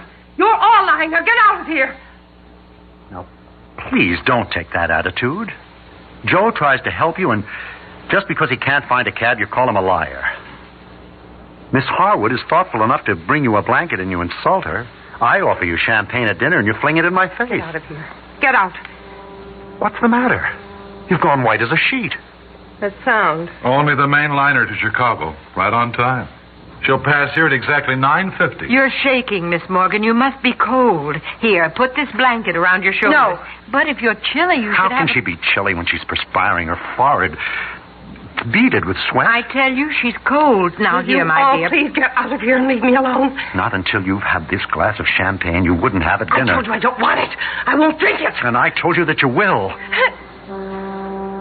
You're going to drink the champagne. You're going to drink a toast. And I'm going to insist you put this blanket, this army blanket, around your shoulders. Get away from me. Now, get away from me. Please, why are you doing this? Doing what? All I want you to do is drink a glass of champagne. No, all I want you to do is put this army blanket around your shoulders to keep you warm. And you mustn't look so afraid when you hear that noise. I told you, it's only the Chicago I'm main not line. afraid. You are. And you know why you're afraid. You're afraid because you know what's going to happen. Maybe that's why you're trembling. Not because you're cold, but because you're afraid. The champagne will help. Here, drink this. And put the blanket around your shoulders. No. Drink the champagne. Blanket around you, the army blanket. Oh, the diesel horn. Chicago main line. Champagne. The blanket. Main line. No. Got it. It's going to crash. It's going to crash.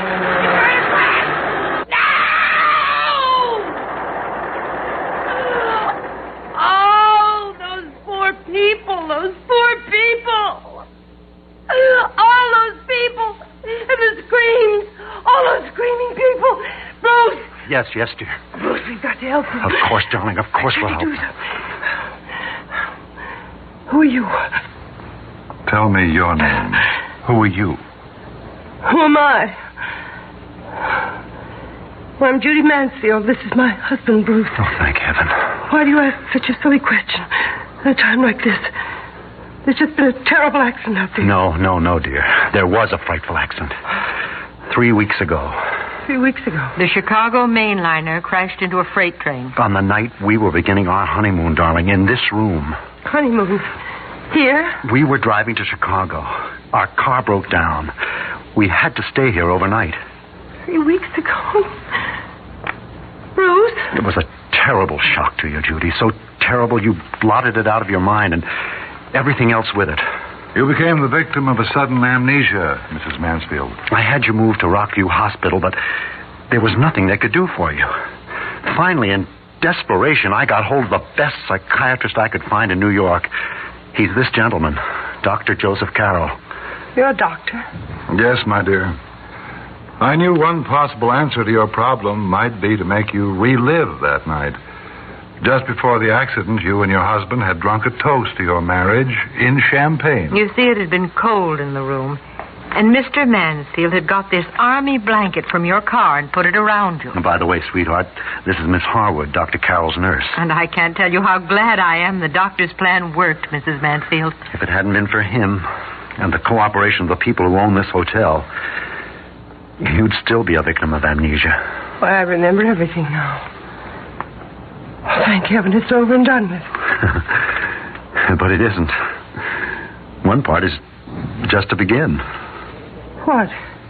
Our honeymoon, darling. Our honeymoon. Oh, Bruce.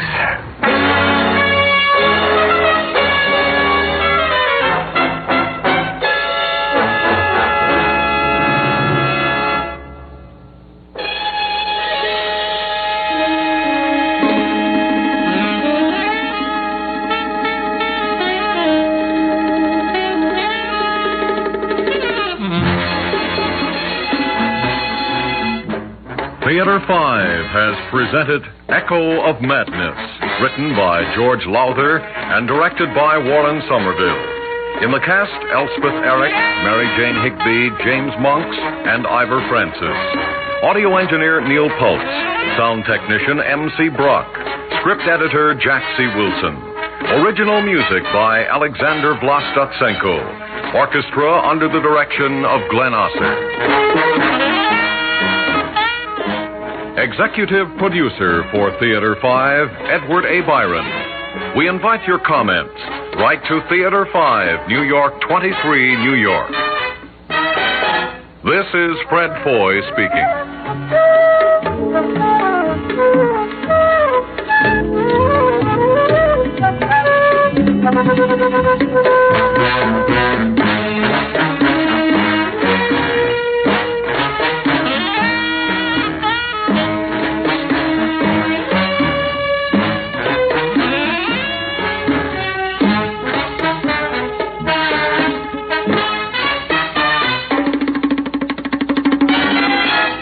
This has been an ABC.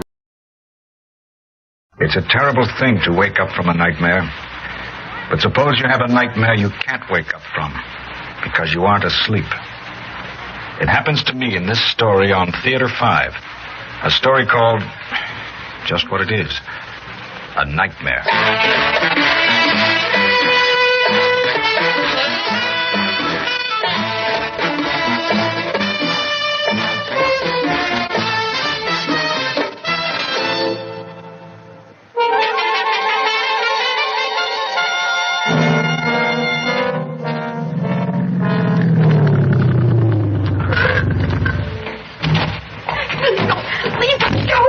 What's that? Help! Oh, help! Let me go! Let go of me!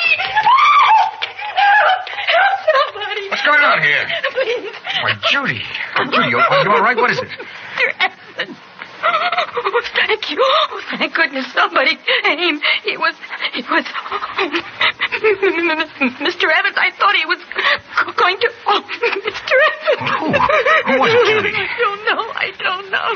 Here, let me look at you. My dress.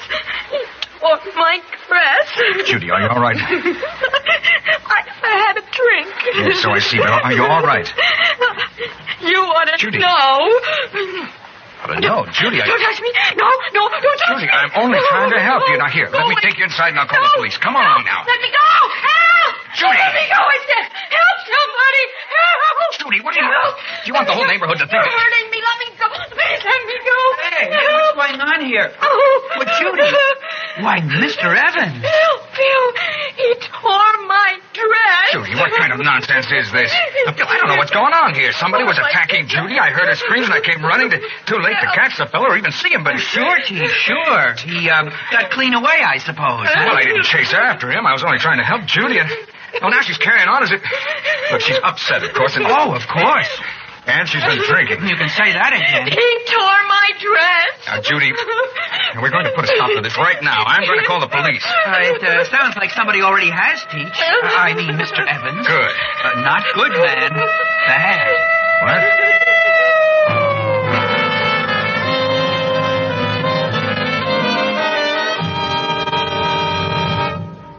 Sergeant, if you let me explain this from the beginning. Name? Charles Evans. Address? 317 East Andover. Now, as I was saying... Occupation? History teacher at Coolidge High. Now, Sergeant... Married? No. Age? Sergeant, 34. Okay. Now, your story isn't... It is not my story. It's the truth. Now, this young lady here... You know her? Well, of course I know her. She's one of my students. This boy, too. Her parents know she was out with you? She was not out with me. Now, Sergeant, are you going to listen to what I have to say or not? The kid said she was out with you. I can't believe it. She have any reason to lie? Well, it must be the shock. Whoever attacked her mussed her up considerably. I can see that. And she's been drinking. She says you got her drinking. Oh, she's out of her mind. Sergeant, have I been drinking? You don't look that way, but that don't prove anything. You ever been in trouble before? No. And I'm not in trouble now. Well, I'd say you were. Sergeant, can't you get Judy in here? Let me talk to her. Now, she's had time to calm down, and I'm sure she can straighten this out. She probably doesn't have any real idea of what she said when the officer brought us in. She was hysterical and in a state of shock. Okay. Send the girl in. Boy, too. Cigarette? No, thanks. Well, don't smoke either. I didn't say that. Oh, come in. Come in. Now, young man. Philip Talmadge, sir. Okay. Sit there. And, young lady. Judy McIntyre. Mr. Evans, I'm terribly sorry. I really am. Oh, thanks goodness. Now we can make some sense out of this. I'm sorry this had to happen. I know you didn't mean to. I mean, well, gosh, I suppose I never thought of you as a man. I mean, well, history's such a dry subject, isn't it? And, well, I just didn't know you'd turn out to be so sexy. Judy, what in the name of heaven are you talking about? Sergeant, I came home and From where? Well, from doing some work in my office at the school. Anybody see you there? I don't know. Not that I know of. Now, listen. I came home. I got out of the car. I heard a girl scream out and cry for help. I ran over, and when I got there, she was alone, still screaming and crying out and looking the way you see her now. I tried to calm her down. I asked her if she was all right. Did she know who it was that attacked her? She said she didn't, and then she began crying on again. Now, I was trying to quiet her down when Phil came here running up. Now, that is the truth and nothing but the truth, so help me God. Maybe you ought to give him the benefit of the doubt, Sergeant. Doubt? Well, the way you tell it, maybe that's the way it happened. I don't know. I only know what I saw. Judy was sure putting up a big struggle. Now, why would she be doing that if Mr. Evans, was only trying to help her? I mean, it doesn't make sense, does it? None of this makes sense. Now, Judy, I want you to think back very carefully over what really happened to you tonight. Now, this ain't the classroom, Mr. Evans. Judy, suppose you tell me what happened. And I want the truth now. Oh, Sergeant, I'm really sorry. I really am. I mean, I didn't have any idea anybody would make such a fuss. Can't we just forget it? Forget it? You claim a man attacks you, beats you up, tears your clothes half off you, and you want to forget it? Well, maybe it was partly my fault. I mean, well, I don't want to sound conceited, but, well, the fellows all say I'm tough, cool, with it. And, well, maybe I said something or looked at him some way, and, well, he got the wrong idea. And then, well, he got himself so worked up he couldn't help it. I mean, well, everybody understands that kind of thing, don't they? I mean, not that it was right what he did, but, well, I've always admired him so as a teacher, and couldn't we just forget it? Judy, in the name of heaven... No, we can't just forget it. You're a minor. Evans, I'm not going to book you on any charges just yet, but I hope you'll agree to remain in voluntary custody. Sergeant, Well, all right, if you say so. You kids will stay here till your parents come. And when they get here, I want to see them. Judy. Oh, Mr. Evans, I'm sorry. I really am. Judy, why are you doing this to me? Why? Mr. Evans,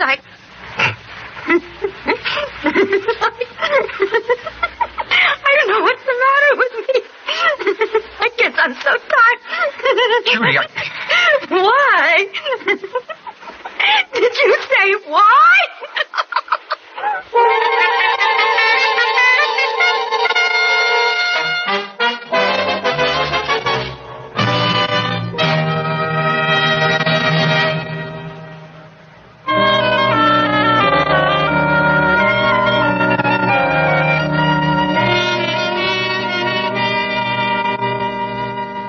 But, Jim, why would she do a thing like that? Why? Well, you're attorney. That's what I've got to figure out if I'm going to help you. Wouldn't you give any explanation? Wouldn't or couldn't. She was hysterical. Giggling anyway. I could have wrung her neck. Well, can you think of any reason why? No. And I've racked my brains trying to. There must be some reason. It doesn't make any sense otherwise. It certainly wouldn't make sense to a judge. Jim, how do you think it looks for me? I don't know, Charlie. It's their word, Phil's and Judy's, against yours. And Judy's appearance. It would help if we had a witness, but we don't.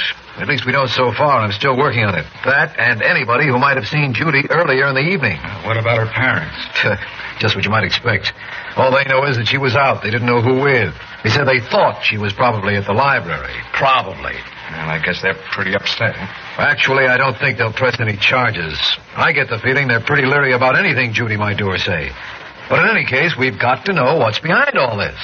Maybe she's protecting somebody. Somebody who attacked her? Well, herself, then. Maybe the fella didn't attack her. Maybe she led him on a little, and then when things went too far, she got scared and started screaming for help to make it look like an attack. Well, then why accuse you? Why not the fella she was with? I don't know. Maybe he's her boyfriend. I've checked that. Her only boyfriend is her steady, Phil. Phil? Yeah. Didn't you know? No. Well, I guess that knocks that. He couldn't have been fooling around with her without getting messed up himself, and he wasn't. Funny he happened to be so close at hand, isn't it? He doesn't live anywhere near there. Yeah, I didn't realize. Exactly. That's why the most important thing for us to figure out is why. I don't get you.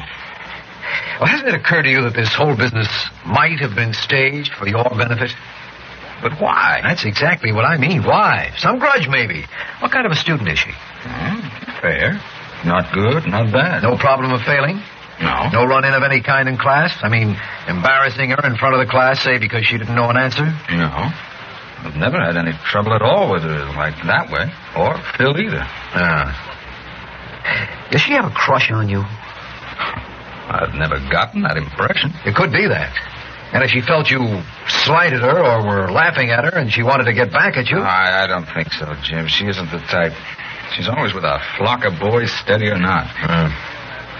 No, definitely not the shy, sensitive, adoring type. No, I don't think it's that. Well, it's got to be something. She surely wouldn't just do this thing for no reason at all. It doesn't make sense.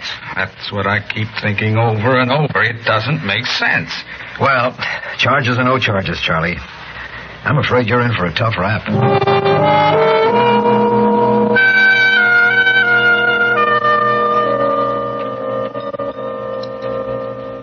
Will you have some coffee, Mr. Evans?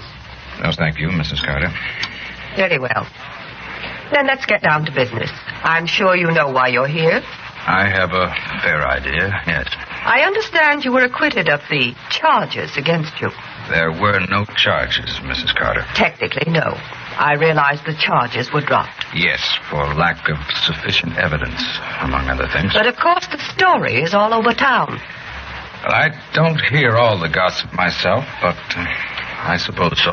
It was most unfortunate, I'm sure. I'm afraid we don't always abide by our own conviction that a man is innocent till proved guilty.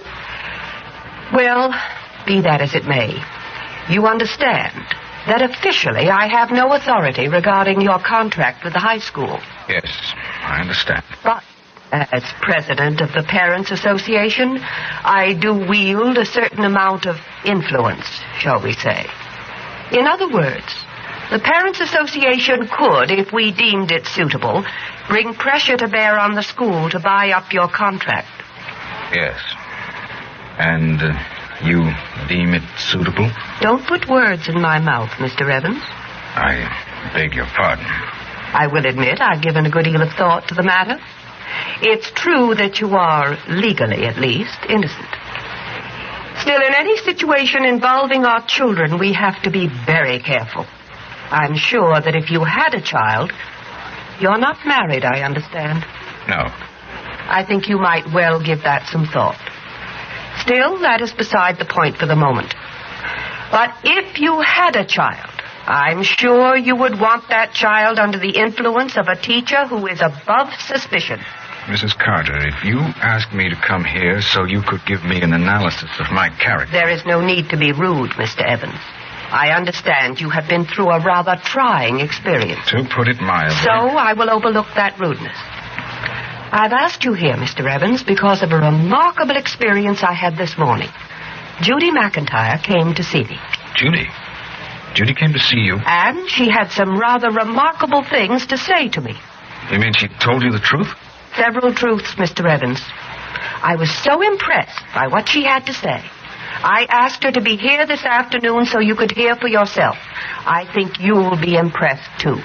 I hope so. I'll ask her to come in now. You may come in now, Judy. Mr. Evans is most anxious to hear what you have to say. Hello, Judy. Hello, Mr. Evans. I really don't know how to begin. Just begin the way you did this morning. There's nothing to be nervous about. Well, like I said to Mrs. Carter this morning, I feel so bad about everything and all. Well, I'm glad to hear you say that, Judy. I'm sure that eventually we could straighten this thing out. Well, I figured maybe Mr. Williams, the principal, might think that you shouldn't go on teaching here, and if he fired you, you'd really be in a jam. I mean, who else would want to hire you, even with the shortage of teachers and all? And like I said to Mrs. Carter, you're really a marvelous teacher, and you contribute so much to the school. Thank you. Oh, that's all right. I mean, well, it's true. And anyhow, I told Mrs. Carter that I thought they should let you stay on because, well, look at it this way, Mr. Evans. Wouldn't it really be better to stay here and just live this thing down than to try to go somewhere else when probably nowhere else would have you? What? Well, I mean, since it would probably be on your record and all, or at least people would know. Judy. I mean, well, anybody can make a mistake, but if a person didn't mean to do it, then I think people should be fair about it and give him a chance to prove he didn't mean it. Judy, in the name of heaven, what are you trying to do to me? Mr. Evans, there is no need to shout. No need to shout. I think Judy is being most perceptive and most generous. And I, for one, find it refreshing indeed to see one of our teenage youngsters not behaving like the monsters they are so often pictured, but like the responsible young citizens we hope and know they are. Mrs. Carter, this responsible young citizen you see before you has, for no reason I have been able to fathom, falsely accused me of assaulting her. She has wrecked my career and ruined my reputation. And you expect me to get on my knees and thank her for her generosity? Mr. Evans, nobody expects that. You must be insane. Or a little monster. Mr. Evans, I expect you to think before you speak. As I said before, I know you've been through a trying experience. But I strongly suggest that you pull yourself together. Judy is trying to help you. We are all trying to help you. I think it's time you started trying to help yourself. And that's the end of it? I sincerely hope it will be. And now, if you have nothing more to say, Mr. Evans? No, nothing. Then I think we may consider the matter settled.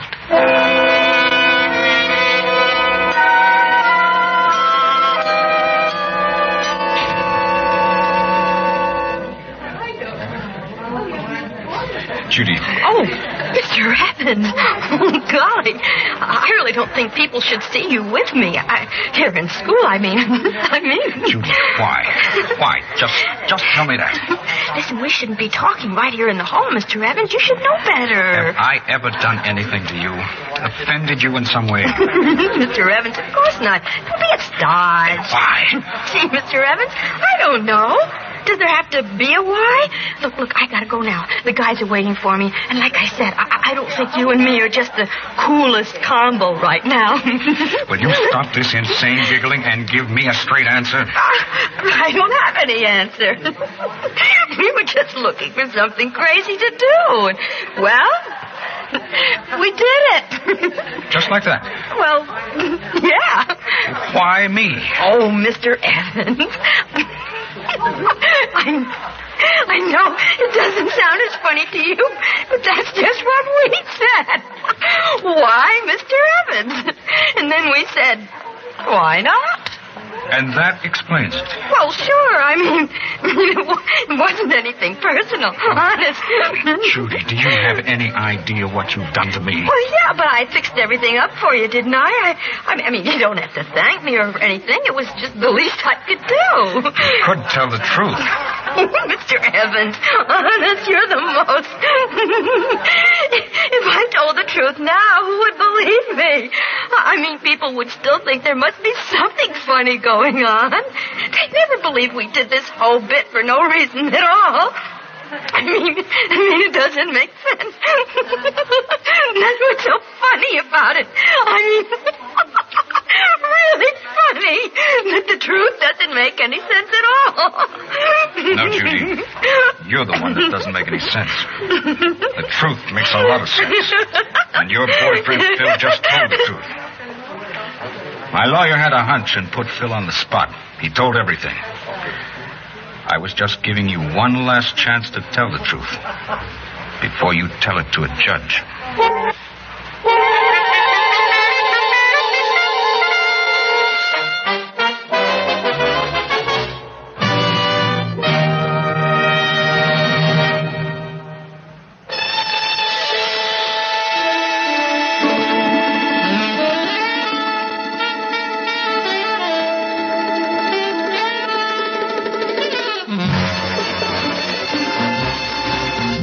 Theater 5 has presented Nightmare, written by Francis Rickett and directed by Ted Bell. In the cast, Rosemary Rice, Stan Watts, George Baxter, Lorraine McMartin, Peter Fernandez, and George Petrie. Audio engineer Bill Sandreuter. Sound technician Ed Blaney. Script editor Jack C. Wilson. Original music by Alexander Vlastotsenko. Orchestra under the direction of Glenn Osser. Executive producer for Theater 5, Edward A. Byron. We invite your comments. Write to Theater 5, New York 23, New York.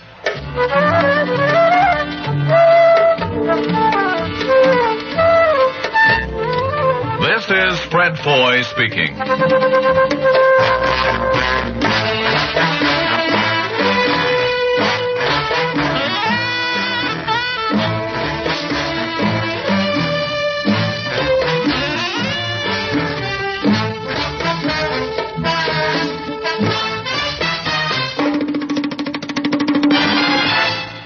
This has been an ABC radio. I suppose all of us have heard or even used the expression, I'd give a year of my life if I could have such and such a thing, or if such and such a thing would happen. But what if you suddenly felt the years of your life being taken away from you? It happened to one man, me. The man you'll hear about in the story World Enough and Time on Theater 5.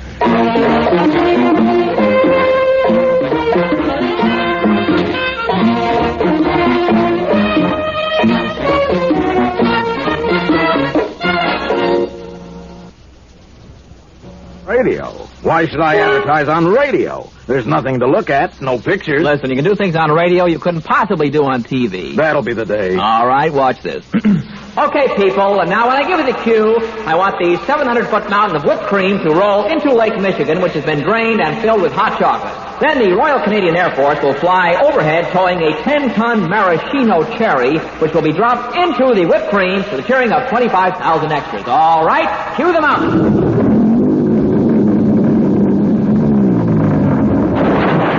You're the airport. Cue the maraschino cherry. Okay, 25,000 cheering extras. want to try that on television? Well... You see, radio's a very special medium because it stretches the imagination. Doesn't television stretch the imagination? Up to 21 inches, yeah.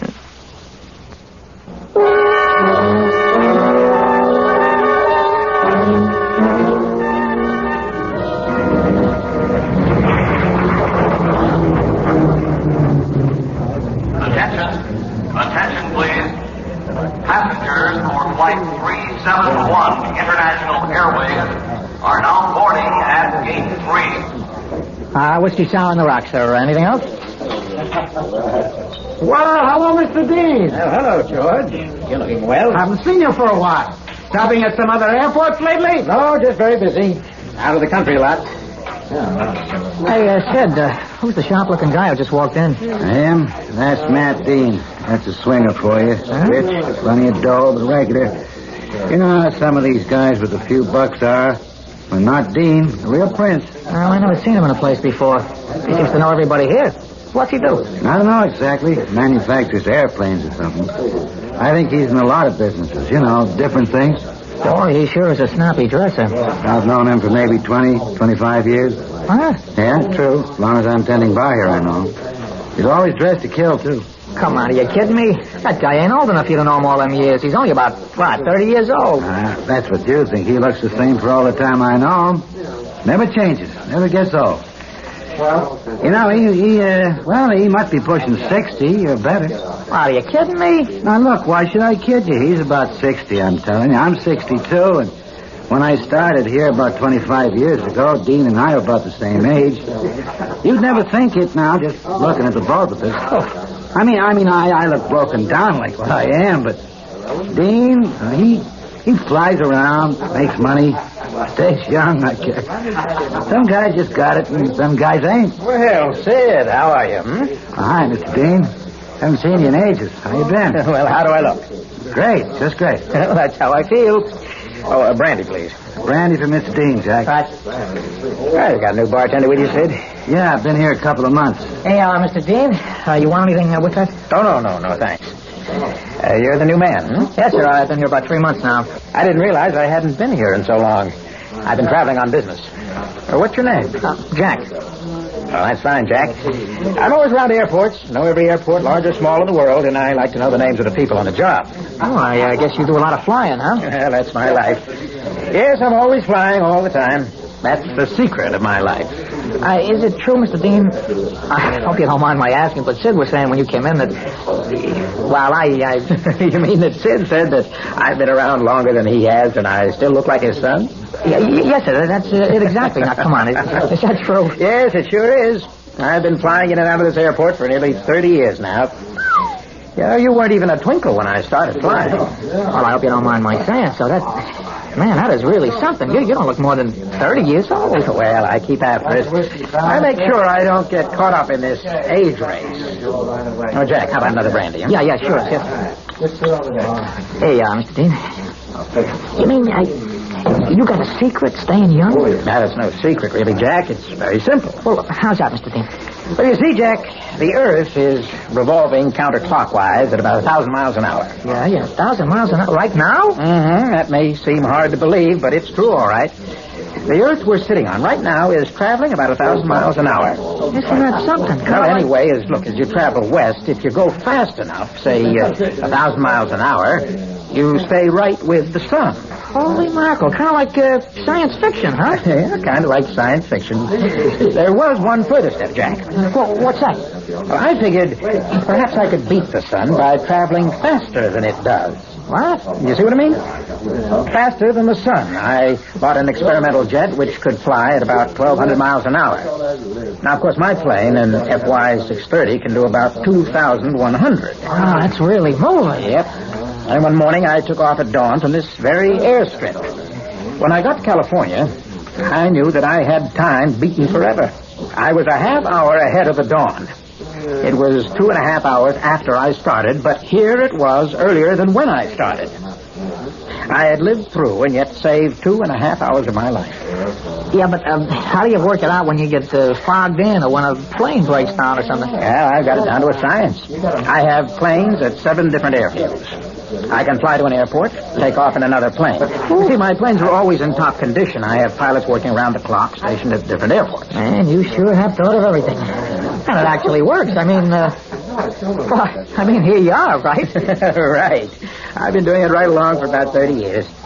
I don't even bother to count anymore. I have beaten time. Oh, I sleep and eat on the plane, land in some city, spend maybe an hour or so for business or fun, and I'm off again. Always going west. But the most you can stay in any one place is about an hour, huh? Well, actually up to 2 hours. Then when we take off, we just fly straight through for several hours, and we're all caught up again. Boy, if I didn't see you here before me, I'd say it was incredible, Mr. Dean. I know, it does sound incredible. Matter of fact, not too many people believe it, but here I am. Whatever the rule book says about it being impossible, I'm the living proof that it is not only possible, but that I am doing it. Well, I guess you really found the fountain of youth, Mr. Dean. Yeah, you found Shangri-La. Right. That's the name of one of my planes, Shangri-La. How about that? Yeah, you're a bright boy, Jack. I like that. Well, I'll see you next time I come in. Oh, does this cover my tab? It sure does, Mr. Dean. Thank you, sir. Right. So long, Sid. So long, Mr. Dean. So long, Jack. Hey, goodbye, Sid. Take it easy now.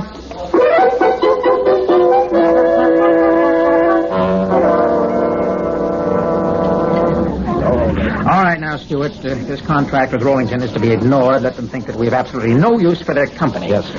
Then when they come to us wondering why we haven't answered them, we'll be in a better position to dictate our terms. Well, fine, Mr. Dean. You're really convinced that they'll come to us and be concerned about our salary? Oh, yes, I'm sure of it. $1 million account, and they're not going to follow up. I don't care how big they are. They'll come around, and then... Pardon me, Mr. Dean? Oh, yes. You wanted me to remind yourself when it was 1:45, sir. Oh, thank you. Good man, thanks. All right, gentlemen, I think that's it. My chauffeur's waiting outside. I've cut my time a little close today so that we complete our discussions on this contract. Now I have to get back to the airport. Good day, gentlemen.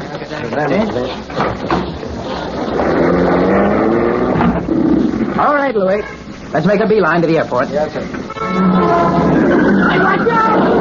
Hey, the that crazy guy in the car ran right into the rear of that limousine. Hey, mister, you all right? Hey, what's pretty bad? Look at his head. Come on. He's all cut. Help me up, please. Louis, help me up. Hey, wait a minute. You want to stay there? The doctor sees you. Hey, look at his head. Look, I haven't the time. Louis, help me up. You got to get back to the airport. Quickly, Louis. All right. Let me through. Stand back. Give him air. You, okay, mister? Yeah, I'm perfectly fine, officer. If you just help me into my car, I'll be even better. I've got to get to the airport. Oh, no. Now, wait a minute, mister. Your head. You may have a concussion. No. You better stay where you are. Now, let me help you. Look, officer, I'm sure that there's a doctor at the airport. Yeah. I can take care of it. Here, please just help me into my car, if you will. No, here comes the ambulance. Now, you better go to the hospital and have this thing taken care of. Now, look, officer, I can't go to the hospital. I've got to get to the airport. But, look, I must take off right away. I haven't time for the hospital. I must keep up with my schedule. Now, I must leave. By the way, Louis, tell them. Now, help me. I must get to the plane before it's too late. Look, call Stewart and tell him what's happened.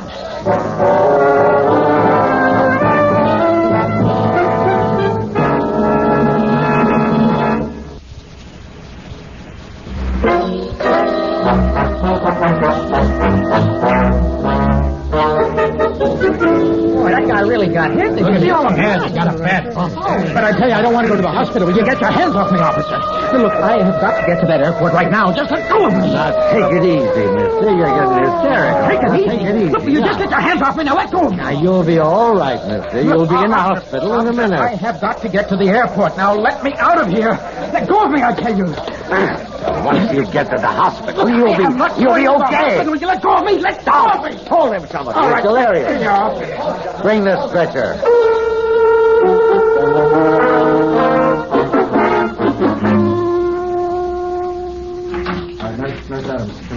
Will you please let me out of here? I've got to get out of here immediately. Don't you understand? You have no right to keep me here. You'll have to be quiet, sir. There are other patients here. Look, I don't give a hang who's here. I want to get out of here immediately. Now, I must. Doctor, I demand to see the person in charge of this hospital. Well, now, if you... Hello? Yes, he's here. It's for you, Mr. Dean. Don't get upset and don't talk too long. Hello, Stewart. I'm glad you got my message. Now, listen, they're holding me here at the emergency hospital. I was knocked down by a car as I was leaving the restaurant. No. There's nothing more than a bump on the head. Well, Stewart, I have got to get out of here. You know how important it is to me. Well, come on down here and sign me out immediately. Well, all right, then call my lawyer and tell him to get on this and get me out of here, but quickly. Now, look, Stewart, I don't care if it's habeas corpus, corpus delicti, or whatever it is. I don't care what it costs either. Then get 20 men if you must. And call Jess Waters down at the mayor's office, right?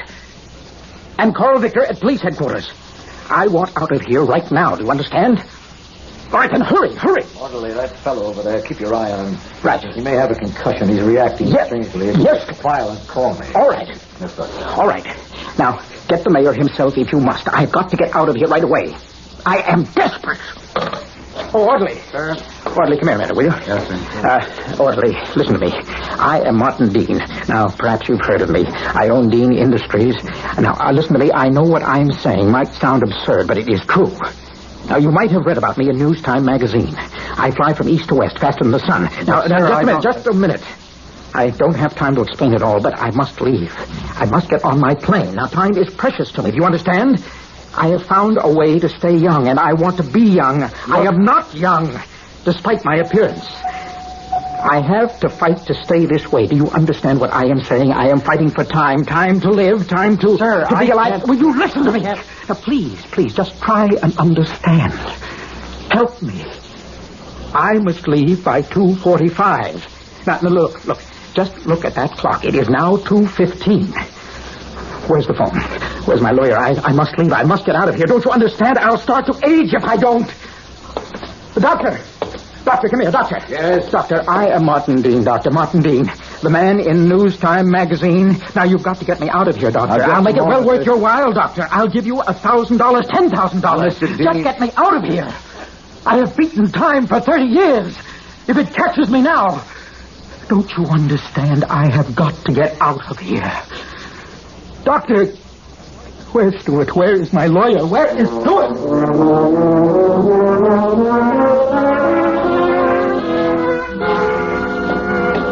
I've got to take off by 2:45. I've got to get away. I'll never be able to make up the time if I don't. Stewart, come here. Here I am. Quickly. Stewart, get me out of here. Mr. Dean, I rushed right over as fast as I could. Now, look, Stewart, just tell them who I am, pay them anything they want. Just get me out of here. Right away, Mr. Dean. Just be calm, Mr. Dean. Be calm? How can I be calm when these fools have kept me here 45 minutes already? Get going, man, get going. I have got to get out of here. Right away, Mr. Dean, right away.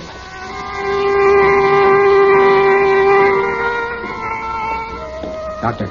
Yes. Doctor, my name is Roger Stewart. I'm Executive Vice President of Dean Industries. Mr. Stewart, is this fellow really Martin Dean? Certainly. Now, I don't know what happened, but I've got to get him out of here immediately. Well, what's all this nonsense about beating time and time catching up and all that? Oh, I admit it sounds incredible, but this man has seemingly beaten time. At least he's not grown old in 30 years. What? Mr. Dean is 62 years old. 62? Well, I haven't given him a thorough physical, but from what I've seen, Mr. Dean has the constitution of a 30-year-old man. Doctor, here are his papers, identifications, passports. He is actually 62, you see. It's incredible. Just incredible. How does he do it? Well, Doctor, we have no time to discuss it now. Now, I must get him out of here immediately, or... Don't you understand? Time will start catching up to him. Oh, not you, too. That's what he's babbling about. Stewart, what's going on here, man? Stewart, are we going to get out of here now, or aren't we? I can't stay here any longer. Now get me out of here, and quickly. All right, be calm. Be calm. Please, Stewart. Mr. Dean. We'll be ready in a second. Have you gone daft, man? How can I be calm? Look at that clock on the wall. Now get me out of here right now. I demand it right now. Quick. Mr. Dean, I am making the arrangements, sir. Now, please, just another moment. I don't have another moment. Do you understand? I want action now. Doctor, please, can Mr. Dean be released? Well, look, it is most urgent. I assure you. I am only keeping Mr. Dean here to protect him from any residual effects of apparent shock. Look, I will take the responsibility. Doctor, I have a car outside. I have a doctor waiting for him at the airport. Don't you understand? All right, Mr. Stewart, if you want to take him out of the hospital now, I'll release him. Good. Well, you'll have to sign some papers. What? Nurse, would you please get me a relief? A release? A release? Are you crazy, doctor? Do you take me for a fool, doctor? Now listen to me. Here you're told I have to take off from the airport in 15 minutes. 15 minutes, doctor, 15. I'll never be able to make it, even if we walk out this instant, you understand? And you want me to sign papers, Doctor? Papers? Just a what formality. papers? This is my life that's slipping fast. It's time. Time. Look at the time, you fools. Mr. Dean. Look at that time. It's too late. You've done it. Now, Mr. You've done it. It's too late. It's too late, I tell you. I ought to kill you. Be careful. Be careful. Put that straight jacket on him. What are you doing? I've got him here. Get this off. Just hold on. Hold those arms. I've got it. Fools. Get this thing off me. Stuart, what are you standing there for? Get this thing off me. Get them away. Get away. Stay away. Let me get my hands free. Look at the time. Look. It's after 2:45. It's too late. You've made me lose. I can feel time. It's caught up with me. Look at me. I'm getting old. I can feel it. I can. You've done this to me. All of you. I'll not forget. I'll kill you all. I'll kill you, all of you. Martin Dean never forgets. I'll kill you, all of you. Mr. Stewart, I imagine you can see for yourself. Well, Mr. Dean has had a psychic breakdown. I think it's been induced by shock and fright. What are you going to do? I'm going to have him hospitalized. It may be at least 6 months before he can leave. 6 months? Why, he'll never stand for that. I'm afraid he'll have to. He doesn't have any choice. I can't release a maniac into the street. Mr. Dean, you can't leave right now. No. I've got to leave. I've got to leave. Yes. I'll kill you. I'll kill you all. You're jealous. You're just jealous of me. You're robbing me of my own. Come. No. Orderly, yes, sir. Take him to the security room. Yes, sir, right away. Let me go with him, Doctor. Maybe I can calm him. No, he wouldn't recognize you. His mind is snapped, poor fellow. The idea of growing old was too much for him. I doubt if he'll ever recover from his shock. Probably he'll never know who he is or where he is. Much less how old he is.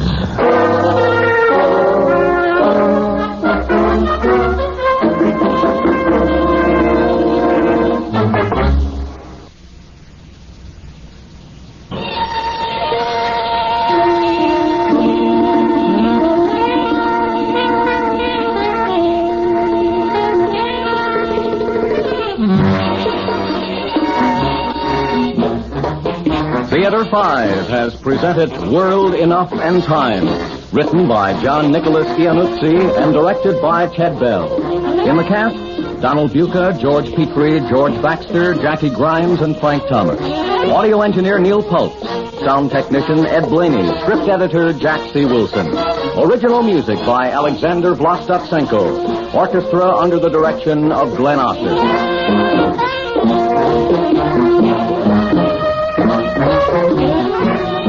Executive producer for Theater 5, Edward A. Byron.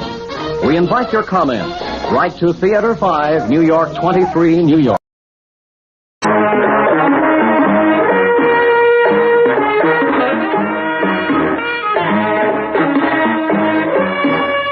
Theater 5 presents Fog.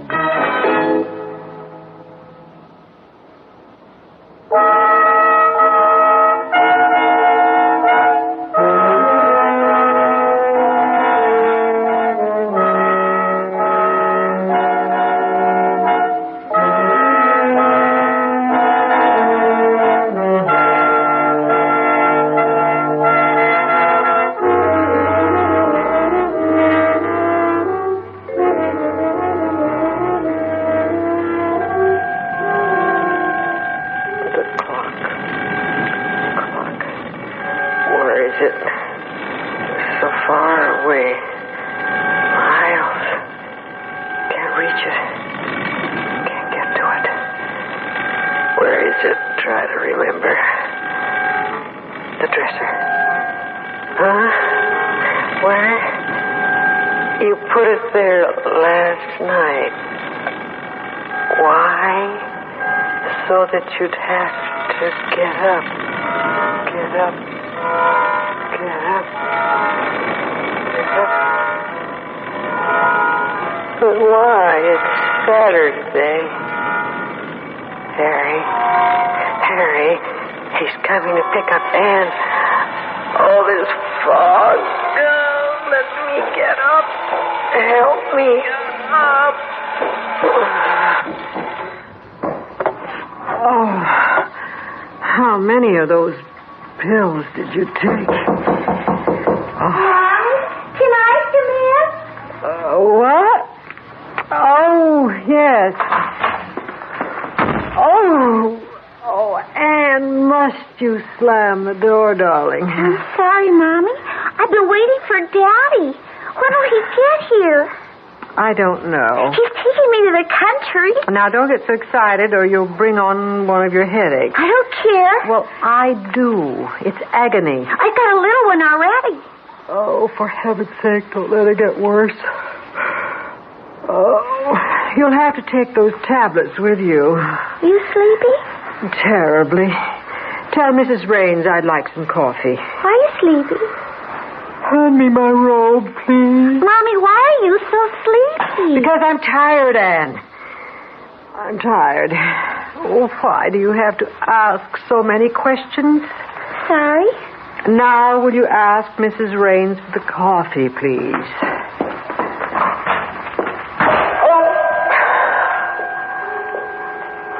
I shouldn't have snapped at her. But why does she have to know everything about me? I've got a headache, too. And I don't care to discuss my life with a child. Oh, what's happening to this generation?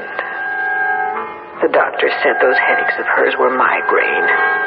That's ridiculous, a child her age. Harry will be annoyed, too, if she has one today. Oh, my head feels as though it were stuffed with cotton. Why can't I wake up? Oh, good morning, Mrs. Raines. Good morning.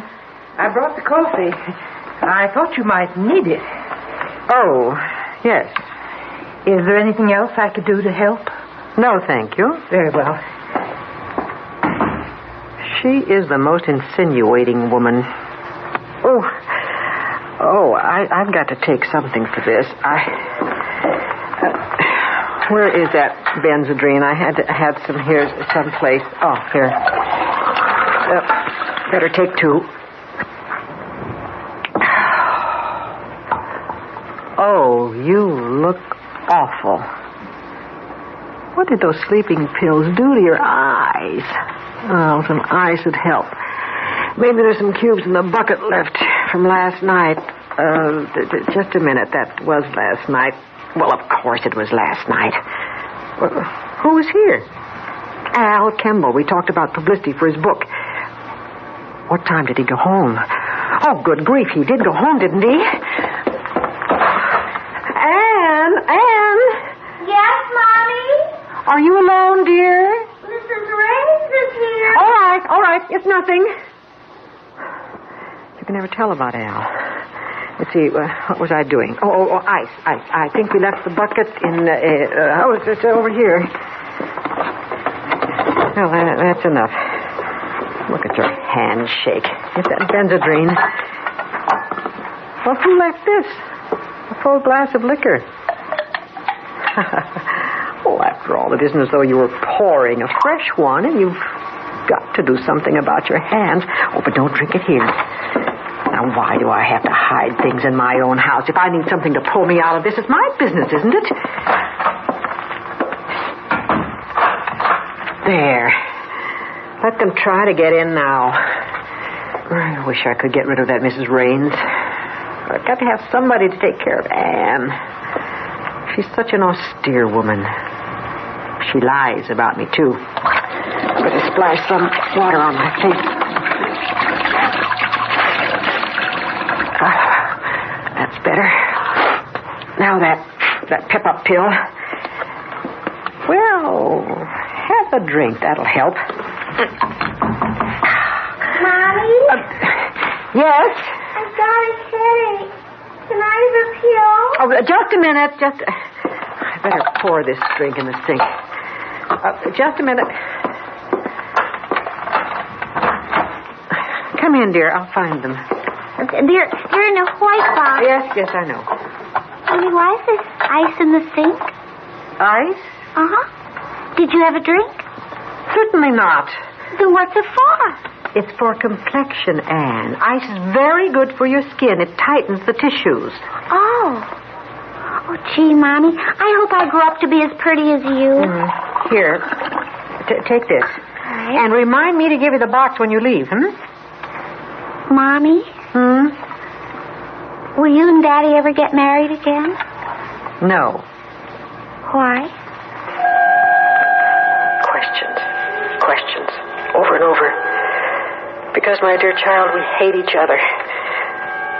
No, it isn't that. It isn't hate. It's just nothing. So much of everything turns into nothing. Why? We had something in the beginning, I think. Didn't we?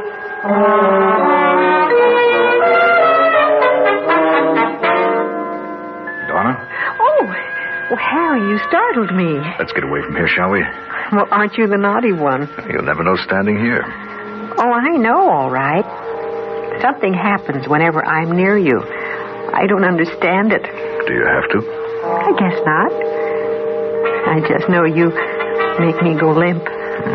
Sounds promising. But that makes me feel like a fool. Well, let's just see how foolish you can be. Oh, Harry. Will you marry me? Well, now that's really foolish. No, it's elementary. Every stout-hearted man in that room wants you. And so do I, but not to share. I'm selfish. I'm glad. Will you? Yes. Let's go now. All right. I wonder how late Al stayed last night. It's an awfully good book he's written. He's a talented man. I should have known that a long time ago. Oh, why did I throw that drink away? My head feels like a block of granite. Well, what are you going to do about it? Let a child and a housekeeper intimidate you? This is your house. If a drink is what you want, then get a drink. Openly. Don't pick up the dregs of last night. I know where I can get one, too. There's a bottle behind the towels in the linen closet.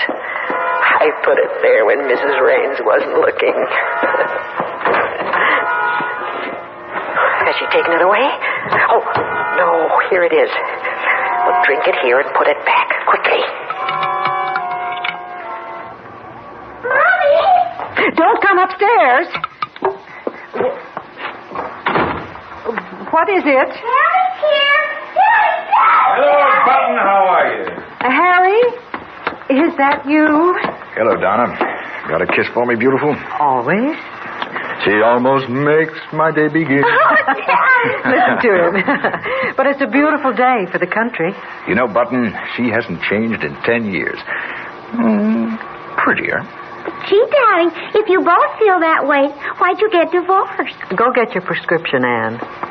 All right. Has she got another headache? Oh, it isn't bad. Well, how can that child have migraines? I don't know. The doctor says it might be emotional. But for heaven's sake, what problems could she have? I give her everything. I know. You're not bad with her. Well, anyway, just be sure she gets one of the tablets every 2 hours. You may have to give her more. The doctor said as many as 3 in an hour if she really needed them. I'm ready. All right, Button, we're off. Bye, Mommy. Bye, dear.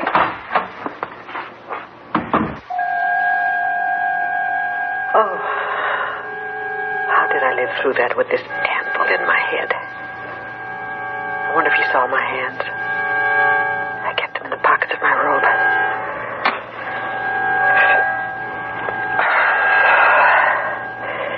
If I could just get Mrs. Raines out of here, I could sit down to a civilized drink and collect myself. What do you mean, if? It's your house, isn't it? Mrs. Raines? Yes? Did you call? Yes, there's really nothing to do here with Anne gone today. Why don't you take the day off? Oh, well, thank you. That would be nice. I'm going up to dress. Now, where's that bottle? Ah, here it is. Has she gone? Oh, thank heaven.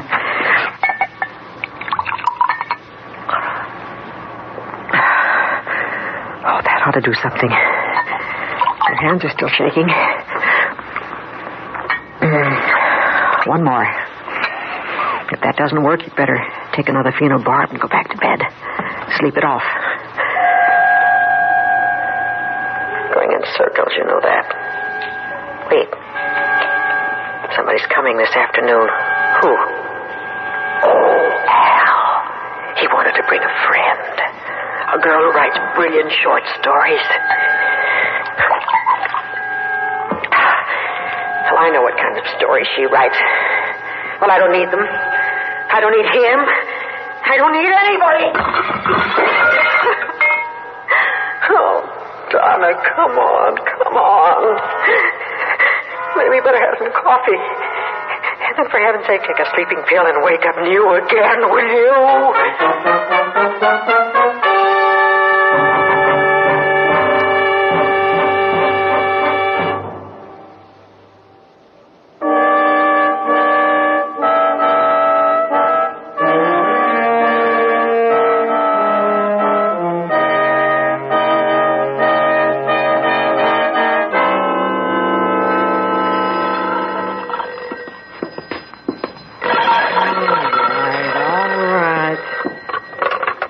Hello? Oh, yes, Dr. Werner. She was supposed to have seen you this morning?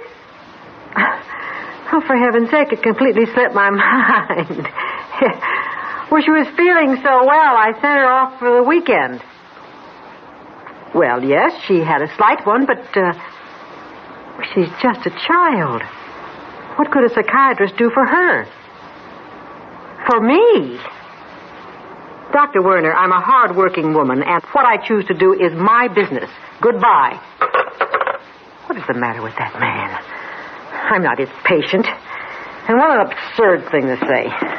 Now, where are those sleeping pills? With everything closing in, I've got to calm down. I've just got to. I better take 2.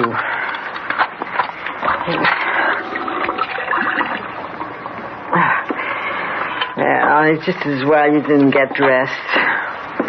You can lie down and rest till 5, and then have a martini.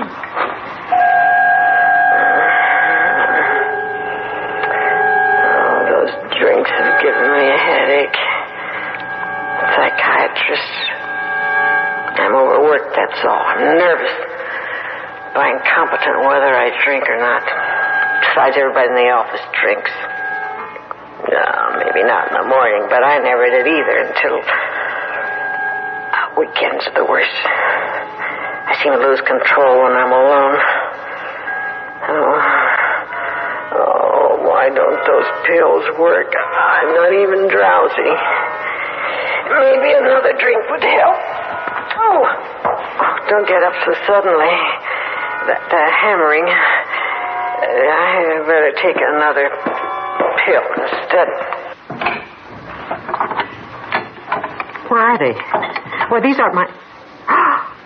Oh, no. These are Anne's migraine tablets. She's got the sleeping pills. If she takes that many... Where did they go, did he say? I asked Anne. Oh, Donna, you fool. Try to remember. Where did she say they were going? Oh, come on, get out of this fog. Where? Where did they go? Anne's diary. Maybe that'll say. It's in her room. Oh, where did that go? Where is it? Where is it? I've got to... Oh, here it is. Wednesday, Friday, Saturday. Mommy was up late last night. She didn't kiss me. I'm going with Daddy today. But where, Anne? Where? Where? I've got to go back and get a drink. think. I've got to remember. Here it is. One drink will be... The doctor. Call him. Find out about Anne. Find out about Anne. This phone here.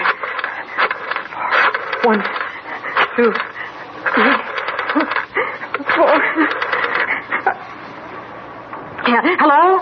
Dr. Werner. This is Anne's mother. I'm sorry about hanging up, but I need some information. My little girl, she may have taken some sleeping pills.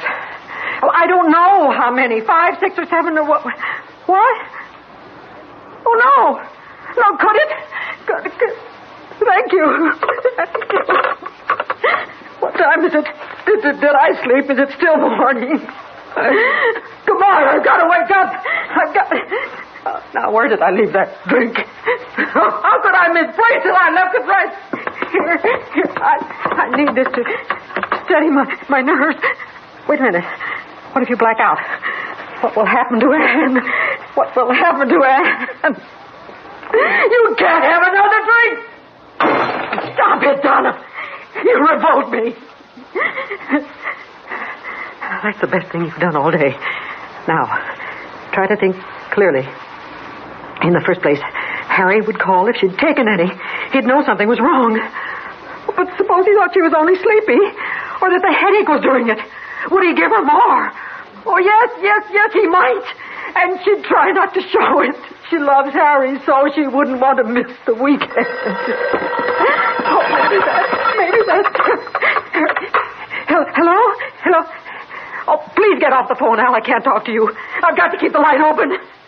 No, I can't see her. I can't see anyone. Now, will you please get off this phone? Oh, dear heaven. Oh, dear. Mrs. Raines. Her number's right here. We'll call her. You might know where they went. 5, 6. Harry may have told her where they were going. Maybe Anne did. Oh, please answer, Mrs. Raines. Please, Mrs. Raines. I need you. Please answer, Mrs. Raines. Oh. Police. I've got to go to them. But what can they do? Oh, never mind. You need help. They could stop cars, broadcast a description, call other police, and... Oh, maybe... Yes? Hospital? Anne? Yeah. What about her? Oh, no!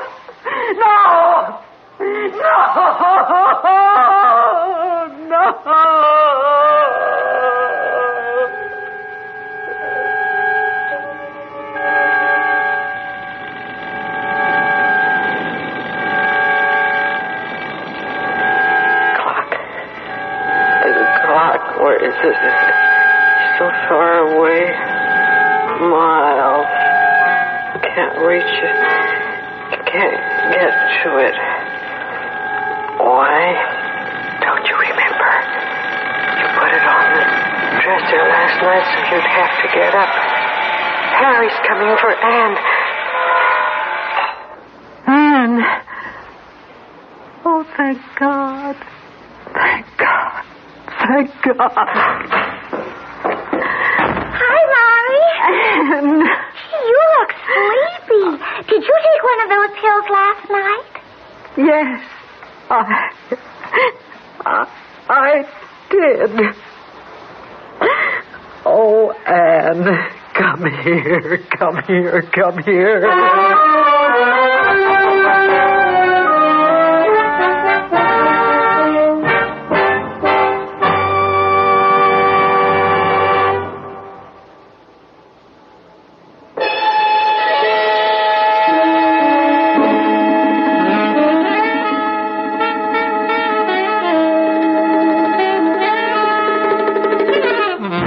Theater 5 has presented Fog, written by Richard McCracken and directed by Warren Somerville. In the cast, Vicky Bola, Evelyn Juster, Mary Michael, and Stan Watt. Audio engineer Marty Folia. Sound technician Ed Blaney. Script editor Jack C. Wilson. Original music by Alexander Vlastotsenko. Orchestra under the direction of Glenn Otter. Executive producer for Theater 5, Edward A. Byron.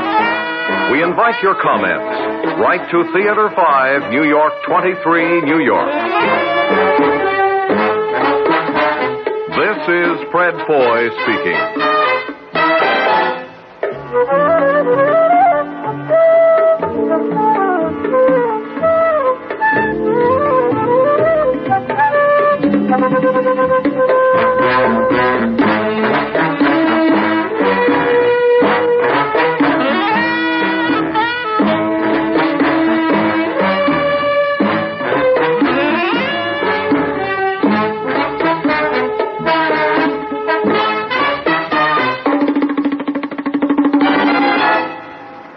This has been an ABC Radio Network production. Please, you've got to get off this phone.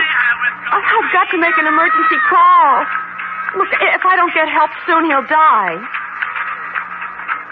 Answer me, somebody. Please, answer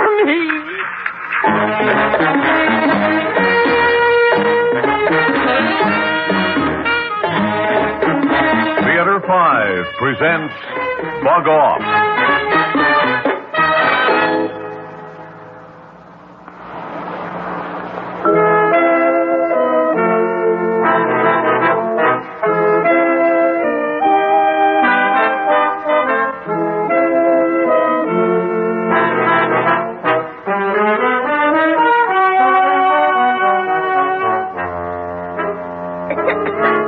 Come on now, big fella. Be a good guy and get to sleep, will you? Okay? Fred, I still don't like the idea of leaving him. He's got a nasty cough. Come on, Pat. Knock it off, will you? Cindy will call us if he gets a fever or anything like that. We can be home in half an hour. That's what you've got to sit her for. I know, but she's only a high school kid, not a mother. Oh, being a high school kid, she certainly knows how to use a phone. She'll hear you. I doubt it. Exactly what I mean. I don't think much of anything gets through to that cloud she's on half the time. She's got a good imagination, that's all. Good. Oh, it's terrifying. Look, we've had her before. Get your coat. Let's go. Oh, Fred, I don't know. I just don't. What do you want me to do? Call up the boss, tell him JoJo didn't eat his cereal today and hardly touched his milk. We're staying home. Well, all right. Oh, Cindy will be right in the living room, JoJo. If you need her, just call real loud, right? Good night, old buddy. Nighty-night, darling. Night. Cindy? Yes, Mrs. Edstrom? JoJo isn't feeling very well. It's a little cold. So if there's anything at all, call us. I'll put the number in the kitchen next to the phone. I don't think we'll be terribly late. Oh, that's okay. I got heaps of homework. Yes, that's quite a formidable pile of books. But, Jeeps, I can't find my assignment book. Oh, gosh, I bet it's in my coat pocket. Where's your coat? Oh, I left it someplace. Jim, I think. You see, we were climbing this mountain, and there was an avalanche. A, mountain? Yes. I mean, well, no. I guess it wasn't a mountain, really. We were doing some things on a rope, but what's exciting about climbing a rope? Be sure to check him every once in a while, Cindy. Feel his forehead, and if it seems warm... Come on, Pat. Cindy will call us if there's any problem. I sure will. But don't you worry, Mrs. Edstrom. I'll take good care of him. You just have a good time. Now, don't forget what you're here for, Cindy.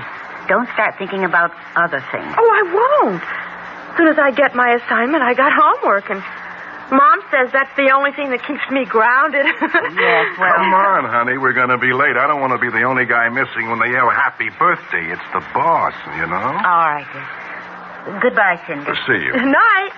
Lock the doors after us. Way out here in the country like this, I never feel... I will.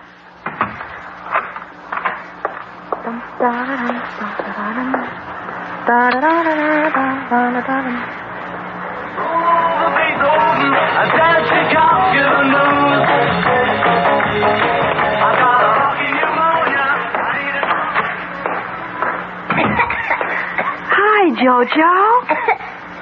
Linda, hi. Oh, poor little fella. Don't feel so good, huh? Hurts. Oh, hurts where?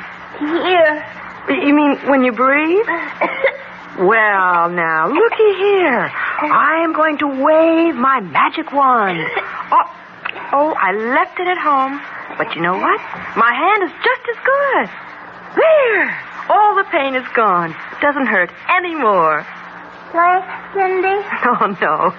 Now, you go to sleep. As soon as I've found out what my assignment is, I'll be right in the living room doing homework. Yell if you need me. Night.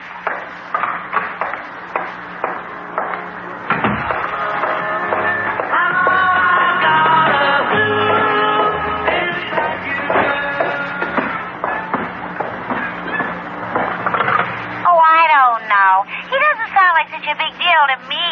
Just because he drives a bomb. That's no bomb. It's just a plain car. He tells everyone it's a bomb, but can't you just see old man Collins laying out money? Oh, darn. Don't you ever get off that phone? Well, you are not going to like this, but... Hello? Hello? The phone is in use right now. Yeah, bug off. Look, this is an emergency. Will you please hang up? Cindy, is that you? Hey, who's Cindy? Cindy Merrill. We're on the same party line. What do you want, Cindy? I need the phone. Too much, doll. You can have this wire after we sign off. Carol, I'm at the Edstrom's babysitting, and listen, I think I hear someone walking around outside. Oh, yeah. Like the time your dog was having fits. Or the time... Please, Carol. It'll only take a minute, and, well, golly, you know how creepy it can get out here, and I really do hear someone walking around. Okay. All right, hang up, Flip. I'll call you back. Okay. Oh, thanks, Carol. Well, hurry, huh? And, well, good luck.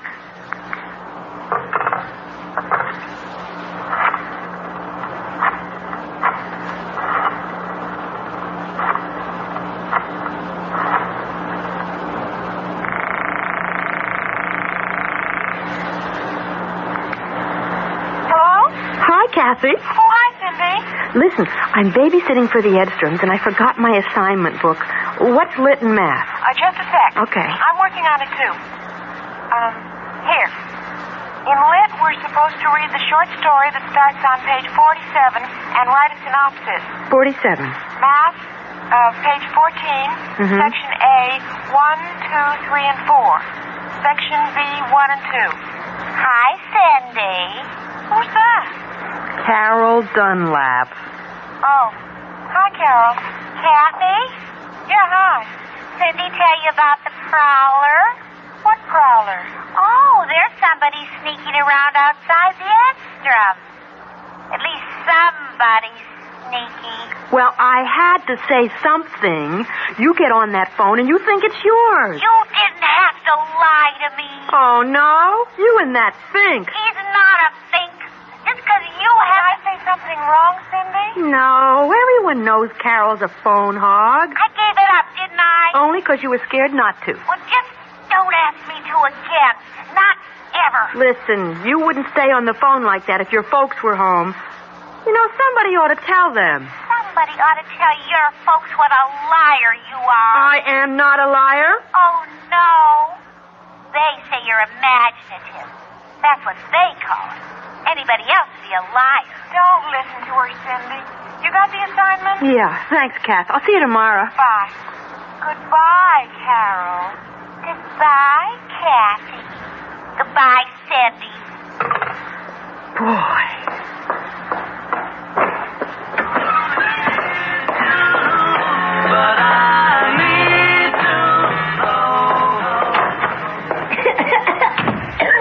Jojo, honey, what's the matter? I want my mommy. Oh, Jojo, Cindy's here. Oh, my. Well, you're just so hot. I think I'll get this blanket off. Oh, here, sweetheart, let me hold you. That's a good boy. Oh, let me feel your head. Mommy. Oh, my. Oh, don't you worry, honey. I'll get your mommy. Oh, Jojo, please. Now let me go. There, lie down, honey. Please, don't hold on like that. I've got to go phone your mom. Jojo, no, honey, let go. There. Now, you just lie down. I'll be right back.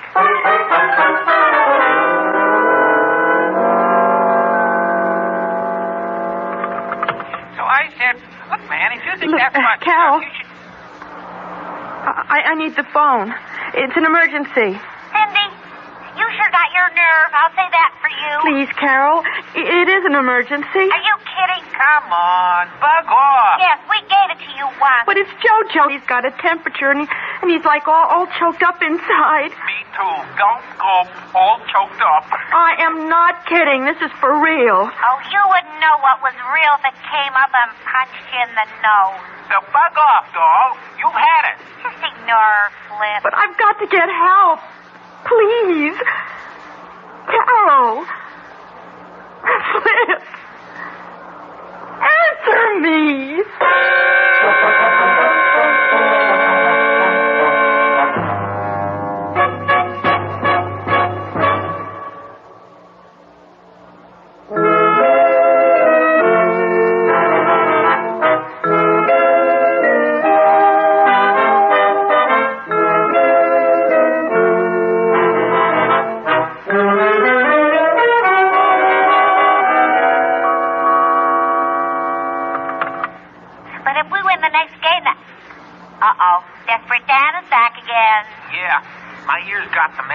Carol, please.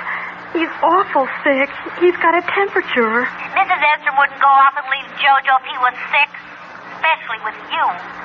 The Edstroms must think I'm okay. They asked me to sit for them. But they asked me first. What a guess. Sorry if that hurts your feelings, Cindy, but that's the fact of the matter. I don't care about that, Carol. Just let me use the phone, please. Say, pretty please. Pretty please. No. Pretty, no. Hey, Rube, you ever hear the story about the boy broadcasting wolf all over the joint? Wolf! Hey, wolf! Everybody came running. See? Chuck, chuck, chuck, chuck, chuck. Where's the wolf, boy? And then the boy would howl. Man, oh man, how he'd howl. Oh. When you get through laughing, I know the story. Okay, then wise up, doll. Quit yelling wolf. I'm sorry. I won't do it again, but this time I really mean it. Oh, you always mean it. Carol, on my word of honor. Bug off, doll. You've had it. I can't. Please, please, Carol. Just ignore her, Flip. Now, what were we talking about? Now, let me see. Oh, yeah, the game. Oh, yeah. Well, like I was saying, if our team can win Saturday, that means You'll be sorry. You'll be sorry. Oh, what am I going to do?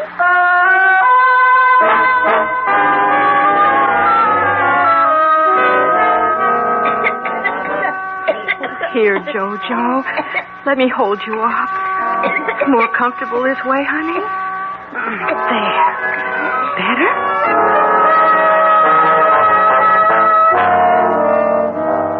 Oh, you're just burning up. Oh, I don't know. Maybe it's better when you're lying down. Oh, I don't know. I just don't know. About Saturday's game, Flip. You have got to get off the phone, Carol. He can't breathe. Now, look, Rube, you're beginning to make me mad. I don't care, Carol. Listen, he's just a baby, and he can't keep struggling for breath like that. I've got to get help. Well, who's stopping you? Go get it. I can't leave him that long. It's over a mile to the Carlsons, and they're the nearest. By the time I got back... Yeah, and maybe she wouldn't even get back. After all, there's a prowler outside, you know. I told you I'm sorry about that, but this is for real. Can't you tell when something's for real? Sure, we can, but can you? Now, come on now. Bug off. I won't. You murderer. Oh, just ignore her, Flip. She just isn't here, that's all. Okay. Carol. Wait. Will you call the Edstroms? Who, me? Yes. I'll give you the number and hang up, and then you could call. Well, what'll I tell them? Carol, are you going to fall for that old gag? Once we hang up... Oh, you keep out of this, Flip. Please, Carol. Sorry. You had your chance and muffed it. Oh, boy. You'll regret this, both of you, to your dying day. Hey, did anybody ever tell you you ought to be on TV? Yeah, like I said. Dreamsville.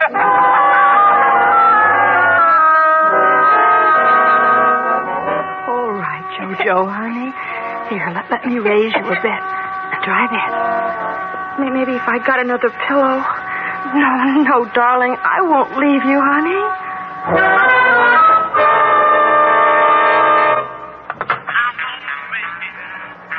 Carol, this is Rick. What is there the rest of it? Listen, if anything happens, it'll be your fault. I think he's dying. Do you hear me?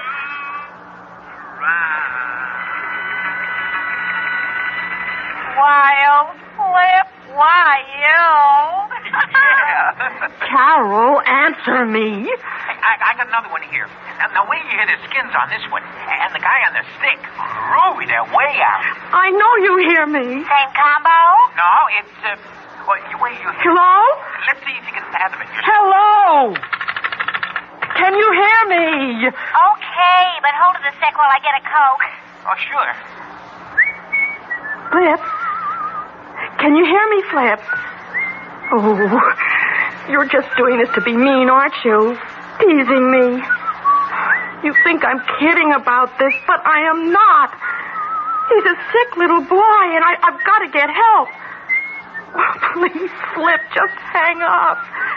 Carol will hang up when she finds out you have. Flip.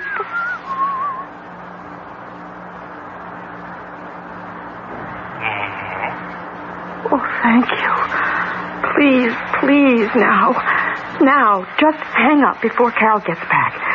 Listen, it'll only take a minute for me to phone, and I'll tell her to call you right back. Oh, gee whiz, Cindy. You wouldn't want to be responsible for anything happening to a little kid, would you?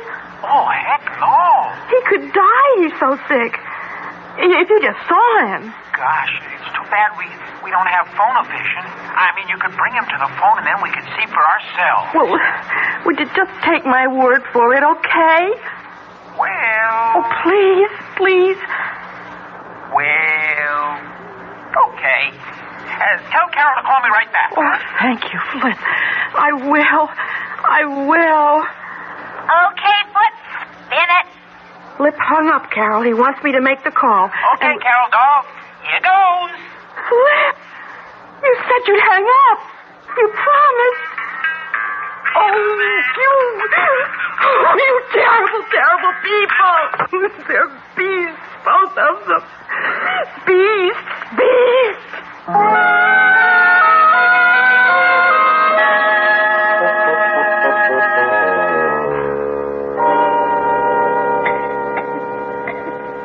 Let me wipe your forehead again, honey. There. Does that feel better? Maybe if I held you. Here now. Up we go. A little boy prince. That's what you are. And you know what? I'm a gypsy princess with magic powers so great. Why, just by holding you, I can protect you from... No, that's a lie, Jojo. Like everything. I didn't climb a mountain today. And yesterday I wasn't a movie star. As for magic, I don't even know how to spell abracadabra. Why do I do it? Golly, the blanket's off your feet. There. If I hadn't lied in the first place, they'd have let me use the phone. That's it, Jojo. Well, now, into bed, honey. And just don't stop breathing. I'll be right back.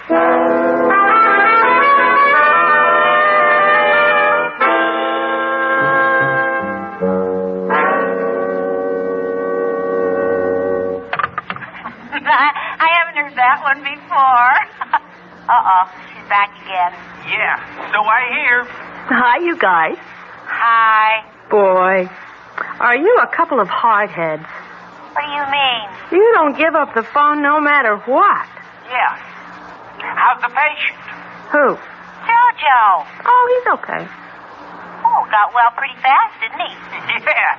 Does Ben Casey know about you? Oh, I was only kidding.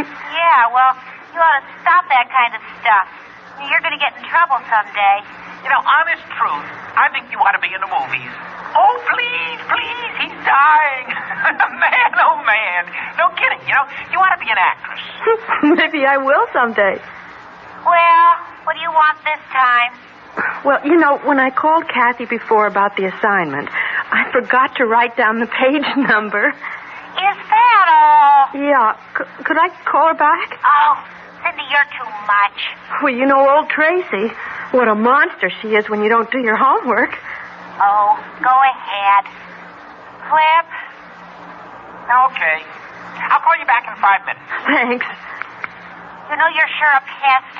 Wait till the next time you're talking to somebody.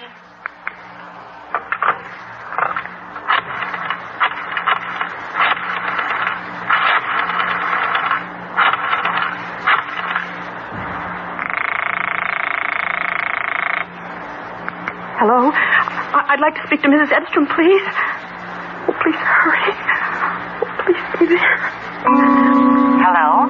Oh, Mrs. Edstrom. Thank heaven. Thank heaven.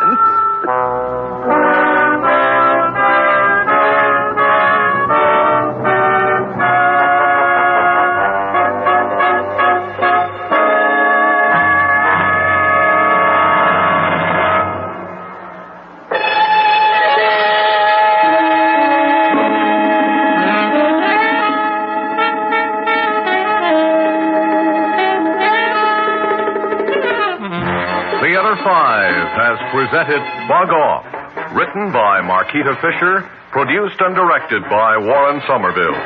In the cast, Bernard Grant, Rosemary Rice, Evelyn Juster, Donald Buca, Jimsy Summers, and Cecil Roy. Audio engineer Marty Follier. Step right up, friends. Step in just a little closer. It's the Wheel of Fortune, friends. Everybody plays and everybody wins. Step right up and put your money down on the number of your choice. The Wheel of Fortune is spinning, friends, and it stops on number. Let me see. The lucky number is...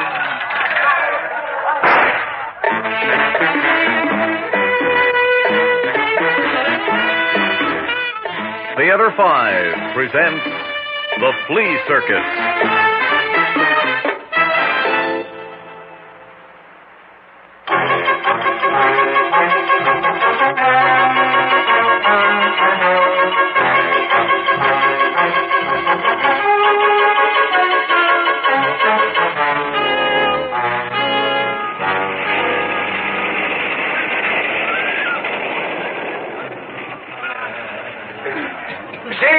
Chariot race of the fleas, the most rudimentary of living creatures made to think and act like man.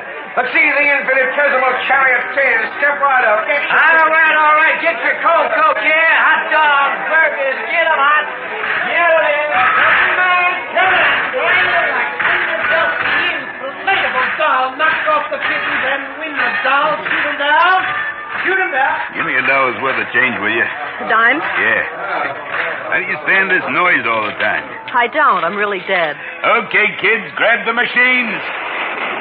Ever been on that roller coaster? I'm trying to get off of it. Well, see you when the kids want more.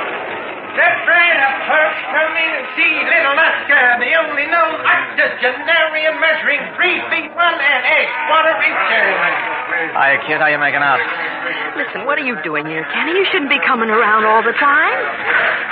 Where did Joe saw you? Oh, he's way down the back of that shooting gallery. He could see you coming across. Stupid jerk wouldn't know what I was doing anyway. How'd you make out? I can't talk about it now. Why? Well, somebody could hear. With all that's going on? Listen, will you get back to the hot dog stand? I'll tell you later. Now, come on, Amy. Talk, will you? Did you see him? Well, I did like we planned. Yeah. I saw the same insurance guy that comes to the house. And I told him my husband was kind of funny about his insurance, and I was worried, him working that shooting gallery and all. Yeah, and? And I guess a lot of guys are funny about insurance because he thought it was natural, me asking.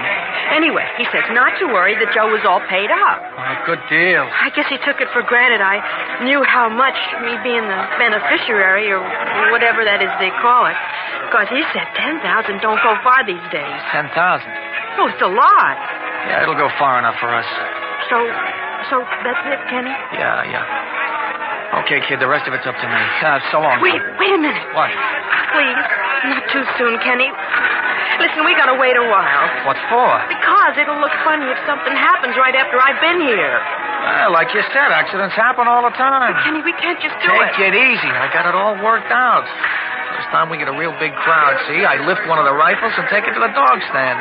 I've been watching. I can get a beat on him from the kitchen. Yeah, but suppose something goes wrong. What goes wrong? I get the rifle back before anybody knows what happened. Now, besides, who's going to think I shot my buddy? Stupid jerk. Look, place like this, there's always accidents. I'll take you and me. Like we got drowned in the tunnel of love, you know? Kenny, are you crazy? Come on, you can't do that here. Okay, kid, later. Go on, get out of here. He's coming. Well, I gotta say hello to my buddy. Mr. Pete, Kenny. What are you all the time taking my change for? I can't run this joint without dimes. Oh, hi, Joe. Hi, Amy. How do you like that, Joe? $5 I give her for $4.50 change. She got a score? Yeah. Not where I stand. The boss take over the gallery? Yeah, I need a break. Well, take care of yourself, Joe. Where you been, Amy? When? Before. I come looking for you, but Alice... Now, listen, are you going to yell at me, too? Don't I take enough from that phony blonde without you? Well, I ain't yelling, Amy. Well, where do you think I was? Like at the Ritz with my boyfriend? Don't talk like now, that. You listen to me. Kid, I was worried about you. You know the kind of guys around here. I ought to know. I'm so worried. Why don't you get me away from the noise of that gallery? It is driving me nuts. I'm saving dough. You know that. Sure, for what? Taffy concession? I could sell them on the roller coaster, huh? What are you so shot about? What? You're like all nerves. Shot. Oh, I'm tired. Listen, Amy. It used to be different with us, remember? Yeah. I was a kid. And anything was better than being home. Look, this is why I was looking for you before. What is it? Well, I kind of forgot your birthday, you know? Oh, Joey. It's a bracelet. Maybe I'm a dope thinking so much about the future. You know I want kids, but... Well, maybe today's important. Gee, it's real pretty, Joe. Thanks. You got a smile for me? Sure, Joe. Gee, I'm sorry. I only wish them stones was real. Well, someday. Yeah, Joe. Someday. Hey, Joe!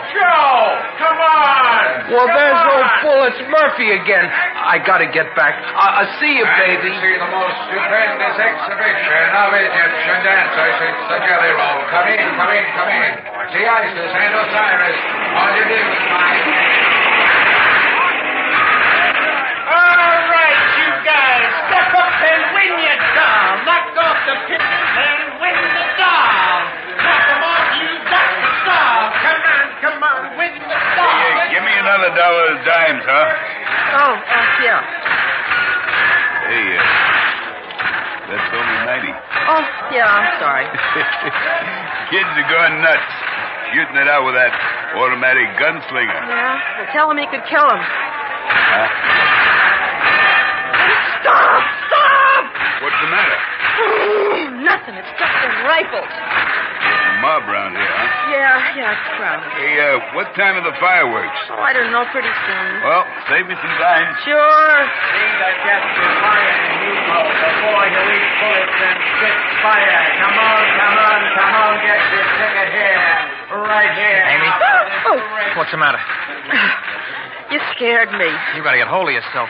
What do you want? I'm keeping you posted. There's a big mob. Looks like maybe tonight. No, Kenny, no. We never had such a crowd. When them fireworks begin, you could start a war and nobody would know. No, Kenny, please, listen, I changed my mind. What? I don't want to be in on it.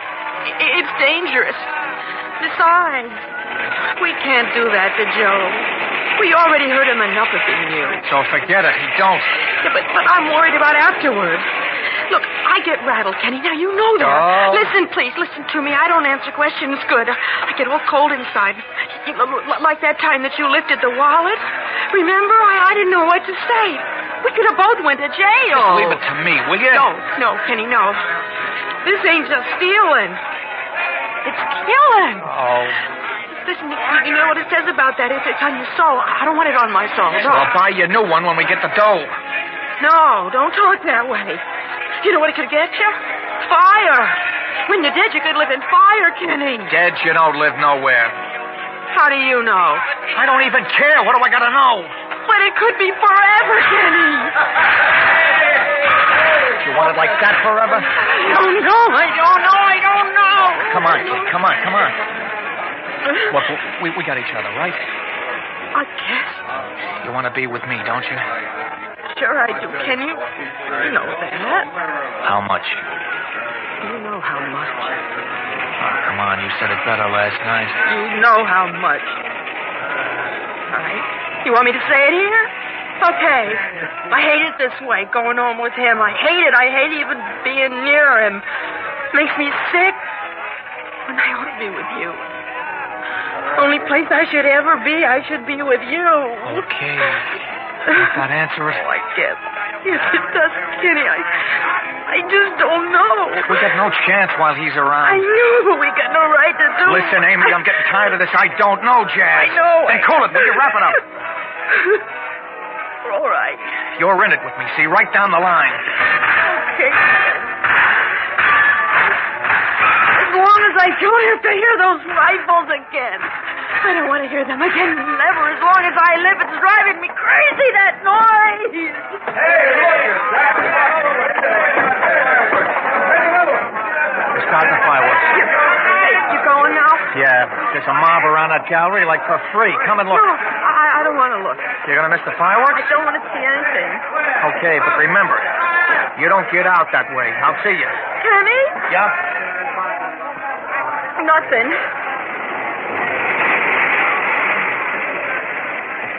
Give me 10 more. What? Another buck's worth of Oh, dimes. yeah, sure. Hey, what are you shaking for? The noise. It makes me nervous. Okay, kid, come and get it. Don't do it. Don't. Oh, Joe. Joe.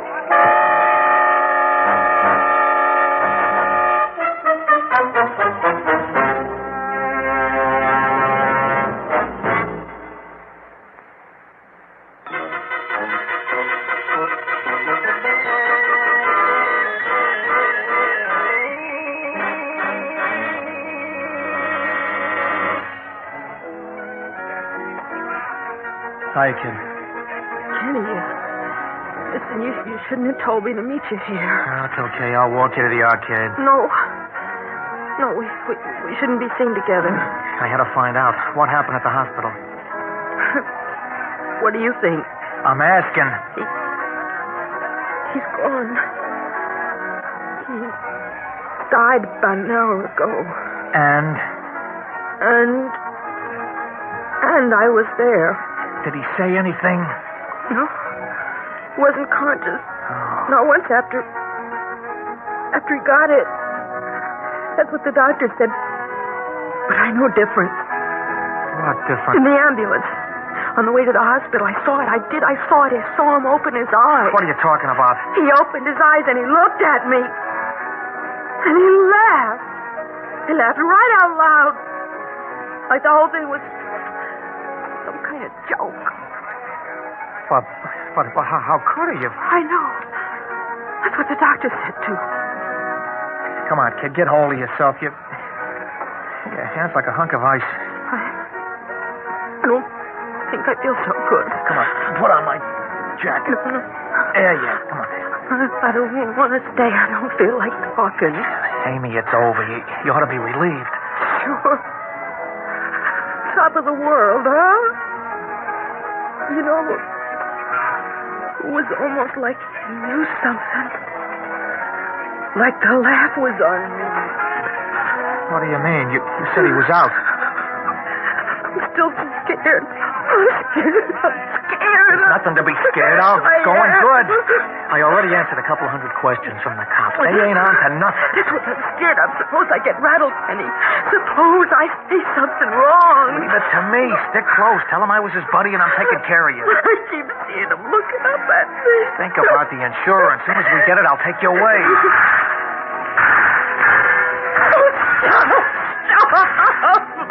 What's the matter? I can't stand them rifles anymore. Take it easy. Listen, I gotta get away from that thing, Kenny. Every time they go up, it's like my knees turn to water. Come on, you let go now. We're finished. But I see Joe's face when I hear it, and I see him smiling at me. You're gonna crack up if you don't cut. Hold it. What is it? That detective, he was here before. He's coming. Oh, Kenny, what if I say the wrong thing? What if Make out you're too sad to talk. I'll try. Hello, Kenny. Hello, Matthews. Can you give me a few minutes? Yeah, sure. What's up? Mrs. Gordon, right? Yeah. You feel like talking now? What about? You tell her who I am? Yeah. Tough break, Mrs. Gordon. I'm real sorry. What do you want, please? I guess he told you some of my men been looking around. They've been asking questions all night. It's a job. But I guess I can tell you. You got all the answers now. Kenny? What's the matter? Well, she's pretty broke up. Oh. Oh, sure. What kind of answers? What you'd expect. You know, same old story in these cases. Can't they stop that? Stop it! Make you nervous, Mrs. Gordon? I don't want to talk about it. After what happened, you know. Huh? Oh, yeah. Yeah, sure. I understand, he was your best friend. You're the detective. It ain't always a good racket. Kenny? Look, what do you want? She's sick. Yeah, I know how you feel, Mrs. Gordon. Cops can get in your hair. I didn't say that. I know. Then what are you putting words in my mouth? I'm not. But I guess it's all over now. Oh, over? Yeah. Yeah, we're through poking around. Oh. The insurance company was in touch, and we made it clear with them. I just wanted to tell you that. Clear? We gave them the green light. What happened with Joe? Who knows, Mrs. Gordon? Accident, ricochet, misfire. I'm sorry. Kind of thing just happens in places like this. Well, goodbye, Mrs. Gordon. Good luck. Kenny. Cut it out. You hear what he said? You're free and clear. Let's get out of here now. Let's go. Please. Before we get the dough, are you nuts? Please, I don't want it. Please. Sure. I pulled it all for labs, kid. I give it away, the whole setup. Like I tell him we did it, huh? No, kid. Then you shut up or I'll clout you. We leave when we get the insurance. All right.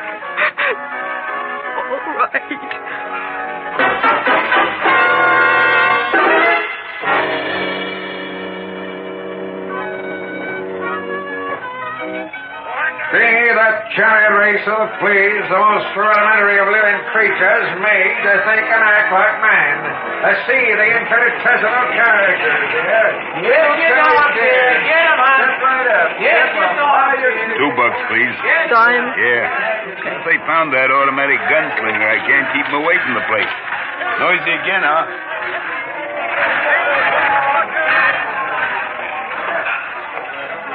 Amy?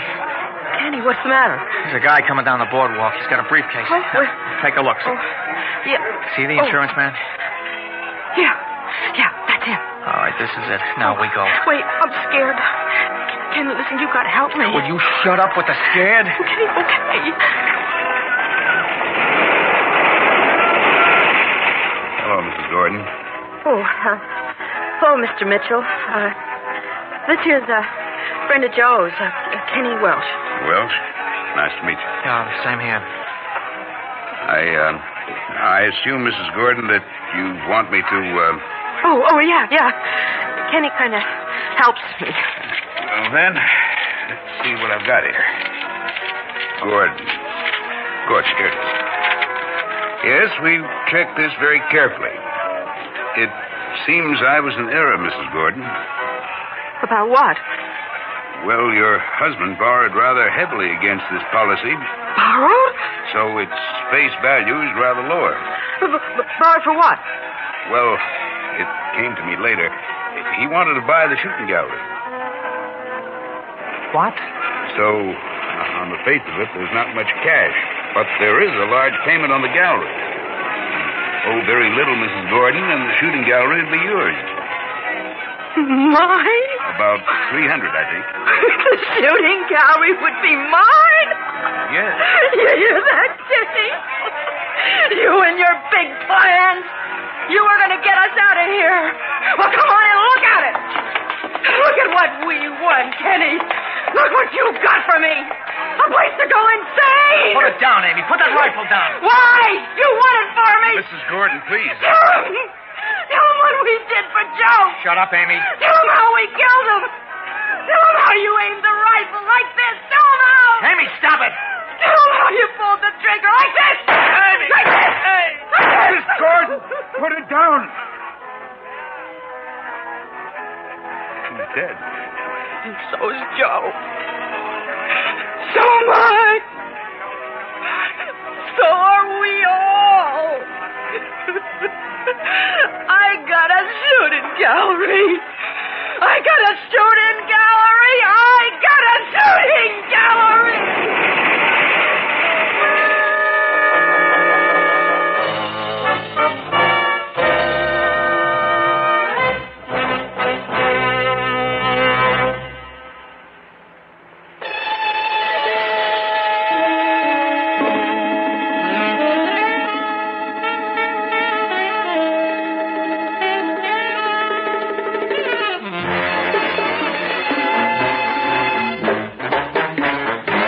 Theater 5 has presented The Flea Circus, written by Richard McCracken and directed by Ted Bell. In the cast, Jackie Grimes, Rosemary Rice, Cliff Carpenter, Guy Sorrell, and George Petrie. Audio engineer Marty Full. You know what automation means, don't you, Harvey? It means that a crummy machine, a big hunk of hardware is going to put you and me out of work. Yeah, buddy boy, when that gadget's installed in his office, we're both going to be out in the cold.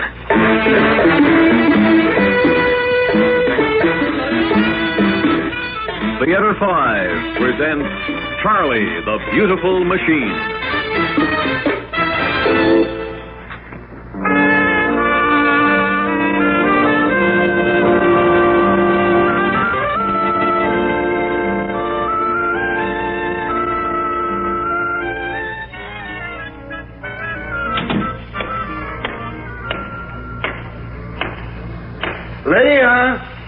Lydia, sweetheart, I'm home. Well, it's about time. Dinner was ready 20 minutes ago. Where have you been? Well, you see... And hang up your coat, Harvey. I've had enough to do without picking up after you. I know, dear. I was just about to hang it up. You haven't answered me. Why are you so late getting home? Well, sweetheart... Look, never mind. I know exactly what happened. There was a large crowd at the bus stop, and you let everybody chin ahead of you. That's true. I never like to push. You know how I am. No, indeed I do, Harvey. You won't even stand up for your rights. Oh, but if you'd only be a little forceful, people would have more respect for you. Maybe so, Lydia, but that's the way I am. Now, there's a forceful character. Let him in before he breaks the door down. Oh, Wolf would never break the door down. I've trained him better than that. Hi there, Wolf, old boy. Come on in. Glad to see me, huh? I'm glad to see you, too. Oh, make him stop that noise. Quiet, Wolf. Quiet. Now heel. That's right. Sit. Good. Lie down. Good boy. You see, Lydia? He's licking my hand. That proves my point, Harvey. You stand up to that dog and he likes you for it. But when you first got him, you were afraid of him, and he knew it and took advantage of it. That's right. I even hated Wolf at first, but now I love him and he loves me. It's funny, isn't it? No, not at all. Authority always wins respect, but meekness gets you nowhere. And that doesn't apply only to dogs, Harvey. What do you mean? Well, take your boss, for instance.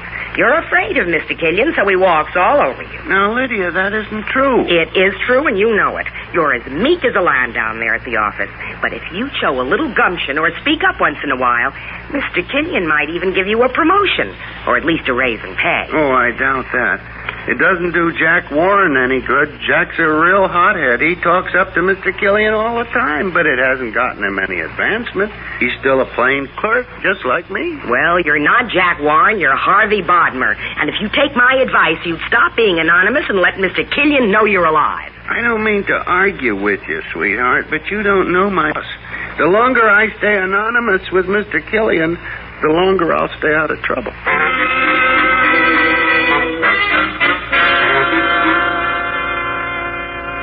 Hi, Harvey. Oh, good morning, Jack. You're 5 minutes late. Do you know that? So I'm 5 minutes late, so what? If Mr. Killian knew, he wouldn't like it. No, we wouldn't, huh? Well, that's tough. If you ask me, Killian's a double-crossing creep. Shh, he might hear you. So let him. You realize that our big-hearted boss might soon be firing us out of this office? Jack, what are you talking about? What I said. You and I might be getting canned any day now. But what makes you think so? There was a rumor going around. I just heard it last night from a guy that keeps his ear to the ground. He said Killian is going to install a machine in this office, one of those human brain gadgets. Now, if that's true, Harvey, we'll both soon be looking for work. Oh, no, Mr. Killian can't do that. I need this job. Yeah, well, you and me both. Hey, Harvey, you look scared. I am scared. Aren't you? No, I'm sore. We've been working 11 years for Killian, and for what? Peanuts. And now it looks like he's going to dump us for a lousy machine. Well, we got to find out if it's true. Come on. Where? Well, to the boss's office for a showdown. Oh, no, Jack, I couldn't do that. Look, are you going to be checking all your life?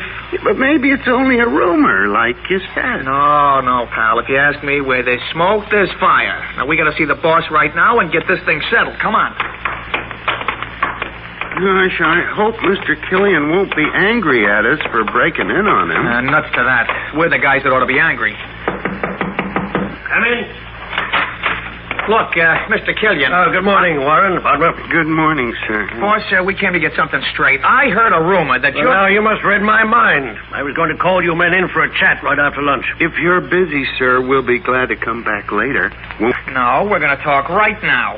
Mr. Killian, I heard you're bringing in a machine to do our work. Is that right or not? I'm sorry you had to learn about it elsewhere, but I'm afraid it's correct. Mr. Killian. The machine will be installed tomorrow morning, but you men can remain till Friday. I'll give you 2 weeks severance pay, of course. I sincerely regret having to make this move, but then we can't... But progress, can't we? No, sir. No. Progress, my eye. If you ask me, we're getting a real crummy deal. That's a crude statement, Warren, but under the circumstances, I'm willing to overlook it. Would you mind closing the door as you leave? Thank you so much.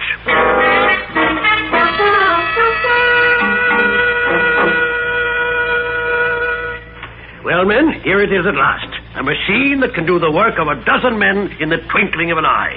A masterpiece of technical ingenuity. A thing of beauty. Isn't it, Bodmer? Yes, sir. It's very nice looking.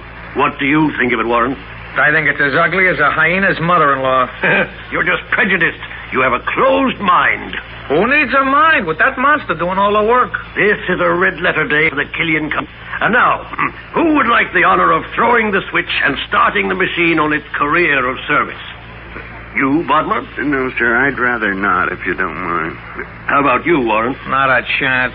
It'd be like digging my own grave. It's your machine, Mr. Killian. I think you should throw the switch. Very well. I will.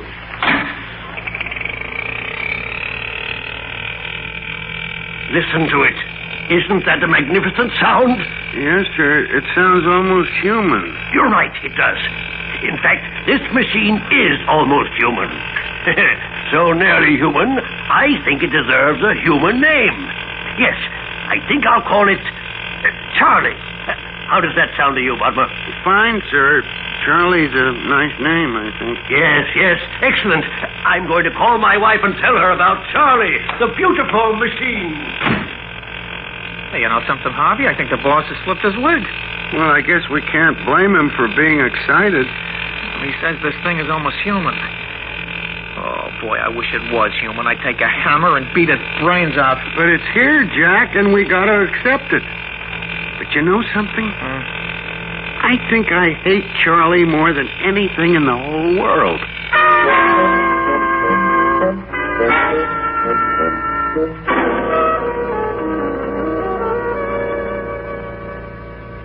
Please, Lydia, don't look at me that way. I've been trying to find a job. Honest, I have. But I'm 46, and everywhere I go, they tell me that's too old. But you even fight for the job you had. If you ask me, you're absolutely spineless. No person with a spark of courage would allow himself to be replaced by a machine. Oh, if I were a man, Harvey Bodner, and anything, human or otherwise, stole my job, I'd murder it.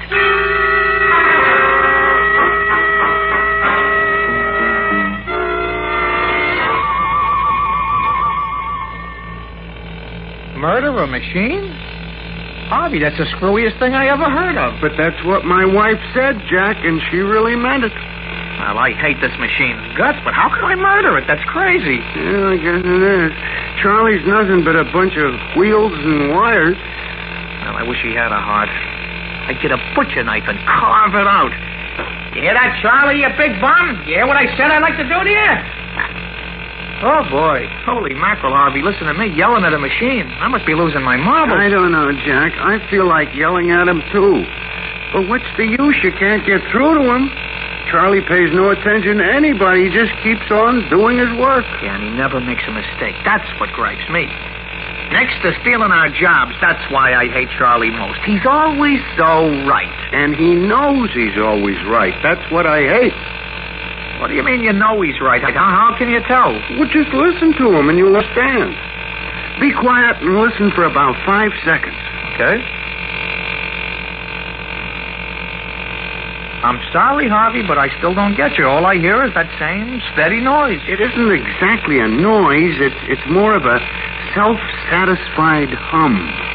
Well, pal, it might sound like a hum to you, but to me it's nothing but a loud noise, and it's driving me nuts. I still hate Charlie's inside. Well, I hate him too, Jack. But you know what? He's so doggone efficient, I've got to respect him. Respect him? Well, you're nuts. He's got no respect for you and me. No, I can't listen to him any longer. If the boss wants me, I'll be in the washroom. Okay, Jack. Well, Charlie, Jack's gone, and this is the first time I've had a chance to talk to you alone. It's on account of you we're losing our... I need this job because I'm middle-aged and can't find work anywhere else. And if I lose my job, I don't know what to do. My whole life will be ruined. So, please don't ruin my life, Charlie. Please.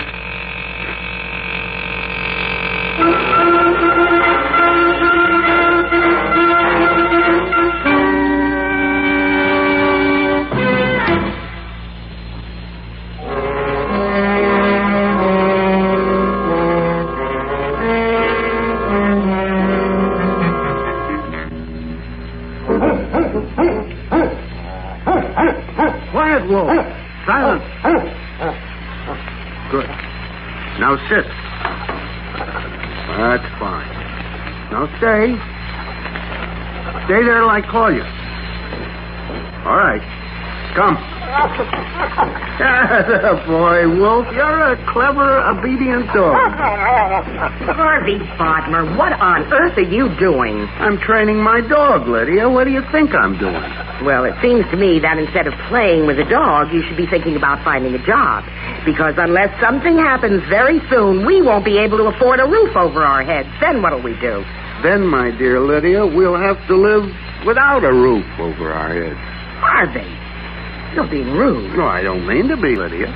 You're not talking to your dog. You're talking to your wife. So I suggest you change your attitude. Quiet, Lydia. Quiet. Quiet. Silence. That's fine. Now sit. Good girl. Harvey, what in the world has got into you? Authority, my dear. Gumption. Well, that's fine, but... Quiet! Now, Lydia, here are my plans for this evening. I'm going down to the office for a little while. After I leave, I want you to take Wolf out for a walk. You got that? Yes, of course. I'll be gone for about an hour, and when I get back, I want you to have supper ready because I'll probably be hungry. Understand? Yes, Harvey. I understand. Okay, then. I'll see you.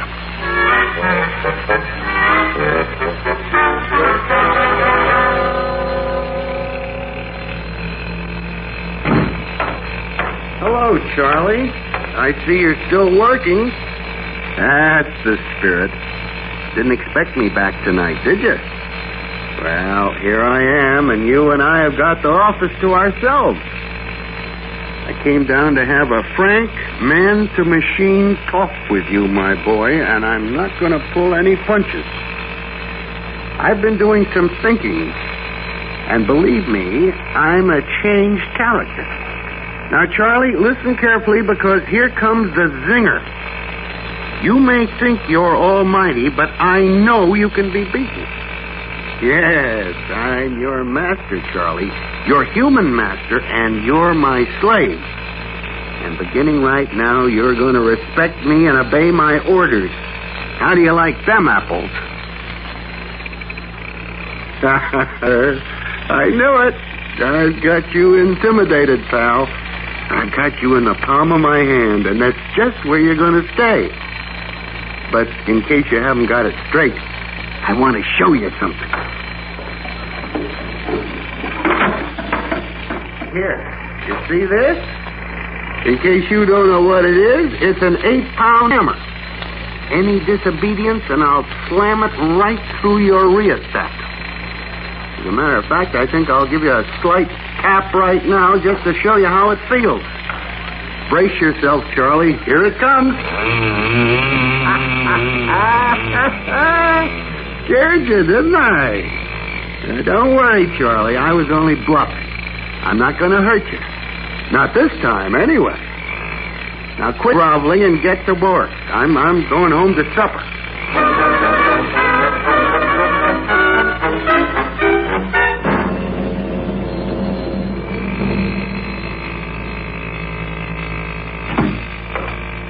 Hey, Harvey, is the boss in yet? He's in his office. You look terrible this morning, Jack. What's wrong? No, I didn't sleep all night thinking about Charlie. But you don't have to worry about Charlie. He's going to be all right. I've got him licked. You've got him... What are you talking about? Watch, you'll see. Just stand there, Jack, and watch. Yeah. Listen what happens when I talk to him. Charlie, look. Do you remember this hammer? Yes, you're darn right you remember it. Now, how'd you like that slight tap I threatened to give you last night? Take it easy. I was only bluffing again. Well, Jack, what do you think of Charlie now? Holy cow, Harvey. It's just like he's scared of you. He is. I've really got his number. Admiral Warren, what's happened to Charlie? What do you mean, Mr. Killian? He made a costly mistake during the night. I've been studying these tapes. They're completely incorrect. I knew this machine was a bust. Don't call the manufacturer. I want a repairman here in 10 minutes. No, Mr. Killian, we don't need a repairman. I know how to fix Charlie. Just leave me alone with him. I'll have him straightened out in no time. Well, all right. I certainly hope you know what you're doing. Come with me, Warren. Let's go over these tapes in my office. Yeah, sure, boy. Now, Charlie, I think it's time you and I had another private talk. In spite of what I told you about disobedience, you made a big mistake during the night, and now I'm going to eat you out. Mr. Killian says you're beautiful, but you know what I think? I think you're nothing but a big, ugly slob. Oh, feeling sorry for yourself, huh? Well, self-pity will get you nowhere. So listen to me, Charlie, and listen good. If you make one more mistake, just one, I'm going to murder you with this hammer. Understand? Oh, okay. We'll forget it. But this is your last chance. I like you when you mind me, but you gotta mind me, right? Oh, now cut that out. Quit slobbering all over me and get busy. Okay, Mr. Killian, you can come back now. Have you fixed him, Butler? Is Charlie all right? Yes, sir, he's fine now. He won't give us any more trouble. But this is amazing. What did you do? I had a little talk with him.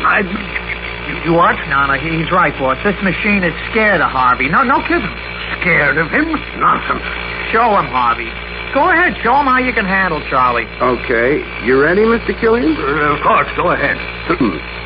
Charlie, this is Harvey K. Bodmer, your master. I will now give you commands which you will obey. My first command is stop. Bodmer. Hold it, Mr. Killian. Now, Charlie, start. I don't believe it. Now, Charlie, whimper. Good boy. Now pull yourself together and get back to work.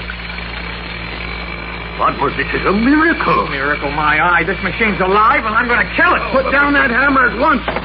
Don't you dare even threaten Charlie.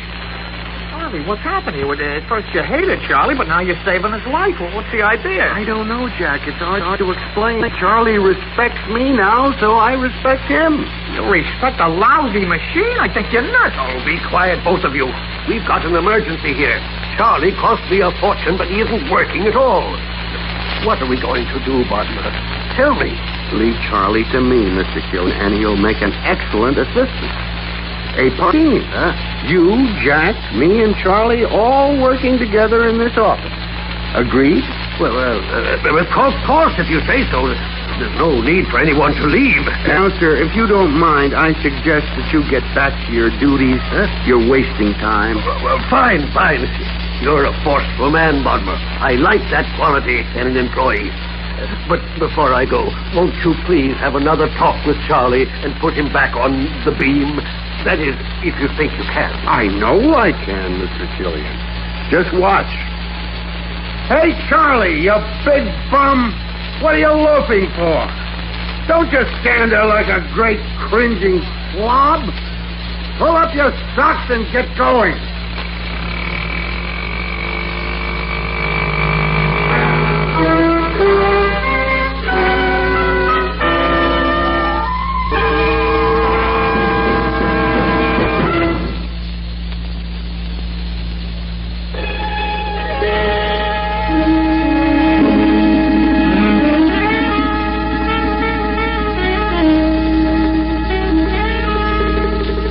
Theater 5 has presented Charlie the Beautiful Machine, written by Albert G. Miller and directed by Ted Bell. In the cast, Johnson, Arlene Walker, Jack Grimes, and Arthur Anderson. Audio engineer Marty Folya. Sound technician Ed Blaney. Script editor Jack C. Wilson. Original music by Alexander Vlastotsenko. Orchestra under the direction of Glenn Osser. It happens so fast. In a moment, there can be a suspicion. Then the suspicion becomes a fact. And because of this fact, a commonplace situation becomes shrouded with sinister and frightening implications. Such a moment occurs in this Theater 5 production of The Blue-Eyed People.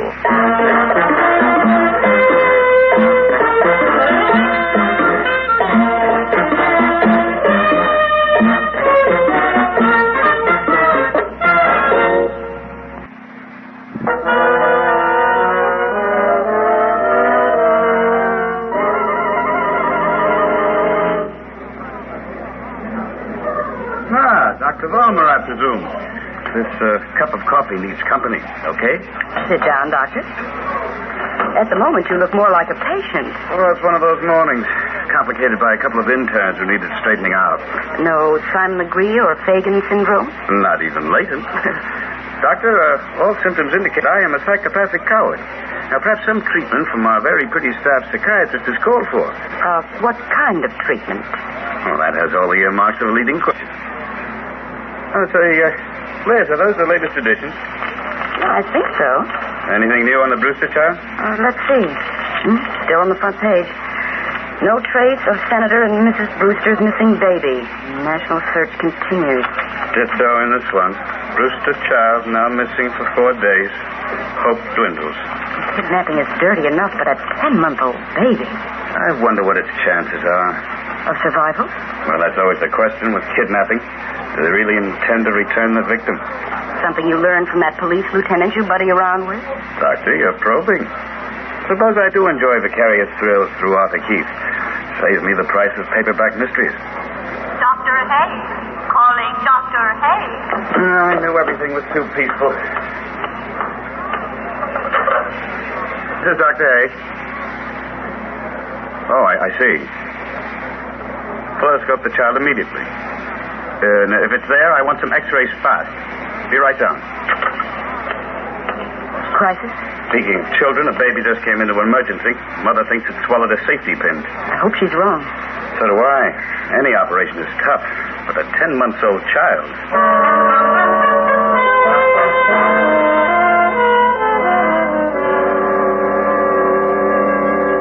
Jack, we shouldn't have come here. This is no place for us. If that pin's in the baby's stomach, it's the only place. But all these people, doctors, I'm scared. If I'd just been more careful. Come on, Sue. It ain't like you fed it to the kid. Mr. and Mrs. Lunny? Yeah, that's right. I'm Dr. Hay. Your baby did swallow a pin. Oh, my Lord. How easy, Sue. Fortunately, we have a series of good x-rays.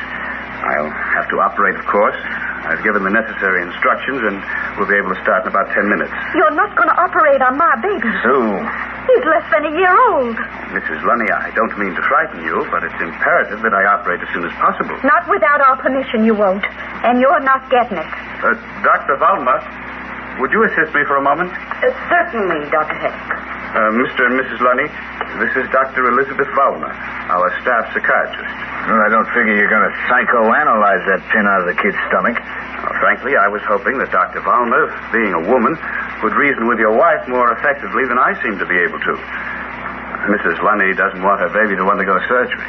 I see. Why don't you all step into my office? What is the preoperative diagnosis? Critical. The safety pin is lodged against the stomach wall. It's open. I've got to get it out, and you've got to help me. Please step in, Mr. and Mrs. Lunny. You're trying to trick me into doing something I don't want to do. Come on now, Blue Eyes. You're fussing an awful lot. Now, calm down. See if you can talk to the woman. I'm going to check on the OR.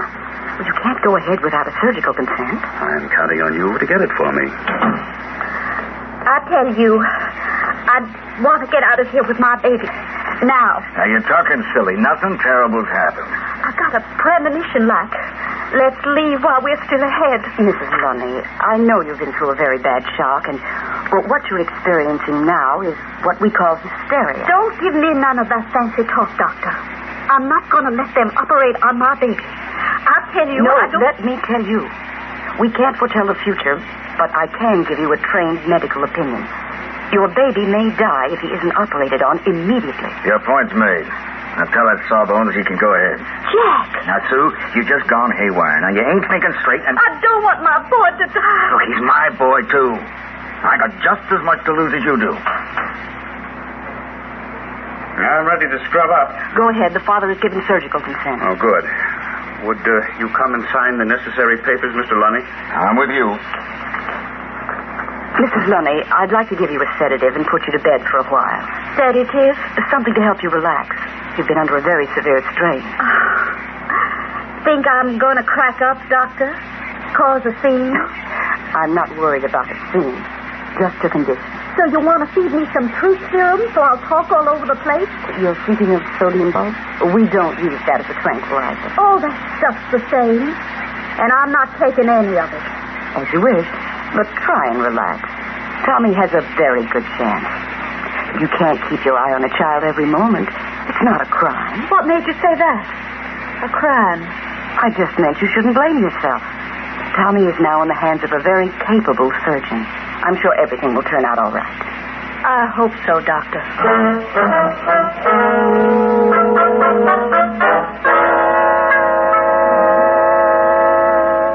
It wasn't easy. but after I assured them the operation was successful, and the child's post-operative period would be fairly short, I finally talked them into going home. You know, Bill, I think I may have a patient in this case. And the mother? There's something strange there. Well, she was irrational, no doubt about it. However, with a child in danger, it's understandable. I'm not throwing feminine intuition at you, but I've got a strange feeling. Some of the things she said. Let me look at that file, will you? 427 Rowayton Avenue. You know where it is? Yeah. You wouldn't feel a little adventurous this evening, would you? The Lunnies? Yes. You could reassure her about the child's condition. I feel that woman is in trouble. All right, Sherlock. I'll play what?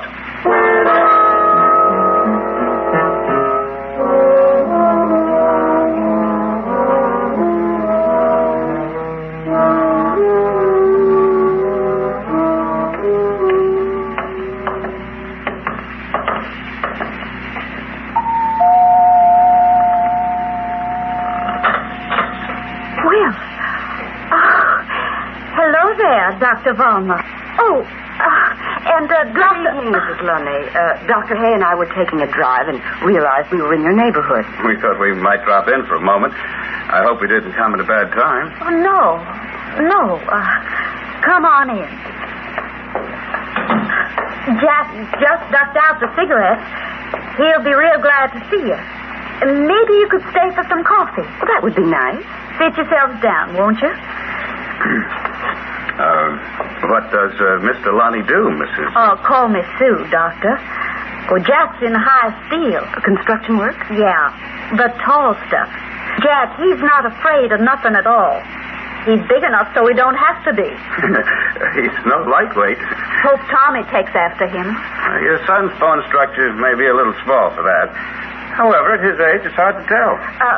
Looky here. I don't know what's keeping Jack, but how about I hustle out to the kitchen and get some coffee going? Well, there's hurry. Ah, coffee. That'd hit the spot with me. Doctor, you practically got it. You folks just rest easy. You want anything, you just yell. Thanks. I wanted to draw her out. Why did you... What are you doing? This is paper. This is the afternoon edition. I spotted it on the sideboard. Well? Look, they ran a picture of the missing Brewster baby. Liz, this picture looks an awful lot like the child I operated on today.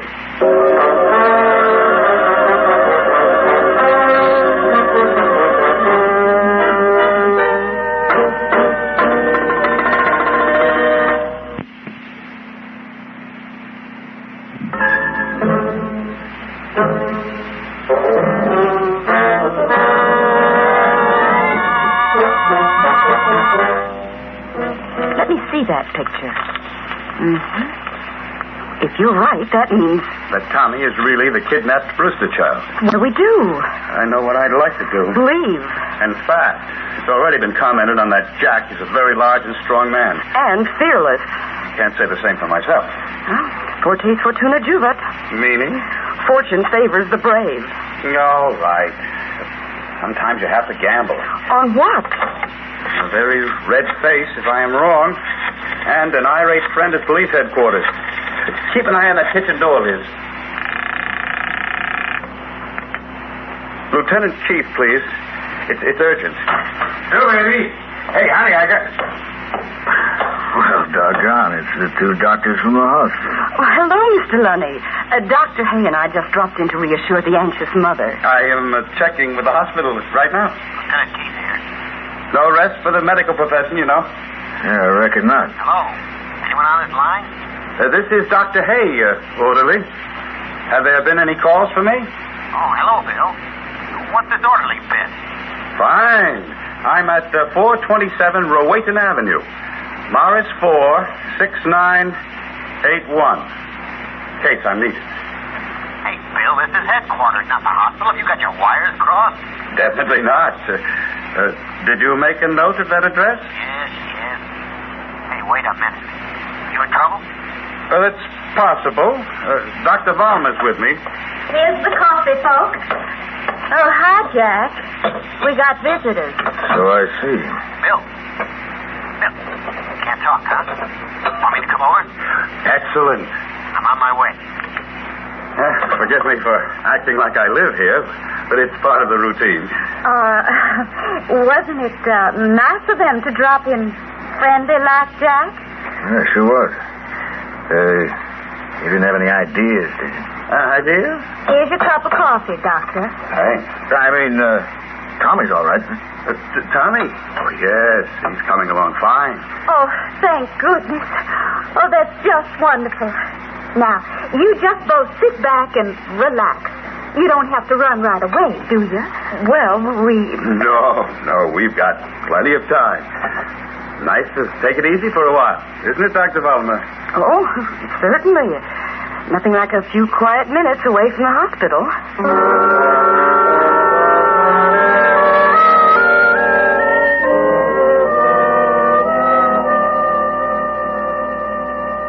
One thing that's always puzzled me, Jack, about construction work is I've often wondered why the... Well, it looks like Visitors' Day for us. Now, who do you figure that is? Doctor, hey. Oh, hello, Bill.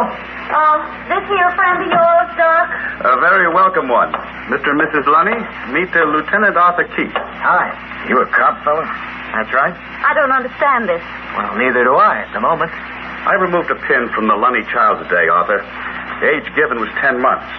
So? This picture of the Brewster child in the afternoon paper, it bears a striking resemblance to Tommy Lunny. Say, before you get any ideas, Lieutenant, how long ago was this here kidnapping? 4 days. Well, I don't want to disappoint you, but we've been here for 2 weeks, and Tommy's been right with us. And you can prove it? Don't take our word. Check with the landlord. Sure. Right away. No, wait a minute, Arthur. We'll go along with you. Oh, all right. You two just tag along. And you, Mr. and Mrs. Lunny, just stay put. It's probably just a formality, but if you should get the idea of leaving, I'd have you in custody inside an hour. No strain, Lieutenant. We got nothing to run about. You and your bright ideas. Take the kid to the hospital, you say. Make sure it lives, you say. We took a stupid, crazy chance. We'd have taken a worse chance if that kid had died. Now, you simmer down and get this. My mammy didn't raise me to die young. Now, as long as the kid lives, the worst we can get is 30 years. But if they caught us and that kid was dead, curtains for sure. If they caught us, what do you think happens now with that police lieutenant sniffing around there? Nothing. Now, we sit tight and let them make fools of themselves. We got nothing to worry about.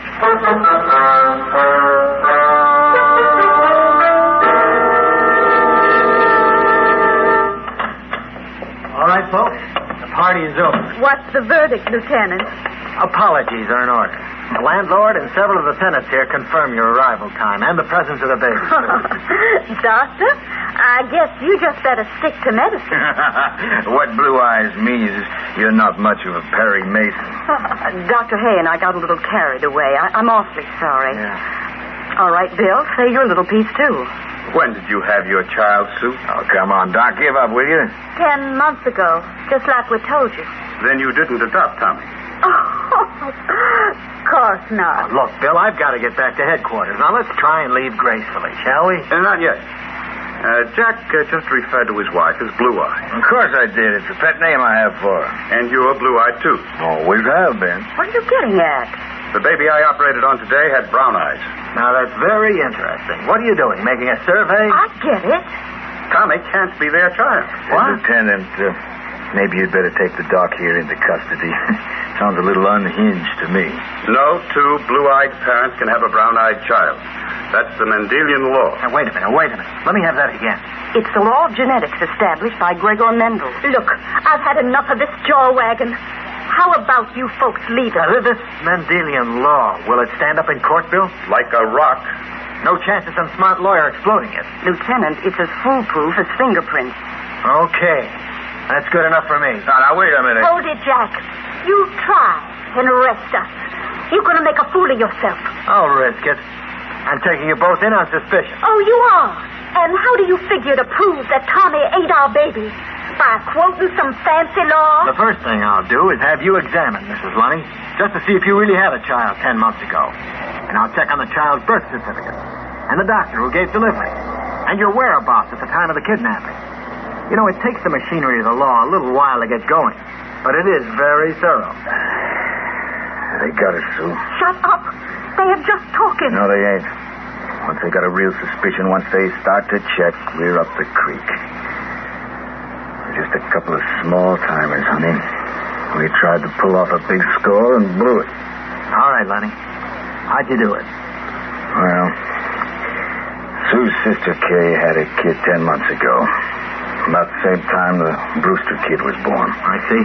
Then we got the idea. Will you stop shooting off your mouth? It's all over, Sue. Go on, Lenny, go on.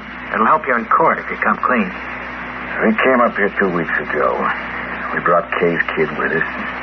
We told her and her husband that we'd take care of the baby for a while so they could have a couple of weeks' vacation. Well, we made sure everybody knew we had the kid. Uh-huh. Then we drove down south 5 days ago and returned the baby to Sue's sister. As soon as I got back, we snatched the Brewster's child. We had a built-in alibi. I figured it was foolproof. Yeah. Okay. We'll get that on paper and signed down at headquarters. There's just one thing I wish right now. Don't look at me. No, I'm not bugged at you, Doc. It's that joker Mendel. He really fixed it. Oh, I'd like to have him alone for about 5 minutes. I'm afraid you can't. Gregor Mendel, who founded genetics, has been dead for over 300 years. Well, thank you, Doctor. You've been a great help.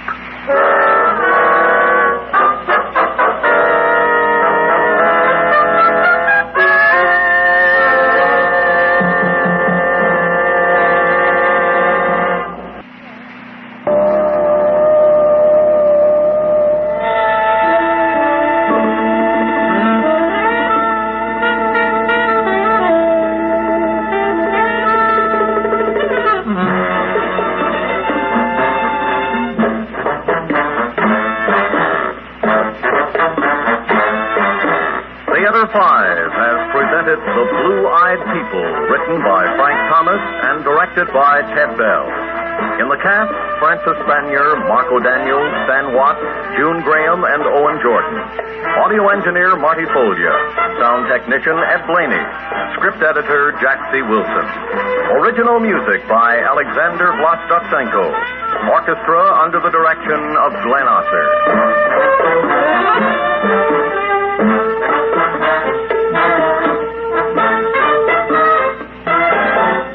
Executive producer for Theater 5, Ted Bell. We invite your comments. Write to Theater 5, New York 23, New York. That's Theater 5, New York 23, New York.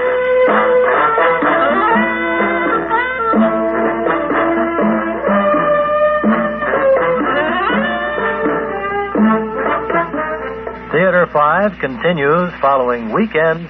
When I was driving through the Southwest, through the desert country, I saw this car by an old shack. It was a big, beautiful car, all polished and shining in this strange, out-of-the-way place. Now, what did an old Indian want with a fancy car like that? A car that he didn't even drive.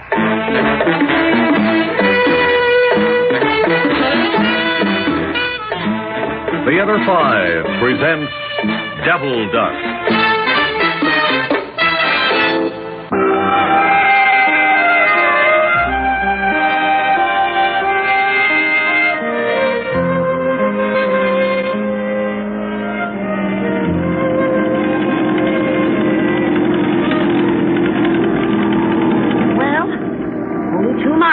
Dust. You think we wouldn't make it? When I dozed off before, I dreamt we were stranded on the desert. Oh, not so loud, Jula.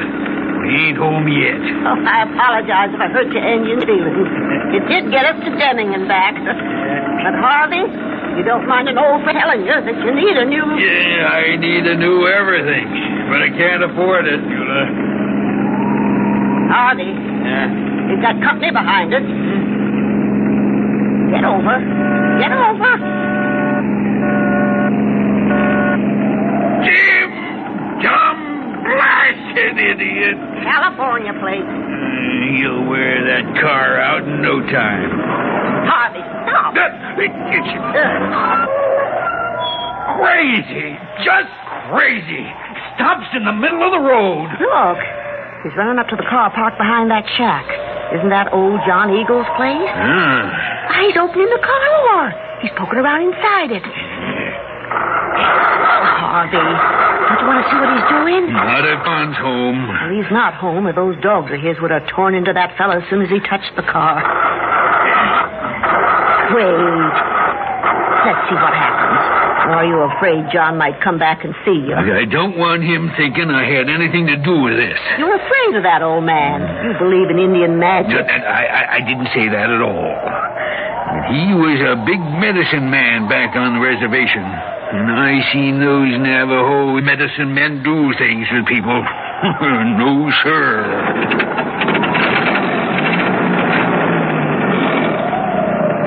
Maybe we'll the sheriff. That fellow wants to steal the car. Yeah, I doubt there's a battery in it. John never drives it. Then why? Why would a California tourist be interested? You could ask Tommy. Tommy? Oh, you women. Here you got old John's own grandson clerking in your store. Tommy Tyandy? Sure.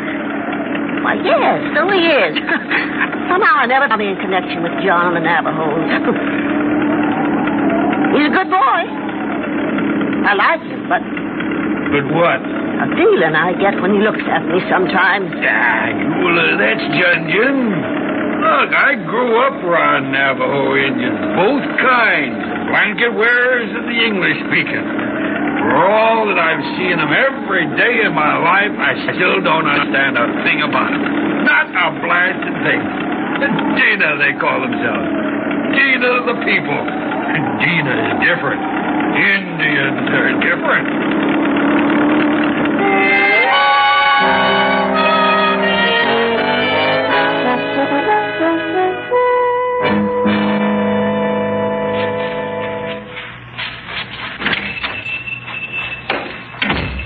Mrs. Granger, I was just wondering when you'd be back. Something the matter, Tommy? The cook came in from the Thompson Ranch and took the last of those canned Freestone peaches. I'll order more. Tommy, when Harvey Tibbetts and I were driving past your grandfather's house, we saw a stranger looking around that old car your grandfather keeps near the arroyo. Is there something special about that car? I don't go up to my grandfather's house, Mrs. Granger. I don't know. Oh. If you got a minute, I'd like to talk to you. Sure, go right ahead. Could you see your way clear to paying me $5 a week more? I'd keep the store open till 10 every night if you wanted. You could keep it open till midnight, Tommy. We wouldn't do any more business. This is too small a store, and Devil Dust is too small a town for me to be able to pay you any more than I'm paying you right now. Oh, Tommy. You've had 2 years of high school. You're a smart boy. Why don't you see what you can get in a bigger town, huh? I know what Indians... I know what I could get. It's not much. Mrs. Granger, when I leave here, I want to go a long ways. I want to go clear across the country, away from sheep raising and bitter roots and starving. You mean leave your people? Well, they can't help me. I can't go back on the reservation. I just can't go backwards. I have to go forward. I want to stretch out to my limits. So when I'm old, at least I'll know I've tried everything I could. You want to get away from here? Yes. And I need money to do it. Oh, I wish I could help you find yourself, Tommy. But that extra $5 a week is just impossible. You know what this store makes. I guess I do, Mrs. Granger. You want me to write down the order for the peaches? Yes, Tommy. Thank you. Somebody's pulling in at Harvey Tibbetts' place. Why, it's him. It's the man who was poking around your grandfather's car. Must be taking a cabin to stay here. But why?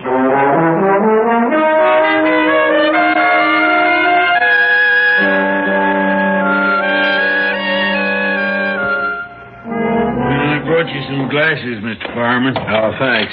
Listen, Tibbetts, what's wrong with that old Indian who owns the car? I went up to see him, didn't try to pressure him, but it was no sale. When I finally gave up, when I left the price open, you know what he said?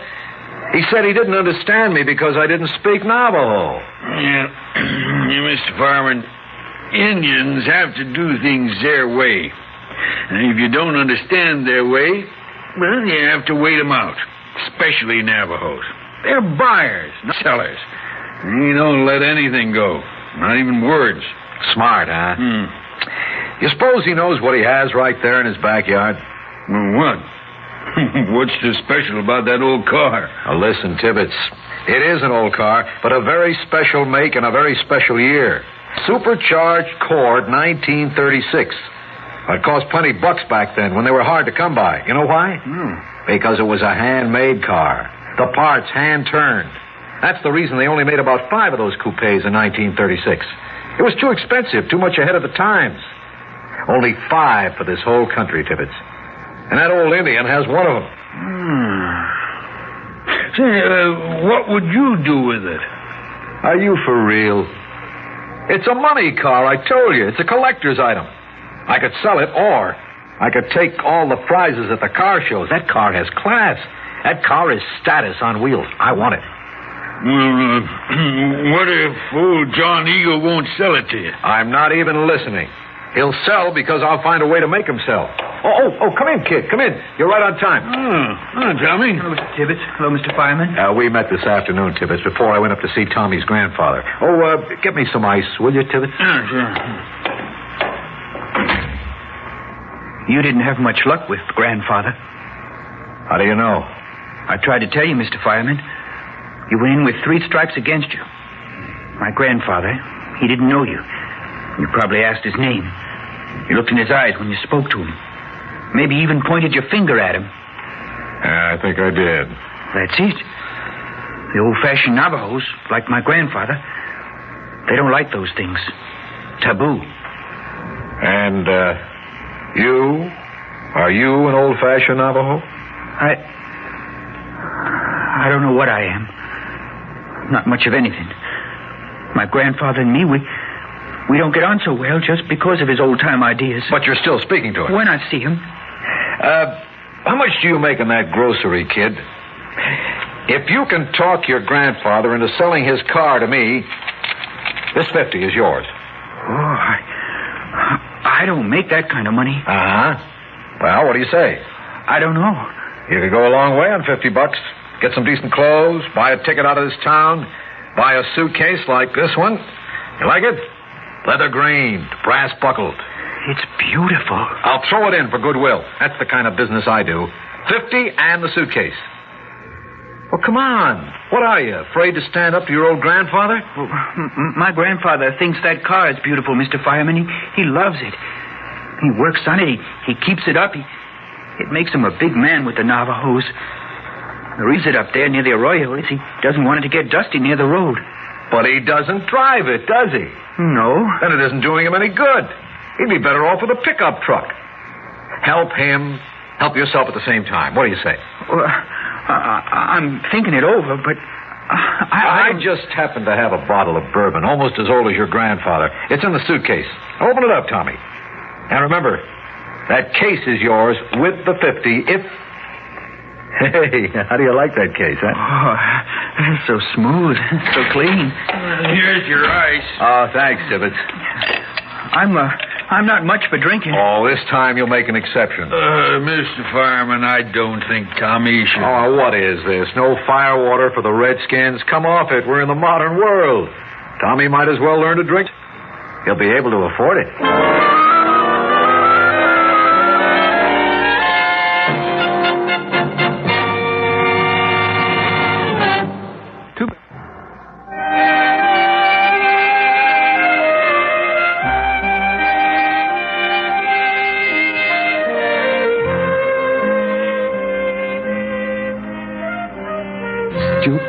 Stupid, dumb kid. A whole day lost while he sobers up, and the old man must know it was me that got him drunk. Well, who'd expect him to go up there the night and make a scene? He wanted the money pretty bad. Yep, I guess you'll have to give up on that car, Mr. Fireman. You'll never get it now. That's where you're wrong. I'm a guy who sees what he wants and goes after it. Ask anybody in L.A. about Mark Fireman in business. I don't back down. That's my reputation.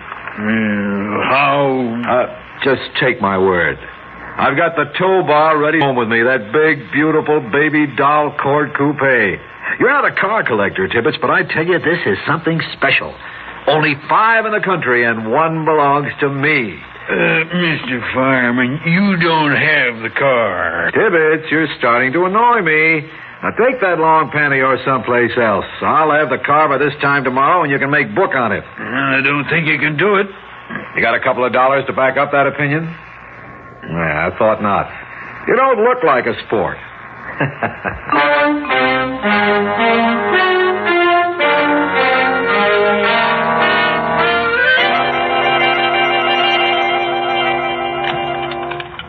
Hello?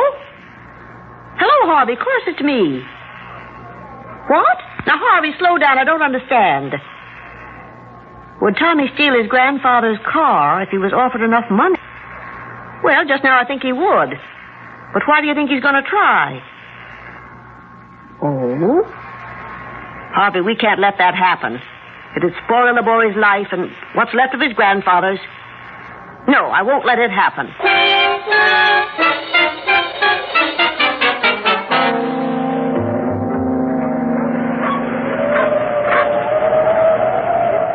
John Eagle, come out. Your dogs, call them out, please. Hiya! Thanks. Eagle, I'm Mrs. Granger from the grocery store. Your grandson Tommy works for me. I'm a friend of his. You understand me? Yes. The man who got Tommy drunk has offered him more money to steal your car from you tonight. You better hide the car keys. I leave them indoors. No. I don't think you understand me. How can I make it clear? Clear? Then why did you say that about the keys? You can't want him to steal your car. Good night, Azan Sozi. Azan Sozi? Woman who is too thin. Go home now, Azan Sozi, friend of Tommy. I give you thanks. But what about Tommy? Too cold outside at night. Go home. Get warm. John Eagle! Oh, he didn't understand me. I know he didn't understand me.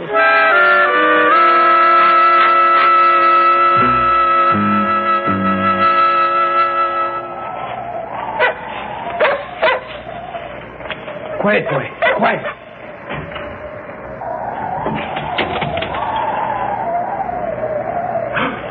Grandfather. Why didn't you tell me you wanted to go riding in car, grandson? It is not too late. Get in. I will drive you as far as you want to go. Get in. Sit beside me. I don't want to go riding. I mean, you can't start the car now. Not in the dark. It's too close to the edge of the arroyo. What did you want to do then? Just to sit in the car for a while. Then we will do that. Now we have shut out light. Once in a dark time like this, I rode in Canyon du Chelly. I found myself near Spider Rock.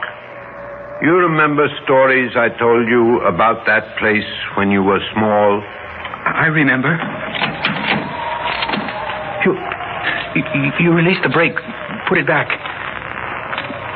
Grandfather, we're moving. We're rolling. But very slowly. It is heavy car. Now, why are you here? I told you I just wanted to sit in the car. Yes, you said that. Now, tell me about Spider Rock. On top of the rock, a monster spider lives. Please stop the car. We'll go into the arroyo. All right, the food of the spider on Spider Rock is bad Navajos. And foolish ones. Yes, and foolish ones. So all with bad conscience stay away from Spider Rock. Grandfather, that's a 60-foot drop down there. We'll be killed. Please, I only wanted to sit in the car.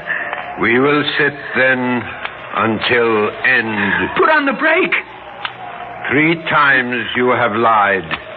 4th lie will surround you and close your escape. I wanted to steal it. I came to steal the car.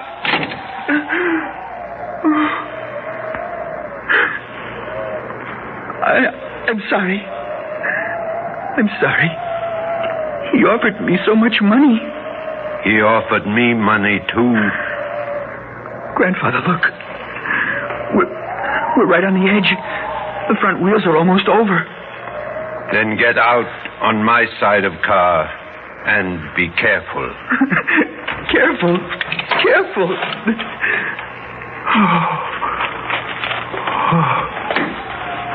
Now, did you learn anything this evening, my grandson? I think so. I also learned pride kept us apart. I have left you alone too long. You do not know who you are.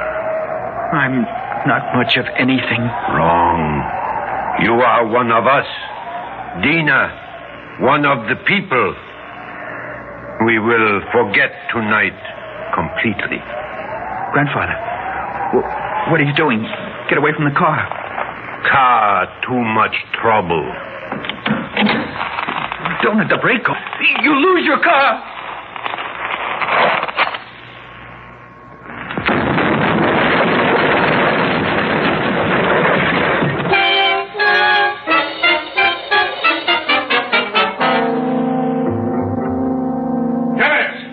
Dennis, where are you? Right here, Mr. Fireman.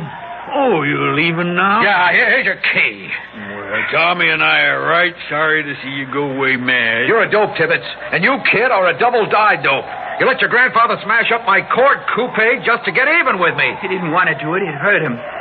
But you had spoiled the car for him. He couldn't love it anymore. Then why couldn't he have done it by selling it to me? Why did he have...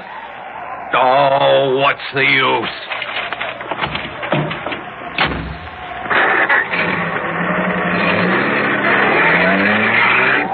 Mad.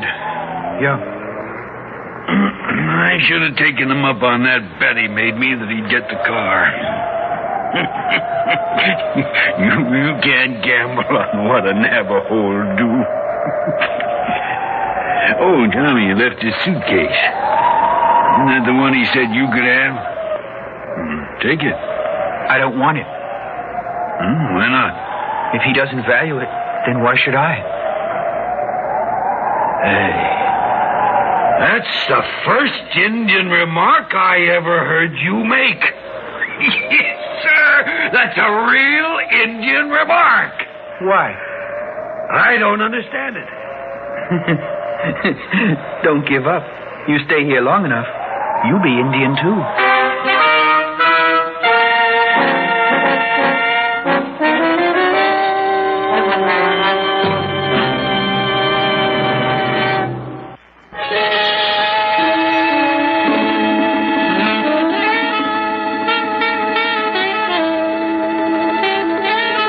Theater 5 has presented Devil Dust, written by Phyllis Cole and directed by Ted Bell.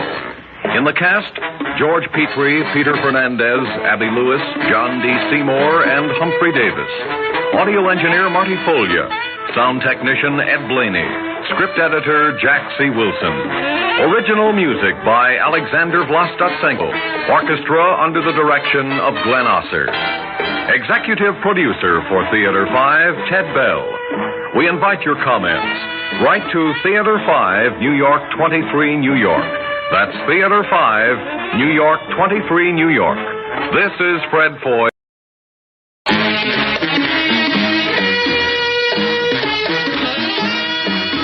Theater 5 presents Incident at Phong Trang.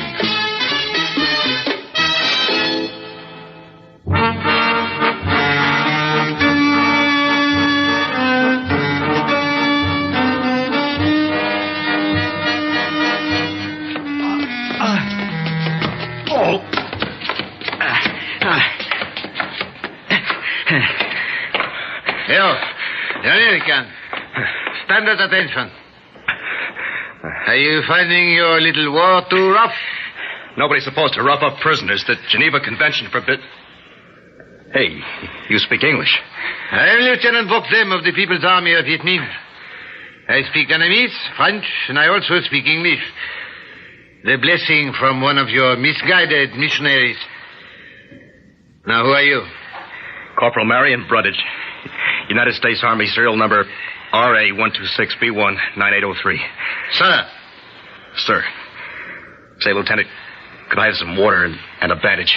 You will answer questions first. What was your base, and what was your plan of attack? No offense, sir, but we're not supposed to give anything but name, rank, and serial number. If you know what is good for you, you will forget such childish ideas.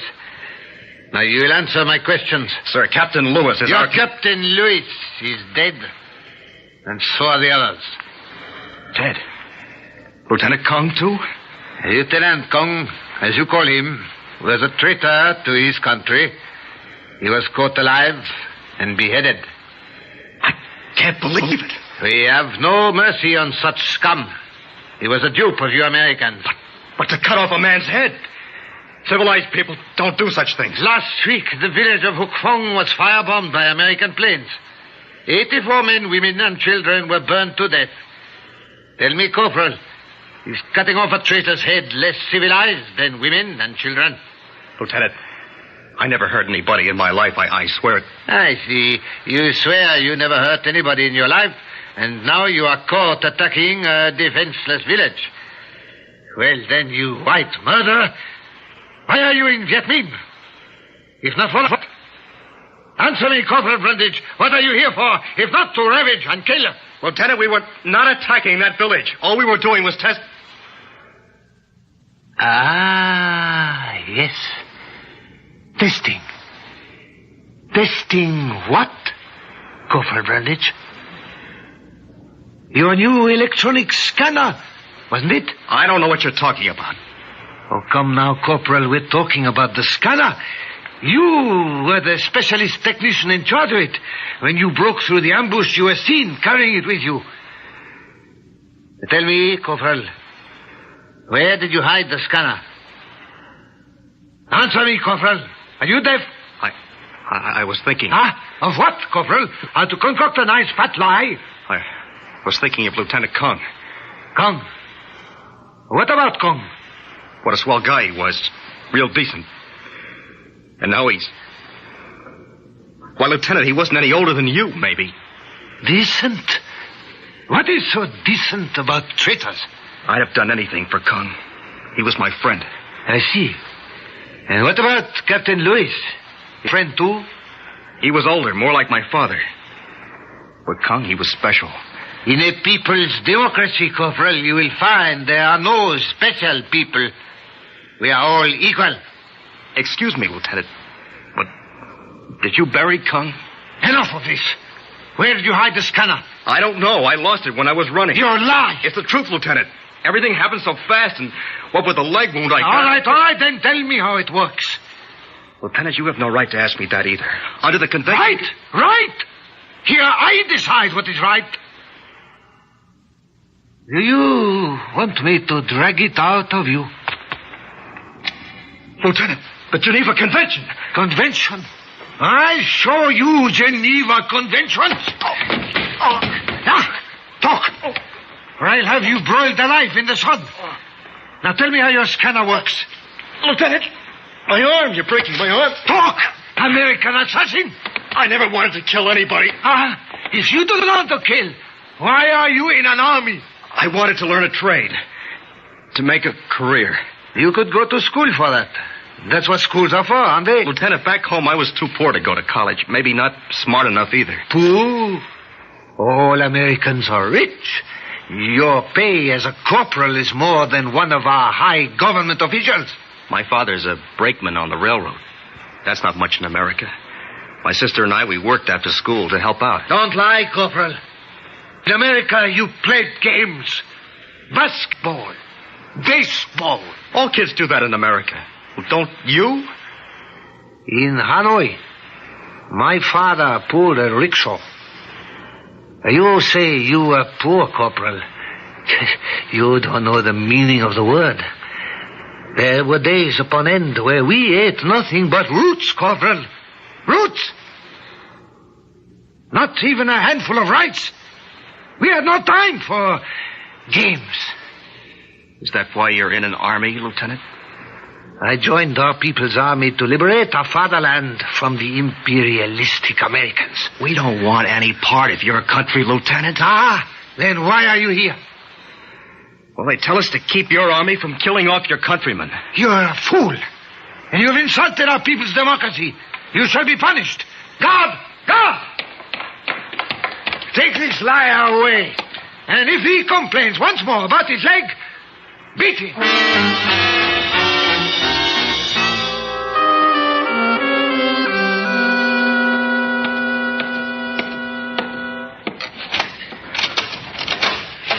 Water, Lieutenant. I gotta have water. And Please. I need information, Corporal. Shall we trade? For the love of heaven, Lieutenant, give me a break. Corporal Brundage, is it worth all this? Just to withhold some petty information? Tell me how the scanner works, and before nightfall you will be on your way to Hanoi. A prisoner of war, safe, comfortable, doctors treating your leg. Think of it, Corporal. Perhaps in no time you'll be exchanged. Maybe on your way home. Where did you say you lived, Corporal? Westwood, New Jersey. Tell me the secret, Corporal, and go home to New Jersey, your girl. Go home to your folks, your new job, your new life. Tell me about the scanner, Corporal, and go home. My leg! Mama! They're hurting my leg! The scanner, Brundage, the scanner. Oh, do you want more pain in your leg? Like this?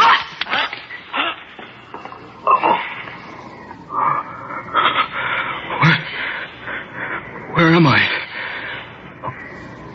Oh, it's you, Lieutenant. Your time is short. Unless you talk, that leg of yours will kill you. Must have been dreaming.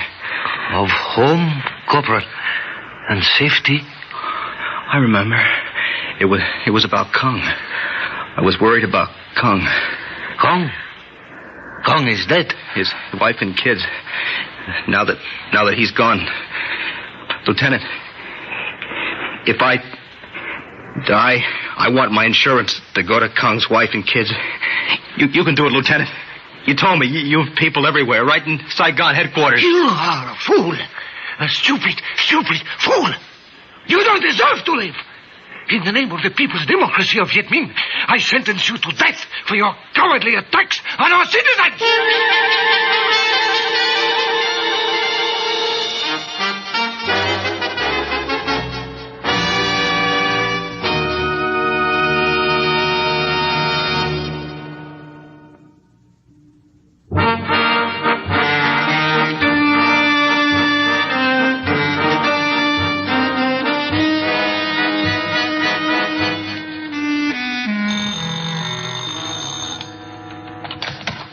Lieutenant Bokdem speaking. Major Fung. Jim, have you found the scanner yet? My men are still searching the jungle the American corporal hid it. Don't worry, sir. We'll find it. We must get action, Lieutenant. Our Chinese friends are becoming impatient. I sentenced him to death, Major, if he won't talk. No. We must know how the device works. Try again. Try friendship, gentleness. Try to win his mind. Persuade him that he is doing good. Americans are easy prey for that. He was friendly with Kong, the soldier we beheaded. I think he could be friends with me also. Just get the information. I'll make him talk, Major. Time is short, Jim. If you fail... I won't, Major. 3 days, Jim. You have 3 days. Bao! Bao! Yes, Lieutenant. Give the American prisoner food and drink. Have a doctor treat his leg. I thought he was under sentence of death. Do as I say. Yes, Lieutenant. Bokdem. Are you still here? Bokdem, forgive me, but you seem troubled by this American. Troubled? Bao Sheng, your eyes see through curtains. Bao Sheng, close the door. Bao Sheng, can I trust you, old friend? You know that, Bogdan. Bausheng, I must know something. Go to the village of Huefao, near the airfield of the American soldiers. You have been a spy. I want this information for me.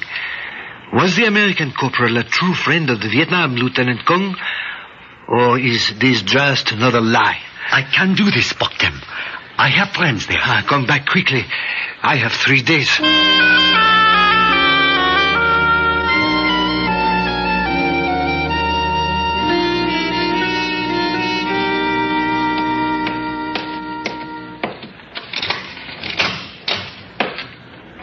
Well, Corporal, how are you feeling? That water sure tasted good, and thanks for the bandage. By the way, your Lieutenant Kung, we gave him a proper Buddhist funeral. I'm glad you did that, Lieutenant. So now you can stop hating us, Corporal. I never hated you or anyone. After what I did to you? No, Lieutenant, I don't hate you. Maybe that's the way my folks brought me up. Maybe because that's the way you do things over here. But you hate, Lieutenant. Why do you hate us, Lieutenant? When I was 9 years old, my father, Nung Shep, took me to Hanoi from the country on a holiday. As we walked past the Hotel Splendide, French soldiers shot him dead just because he was there. The French were losing at Dien Bien Phu.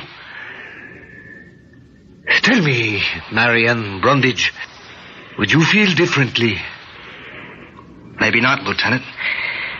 But I think I'd hate the system that allowed such things, not the people. Then help us destroy that system. With your scanner, we can wipe it out. Back home, Lieutenant, we change systems with talk and votes, not with scanners or bullets. First, we must crush our enemies. Then we will have time for votes and talk. There's always time for talking, Lieutenant. That's why Kung was my friend. He didn't believe in bullets either. Corporal, all those things you've been telling me about America, are they really true? Yes, Lieutenant. Boy, what I'd give to be there now. Then give me the information. Don't make me kill you. Last night, I was dreaming of home, my girl, my folks. I woke up, I was crying. I don't want to die, Lieutenant. I'm hoping you find that scanner on your own, so I can get home again. But I can't tell you, Lieutenant. I can't. You're an idiot. Lieutenant, these last 3 days, talking the way we did, I've learned from you, and maybe you from me. I like you. But you're tied to your way and me to mine. I can't be a traitor to my way any more than you be to yours. You stupid! You won't help yourself. You've tricked me. Stupid! Stupid! Stupid!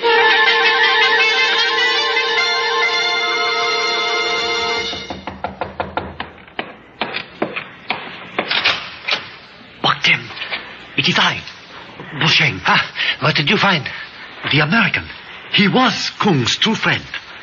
Each month, he would give part of his army money to Kung's wife and children to help them live.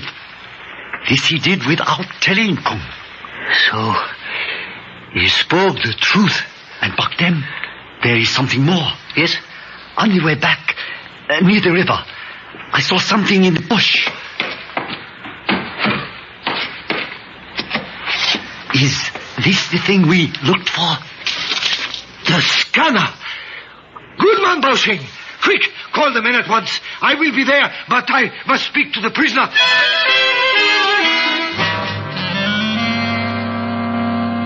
Corporal Brundage, I will make a bargain with you.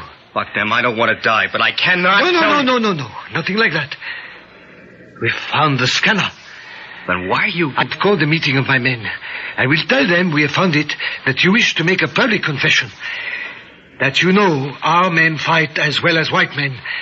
That only your weapons make the difference. Well, what good will that do? If you say this, it will save face for us I can reprieve your death sentence and send you to Hanoi without angering the men or disobeying my orders. Bach, why are you doing this? I think we have fired enough bullets. And before you go, there must be time for talking.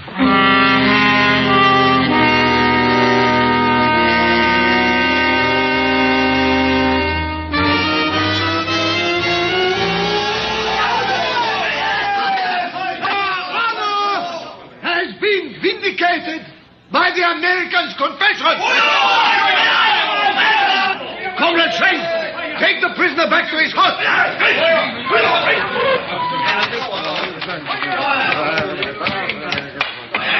Major, what brings you here? Jem, this is the third day.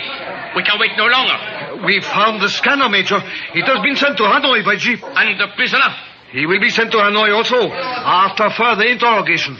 He was sentenced to death for a cowardly attack on our defenseless citizens.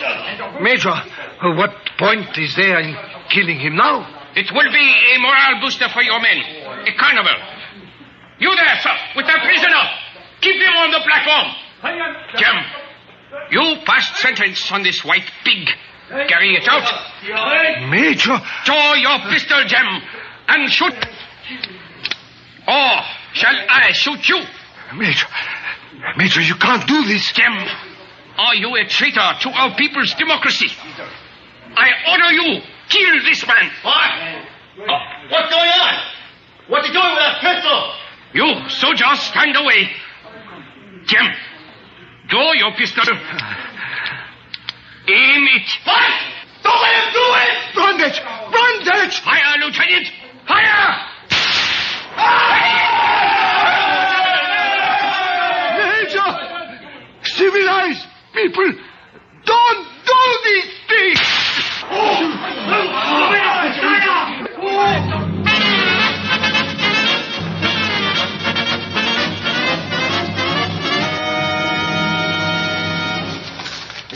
Hey, Sergeant, Kronowski just flushed out a commie down the trail. Oh, yeah? He's bringing it up here right now. Come on, you. Bring up that interpreter. I speak English, Sergeant. Well, now, what are you doing here? I deserted. Oh, yeah? Where from? Back there, 3 miles back. Why? I shot my superior officer. No kidding. That's real friendly, helping us out like that. They'll be here any minute after me. It is a big group. Eddie, alert the scouts up ahead just in case he's telling the truth. Okay. Hey, Hennessy, frisk him. What do you got in your hand? Open it up.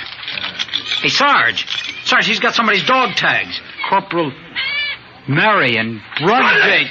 That's my buddy! He's my buddy! Hold it! What? Orders! That's why. So you shot Brundage. Now you got yours.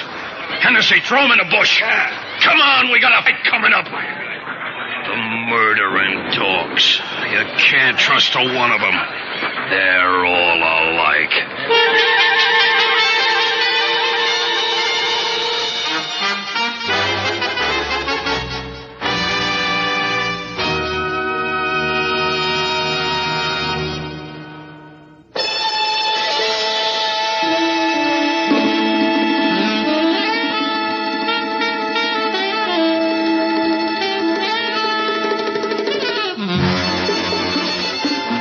Theater 5 has presented Incident at Phong Trang, written by Stanley Rubens, directed by Warren Somerville.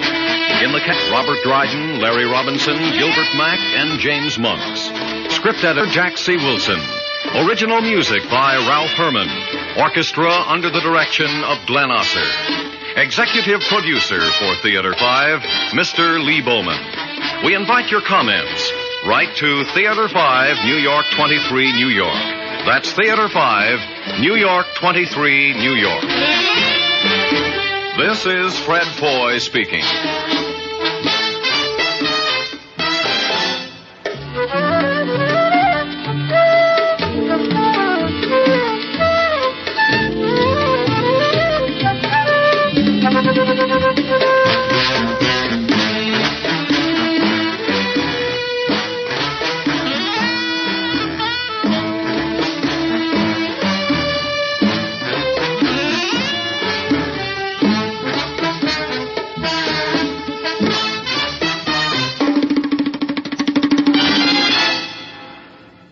has been an ABC Radio Network production. Theater 5 presents Miss Joan Lovejoy in The Protective Circle.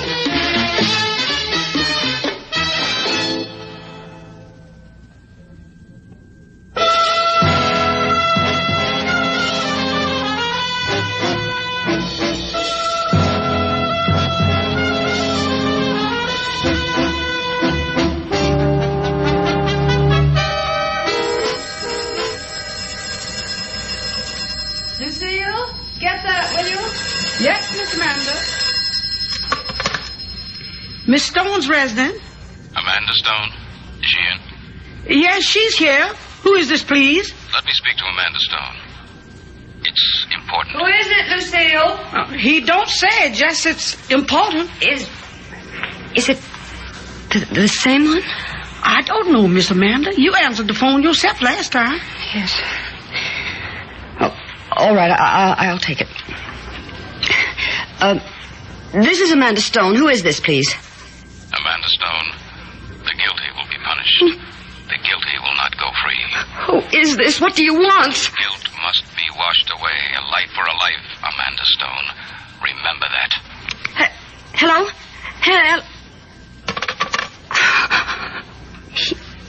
He hung up. What shall I do, Lucille? It's the same man. Who is he? Oh, Miss Amanda, try to calm down. This is a big city. It's full of all kinds of people. Some people, they mighty sick and they get their kicks doing terrible things like this. You think so, Lucille? Of course, honey. But how would he know my name? He could pick it out of the phone book. Well, that's kind of a long shot. Well, sometime long shots come in. Yes. 'Cause what else could it be? I mean, you don't have no enemies, anything like that. Enemies? Oh, of course you haven't. No, honey. This is just a disturbed character, someplace in the wilds of Manhattan, and he happened to chance on you. That's all it is, really. Now, why don't you get into that nice, big, easy chair, and I'll fix you a drink. A long drink. Long on the drink and short on the ice. Oh, I know, honey, I know. Oh, Lucille, you're a treasure. I don't know what I'd do without you. Well, I got to protect you, don't I? Draw a protective circle around you, kind of. I like that. Protective circle. Feels so safe. Only I don't feel safe.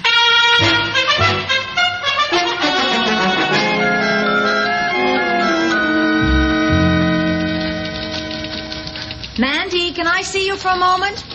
My door's open. If you want to see me, come into my office. All right, Amanda. There's no need to be so formal. If you want to see me, walk in. I'm sorry, Amanda. Sometimes you're busy, and sometimes you're talking to a client. You don't see anyone here, do you?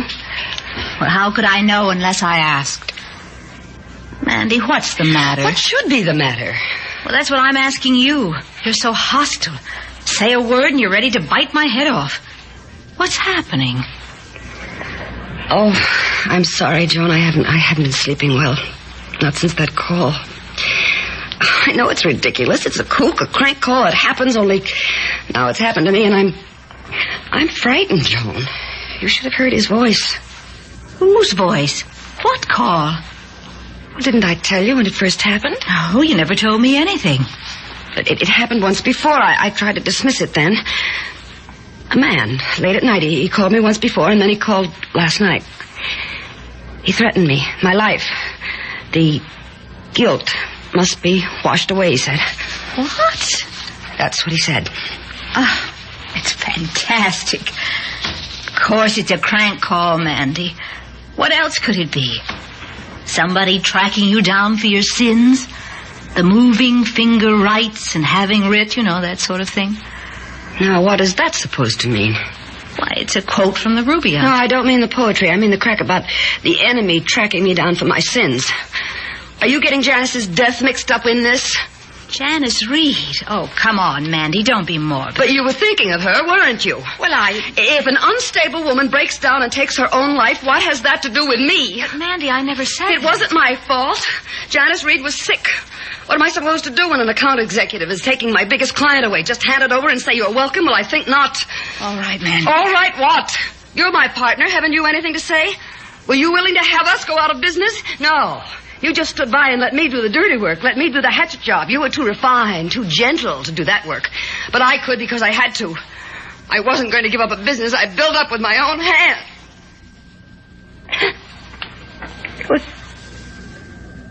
Was I wrong, Joe?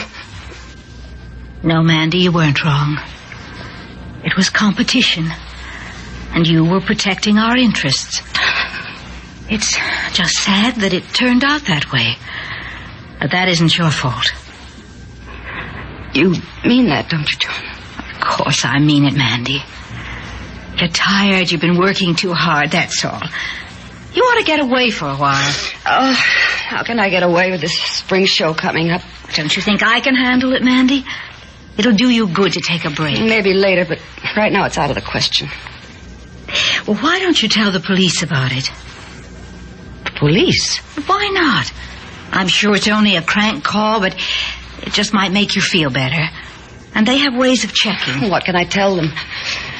Well, they'll start asking questions about Janice. Oh, nonsense, Mandy. Just tell them the facts, that's all. That you've been getting threatening phone calls. Threatening your life. That's all.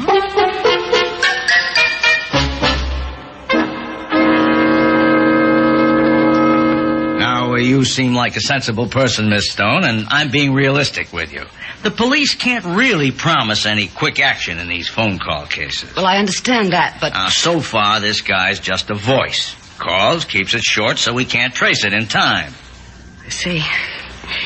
Well, Sergeant, isn't there anything else I can do? Well, I guess you could have a private detective, a bodyguard from a private agency. They'll give you protection round the clock as long as you pay for it. A protective circle. Huh? Oh, yeah. You could describe it like that, I guess. My business partner has been urging me to take a trip, a vacation. Well, it's probably a very good idea. You go away for a couple of weeks, he'll get discouraged and stop bothering you. Yeah. Why don't you do that? Get a good rest. When you come back, it'll have blown over.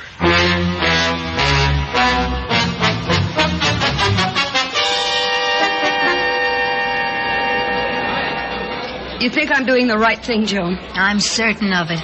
A Caribbean resort. What could be nicer? You think I like it? I guarantee it unconditionally. I spent 2 weeks there on my last vacation and it was divine. White beaches, purple mountains, golden sun, just divine. And you'll feel like a new woman. And the spring show? Now, you just put business out of your mind and enjoy yourself. Now, that's an order. All right, I will. Anyway, I'll try. I'll bet you'll meet somebody who'll make you forget all about this rat race. Oh, I'm not looking for a vacation romance. I just want to get away from things like ugly phone calls and have a little peace and quiet. You will, Mandy. Don't worry. I'll take care of everything here. I'm sure you will. And thank you for everything. You know, you may find the island so fascinating that you'll never come back.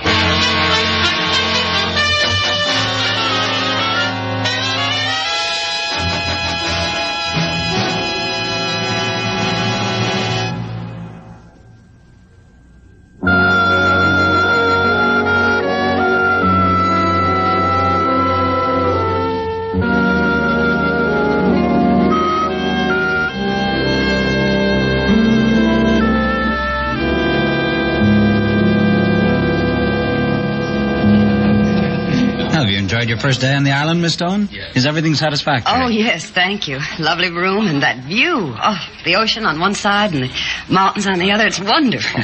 Yes, we are proud of our view. And you find the service satisfactory? Fine, thank you. Have you been to the beach? Not yet, but I'm going this afternoon. Oh, are there any umbrellas? I burn very easily. Of course. I'll have one of our boys carry it down for you. Oh, that isn't necessary. I'll just take it along myself. Well, we'll see you at dinner. Have a pleasant afternoon, Miss Stone.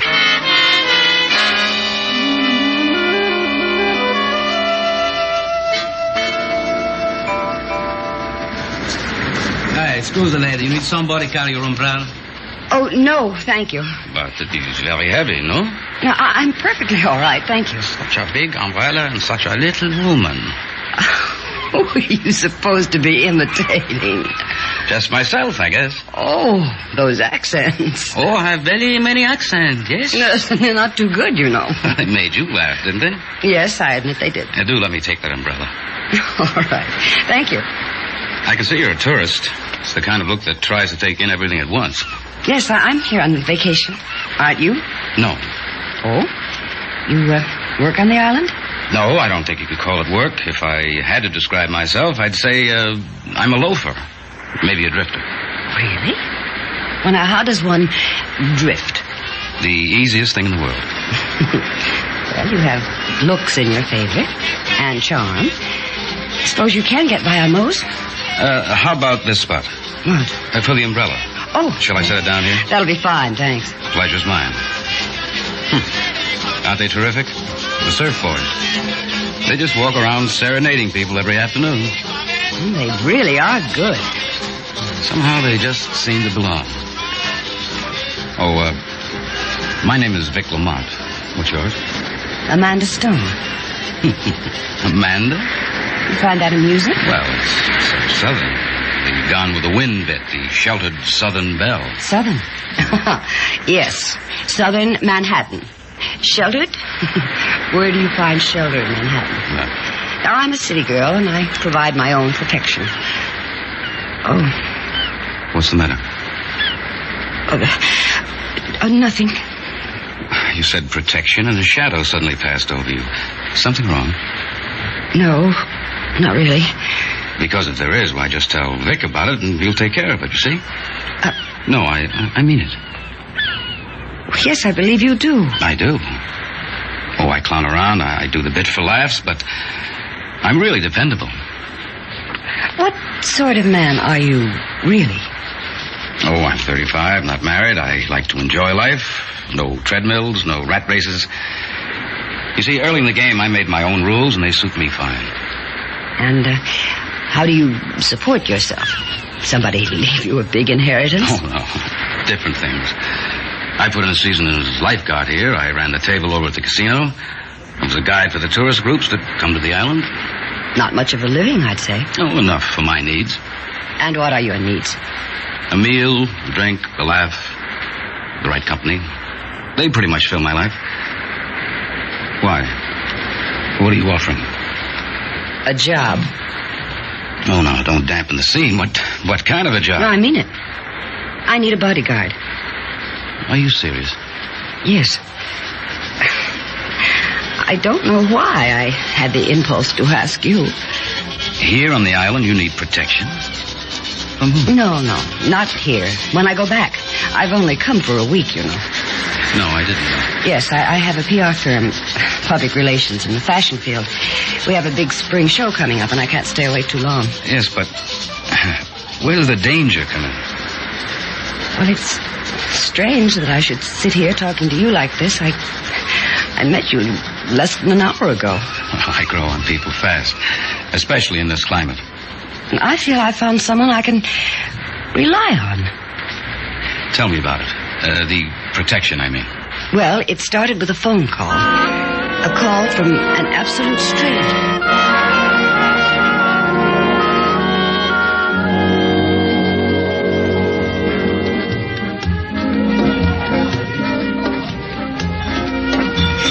Oh, they play beautifully, don't they? They've got somebody to play for.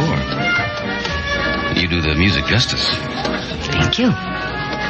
Mm-hmm. Yeah, they're looking at you. Who's looking at me? Take it easy, Mandy. I'm here.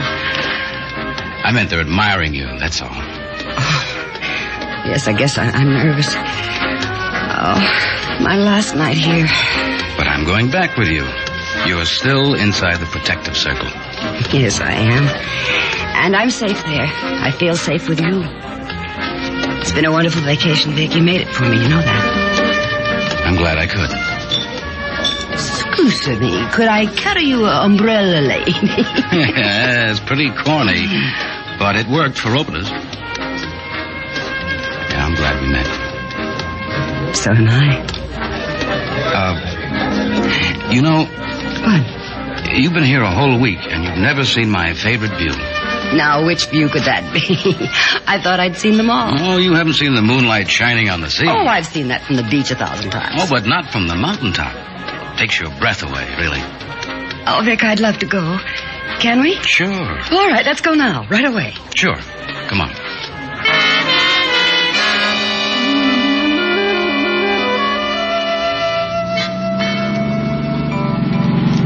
Oh, this is fantastic. Look, you can see the beach below. Hang on, this jeep is rough, and that's quite a drop. Yeah. It keeps going up and up. Right to the summit. This view is nothing. Wait till you see it from the top. That's a charge. We're coming to it right now.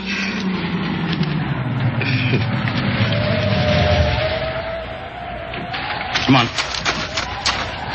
Now, take a look. Oh, Vic. Why, it's everything you said and more. We're up so high, the sea is so far below. You know, you were right. It's a perfect end to my vacation. Yes. A perfect end. What did you say? Amanda Stone, the guilty will be punished.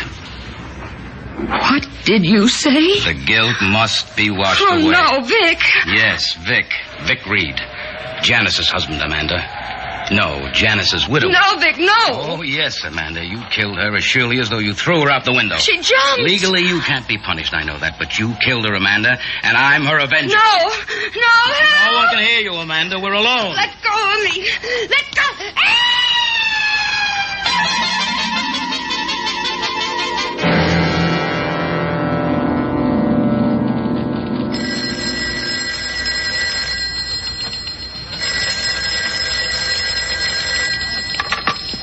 Stone Associates, Joan Purdy speaking. I think you better make that Purdy Associates. Vic, where are you? The airport. Are you alone? Yes, I'm alone. Amanda stayed behind on the island. It took a little persuasion, but I'm a pretty good persuader. You're not so bad yourself, honey. We really parlayed it, didn't we? First Janice and then Amanda. Let's not talk about that now. Murder and marriage. Yeah, we're a good team. Vic, let's not talk on the phone. Come on up right away. I can't wait to see you, darling. I've missed you so. I've missed you, too. Be there in an hour.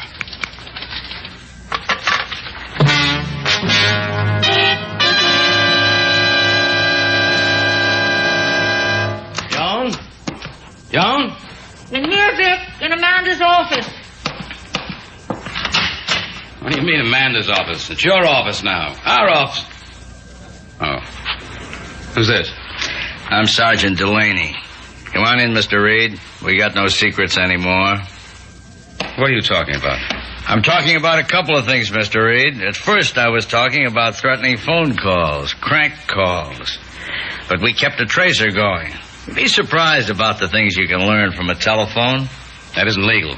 You can't use a wiretap in court. Lots of things aren't legal, Mr. Reed. Murder is high on the list. Yes, that's what I'm talking about now. Murder. So don't take too much comfort from wiretaps being illegal because confessions are legal. And your lady friend gave us a dandy. Now, why don't you act like a gentleman, Mr. Reed? It isn't her fault, you know. She just broke down and cried.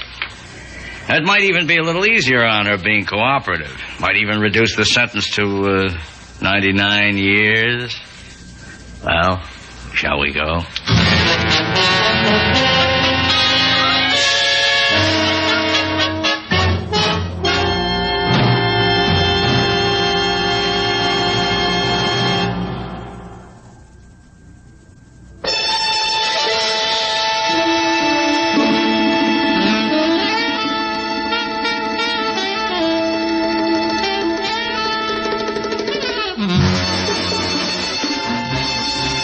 Theater 5 has presented The Protective Circle, written by Max Burton, directed by Warren Somerville. In the cast, Joan Lovejoy, James McCallion, Tony Darnay, Georgia Burke, Jerry Hausner, and Peter Rattray. Script editor, Jack C. Wilson. Original music by Alexander Vlastotsenko. Orchestra under the direction of Glenn Osser. Executive producer for Theater 5, Mr. Lee Bowman. We invite your comments. Write to Theater 5, New York 23, New York. That's Theater 5, New York 23, New York.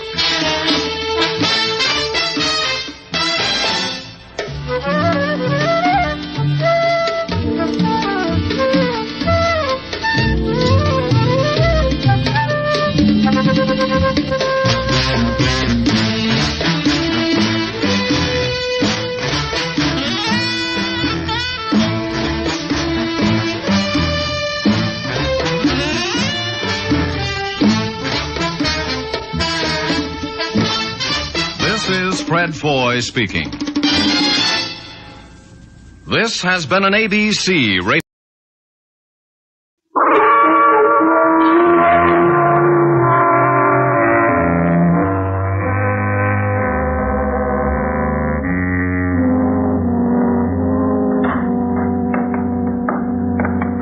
Come on in here, Mr. Thorne. This is the best of my collection.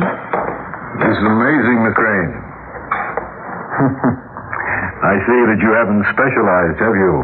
Lion, leopard, water buffalo. Panther, cheetah, cougar. Oh, she's touched all the bases. That's the largest polar bear head I've ever seen. Lester thinks my trophies make the house look like a museum. One thought comes to mind. What's left? I don't intend to try for the abominable snowman, if that's what you mean. But something will catch my interest. Oh, confess, Liz, it has. The fish. Did you say fish? Japanese fighting fish. The tanks are over here against the wall. I'll turn on some more lights. Oh. Well, they're beautiful. Hate and fury compressed into tiny bodies. Liz tends them as if they were children. Well, they are. Children of death. A lion is a fraud compared to them. If he isn't hungry, you can walk right up to him. The other big cats will attack or not, according to the whim of the moment. But these beauties have a single purpose. They'll fight any time, and there's no truce. Put two in a single tank, and only one stays alive. They're the most perfect killers in the world. Theater 5 presents Miss Wendy Berry in Children of Death.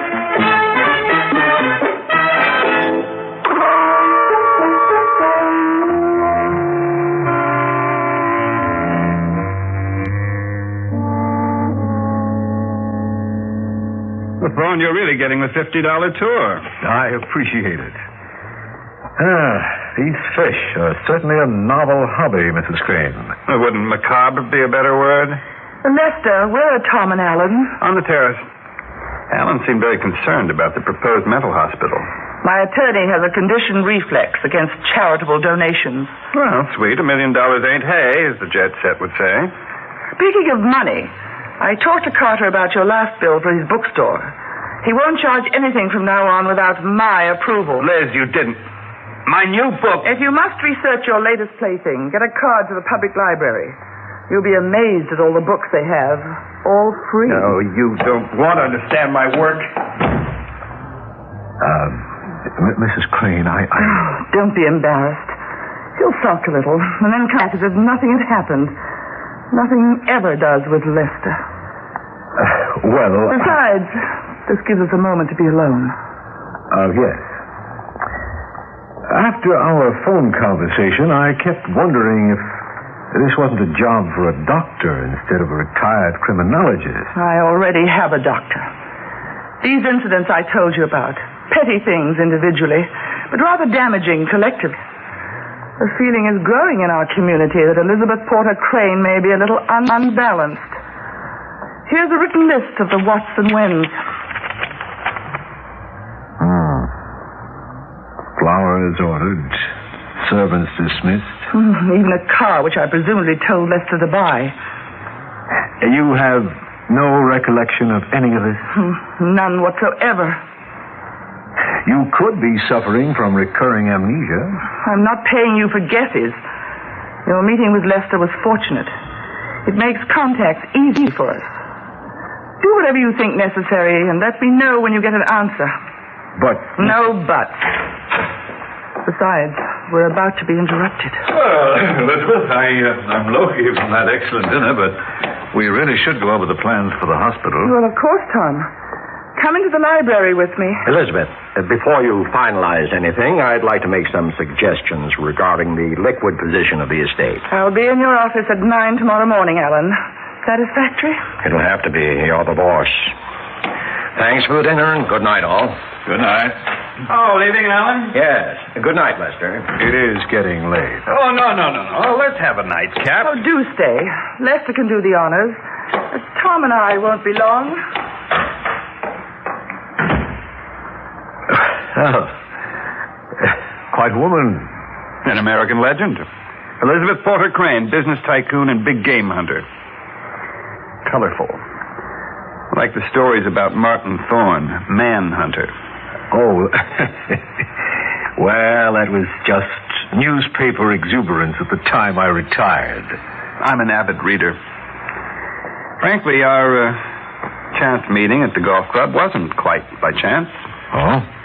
Someone pointed you out to me and mentioned that you were down here for a long weekend. Oh. And now, I'm going to try and take advantage of a short acquaintanceship. A direct approach, eh? Yes.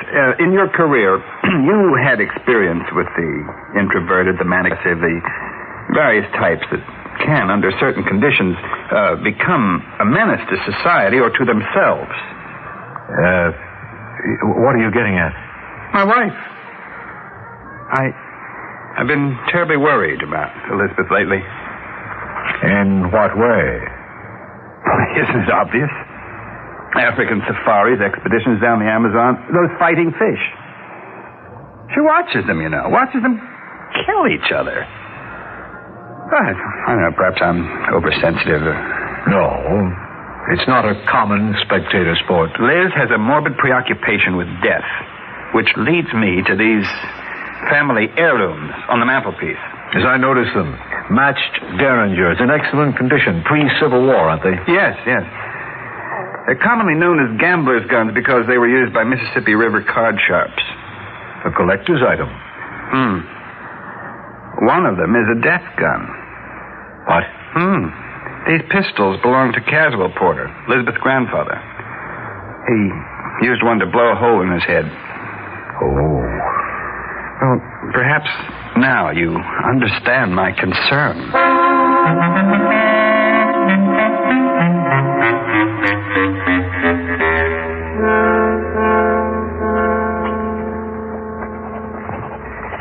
There. Dispose of these securities immediately. That will provide the necessary cash. Oh, I wish you would reconsider this donation to the hospital fund. My mind's made up, Ellen. It's not a mistake. Sometime, couldn't you make one? It's hard to work for a boss who is always right. When I do make a mistake, it's king-sized. Now, I've got a hypothetical question for your legal mind. The, quote, good friend, end quote? Never mind the comments. And never mind the hypothetical, come to think of it. What would happen to my estate if I were committed to an institution? Institution? A mental institution. Lester is my heir. Would he take over the estate if I was declared insane? No. No what? No Porter Enterprises for Lester. In the event you were ever declared mentally unbalanced, a board of trustees would be set up to administer the estate until such time as you recover or die. But why the question? My husband may be showing signs of initiative. I'm wondering if he's hatching a plot. Well, if it's relative to your sanity, what's the motive? This could be another choice bit of gossip. I suggest you forget if you want the annual retainer I pay you. Shouldn't we discuss this? If there is some scheme... Alan, please. Anything Lester dreams up, I can handle.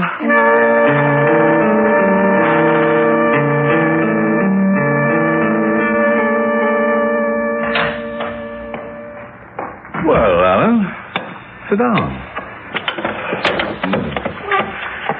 The distinguished counselor looks jumpy. Distinguished counselor? Don't you mean Elizabeth's leg man? Sorry, I guess her candor is contagious. Tom, I'm risking my annual retainer from Porter Enterprises, but I have to talk to you. You're Elizabeth's oldest friend, if she has a friend. She has one. Elizabeth just left my office. She wanted to find out what would happen if she were declared insane. Insane? Isn't it our duty to put the estate in trust till Elizabeth recovered? From what? Mental instability. Oh. Obviously, she's worried about it. There was her grandfather's suicide, remember? And her actions have certainly been strange lately. Now, you're her doctor, and I'm her lawyer. I think that perhaps together we could swing it. Alan, let's get something straight. The Porters have always been brilliant, and the line between genius and insanity is sometimes a thin one. But as far as I'm concerned, Elizabeth is as sane as you are. So, I was right. Not about Elizabeth. About you. The Porter Memorial Hospital means a lot to you, doesn't it? And to the community. Your fund drive can't get off the ground without Elizabeth's $1 million donation. What's your point? As long as Elizabeth is in charge of the estate, you get your hospital. You're willing to overlook anything. Before you start a rumor that could be damaging to my practice, answer me a question about your business, counselor. Yours on rebuttal, Doctor. Elizabeth has handled her business like all the Porters, meaning she's been making money hand over fist. Now, why does this charitable gesture bother you? Is it because there might be an audit of the books? You haven't been tampering with funds, have you, counselor? No. What a damaging little whisper that could be. Rumor is a double-edged weapon. So, it's a Mexican standoff. Let's call it an armed truce. At least we both know where we stand. Before I leave, have you given Elizabeth a checkup recently?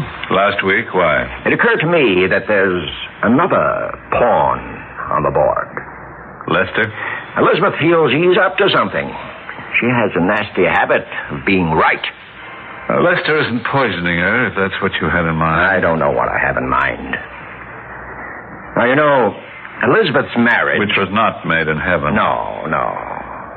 Lester isn't the driving, empire-building Porter type at all. Agreed. Now, you don't suppose Elizabeth is thinking of disposing of her one big mistake, Lester? Well, you've certainly run the gamut. First, Elizabeth's crazy. Second, Lester's trying to get rid of her. Now she's planning to do away with him. By the way, am I trying to kill anyone? No motive. Goodbye, Doctor. Goodbye, counselor.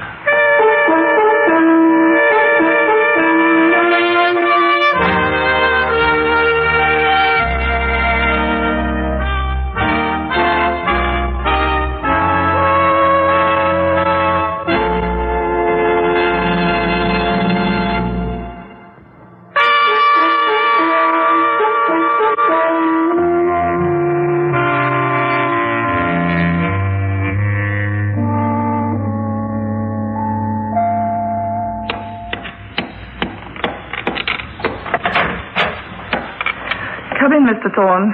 Lester's out and the servants are in the kitchen preparing for tonight's party. By the way, you're invited. I plan to return to New York. Your work is finished? I think so. Come into the study. Have you got an answer? I've come to a conclusion.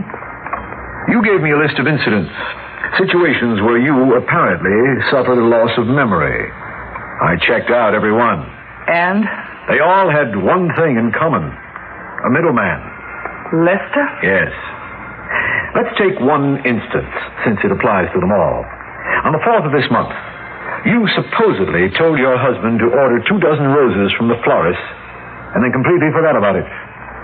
But no one heard you tell him. There were no witnesses. My guess is that you never told him to buy the flowers. He just said you did. However... Well, what's wrong with that line of reasoning? I had a chat with your husband the night I was here for dinner. It's a point, but he never mentioned that your memory was playing tricks.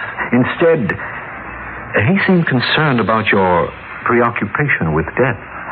Anything else? He made reference to your grandfather. You mean his suicide? I'm making out your check, Mr. Thorne. You've given me my answer. How? Oh, I'll give you a clue. When you're hunting the big cats, as I have, the first problem is to find them.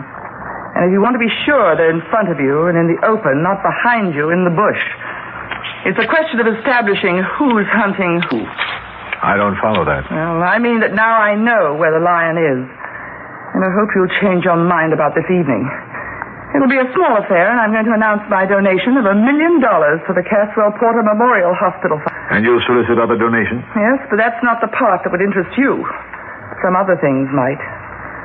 There's the dominant wife, the ineffectual husband, the family doctor with ambitions to head up a new mental clinic, and a lawyer with a frustrated power complex. Do come in, Mr. Thorne. Death may dance at our party tonight.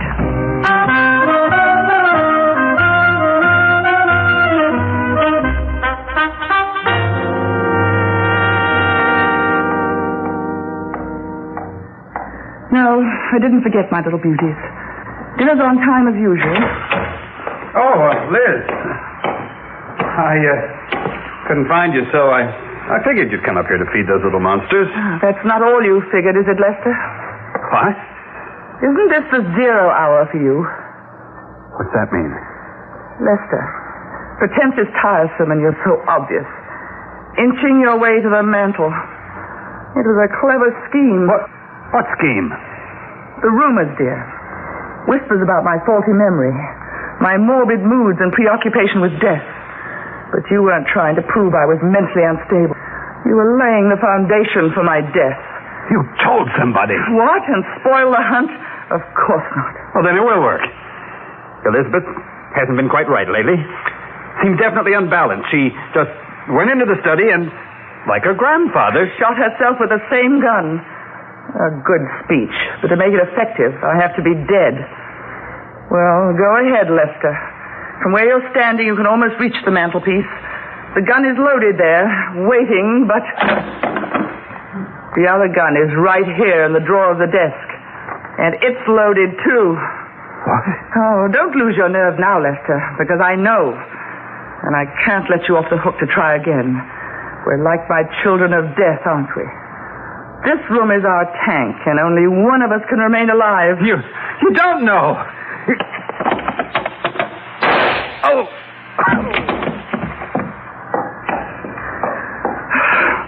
Let's put your gun back in the mantelpiece and place the weapon in your hand. There. The stage is set. It's set for your suicide, Lester, not mine.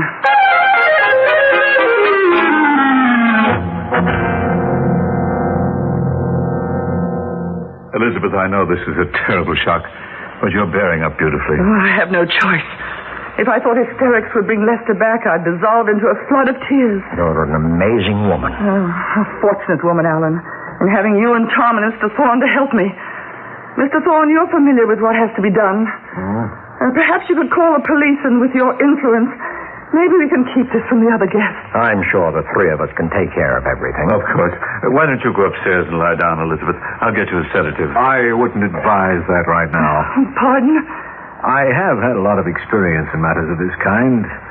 And there's a procedure that the police automatically follow. What's that? You're a lawyer. You should know that they will take a paraffin test of Mr. Crane's hands to prove that he fired a gun tonight. And if the test is negative, they'll run the same check on Mrs. Crane. I think her test will prove positive. What are you suggesting? Oh, shut up, Tom. You mean the police will know that I fired the Derringer? Definitely. Death did dance at your party tonight. And it was murder. All right. Call the police, Thorne. I killed him. My dear, you are hysterical. Don't admit anything. Quiet, both of you. There's a lot to be done. Alan, I want all the money allocated for the Caswell Porter Memorial Mental Hospital to be transferred to the fund immediately. Tom, I want your promise that you will push through the fund drive and start construction on the hospital as quickly as possible. But Elizabeth... Oh, think, will you? Think.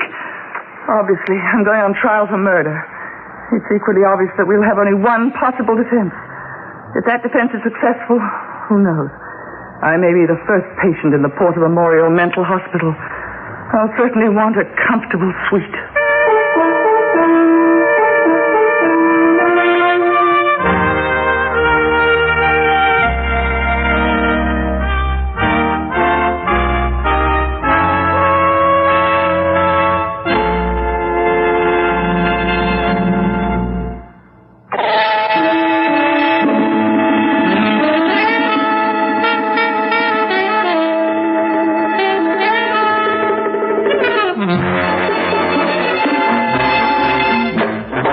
Theater 5 has presented Children of Death, starring Miss Wendy Berry, written by Frank Thomas, directed by Ted Bell. Featured in the cast, George Petrie, David Kerman, Paul McGrath, and Jack Manning. Script editor, Jack C. Wilson. Original music by Ralph Herman. Orchestra under the direction of Glenn Osser. Executive producer for Theater 5, Mr. Lee Bowman.